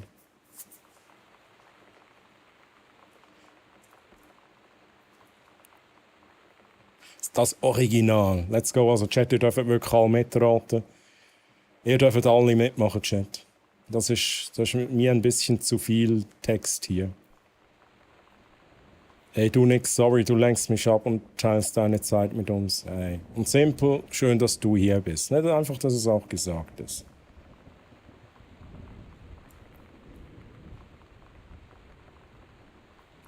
Auch so einer, wenn er on, bin ich auch froh. Oh, bei uns hast du das gehört.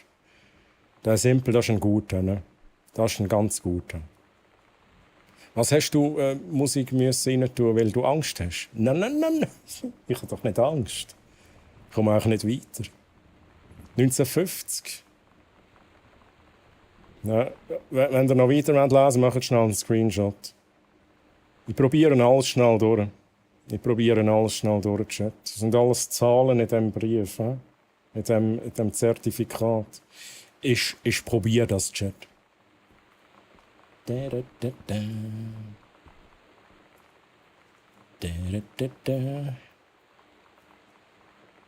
Schnell gucken. 1950. Nope. 0720. 0720. Nope. Du bist ein geiler Dude, du geiler Dude. Ich feiere die realen Fotos teils im Game. True. Simpel einfach meine einzige Konstante in meinem Leben. Simpel. Let's fucking go. Hey, aber ich habe jetzt keine... Nein, ohne Scheiß. Das hure Zahlen suchen, Mann. Das geht mir auf den Sack. Kann da nicht einmal irgendein Zombie kommen oder so? Können wir nicht einen Minigun finden? Das haben wir auch noch nie angeschaut, oder? Ja. Also ich dachte, es passiert. Ich dachte, es kommt der Geist, Chat. Ich muss da schnell ich muss da irgendwas Vorgehen haben. Da sehe ich keine Zahlen, darum rühre ich das wieder hin. Ach, come on, ey. 1959. Also 1959 war etwas. Hey, ohne Scheiß, ich hätte... Also, nichts gegen das Game. Ich meine, es hat irgendwie schon etwas, aber... Ach, wahrscheinlich wirklich lieber Call of the Sea angefangen.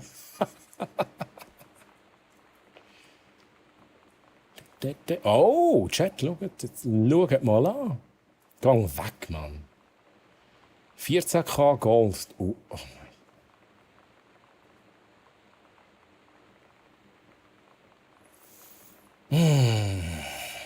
Das triggert mich jetzt ein bisschen, aber egal. Interesting. Ja.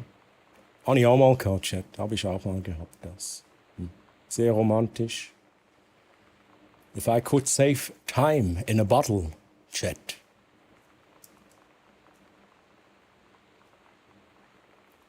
Could save time in a bottle.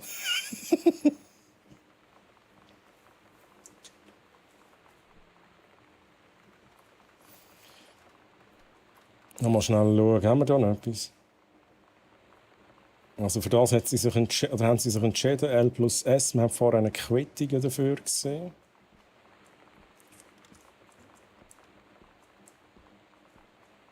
Scheiße. Ich muss schnell Chat lesen, sorry. Aber die Räuber, was musst du da machen? Kann mir helfen? Mir ist nicht mehr zu helfen. Aktuell haben wir 2 vierstellige Goals, die wir finden. Für ein Safe, der gerade hier nebendran ist. Darum schreibt Chat auch immer die 4-stelligen Zahlen rein. Merci vielmals für das. Ich probiere nachher alles durch. So, muss schnell schauen, dass ich hier am richtigen Ort bin. So. Was ist, wenn die ganzen Codes, die wir jetzt haben, mal oben probierst? So viele habe ich schon probiert, dann würde ich probieren 1959 4110. Aber ich lese noch schnell den Chat fertig. Was hat mir mal in der Oberstufe eine Freundin aus der Ferien heimgebracht, so ein geschissenes Kettchen, Mann. Ich finde es halt romantisch, aber ja, jetzt in meinem Fall erinnert es mich an etwas, was mich traurig macht. Und fuck, die Musik, Mann, die triggert mich jetzt gerade, Chat. Ich muss sie schnell abstellen. 1995. Sorry. Was haben wir da? Ich lese es schnell. Könnte noch irgendwie interessant sein. Sehr geehrte Samantha Greenbrier, herzlichen Glückwunsch. Sie wurden für den Schriftstellerkurs des Reed College Sommerprogramms 1995 zugelassen. Wir freuen uns außerdem aufgrund Ihres Portfolios auf Ihre Ihrer Schulakte, Ihnen finanzielle Unterstützung zu gewähren, die 75% der anfallenden Gebühren deckt. Die beigefügten Dokumente enthalten Details über Ihren Stundenplan, optionale Zusatzkurse und den Ihnen zugewiesenen Wohnheimplatz. Wir freuen uns sehr auf Ihre Teilnahme am Sommerprogramm. Nochmals herzlichen Glückwunsch.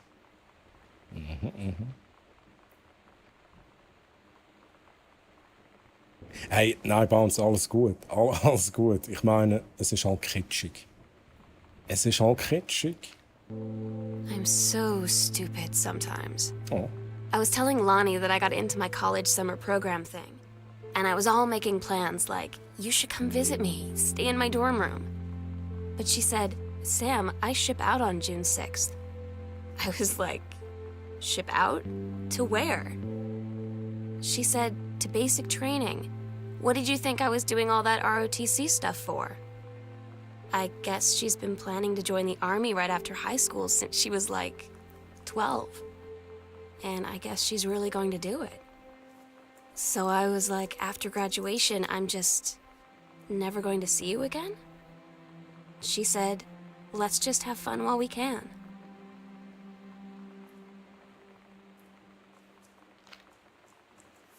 Okay, also wir probieren noch mal ein paar Codes.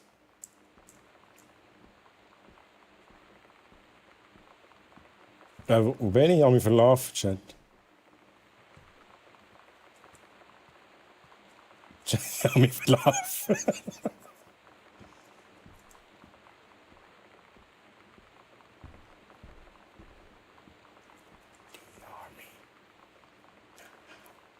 Also, Chat, 1959, wir fangen mal irgendwann an, 1959. Am besten probieren wir einfach alle Möglichkeiten durch, die es gibt. Fangen wir beim 0001 an. 4110. 19. Haben wir das nicht schon? 1995. Nein, was mache ich? 1995. The Army.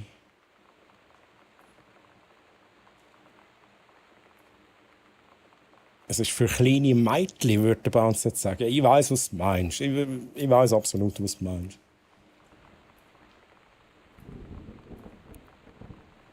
(0607). Come on, ey. Das ist okay, ich weiss, was der da damit sind. Monate und Tag. Aber wenn dann 0607 ist beides nicht gegangen. Was ist das da für ein Plan? Das ist der Plan des Hauses. Ist aber noch schwierig. Also schwierig. Wir haben ja selber auch so einen Plan. Geht denn das auf? Das ist halt doof, dass ich da immer rein und wieder raus muss. Also Veranda, Foyer, nachher geht es hier rauf.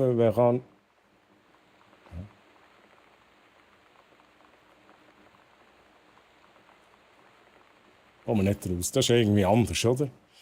Ich weiß nicht, ob... Aber wir brauchen jetzt einfach mal... wir brauchen da den Code, Mann. 000. Jetzt haben wir die Nase voll, oder? Haben wir die Nase voll. Notizen habe ich halt überall. Im ganzen Haus haben wir Notizen. Das ist eigentlich schon fast... Wir haben so viele Notizen, dass es schon fast mühsam ist, ohne Scheiß. Also, nochmal schnell, haben wir irgendetwas noch nicht angeschaut, Chat? Haben wir da schon probiert? Können wir da Knöpfchen drücken? Achtung, wir werden nicht anfangen brennen, Chat.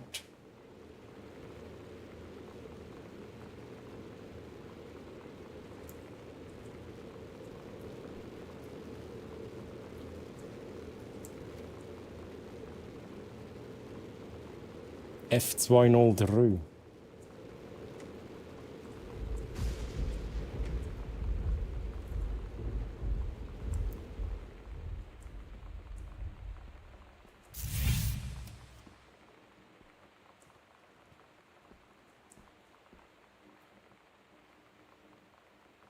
Caitlin first. Last Man on Earth.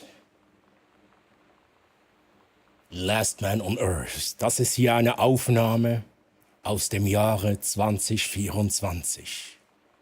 An den letzten Mann auf dieser Welt. Hey Last Man, wie geht's dir? Wie geht's dir? Schön, dass du hier bist. In the Army. Na, und danke dir für deine BDs, danke dir für das Emote. By the way, Double-Click ist auch noch da, ganz vergessen. Was hast du vergessen? Sammelkarte, was hast du bekommen? Troys Hammerkarte, oha. So, übrigens, wir suchen 4-stellige Codes aktuell in diesem Spiel, Gun Home. Aber so ganz allmählich, ne Chat, verliere ich die Geduld. Und wir haben wieder ein Datum. 9.10.91. Was? Was ist das hier? Holt den Tampon, Chat. Wir brauchen den Tampon wieder. Der Fortpflanzungsapparat, Arbeitsplatz 6. Aufgabe, also da übrigens nochmal das Datum, 2.9.1991, Aufgabe. Unten stehen 2 Geschichten. Die Abfolge ist in beiden durcheinander geraten. Nimm dir ein Blatt liniertes Papier, wähle eine der beiden Geschichten aus und schreibe sie neu. Ich muss Schnappmusik abschalten. Beginne mit dem Titel und deinem Namen. Finde einen Einleitungssatz, mit dem du deinen Absatz beginnen willst. Bla bla bla. Der Menstruationszyklus, sie wandert durch den Eileiter.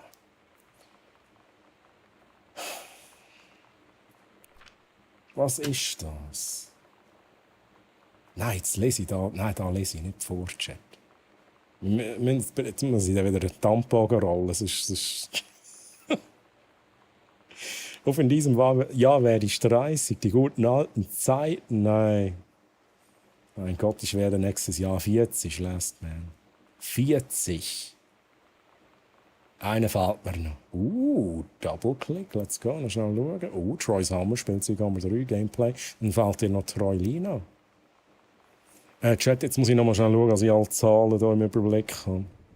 Ich probiere nachher schnell durch. Wem gehört der Safe? Schwierig.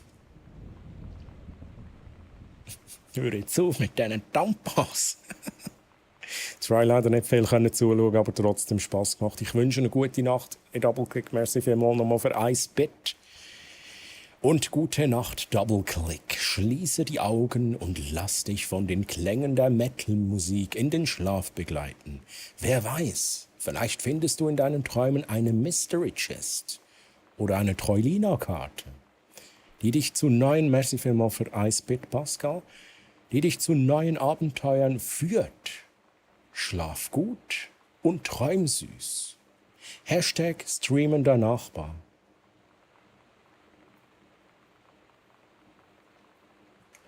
Soll ich noch schnell vorbeikommen bei dir? Fuck yourself. Soll ich noch schnell vorbeikommen bei dir, Dave? Hey, Last Man on Earth. Oha, danke dir für das Abo. Holy shit. Das wär doch jetzt nicht notwendig gewesen. Danke für den Support. Danke für den Support. Mega lieb. Und viel Spaß mit den Emotes und den Perks als Abonnent. Tut mir leid, ist nicht mein Topic. Da müssen meine Nichten, meine Schwester... What? Da müssen meine Nichten meine Schwester fragen. Okay. Lass mal lassen, du wärst 39 und ich 29. Also ich bin halt schon 39. Ich habe im Januar Geburtstag. 10 Jahre Unterschied. Indeed. Immer unschuldig. Immer. Hey, Double-Click. Schlaf gut. Schönen Sonntag noch. Schön, dass du dabei gewesen. Bis zum nächsten Mal. Bye, bye, tschüss. So, die Eizelle, Chat. Die Eizelle. Ich habe keine Lust mehr auf die Eizelle. Gib mir Musik.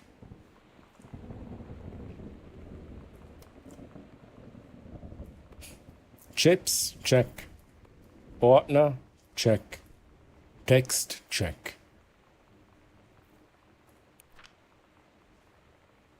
Hey, so viel Text, Mann, Chat. Es verleidet mir langsam, muss ich ganz ehrlich sein. Aber ich lese weiter. Oder ich frage euch schnell, auf einer Skala, Chat, auf einer Skala von 1 bis 3, wie sehr packt euch das Game? Wie fest wollt ihr, dass ich das weiterspiele? Und ich rede jetzt vielleicht vor allem vom nächsten Stream. Ich mache jetzt einfach mal so lange weiter. 3? Okay. 3. Okay. Fair enough. Liebe Samantha, ich möchte Ihnen meinen herzlichen Dank für Ihre Einladung zum Thanksgiving mit Ihrer bezaubernden Familie in Ihrem Domizil bedanken. Ich habe die wohl schmeckenden Kartoffeln sehr genossen und obwohl es merkwürdig war, so lange Zeit mit deinen Eltern zu verbringen, Ihnen, deinen Chat. Ihnen und dann einfach zack, einfach duzen.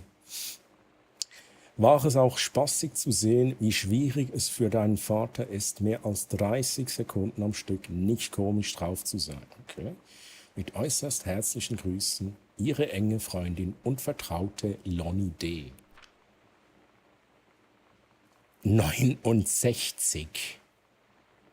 Normal weist das Game darauf hin, welche Art von Hinweis für den Code gebraucht wird. Hey, Wolfi, das ist absolut wahr. Wir schauen nachher nochmal, ob wir irgendwie einen Hinweis finden.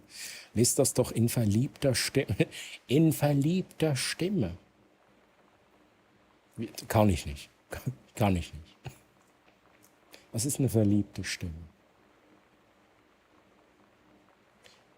Liebe Miss de Soto, erlauben Sie mir, die Gelegenheit zu ergreifen. Was ist das? Das war nicht verliebt. Pascal, merci für 69 BDs. Danke vielmals. Okay, das war jetzt awkward. Bis jetzt 0, aber habe nicht lange geschaut. Ja, habe genau den Safe gesehen, bis ich jetzt also weiss. Aber das ziehst du jetzt durch, Mann. Hey, es geht ja eigentlich nicht so lange. Darum ich tendiere schon dazu, durchzuziehen. Aber wenn wir jetzt noch 5 Stunden Code suchen, dann habe ich die Nase voll. Man erlebt die Geschichte der Familie durchlesen, das ist schade, daher 0. Aber ist Indie-Game? Ja, ich würde schon sagen, es geht unter Indie-Game. Wir probieren es weiter, ne? Wir suchen hier sowas. It's different now. I mean, we still hang out all the time like before. S und L. But now when no one else is around, well, you know. So you could say we're dating. But it's secret. Hey, Secret dating? I don't know. I mean, I guess that's the real difference. Now when we get off the phone or go home for the night, or it's just quiet and we're alone, we say I love you. Ja, alles gut. Pascal, ich gebe noch nicht gerade auf. Was mich jetzt mehr verwirrt, ohne Scheiß, wir hören immer die Stimme, aber das sagen ja mehr, oder? Und wir sind Katie, oder bin ich da komplett falsch? Sind wir nicht Katie? Weil jetzt redet sie so, als wäre sie entweder Samantha oder die Lonnie. Aber wir sind Katie und das macht keinen Sinn, ich komme nicht raus, Chat. Wenn ihr keine Stimmen hören wollt, Metz helfen, oh. Die Stimmen im Kopf. Kommt halt drauf an, was dir die Stimmen sagen. So, jetzt gehen wir da wieder rauf. Jetzt zünden wir noch das Licht an. Zack, zack, bum, bang. Gehen wir rauf. Zack, verschlossen.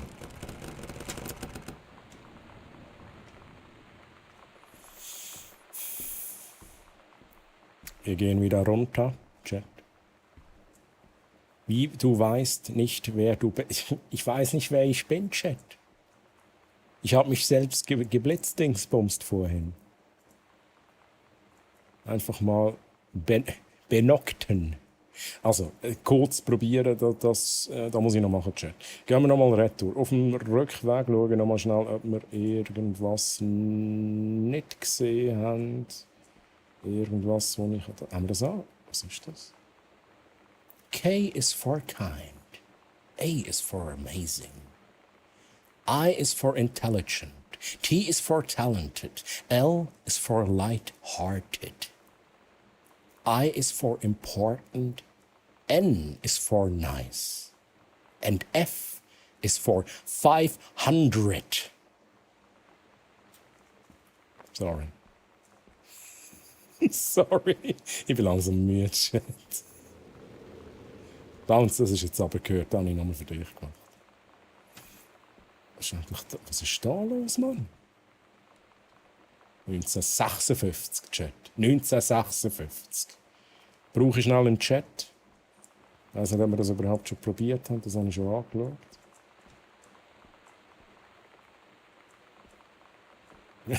Danke vielmals. Danke. Sind wir da schon gesehen? Da sind wir schon gesehen. Ich verlaufe mich einfach hier in diesem Keller. Das ist schlimm.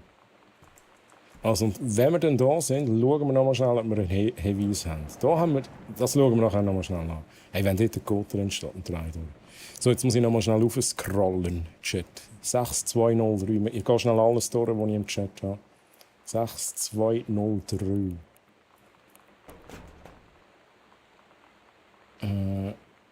4269.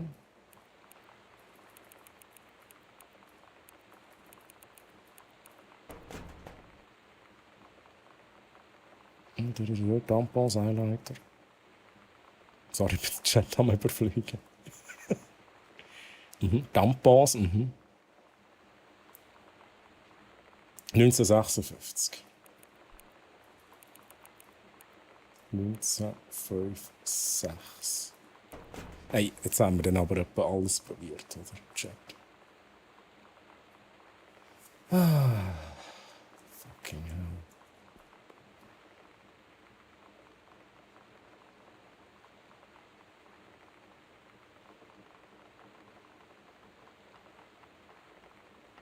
Zwei Kisten Brandy, 2 Kisten Rum, 1 Fass Whisky. 2 Eis. Ist das wichtig?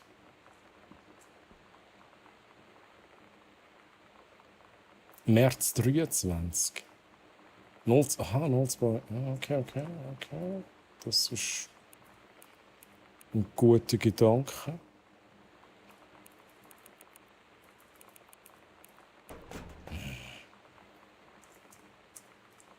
Gut, Musik.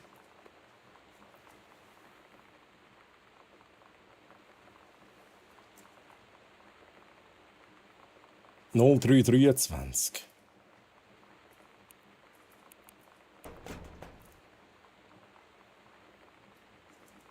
so ein bisschen Hintergrundmusik. Das darf schon sein. Sehen wir da noch irgendetwas raus? Aber das ist halt... Ja gut, ich weiß nicht, wo ich es genommen habe, aber es war hier in der Region. Da noch mal schnell schauen. Haben wir irgendeine Nummer drauf? Wo sind wir denn da? Die Rumpelkammer, Chat, die Rumpelkammer.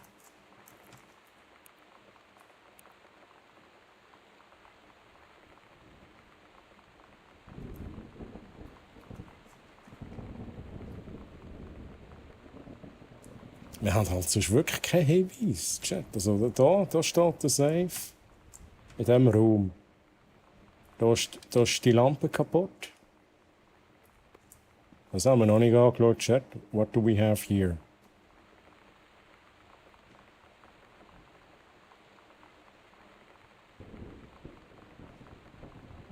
Ich sehe keine Zahl.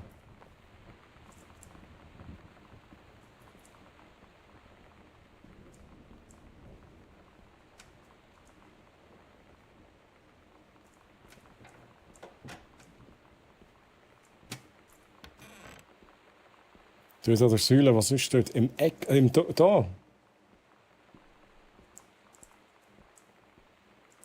Also ich sehe hier nichts. An der Säule? Ich weiß nicht, ob ich im richtigen Raum bin. Was steht an der Wand gegenüber vom Safe? Also, Oh mein Gott. Oh mein Gott. Oh mein Gott, ich habe das nicht gesehen. Cherry Age 12 Thanksgiving 1963. Jetzt probiere ich einfach durch. 1963.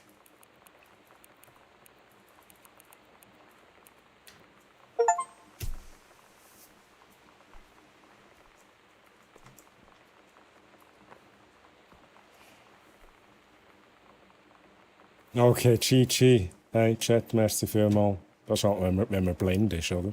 Wenn man blind ist. He? Also, jetzt muss aber da irgendwie... Merci. Jetzt muss aber da ein Minigun drin sein, oder irgendein Katana oder so. Spritze. Okay, die hauen wir uns gerade rein, Chat. Was ist da drin? Temp V. Für all die den Boys gesehen haben. Billeron. Das klingt gefährlich. Nehmen wir ein Schlückchen davon. Oh. Oscar Mazan. Boon, blablabla, zurück an Absender. Mary Greenbrier. Wie sieht das aus? Also der Mazan wollte der Mary Greenbrier etwas schicken und sie hat wahrscheinlich abgelehnt. Oder die Adresse gibt es nicht. Oh, das ist genau da. Da könnt ihr jetzt nicht lesen, Chat. Da könnt ihr nicht lesen. Ich habe schon solche Sachen vorgelesen vorhin, aber das ist mega mühsam. Zweite Weltkriegsspritze. So, Chat, ich versuche schnell bis da oben zu lesen. Schwesterherz. Ich schreibe hier, was auf die eine oder andere Weise mein letzter Appell sein soll, der unbeantwortet bleibt. Ich fühle mich wie ein Gefangener auf einer Insel, ohne einen Kerkermeister, ohne eine einzige Menschenseele zur Gesellschaft. Nur mein Geist, sich selbst ergründend, endlos nach Erlösung suchend. Oh. Ich bin nur am Lesen am Spiel. In den Jahren seit meiner Verfehlung habe ich nicht nach Absolution ersucht, nur nach einfacher Vergebung. Mit guter Absicht habe ich mich selbst von jeglicher Versuchung entfernt, geopfert, um meine Hingabe auf jede erdenkliche Art zu beweisen. Seit Mutters Dahinscheiden habe ich mir nichts sehnlicher gewünscht als Anerkenntnis durch meine.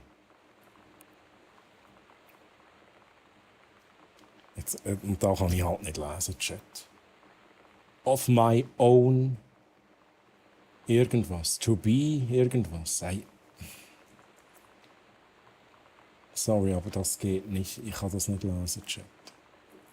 Das geht nicht und der Text ist halt nicht drauf. Vollständig. Ich hoffe, wir brauchen das nicht. Das ist da, wo das nervt mich am meisten im Spiel. Es kann jederzeit sein, dass wir irgendeine Textpassage nicht lesen können, die wichtig wäre. Für die Story oder vielleicht irgendwie für irgendwelche Rätsel. Aquatil. Oil of Clove. Was haben wir da? Das sind Tampons, oder? Oh, Morphin.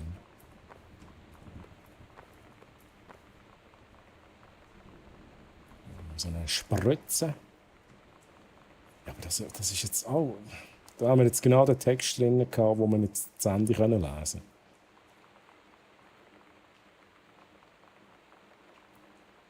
Aber Troy, was ist eigentlich das Ziel jetzt da von dem Spiel? Ich habe das eben auch noch so weit, so ewig in der Bibliothek.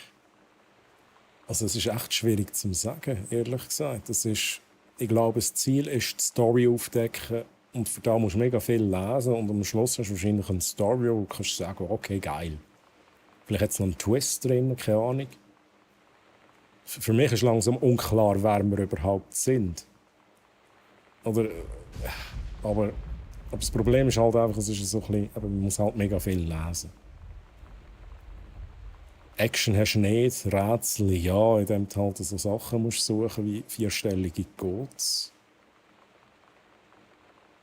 Kann man da auch game? Also, Bounce, ich habe das Gefühl, ja, es ist schwierig zu sagen, aber ich habe das Gefühl, das ist nichts für dich. Ähnlich ist es auch nicht wirklich etwas für mich, muss ich zugeben. Aber jetzt haben wir angefangen, jetzt hören wir nicht einfach auf. Da steht ganz fett Poison. Er fragt, ob das Tampons...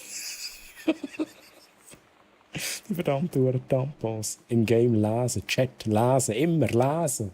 Hey, du sagst es. So, machen wir hier zu. Jetzt, ich gehe jetzt da. Nein, da kann ich nicht auswählen. Ist da kein Schlüssel drin oder so, Mann? Wenigstens was ist das? Ich weiß es nicht nehmen. Wenigstens irgendeinen hohen Schlüssel. Muss ich das umrühren?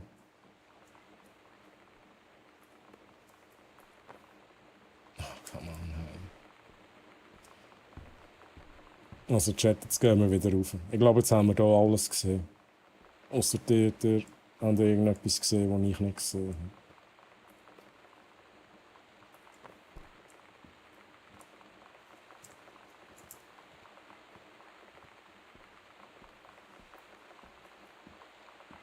Nein, der Safe hat mir jetzt wirklich nichts gebracht. Also der Fötzel, den ich vorgelesen habe, den ich aber irgendwie nicht zu Ende lesen konnte. Und ja, das war ein bisschen emotional, okay.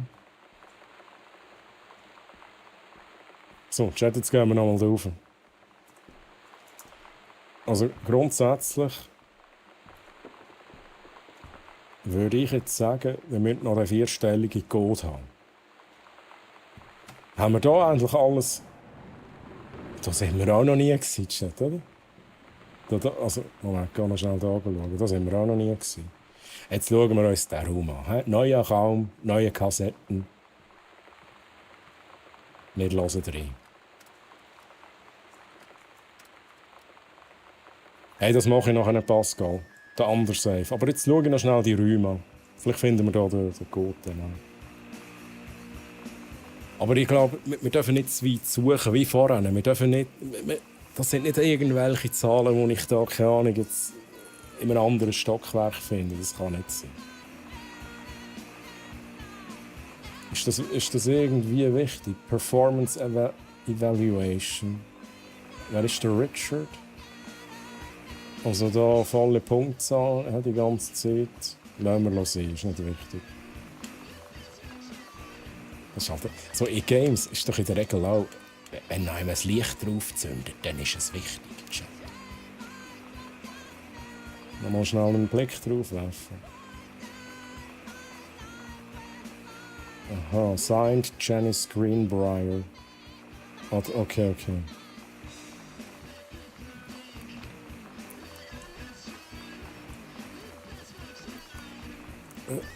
Chat, das ist der Schubladenöffnen-Simulator, wo wir spielen.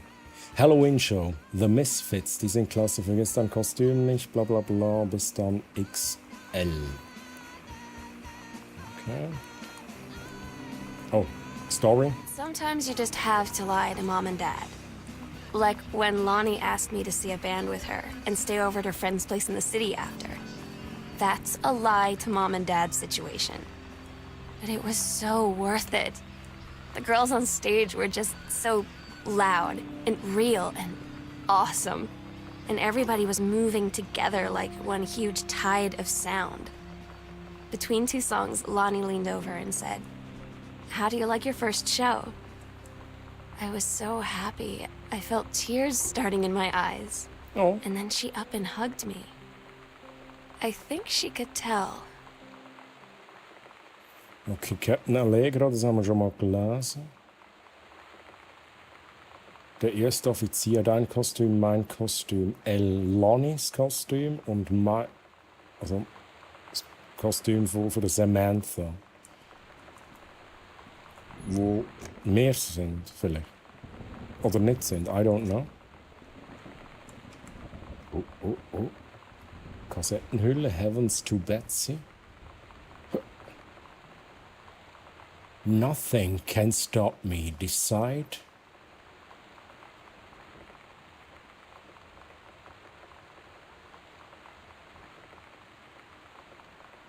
Jetzt habe ich gehofft, wir sehen hier Zahlen. Gewisse Sachen sind rot, aber es sind viel zu viele Zahlen. Also ich glaube nicht, dass das irgendwie etwas mit dem Code zu tun hat. Chat. Also, I don't know. What do we... Nothing can stop me. I'm all the way up. Nothing can stop me. I'm all the way up. Nice. Lonnie, heiliger Bembam. Ich war in der Bibliothek und da ist mir etwas in der Ecke aufgefallen und da habe ich einen Geheimgang gefunden. Da habe ich schon lange gefunden, Mann. In der Bibliothek? Wait a second, aber das haben wir glaube ich nicht. Das war in meinem Zimmer gewesen. Oder im Zimmer von der Sam. Egal. Und da war gruseliges altes Zeug von Oscar drin. Oh mein Gott, das muss ich sehen. Wir schwänzen die Sechste. Bin ich da gewesen? Jetzt muss ich schnell überlegen. Nein, aber das ist ein Amt, das ist Library. Kann ich es mitnehmen? Ah, gerne. Okay, das ist sehr schön. Okay, Chat, da gehen wir an. Nachdem ich natürlich noch alles gelesen habe. Wenn wir jetzt den Coco eingehen, also wir gehen jetzt den Geheimgang suchen, Chat. Haben wir da noch etwas? Irgendwas? Ein Teller? Pinsel? Musik? Da muss ich noch schnell... Oh mein Gott. Verschlossen, okay. Sam's dark room. Do not enter if red lights are on. Das ist interesting. Also, wir gehen mal... Chat, wir gehen hier hin.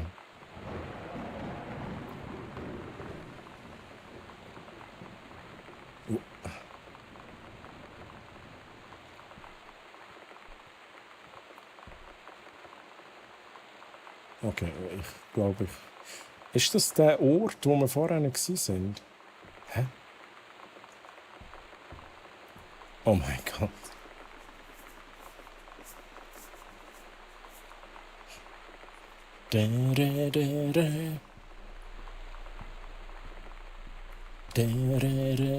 Okay, Chat, let's go. Schauen wir uns schnell an. Ghost Hunter, Sam and Lonnie, Secret, House Investigation Log, Hidden Compartments found 3. Library, Upstairs Hall, Foyer. Aber ich glaube, einen haben wir gefunden. Okay, da haben wir noch mehr. What the fuck? Evidence of the Supernatural.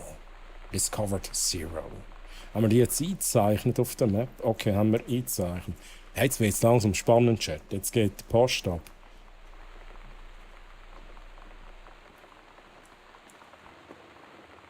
Oh. Wo sind wir jetzt?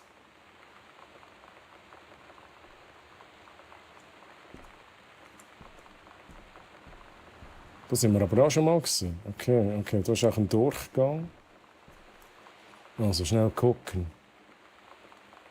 Was ist da? Was ist X?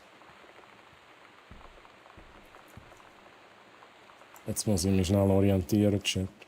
Wenn das da der Durchgang ist, dann wäre da irgendwas. Ist das X? Hä?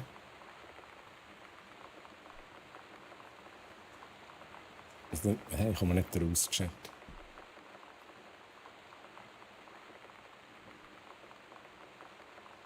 Haben wir den Code schon gebraucht? Oh mein Gott, merci. Was ist jetzt da? The Misfits, Samstag, 29. Oktober, plus Special Guest Maidenhead. Ja, also, wow. Okay, At Todd's story. brother's place after the show, there was only a futon to sleep on, so Lonnie and I shared it. The lights went out. I was turned toward her. My eyes started to adjust, and then I could see she was looking at me, too. In the dark, she smiled. My heart was beating so fast. I rolled over. I felt so, I don't know, nervous? After a minute, she put her arm around me and was so close and whispered in my ear, "I really like you." I really like you. I just nodded my head, and I really hope she could tell. I really hope that she meant what I think she did.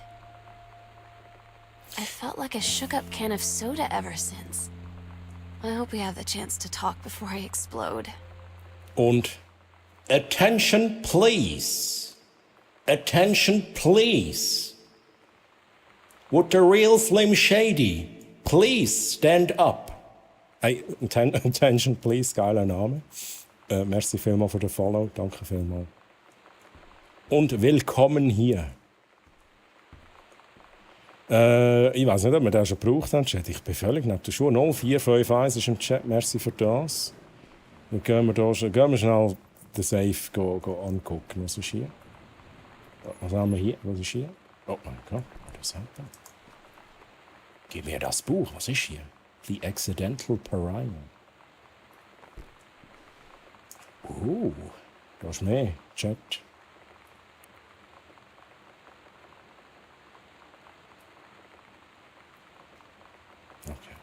Okay.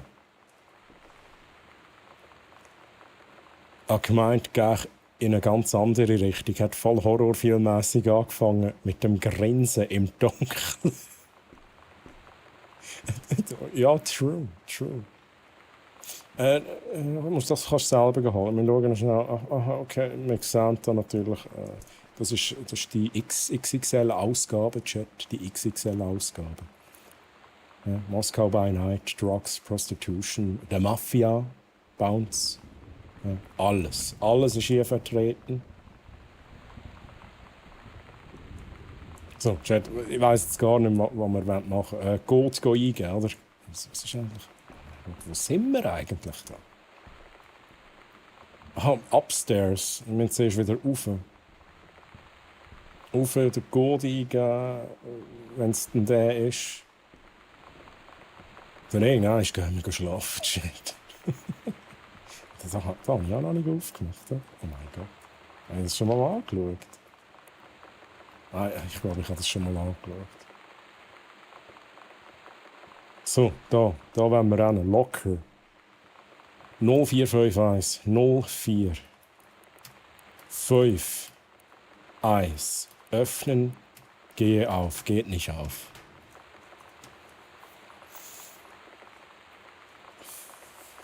So, jetzt haben wir mehrere Sachen, die wir machen können.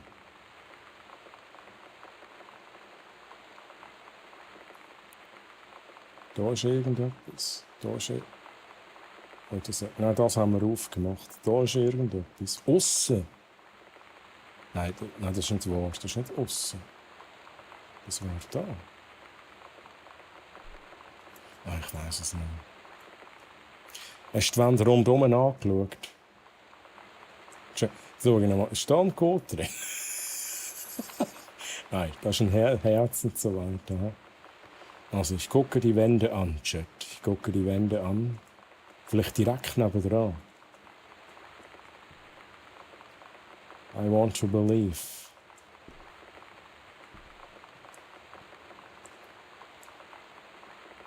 Chat, wenn ihr eine Zahl gesehen habt, einfach in den Chat damit. Da nochmal schnell gucken. Haben wir da noch etwas?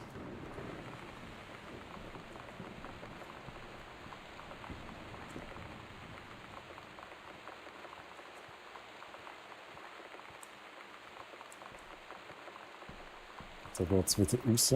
Haben wir am Boden etwas versteckt? Haben wir vielleicht da etwas, das wir noch nicht gelesen haben, Chat? Ist da vielleicht ein Code drauf? Hi Lonnie. Ich habe das hier in der ersten Stunde geschrieben und auf dem Weg zur zweiten in deinen Spend geworfen. Das machen alle coolen Kids, habe ich entschieden. Schreib mir zurück und hier noch eine Idee, was du als nächstes zeichnen könntest. 2 Katzen auf einem Motorrad. Hey, das ist eine gute Idee. Was die ganzen coolen Kids tatsächlich machen, ist sich Nachrichten auf ihre Pager zu schicken. Aber wir sind cooler als die. Weißt du warum? Weil sie das nicht mit einem Pager schicken können. Let's fucking go. Wo ist jetzt der Code? Da noch mal schnell einen Blick drauf werfen. Dein Katzenbild war so gut, dass ich noch nie einen Hintergrund hinzugefügt habe, um es noch besser zu machen. Vielleicht sollte ich aber lieber beim Schreiten bleiben. Haha, mir gefällt's. Woher wusstest du, dass sie kurz davor waren, von Aliens entführt zu werden? Ich beobachte gerade Mr. Fish. Der Mr. Fish. Er sieht irgendwie aus wie jemand, der jede Menge Katzen hat. Und jemand, der heimlich Beverly Hills 9021 bla bla bla schaut und keine Folge verpasst. Ich werde ihn mal nach der Stunde wegen den Katzen fragen. Er hat gesagt, dass er 2 Katzen hat und dass er Beverly Hills und so weiter noch nie gesehen hat. Aber ich sah ihm an, dass er lügt. Ist das ein Code? Ich glaube, das sind zu viele Zahlen. Okay, wir haben aber ein Code noch im Chat drin. Schau dich dort im Umkreis zuerst mal um. Wolfi hat aber einen Code gesehen, irgendwann oder rausgelesen. Das probieren wir natürlich gerade schnell aus. 1, 0, 1, 7. Es geht nicht. Es geht nicht, Wolfi. Oh, das habe ich ja schon mal eingegeben. Ich habe es gesehen. So der direkte Umkreis, oder? Gehen wir da nochmal schnell da rein. Gehen wir nochmal schnell da rein, schauen die Wände an, machen schnell zu, schauen den Boden an, schauen das nochmal an. Wir können es aber nicht aufmachen, leider. Das haben wir übrigens auch schon probiert. 1888 haben wir auch schon probiert. Das ist nicht gegangen. Die Holy Bible. Schon wieder.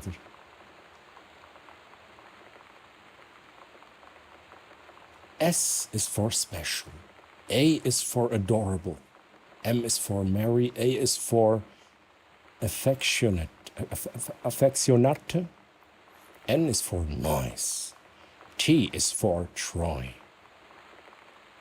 H is for honest. A is for admirable. Aber das bringt uns auch nicht in den Chat. Da nochmal schnell einen Blick drauf. Das ist halt so viel Text. Schnell überfliegen, hat man eine Zahl gesehen im Chat. Auf Seite 3 vielleicht.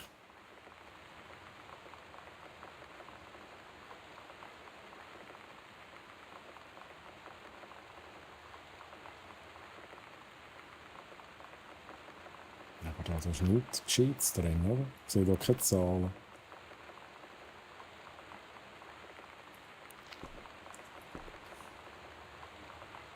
Das ist auch geil. Got your number. Ja, die Nummer suche ich.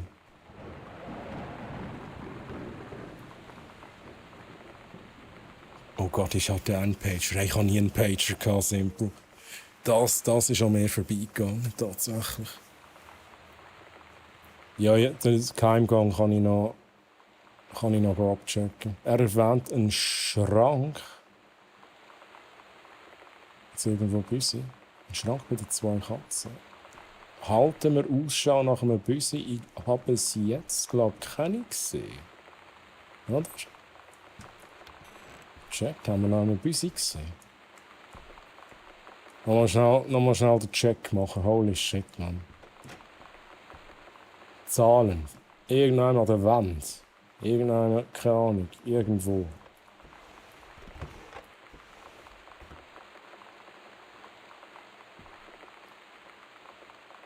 Okay.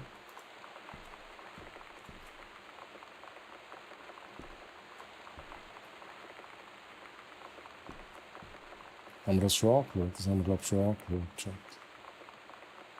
1995 haben wir auch schon probiert. Ja, das haben wir schon angeschaut. Das ist sicher nein, auf so einem Ding steht sicher eine Zahl, oder?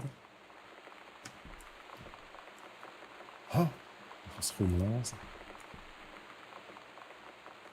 Auf den Socken. Auf dem da haben wir auch schon angeschaut.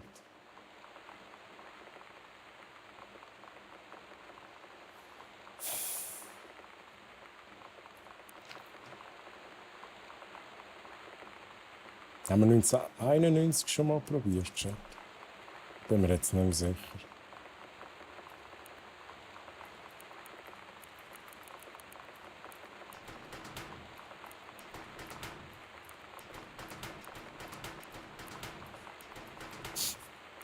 Will nicht mehr.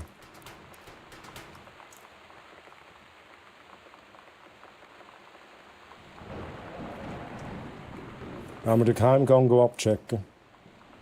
Ich komme da nicht weiter. Ich komme da nicht weiter.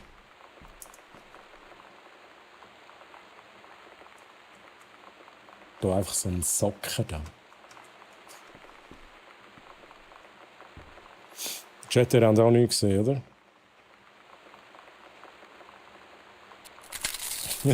Pedro, Mann. Also. Dann, ich schaue halt auch jetzt alles doppelt und dreifach an. Was ist da mit Pulp Fiction? Pulp Fiction ist ein guter Film.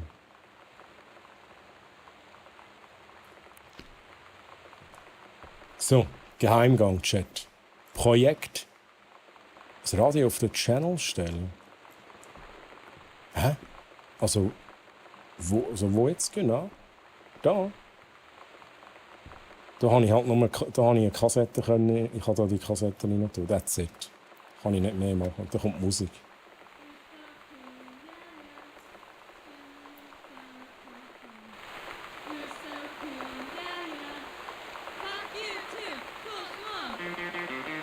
Ja, das ist echt der Song. Aber kommt da am Anfang irgendwie ein Zahl? Vielleicht. Ich verstehe halt kaum etwas.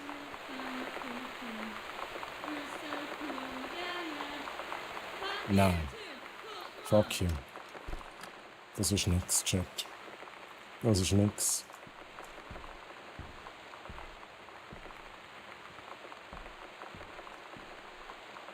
Ja, ich freue mich auf den letzten Film von Tarantino, aber das ist halt auch der letzte Film von Tarantino. Das ist halt mega schade, oder? Das ist halt mega schade.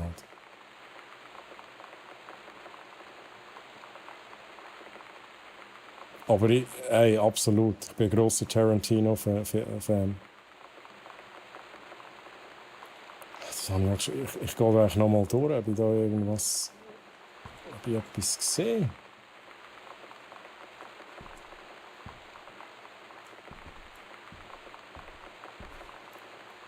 Also, Chat.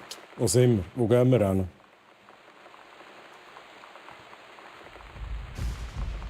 Da geht's runter.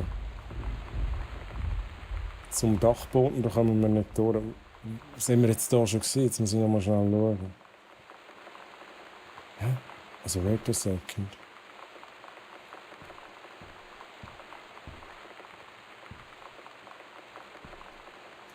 Ich muss schnell schauen. Sind wir jetzt da schon? Bin ich da richtig? Nein, jetzt bin ich da hin.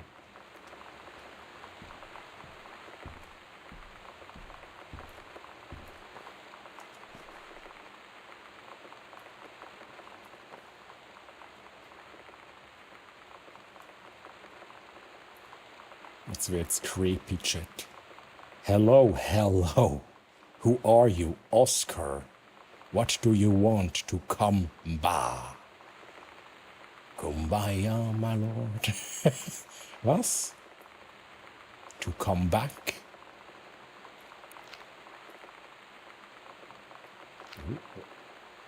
Helfer von Sams Spind. Okay, Hälfte von Sams Spendkombination im Rucksack. Okay, also wir müssen gar nicht weiter raten. Es fängt mit einem 0 an. Und wir müssen die andere Hälfte noch finden. To open, bla bla bla, turn, bla bla bla. Also ich nehme an, wir müssen noch die zweite Hälfte. Ich muss zum X. Also das ist das X und irgendwann geht es da noch runter, oder?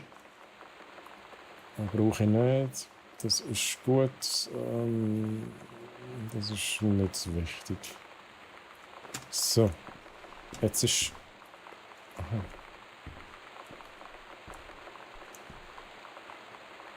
Was bedeutet das jetzt?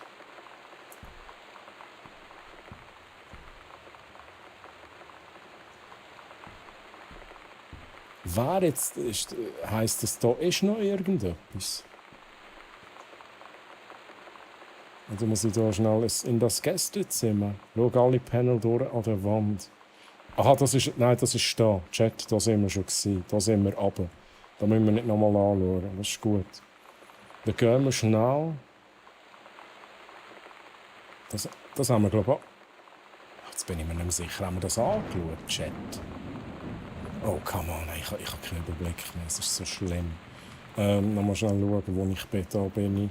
Da will ich hin. Sind wir jetzt hier schon schauen? Ja, da sind wir irgendwie schon gesehen, oder? Das war da, wo wir aufgemacht haben. Check haben wir gemacht. Gehen wir schnell einen Stock runter. Ja, ich könnte eigentlich auch alle Panels einfach durchgucken hier. Aber ich gehe jetzt mal nach Map.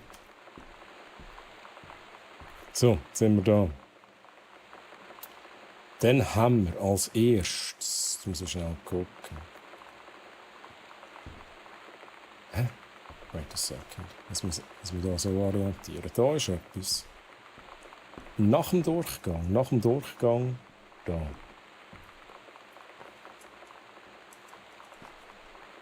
Private, do not read. Ja. Interessiert mich nicht. Ja, aber nein, jetzt lese ich doch da nicht so einen Text. Ich mag nicht. Das ist auch irgendwie wieder so eine Story, oder, Chat? Wir lassen jetzt das mal schnell sein. Wir nehmen das, weil das wetten wir. Hä? Let's fucking go.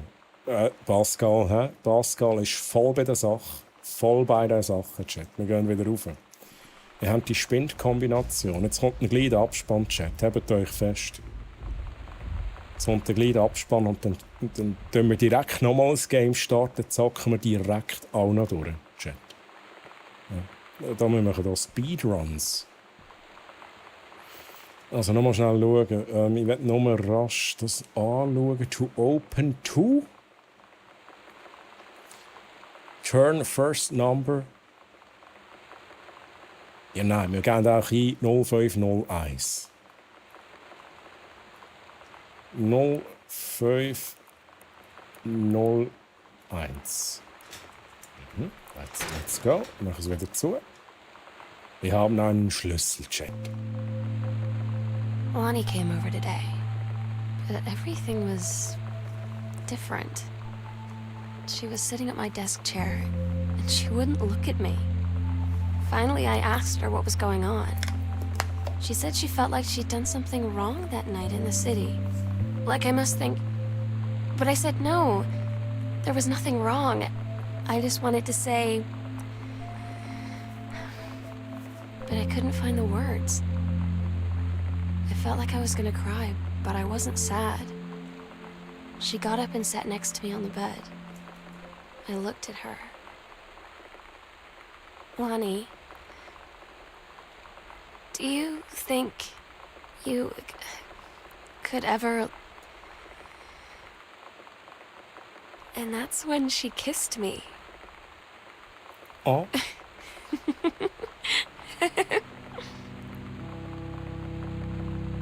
Oh. Da müssen wir gerade eins rauchen, Chat. Morley filter cigarettes.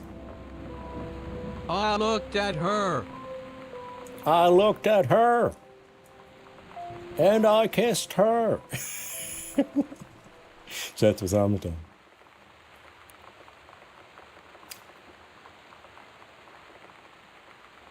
Mhm. Gentleman, Special. Shannon. Will. Hey, geht's noch? Ja, da brauchen wir nicht, Chat. Das ist nichts für uns hier. Also, eine ist mehr wirklich beeindruckend, was wir hier alles in diesem Ding drin haben. He? Wirklich geil. Also rauchen. Ja, du hast recht. Das ist nicht gesund. Das ist nicht gesund. Foto ansehen. Lani, 94. Ist das jetzt haben wir da so einen riesen Aufwand betrieben für nichts. Das ist, I don't know, shit. Was ist das Nächste, was wir machen? Jetzt habe ich den Faden verloren. Was machen wir jetzt? Haben wir noch mehr X's, die wir holen müssen? Aber was ist denn das, sind das noch für Infos? Okay, ich glaube, das ist nicht relevant, die Infos unter der Zahl. Ab dem Fall in den Keller.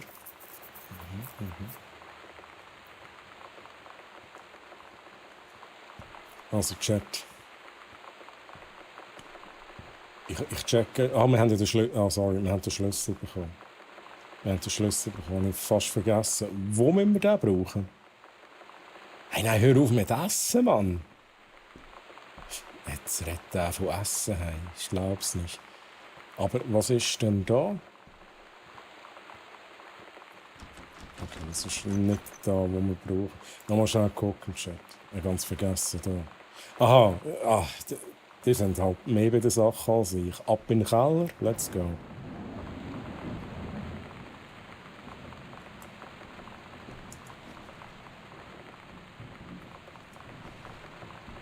Den Tampon nehmen wir mit. Vielleicht brauchen wir ihn noch. Wie komme ich in den Keller? Mann, ich habe es schon vergessen.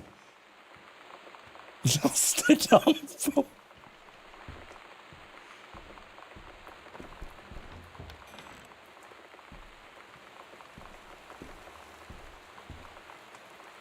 Tu ihn mal da hin, dann können wir ihn noch mitnehmen. Das ist er ready da direkt zum Mitnehmen und so. Chat. Da sind wir glaube nie durchgekommen. Verschlossen. Das ist nicht da wo wir wollen. Wir wollen. Haben wir das schon angeschaut? Da sind wir auch schon gewesen. Da geht es aber ab in den Keller. Ich glaube es einmal. Also es gibt mehrere Wege, die schlussendlich in... da! Nein, wir gehen da durch. Let's go.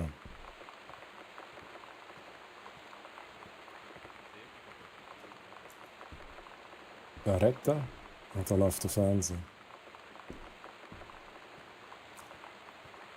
Ja, Pascal ist gecheckt. Appenzeller Gewürzschinken, oh mein Gott. Oh mein Gott, Banz hat gerade gegessen, jetzt habe ich wieder Hunger, ja. Ich habe noch nicht gegessen und ich habe logischerweise auch Hunger. Gut, ich habe so Oreo-Glasse gehabt. Ja, Pascal, ich hab's gesehen. So, let's go. Aufgeschlossen, ab in den Keller. Wieso sieht der Tampon aus wie ein Salami? Nein, jetzt sind wir aber wieder da. Jetzt sind wir wieder da, Chat. What? Oh, come on, ich mag nicht mehr. Wo geht's jetzt hin, Chat? Können wir auch irgendwie in den Ofen reingumpen? Aufmachen und rein. Enter. Jetzt sind wir wieder da, es ist gar nicht beeindruckend. Wir sind ja das letzte Mal schon da gewesen. Wir sind auch von der anderen Seite da reingekommen. Mann, das haben wir jetzt aufgemacht. Dann ist da noch der Raum, wo wir nichts machen können. Einfach alle Timeouter, die etwas über Essen schreiben. Mehr als genug für am Morgen um 4 Uhr. Hey, jetzt hätte ich wirklich einfach auch Lust auf etwas Kleines. Auf was Kleines. So ein Spaghetti Bolognese. Check. Ich hätte sogar noch.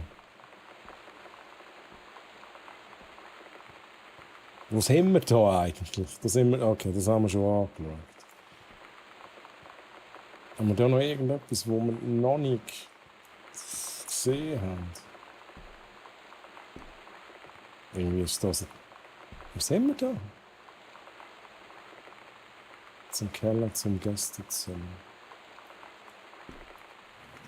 Wieso ist da alles so dunkel? Sind wir da noch nie gewesen? Shit.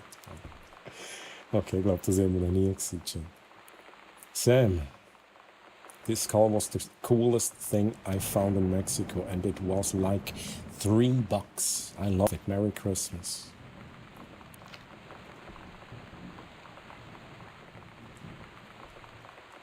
Aber wieso? Wo ist da überhaupt der Lichtschalter, Chat? Ja.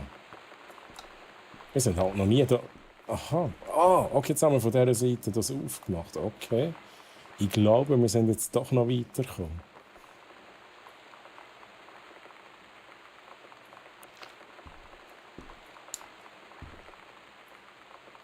Ich weiß halt langsam nicht, was ich noch lesen und was nicht.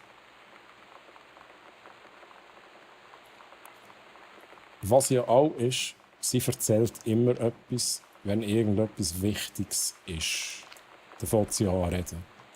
Ich glaube, das ist vor allem wichtig für die Story. What the hell? Earth, Wind and Fire.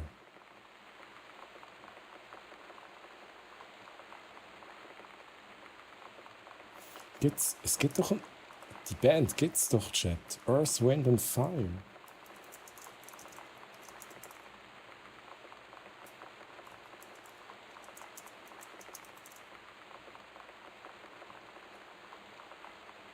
Ich weiß es nicht. Ist mir jetzt auch gerade ein anderes Lied singen, das ich jetzt abspiele.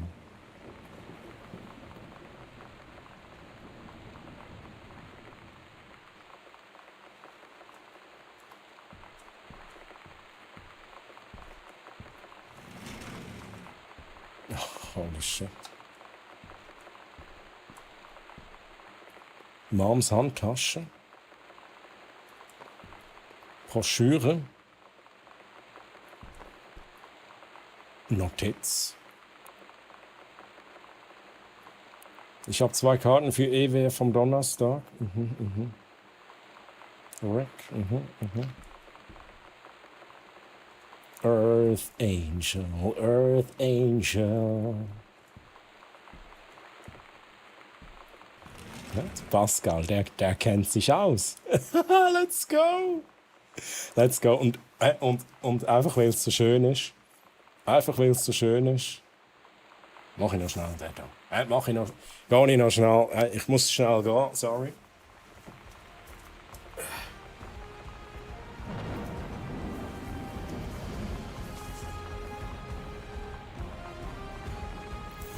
Doc. Genau, Doc. You're the Doc.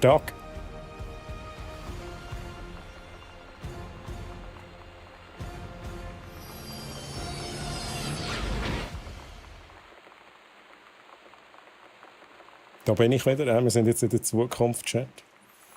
Das war der Titel. Doc.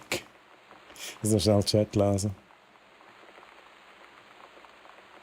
Es kommt nicht auf die Uhrzeit vom Essen drauf an, sondern was, wenn du ins Bett gehst. Jetzt musst du halt einfach noch ein bisschen dranbleiben. Da bleiben. True. Spaghetti Bolo mit. Also, was mit? That's it. Spaghetti und Bolognese-Soße. Ich kann mir, glaube ich, ein Aprikosen-Weckli offen. Bist du zufrieden jetzt, Bounce? Ich habe mir jetzt Cookies geholt. Nur wegen dem Bounce. Wenn er meint, er muss da von Essen reden. Ihr sind auch alle am Essen. Hey, wie geil. SDTLC mit der Pizza. SDTLC, welcome back. Ich habe als Versehen in der Vergangenheit, wir müssen jetzt das Game nochmals starten. Oh, nein, noch besser, wir sind jetzt wieder bei A Plague Tale. Spiel durch in der Zukunft. Mhm. Stimmt, wir reisen Zukunft, wo wir das Spiel schon geschafft haben. Mit Käse. Aha, mit Käse. Tatsächlich Käse, aber ich nehme immer mega gerne Pecorino-Käse. Der hat ein bisschen Pfupf. Das ist richtig gut. Weckli, Glasse, Chat. Earth Angel, Earth Angel. Oh, jetzt kommt der schöne Teil am Schluss, Chat. Da, da, da, da, da.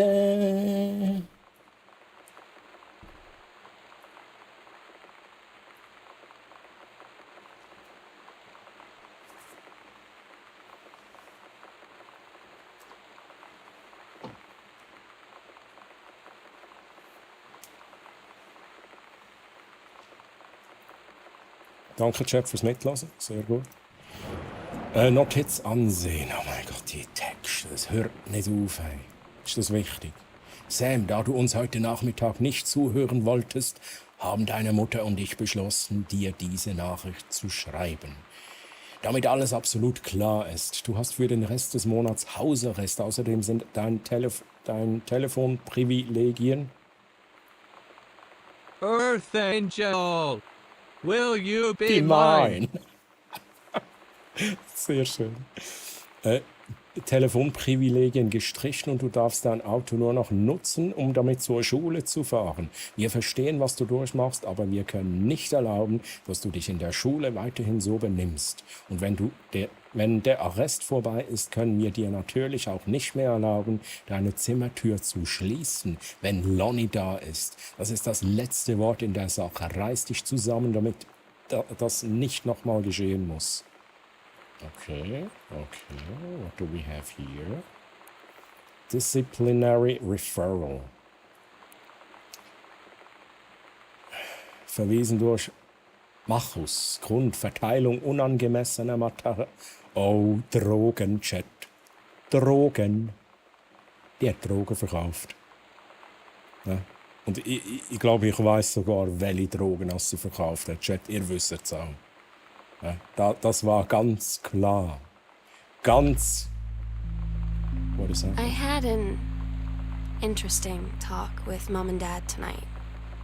One you were never gonna need to have. I mean, you've known, right?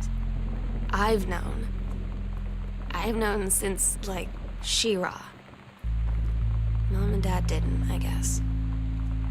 But they saw the zine and the stuff on the locker, and they were like, is there something we should know about you and Lonnie? And so here's the thing. I was prepared for them to be mad, or disappointed, or start crying, or something. But they were just in denial. You're too young to know what you want. You and Lonnie are just good friends. You just haven't met the right boy. It's a phase. That's what I didn't see coming. That they wouldn't even respect me enough to believe me. Well, joke's on them, because they're in for one very long phase. Hat sie Oregano dealt? Ich habe eher das Gefühl, was ist das? Etwas im Rucksack. Ich habe eher das Gefühl, es ist Kokainum. Gewesen. Das ist ganz klar Kokainum gewesen.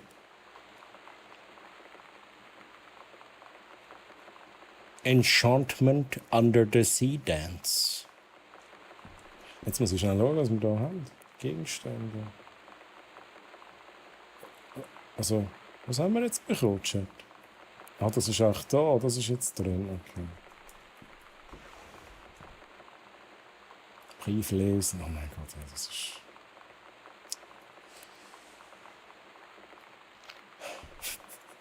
Ich habe einfach keine Lust mehr, das Zeug zu lesen, Chat. Ich habe keine Lust mehr. Können wir da raus? Das ist noch interessant.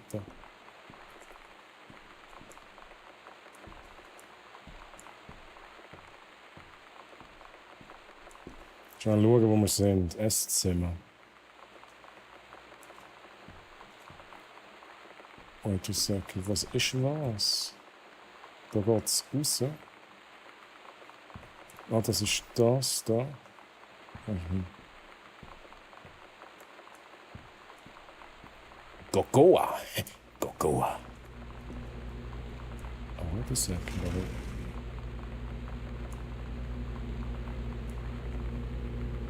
das haben wir da schon gesehen. Enttäuschend. Ich bin nicht sicher, ob wir da schon waren im Chat. Wo sind wir? Küche. Ah, nein.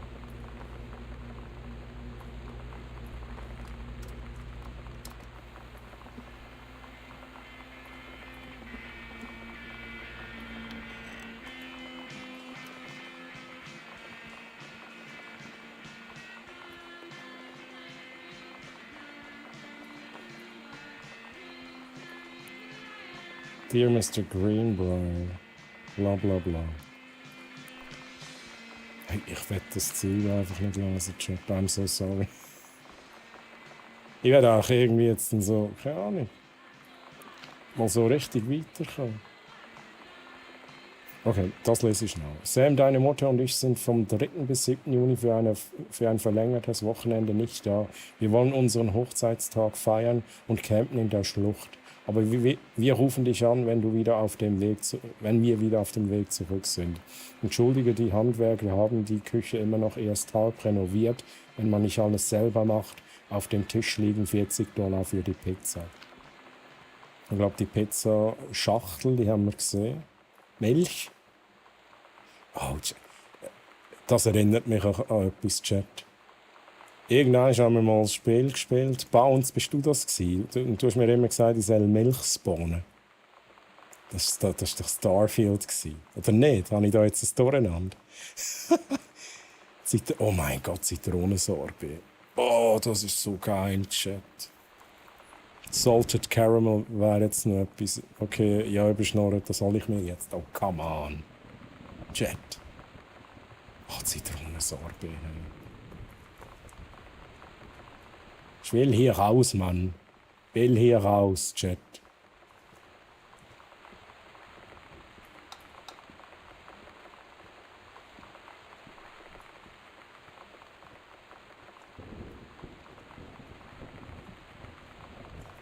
Schnell Überblick. Garage, Küche. Hallo?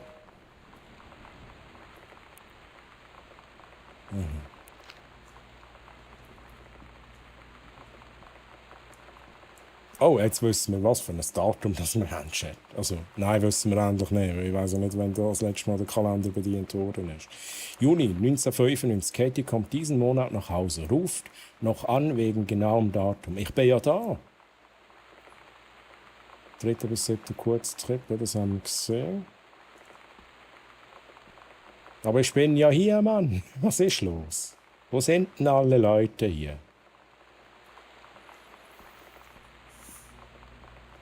Oh, shit. Können wir etwas nachher tun? Da, so machen wir das, ne? So machen wir das. Zack, zumachen. Geht nicht zu. Okay. Hat nicht Platz. Ja, Mann, haben die den Code im Chat geschickt mit halt Amount 100k oder so. Das ist mir jetzt gerade ein Sinn gekommen. Das war richtig gut gewesen. Und ich habe es natürlich nicht gemacht. Mein Nachbar macht selber Zitronensorbet, und zwar die beste, die ich je hatte. Selber gemacht, das klingt halt richtig geil. Wie hast du jetzt gewusst, dass es Zitrone ist? Aber nein, ohne Schuss. Also ganz ehrlich, ich bin der Meinung, Zitronensorbet ist das beste Sorbet, das es gibt. Das habe ich am liebsten. Oh, das ist so schön erfrischend. Ja, im Starfield hast du Items spawnen über die Konsole. Also Konsole nie Befehle eingeben und so. Er macht nur Sorbet, dann kommt noch Wodka dazu. Okay. Er braucht es schon, oder? So ein Schuss. Oh, what the hell? Da können wir ja alles bedienen haben. Dann wir da noch schnell ein bisschen einladen. Da. Jetzt zuerst ausladen. He? Oh, sorry. 3. Dann wir hier einladen. Dann wir wieder zumachen. Ja, zumachen hier, weg mit dem Seich. Gut, so machen wir das, Chat. Geht nicht mehr zu, ist kaputt.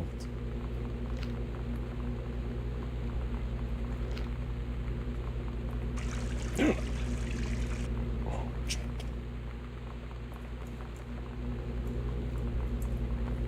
Hey, ich wollte jetzt da ein bisschen Wasser rauslassen. Darf ich halt nicht. Darf ich halt nicht, Chat.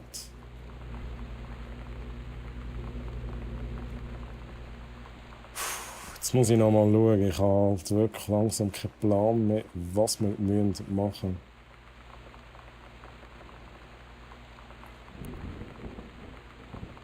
Chat, wo müssen wir hin? Dachboden, oder? Aber da kommen wir nicht rein, weil wir, keine Ahnung, auch nicht rein können.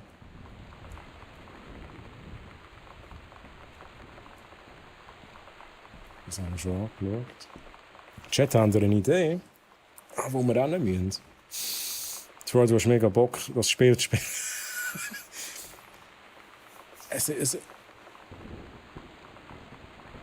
Wieso geht jetzt das nicht? Es ist jetzt kein Effekt gekommen. Bounce, jetzt ist kein Effekt gekommen. Wieso ist der Effekt nicht gekommen?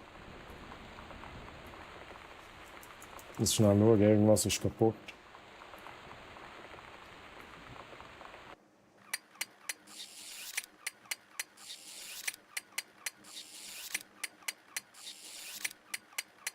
Okay, da muss ich prüfen. Chat, es hat jetzt irgendwie gerade nicht funktioniert. Ich habe es jetzt schnell manuell ausgelöst für dich. Ich löse ihn sogar noch ein zweites Mal aus.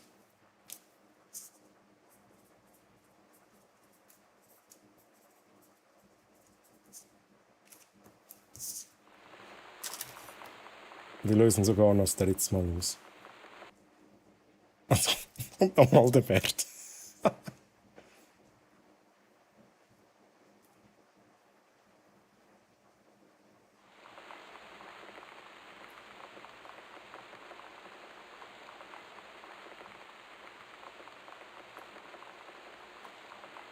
So, Chat. Hey. Sorry. Du hast mega Bock, das Spiel zu spielen. Es ist, also, ich finde es wirklich bis jetzt nicht so toll. Aber hey, solange wir weiterkommen, ist alles gut. Wenn ich jetzt wirklich die Nase voll habe, dann höre ich auf.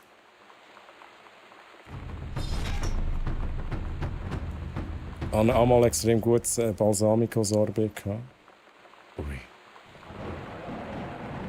Weil das kein Effekt ist. Hey Pascal, merci für 100 BDs, danke. Chat. Ich gehe mal schnell rauf. Wieso blinkt das hier? Ist das kaputt hier?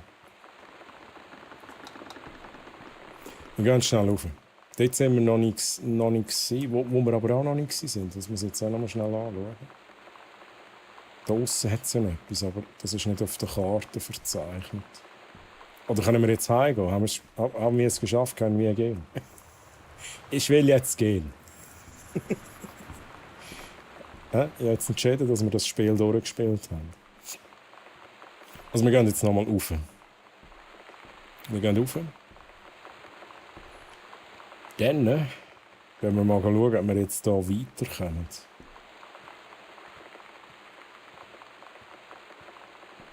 Da will ich endlich hin. Da, hier.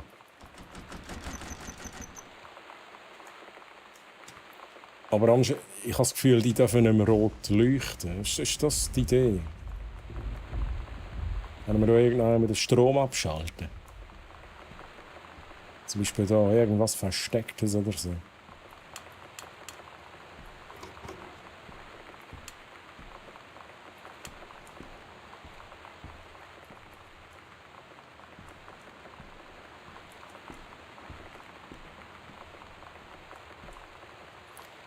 Kenne ich nicht, aber ich mache gerne Escape Rooms. Hey, ich auch. Also auch, vor allem auch in Real Life. Und wenn es gut gemacht ist, das finde ich so geil. Da kommen wir halt nie hin. Wandpanels checken, Chat. Wandpanels. Dann haben wir hier noch ein X zum Dachboden. Das haben wir gecheckt. Wir sind runter, das haben wir aufgemacht. Da sind wir hin, nach unten. Also das ist normal nach unten. Das haben wir gecheckt, das haben wir gesehen. Sind wir schon im Gästezimmer gewesen, Chat? Ah, das ist dann wieder da kommen wir wieder rauf. Gegenstände, nichts Neues, Basement. Ey, ich habe keine Ahnung, was wir machen im Chat. Ich habe keine Ahnung. Drücken wir da nochmal. Und dann geht es wieder zu.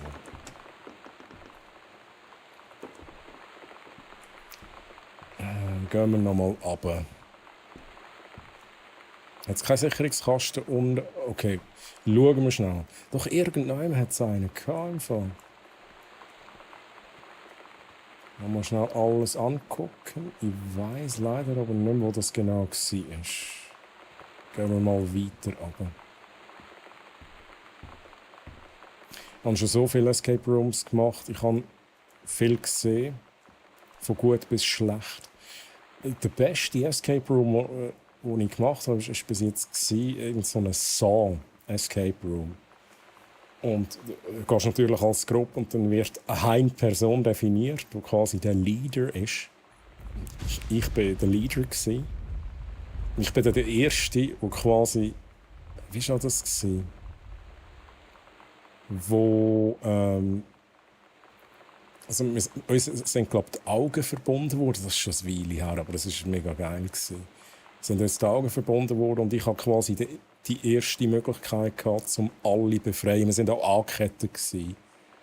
Und ich hatte irgendwie dann die Möglichkeit gehabt, den Nächsten zu befreien. Und dann haben wir alle befreien. Und das war mega lustig. Ja, vielleicht kennt ihr den sogar. Vielleicht war irgendjemand auch schon bei diesem Raum. Ich weiss aber auch gar nicht, wo es war. Es ist irgendjemand in Zürich. Netflix sagt, es hat gesmögt.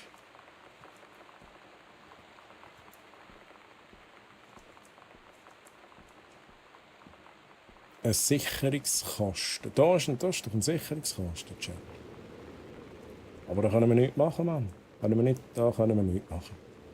Um das rote Licht abstellen, oder? Das war wahrscheinlich jetzt die Idee. Rotes Licht abstellen, Sicherungskasten. Ey, jetzt irgendwann packe ich Google für. Dann frage ich Google, was muss ich machen hier? Habe ich denn... Nein, da habe ich nichts. Da haben wir alles angeschaut. Soll ich noch mal schnell eine Küche? Das ist eigentlich das Neueste, was wir entdeckt haben. Vielleicht habe ich etwas nicht gesehen dort.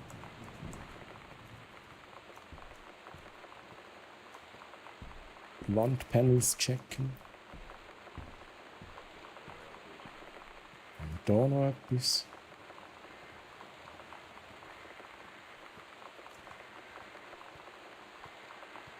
Ein geheimer Durchgang.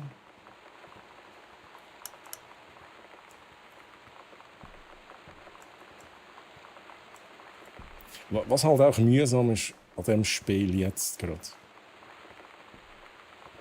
Ich habe keine Ahnung, was ich machen muss. Und das ist einfach, da finde ich halt dann wirklich scheiße. Ich bin halt jemand, ich brauche wie so ein Ziel. Ich muss wissen, jetzt muss ich da machen. Jetzt muss ich da lösen. Aber jetzt weiss ich wirklich nicht, was ich machen muss. Keine Ahnung.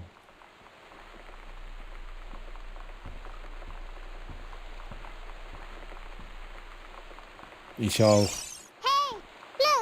Loot! Ja, wenn ich wenigstens irgendwie so ein bisschen Zeug looten könnte, oder? Keine Ahnung, so die Collectibles. Wenigstens irgendwie Collectibles. Finde alle Comichefte. Finde alle Tampons. Hey, da würde ich sofort einfach Collectibles suchen. Schnell eins spülen. Ja, das haben wir schon lange nicht mehr gemacht. Schon. Sekete, natürlich. Nicht einmal looten. Hey, das stimmt, das ist eigentlich das Schlimmste an diesem Spiel. Es hat nicht einmal Loot. Das ist das absolute Highlight, das wir gefunden haben. Das Kondom. Absolutes Highlight. Und der Tampon natürlich. Wo ist der überhaupt? Ah, den haben wir draussen.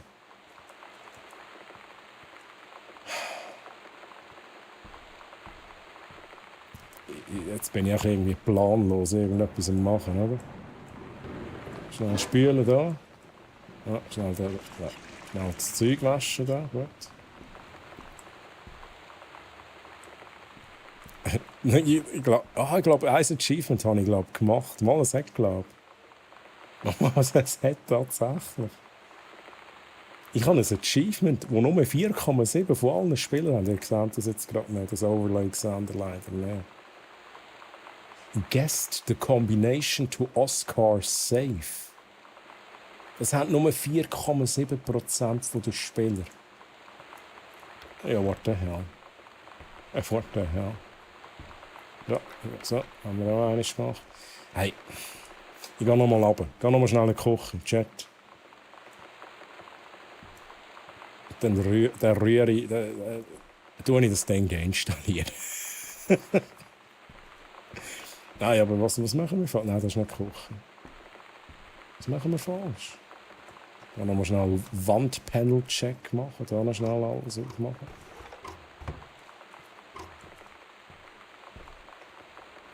Das rote Lämpchen. Oh, what do we have here? Zettel ansehen.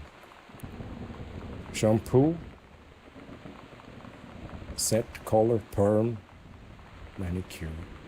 Ausrufezeichen Shampoo im Chat. Wenn ihr wollt wissen, welches Shampoo das ich brauchen kann.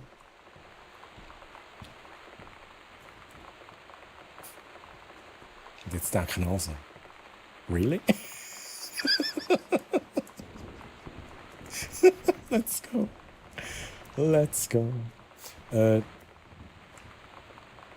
Schnell lesen. Wenn man es sucht, ist es plötzlich weg. Bin ich jetzt schon in der Library gewesen? Bin ich jetzt schon in der Library gewesen?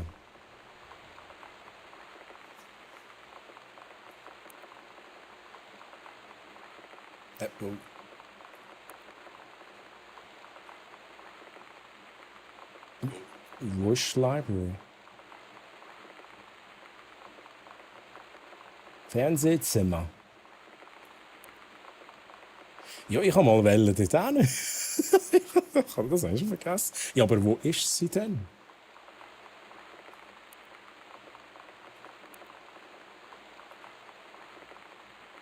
Bin ich blind? Rumpelkammer.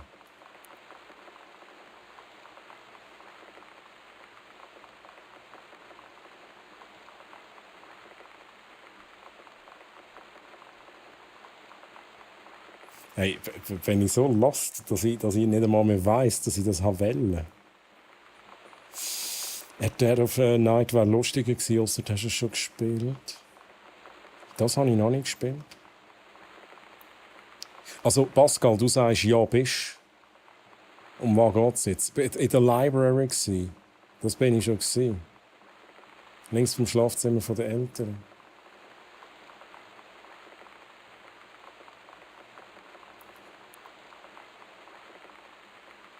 Ah, das war da gewesen. Ja, da bin ich gewesen. Chat. Wenn ihr das meint. Also da. Ja, das sehen wir. Dark ist, Dark. Die Serie Dark ist mega nice. Sorry, ich habe jetzt wahrscheinlich nicht alles gelesen. Haben wir es von Dark gehabt? Das ist mega nice. Aber das ist super komplex, Chat. Ich kann es empfehlen, aber da müsst ihr Notizen machen. Just saying. Da müsst ihr Notizen machen. Ich muss noch mal schnell schauen, das ist überall so dunkel. Bin ich da schon gewesen, Chat? Da bin ich gar noch nicht gewesen. Magazin ansehen. Brauchen wir nicht. Klopapier, let's go. Nehmen wir alles mit, Chat. Reinigungspulver, da schnell ein bisschen runterleeren von diesem Zeug.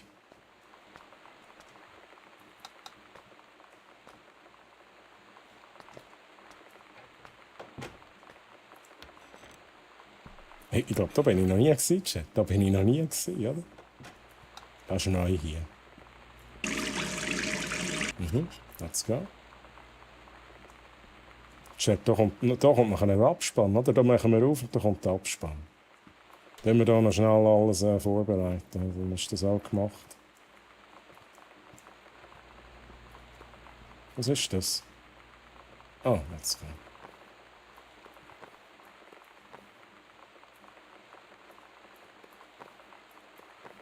Es hat keinen Platz, geht nicht, dann halt das da drin.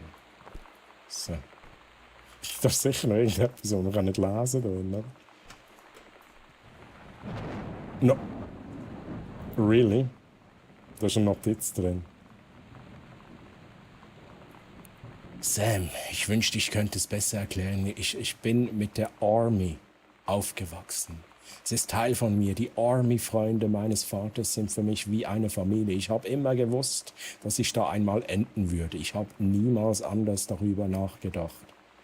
Ich wünschte, die Dinge wären anders. Vielleicht eines Tages, wenn ich in einer Basis sesshaft geworden bin und du bist fertig mit dem College und eine berühmte Schriftstellerin und ich kann mit geschlossenen Augen einen Panzermotor bauen. Dann sind die Dinge anders geworden und wir können zusammen sein bis dann L. Oh. So. Oh, Chat, okay, da sind wir noch nie gesehen. Let's go. Let's go. Was finden wir echt da auf der Pflänzchen-Chat? Da finden wir sicher die Drogen. Das Material.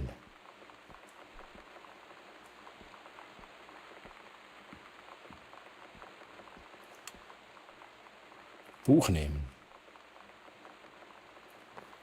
Brauche ich nicht. Brauche ich nicht.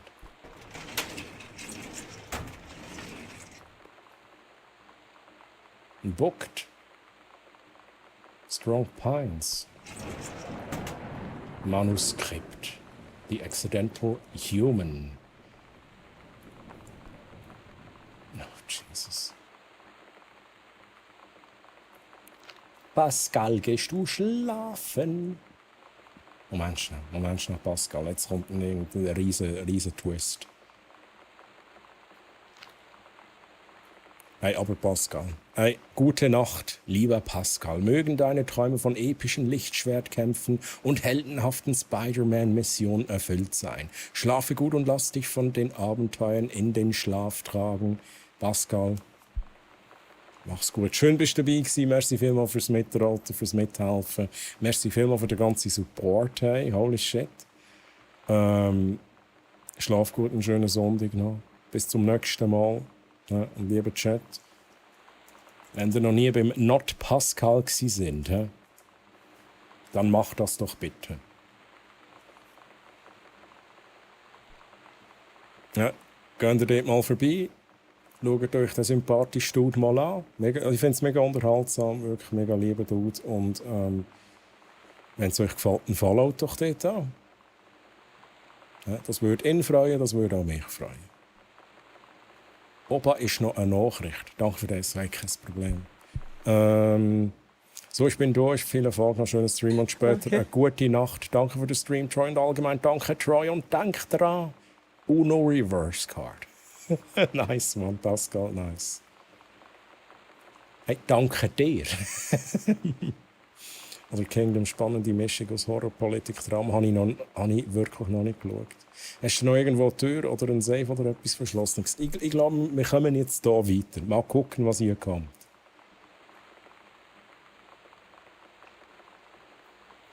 Okay, komm, Pascal, ich habe es jetzt noch gelesen. Film-Serien-Empfehlungen. Schaut einfach The Boys. Das ist eine Top-Serie. Also ich finde es auch geil. Hey, bye bye, Pascal, tschüss. So, jetzt lesen wir das noch schnell. Klappentext. Es ist fast 20 Jahre her, seit John Russell dem Ruf gefolgt ist. Zweimal hat er einem Präsidenten das Leben gerettet. Die Zukunft hatte er so gut wie vergessen. Auch die Gefahr und die Spannung. Die Zeit, als er von Bedeutung war. Ich dachte, das ist irgendwie so ein epischer Text, den ich da vorlese.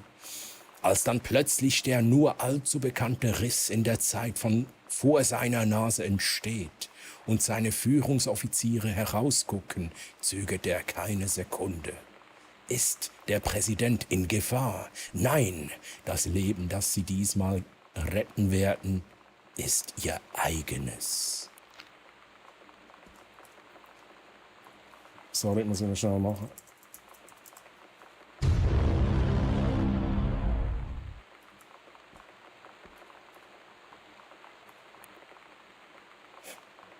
Okay. Wir haben ein neues We agreed our Secret da. last night together would be our happiest ever. And we'd forget tomorrow was going to come at all. It worked for a while. We had a good time seeing Oscar off. Then ran up to the attic to look through our photos. To find one for Lonnie to take with her. And looking at them, I realized they were all in the past. And there wouldn't be any more. And I didn't know what I was going to do. And I cried. And she held me. Oh. She said she knew it was hard, but life would move on. I said I didn't want my life to keep moving without her. That's when she cried too. Oh. I was so exhausted. I must have fallen asleep like that, in her arms. Also ich fange jetzt noch gerade anbrüllen, wenn das Spiel nicht gleich durch ist. And I was finally alone. Oh, also, checkt. Let's do this.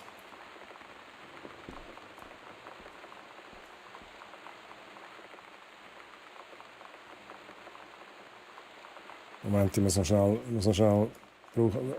ich noch irgendwie ein Opfer haben? Muss ich noch schnell jemanden abmurksen? Schlüssel checkt, Schlüssel, Dachboden. Der Dachbodenschlüssel The check. sunset light in this house is the saddest thing I've ever seen. I just want to sleep. When I'm in the attic, it almost feels like Lonnie could still be here. She's just downstairs. I'm just waiting to hear her pull down the hatch and come running up. Maybe I'll go up to the attic and wait. Also sind eigentlich hier alle tot. Also, keine Ahnung, sind alle gestorben. Aber ich glaube, die Lonnie, die lebt auch nicht mehr. Ne?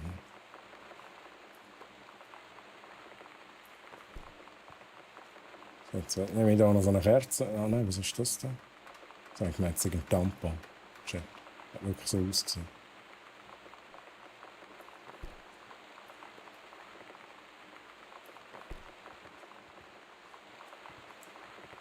So, jetzt gehen wir auf den Dachboden.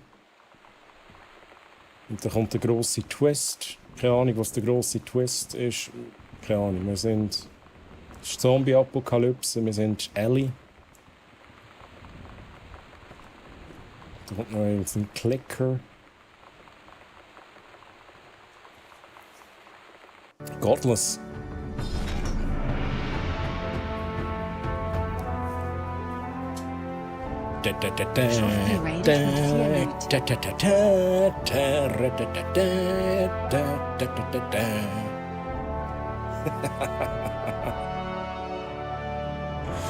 Oh, Schufki, mein Guter, danke dir für den Raid.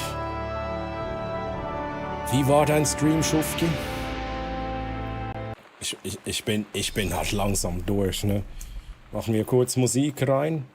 Ich habe das Gefühl, ich bin am Ende des Spiels. Gone Home, by the way, sind wir am Spielen. Und liebe Raiders, wie geht's euch? Was habt ihr gestreamt? Schufki, was gab's bei dir?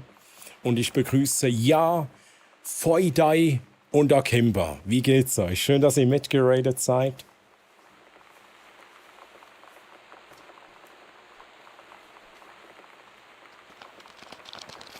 Chat, wir machen noch ein Foto. Und liebe Raiders, I need you. Ich bin der Troy, ich bin aus der Schweiz. Bei mir gibt es viele schweizerdeutsche Unterhaltung mit vielen Effekten, Interaktivität, Spielereien, viel Gelabere und Hashtag eventuell auch mal Gameplay. Aktuell mit Gone Home. Wie gesagt, ich glaube, wir sind langsam am Schluss des Spiels. Aber bevor es weitergeht, Schufki, machen wir noch ein Foto zusammen. Hier noch kurz gucken, machen wir hier ein bisschen Unschärfe rein. Chat, alle einmal Ausrufezeichen Foto eingeben. Schufki hat sich schon den Kaffeedrink gewählt und jetzt lese ich noch kurz den Chat. Jetzt auch so randomes Monster auf Maastricht, so voll gefürchtige Action-Jackson am Schluss. Ja, geil, das war richtig gut. Jumpscare, Horror. Ja, in der Schublade ist plötzlich eine Pistole. Ey, please. Du dreckige Schift! Du dreckige Schift. Sœur Bassin-Pelle, du dreckige Schiff. Du dreckige Schift. Und Dave grüezi. So, ich muss mal kurz den Chat lesen, Chat. Nobody Wants to Die haben wir durchgespielt. Oha, was ist denn das? Das sagt mir gar nichts. Das sagt mir gar nichts. Was ist das für ein Genre? Hervorragend und vor allem lang war es. Wie geht es dir und euch, Chat? Hey, ja, also nice, dass es so gut war.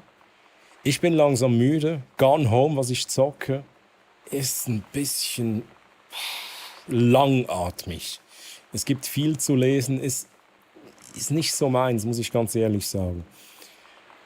Nobody Wants to Die an einem Stück durchgezogen, bin auch Brei. Ja, ich hoffe, wir bekommen das Gone Home jetzt auch noch fertig und dann bin ich auch raus.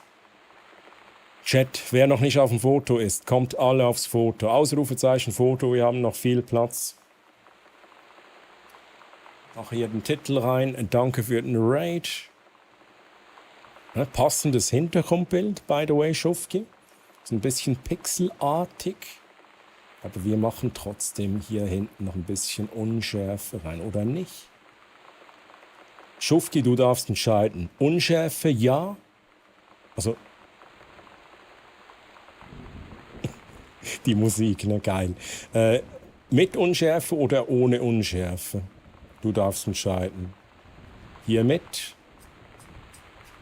ist dein Foto, du darfst entscheiden. Walking Sim mit Cyberpunk und Detective Setting kam erst vor ein paar Tagen raus und ein richtiger Grafikhammer. Holy shit, aber das klingt geil, Schufki. Das muss ich mir auch angucken. Okay, ich dachte eben auch, ne, wenn es Pixel Art ist. So, ja, ist nicht perfekt. Ne? Ist AI, Pixel Art, mit AI ist immer schwierig. Aber ich denke auch, dass wir ohne machen. Scharf.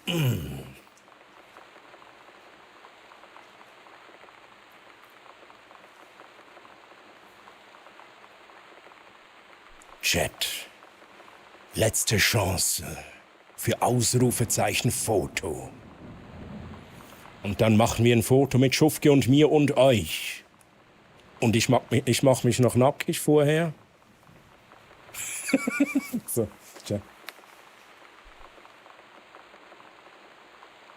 Highway Racer auch noch auf dem Foto und grüezi Highway Racer. Wie geht's dir? Wie geht's dir?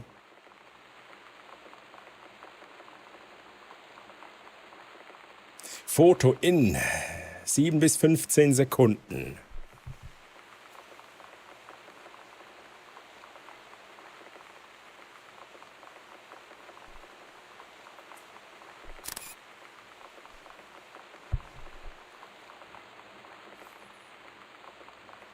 Let's go, Schufki, hier unser Foto.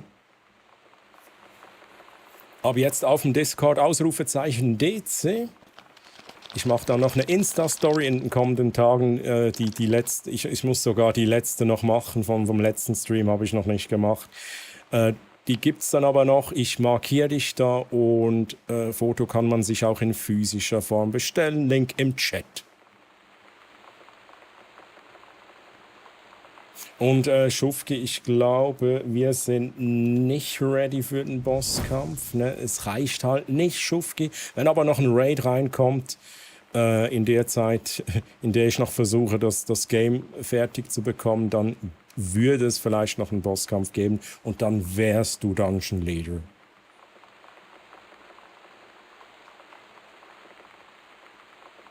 So, Chat. Wir gucken noch kurz einen Clip von Schufki.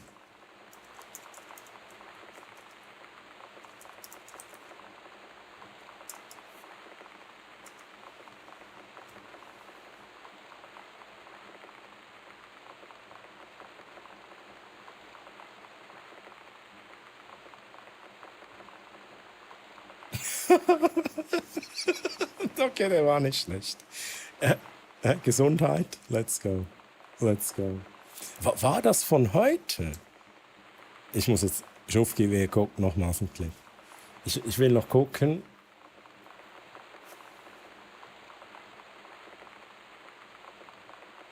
Oh, das war jetzt kurz. Jetzt habe ich es irgendwie gar nicht mitbekommen. Voice Track habe ich gelesen. Gab es da einen Voice Track? Gar kein Problem, dann gibt's eventuell mal Gameplay für die anderen. Hey, true.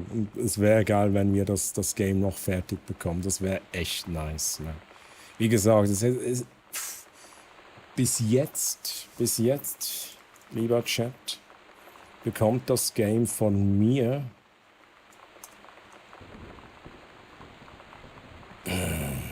schwierig.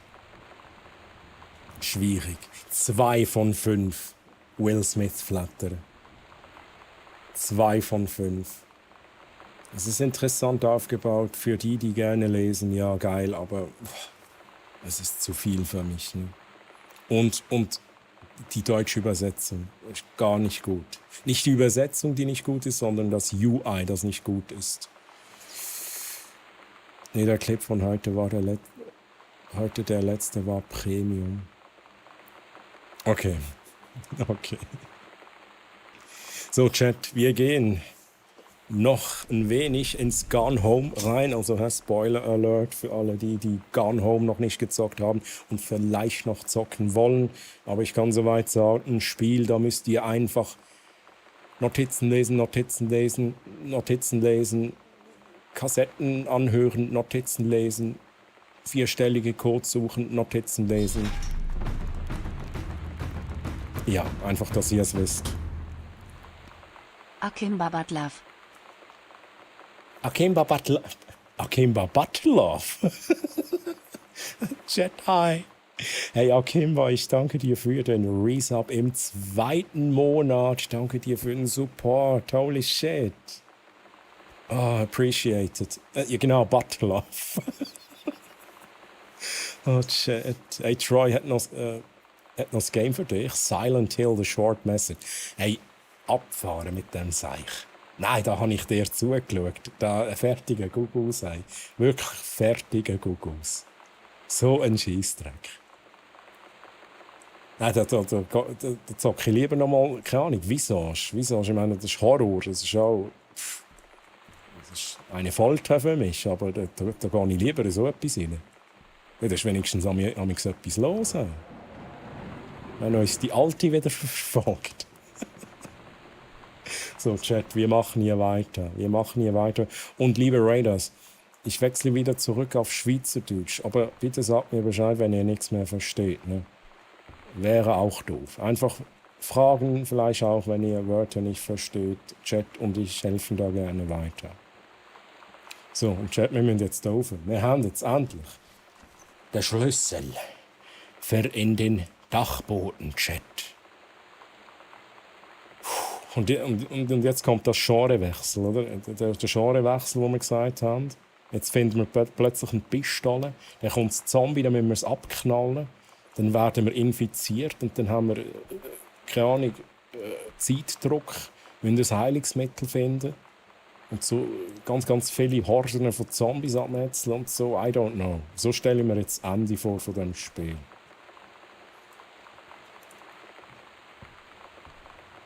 Und ich habe wirklich das Gefühl, das ist das Ende. Weil jetzt sind wir auf dem Dachboden, da muss doch das Ende sein, Chat. Schweizerdeutsch Mode on. Sam, ich werde nie vergessen, was wir hatten.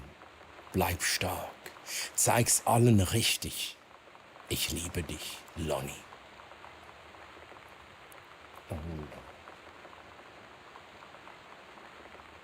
Bounce, da haben wir es wieder.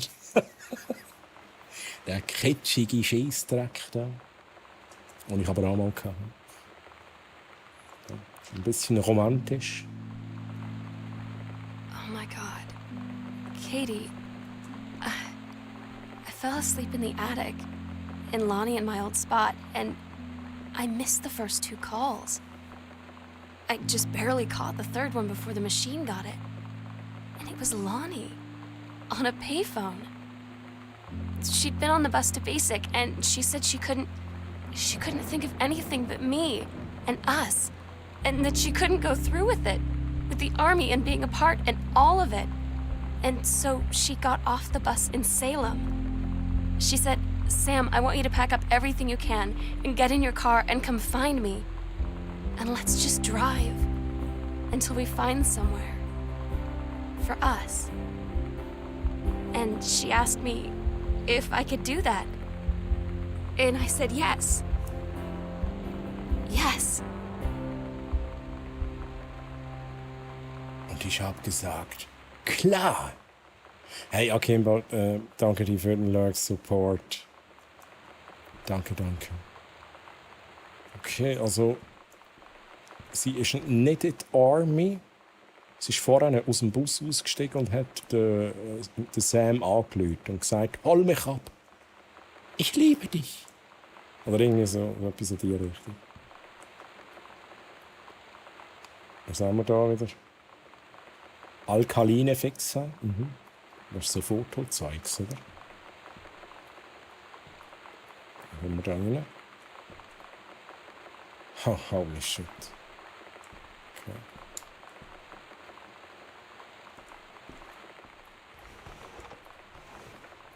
Fotopapier. Ja, brauche ich nicht.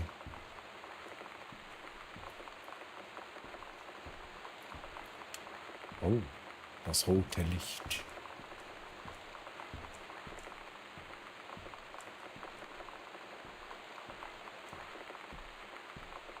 Brief an Katie lesen. Ich glaube, der Chat, das ist jetzt der grosse Abschluss, oder? Es ist kein Nervenkitzel, aber wenigstens ist es wholesome. Okay, ja. Chat, der grosse Abschluss. Let's go, let's do this. Es hört auf regnen. Katie, I'm so sorry that I can't be there to see you in person, that I can't tell you all this myself. But I hope as you read this journal and you think back, that you'll understand why I had to do what I did. And that you won't be sad, and you won't hate me, and you'll just know that I am where I need to be. I love you so much, Katie. I'll see you again, someday. Love, Sam.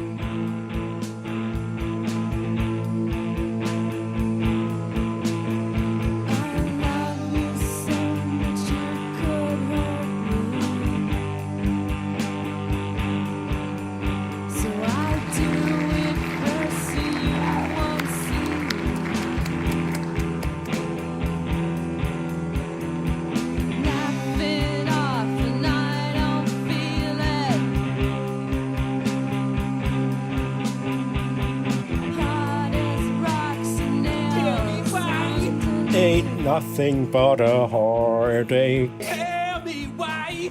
Ain't nothing but a mistake.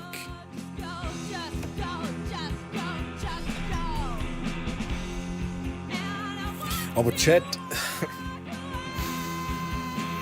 ich weiß nicht, ob ich jetzt auch die Story nicht so. Ich glaube, ich habe es nicht begriffen. I'm so sorry. Das ist jetzt so. Ich glaube, das ist jetzt so das emotionale Ende mit, keine Ahnung, ein bisschen Twist dabei, aber irgendwie, es ist nicht angekommen bei mir. Habt ihr die Story jetzt begriffen? Oder hätte ich wirklich einfach alles müssen lesen?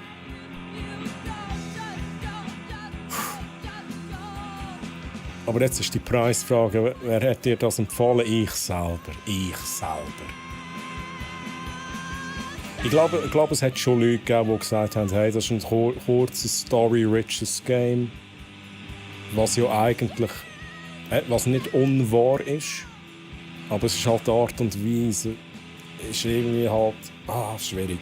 Für einen Stream ist es halt auch relativ schwierig, viele vorlesen und was ist jetzt relevant, was ist nicht relevant.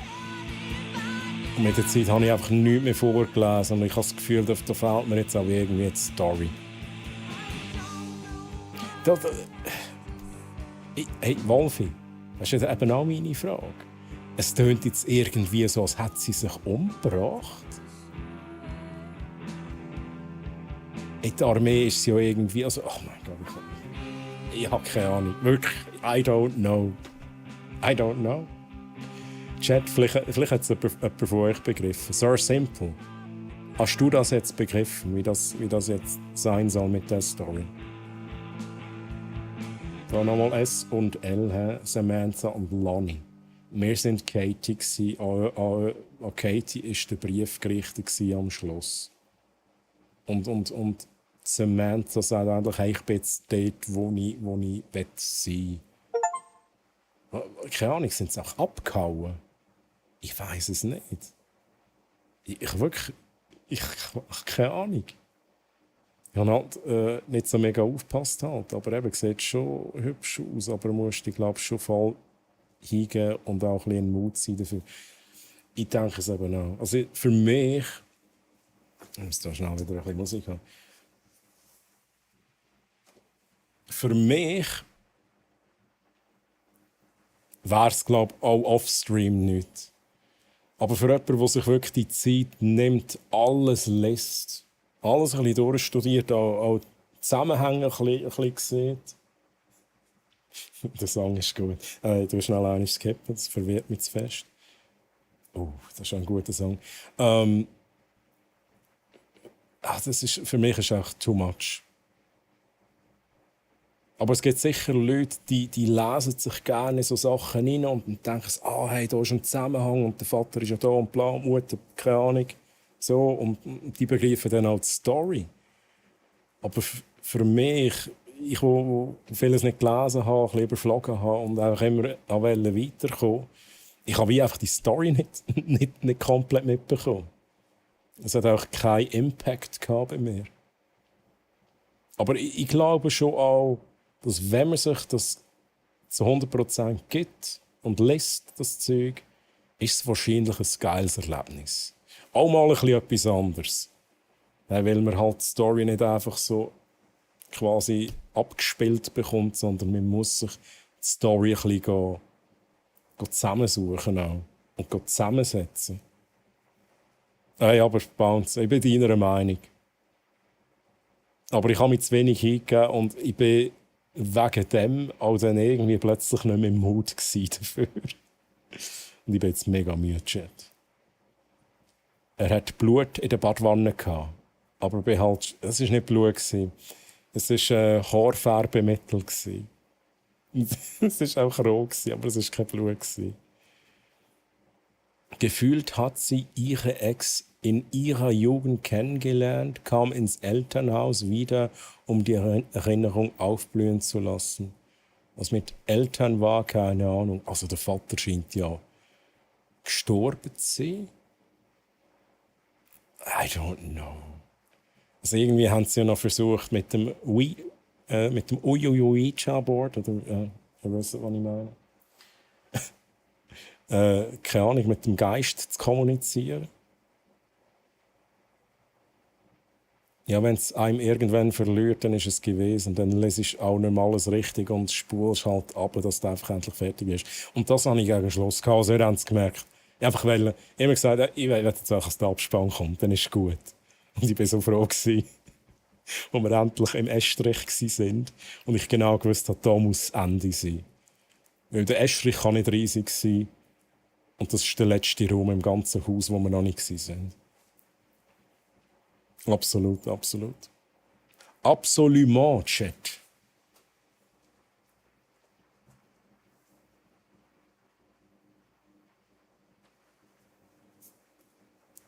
Every day.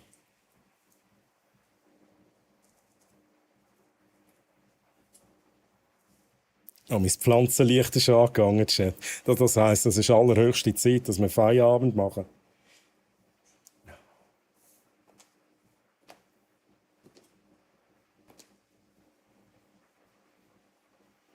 special love.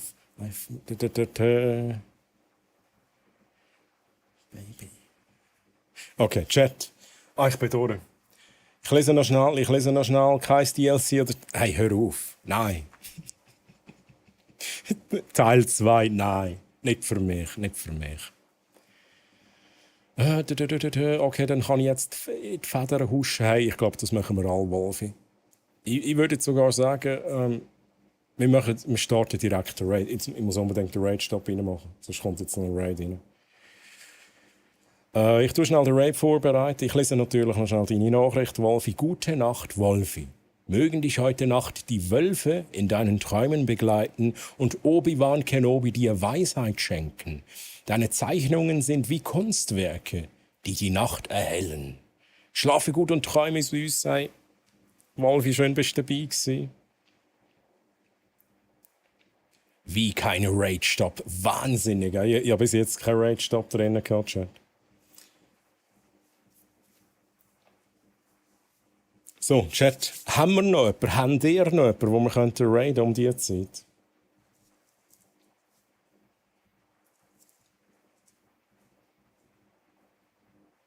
Ich gucke noch kurz. Bei mir ist der Chin. Der Chin ist da. Luri. Highway Racer. Mit Cam oder ohne Cam? Der Highway Racer hat einen Cam. Der Highway Racer hat einen Cam aktiv. Ich glaub's nicht, ne? Das glaube ich jetzt nicht. Das träume ich, oder, Chat? Der hat halt einen Cam aktiv. Ja, aber ich raide ihn jetzt nicht, weil der andere keinen Cam aktiv hat. Nice, eigentlich. Chat, ich glaube, wir gehen mal zum Highway Racer racen. Haben wir noch nie gemacht. Ich glaube, das wär jetzt was... Das wäre cool, ne? Das wäre cool.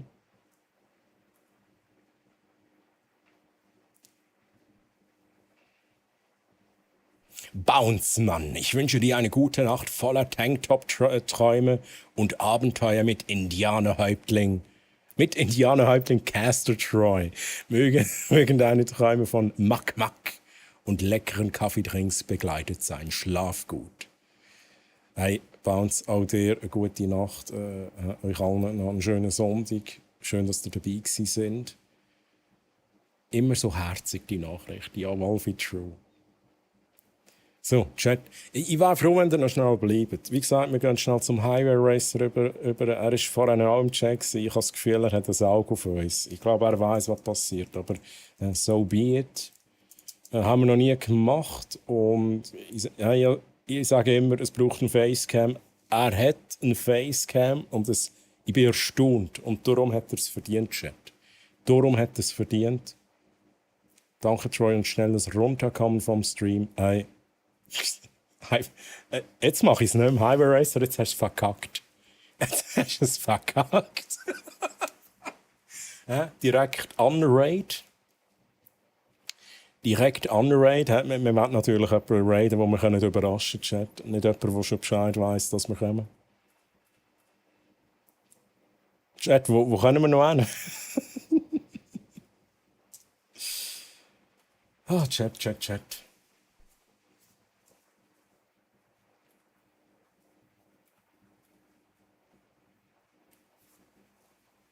Also, lieber Chat, kopiert euch eine Nachricht. Highway Racer, du kannst die Nachricht selber bei dir auch noch rein posten. Kopiert euch Nachrichten für Subscribers oder die für Nicht-Subscribers. Postet die doch schnell einmal rein beim Highway Racer. Lasst viel Liebe dort. Wir müssen halt herausfinden, in welcher Sprache das streamt. Meistens streamt er Englisch. Finden wir aber alles raus, Chat. Ich danke euch allen, dass ihr dabei seid. Danke vielmals, dass ihr durchgehalten habt bei diesem Spiel auch, dass ihr an mich geglaubt habt.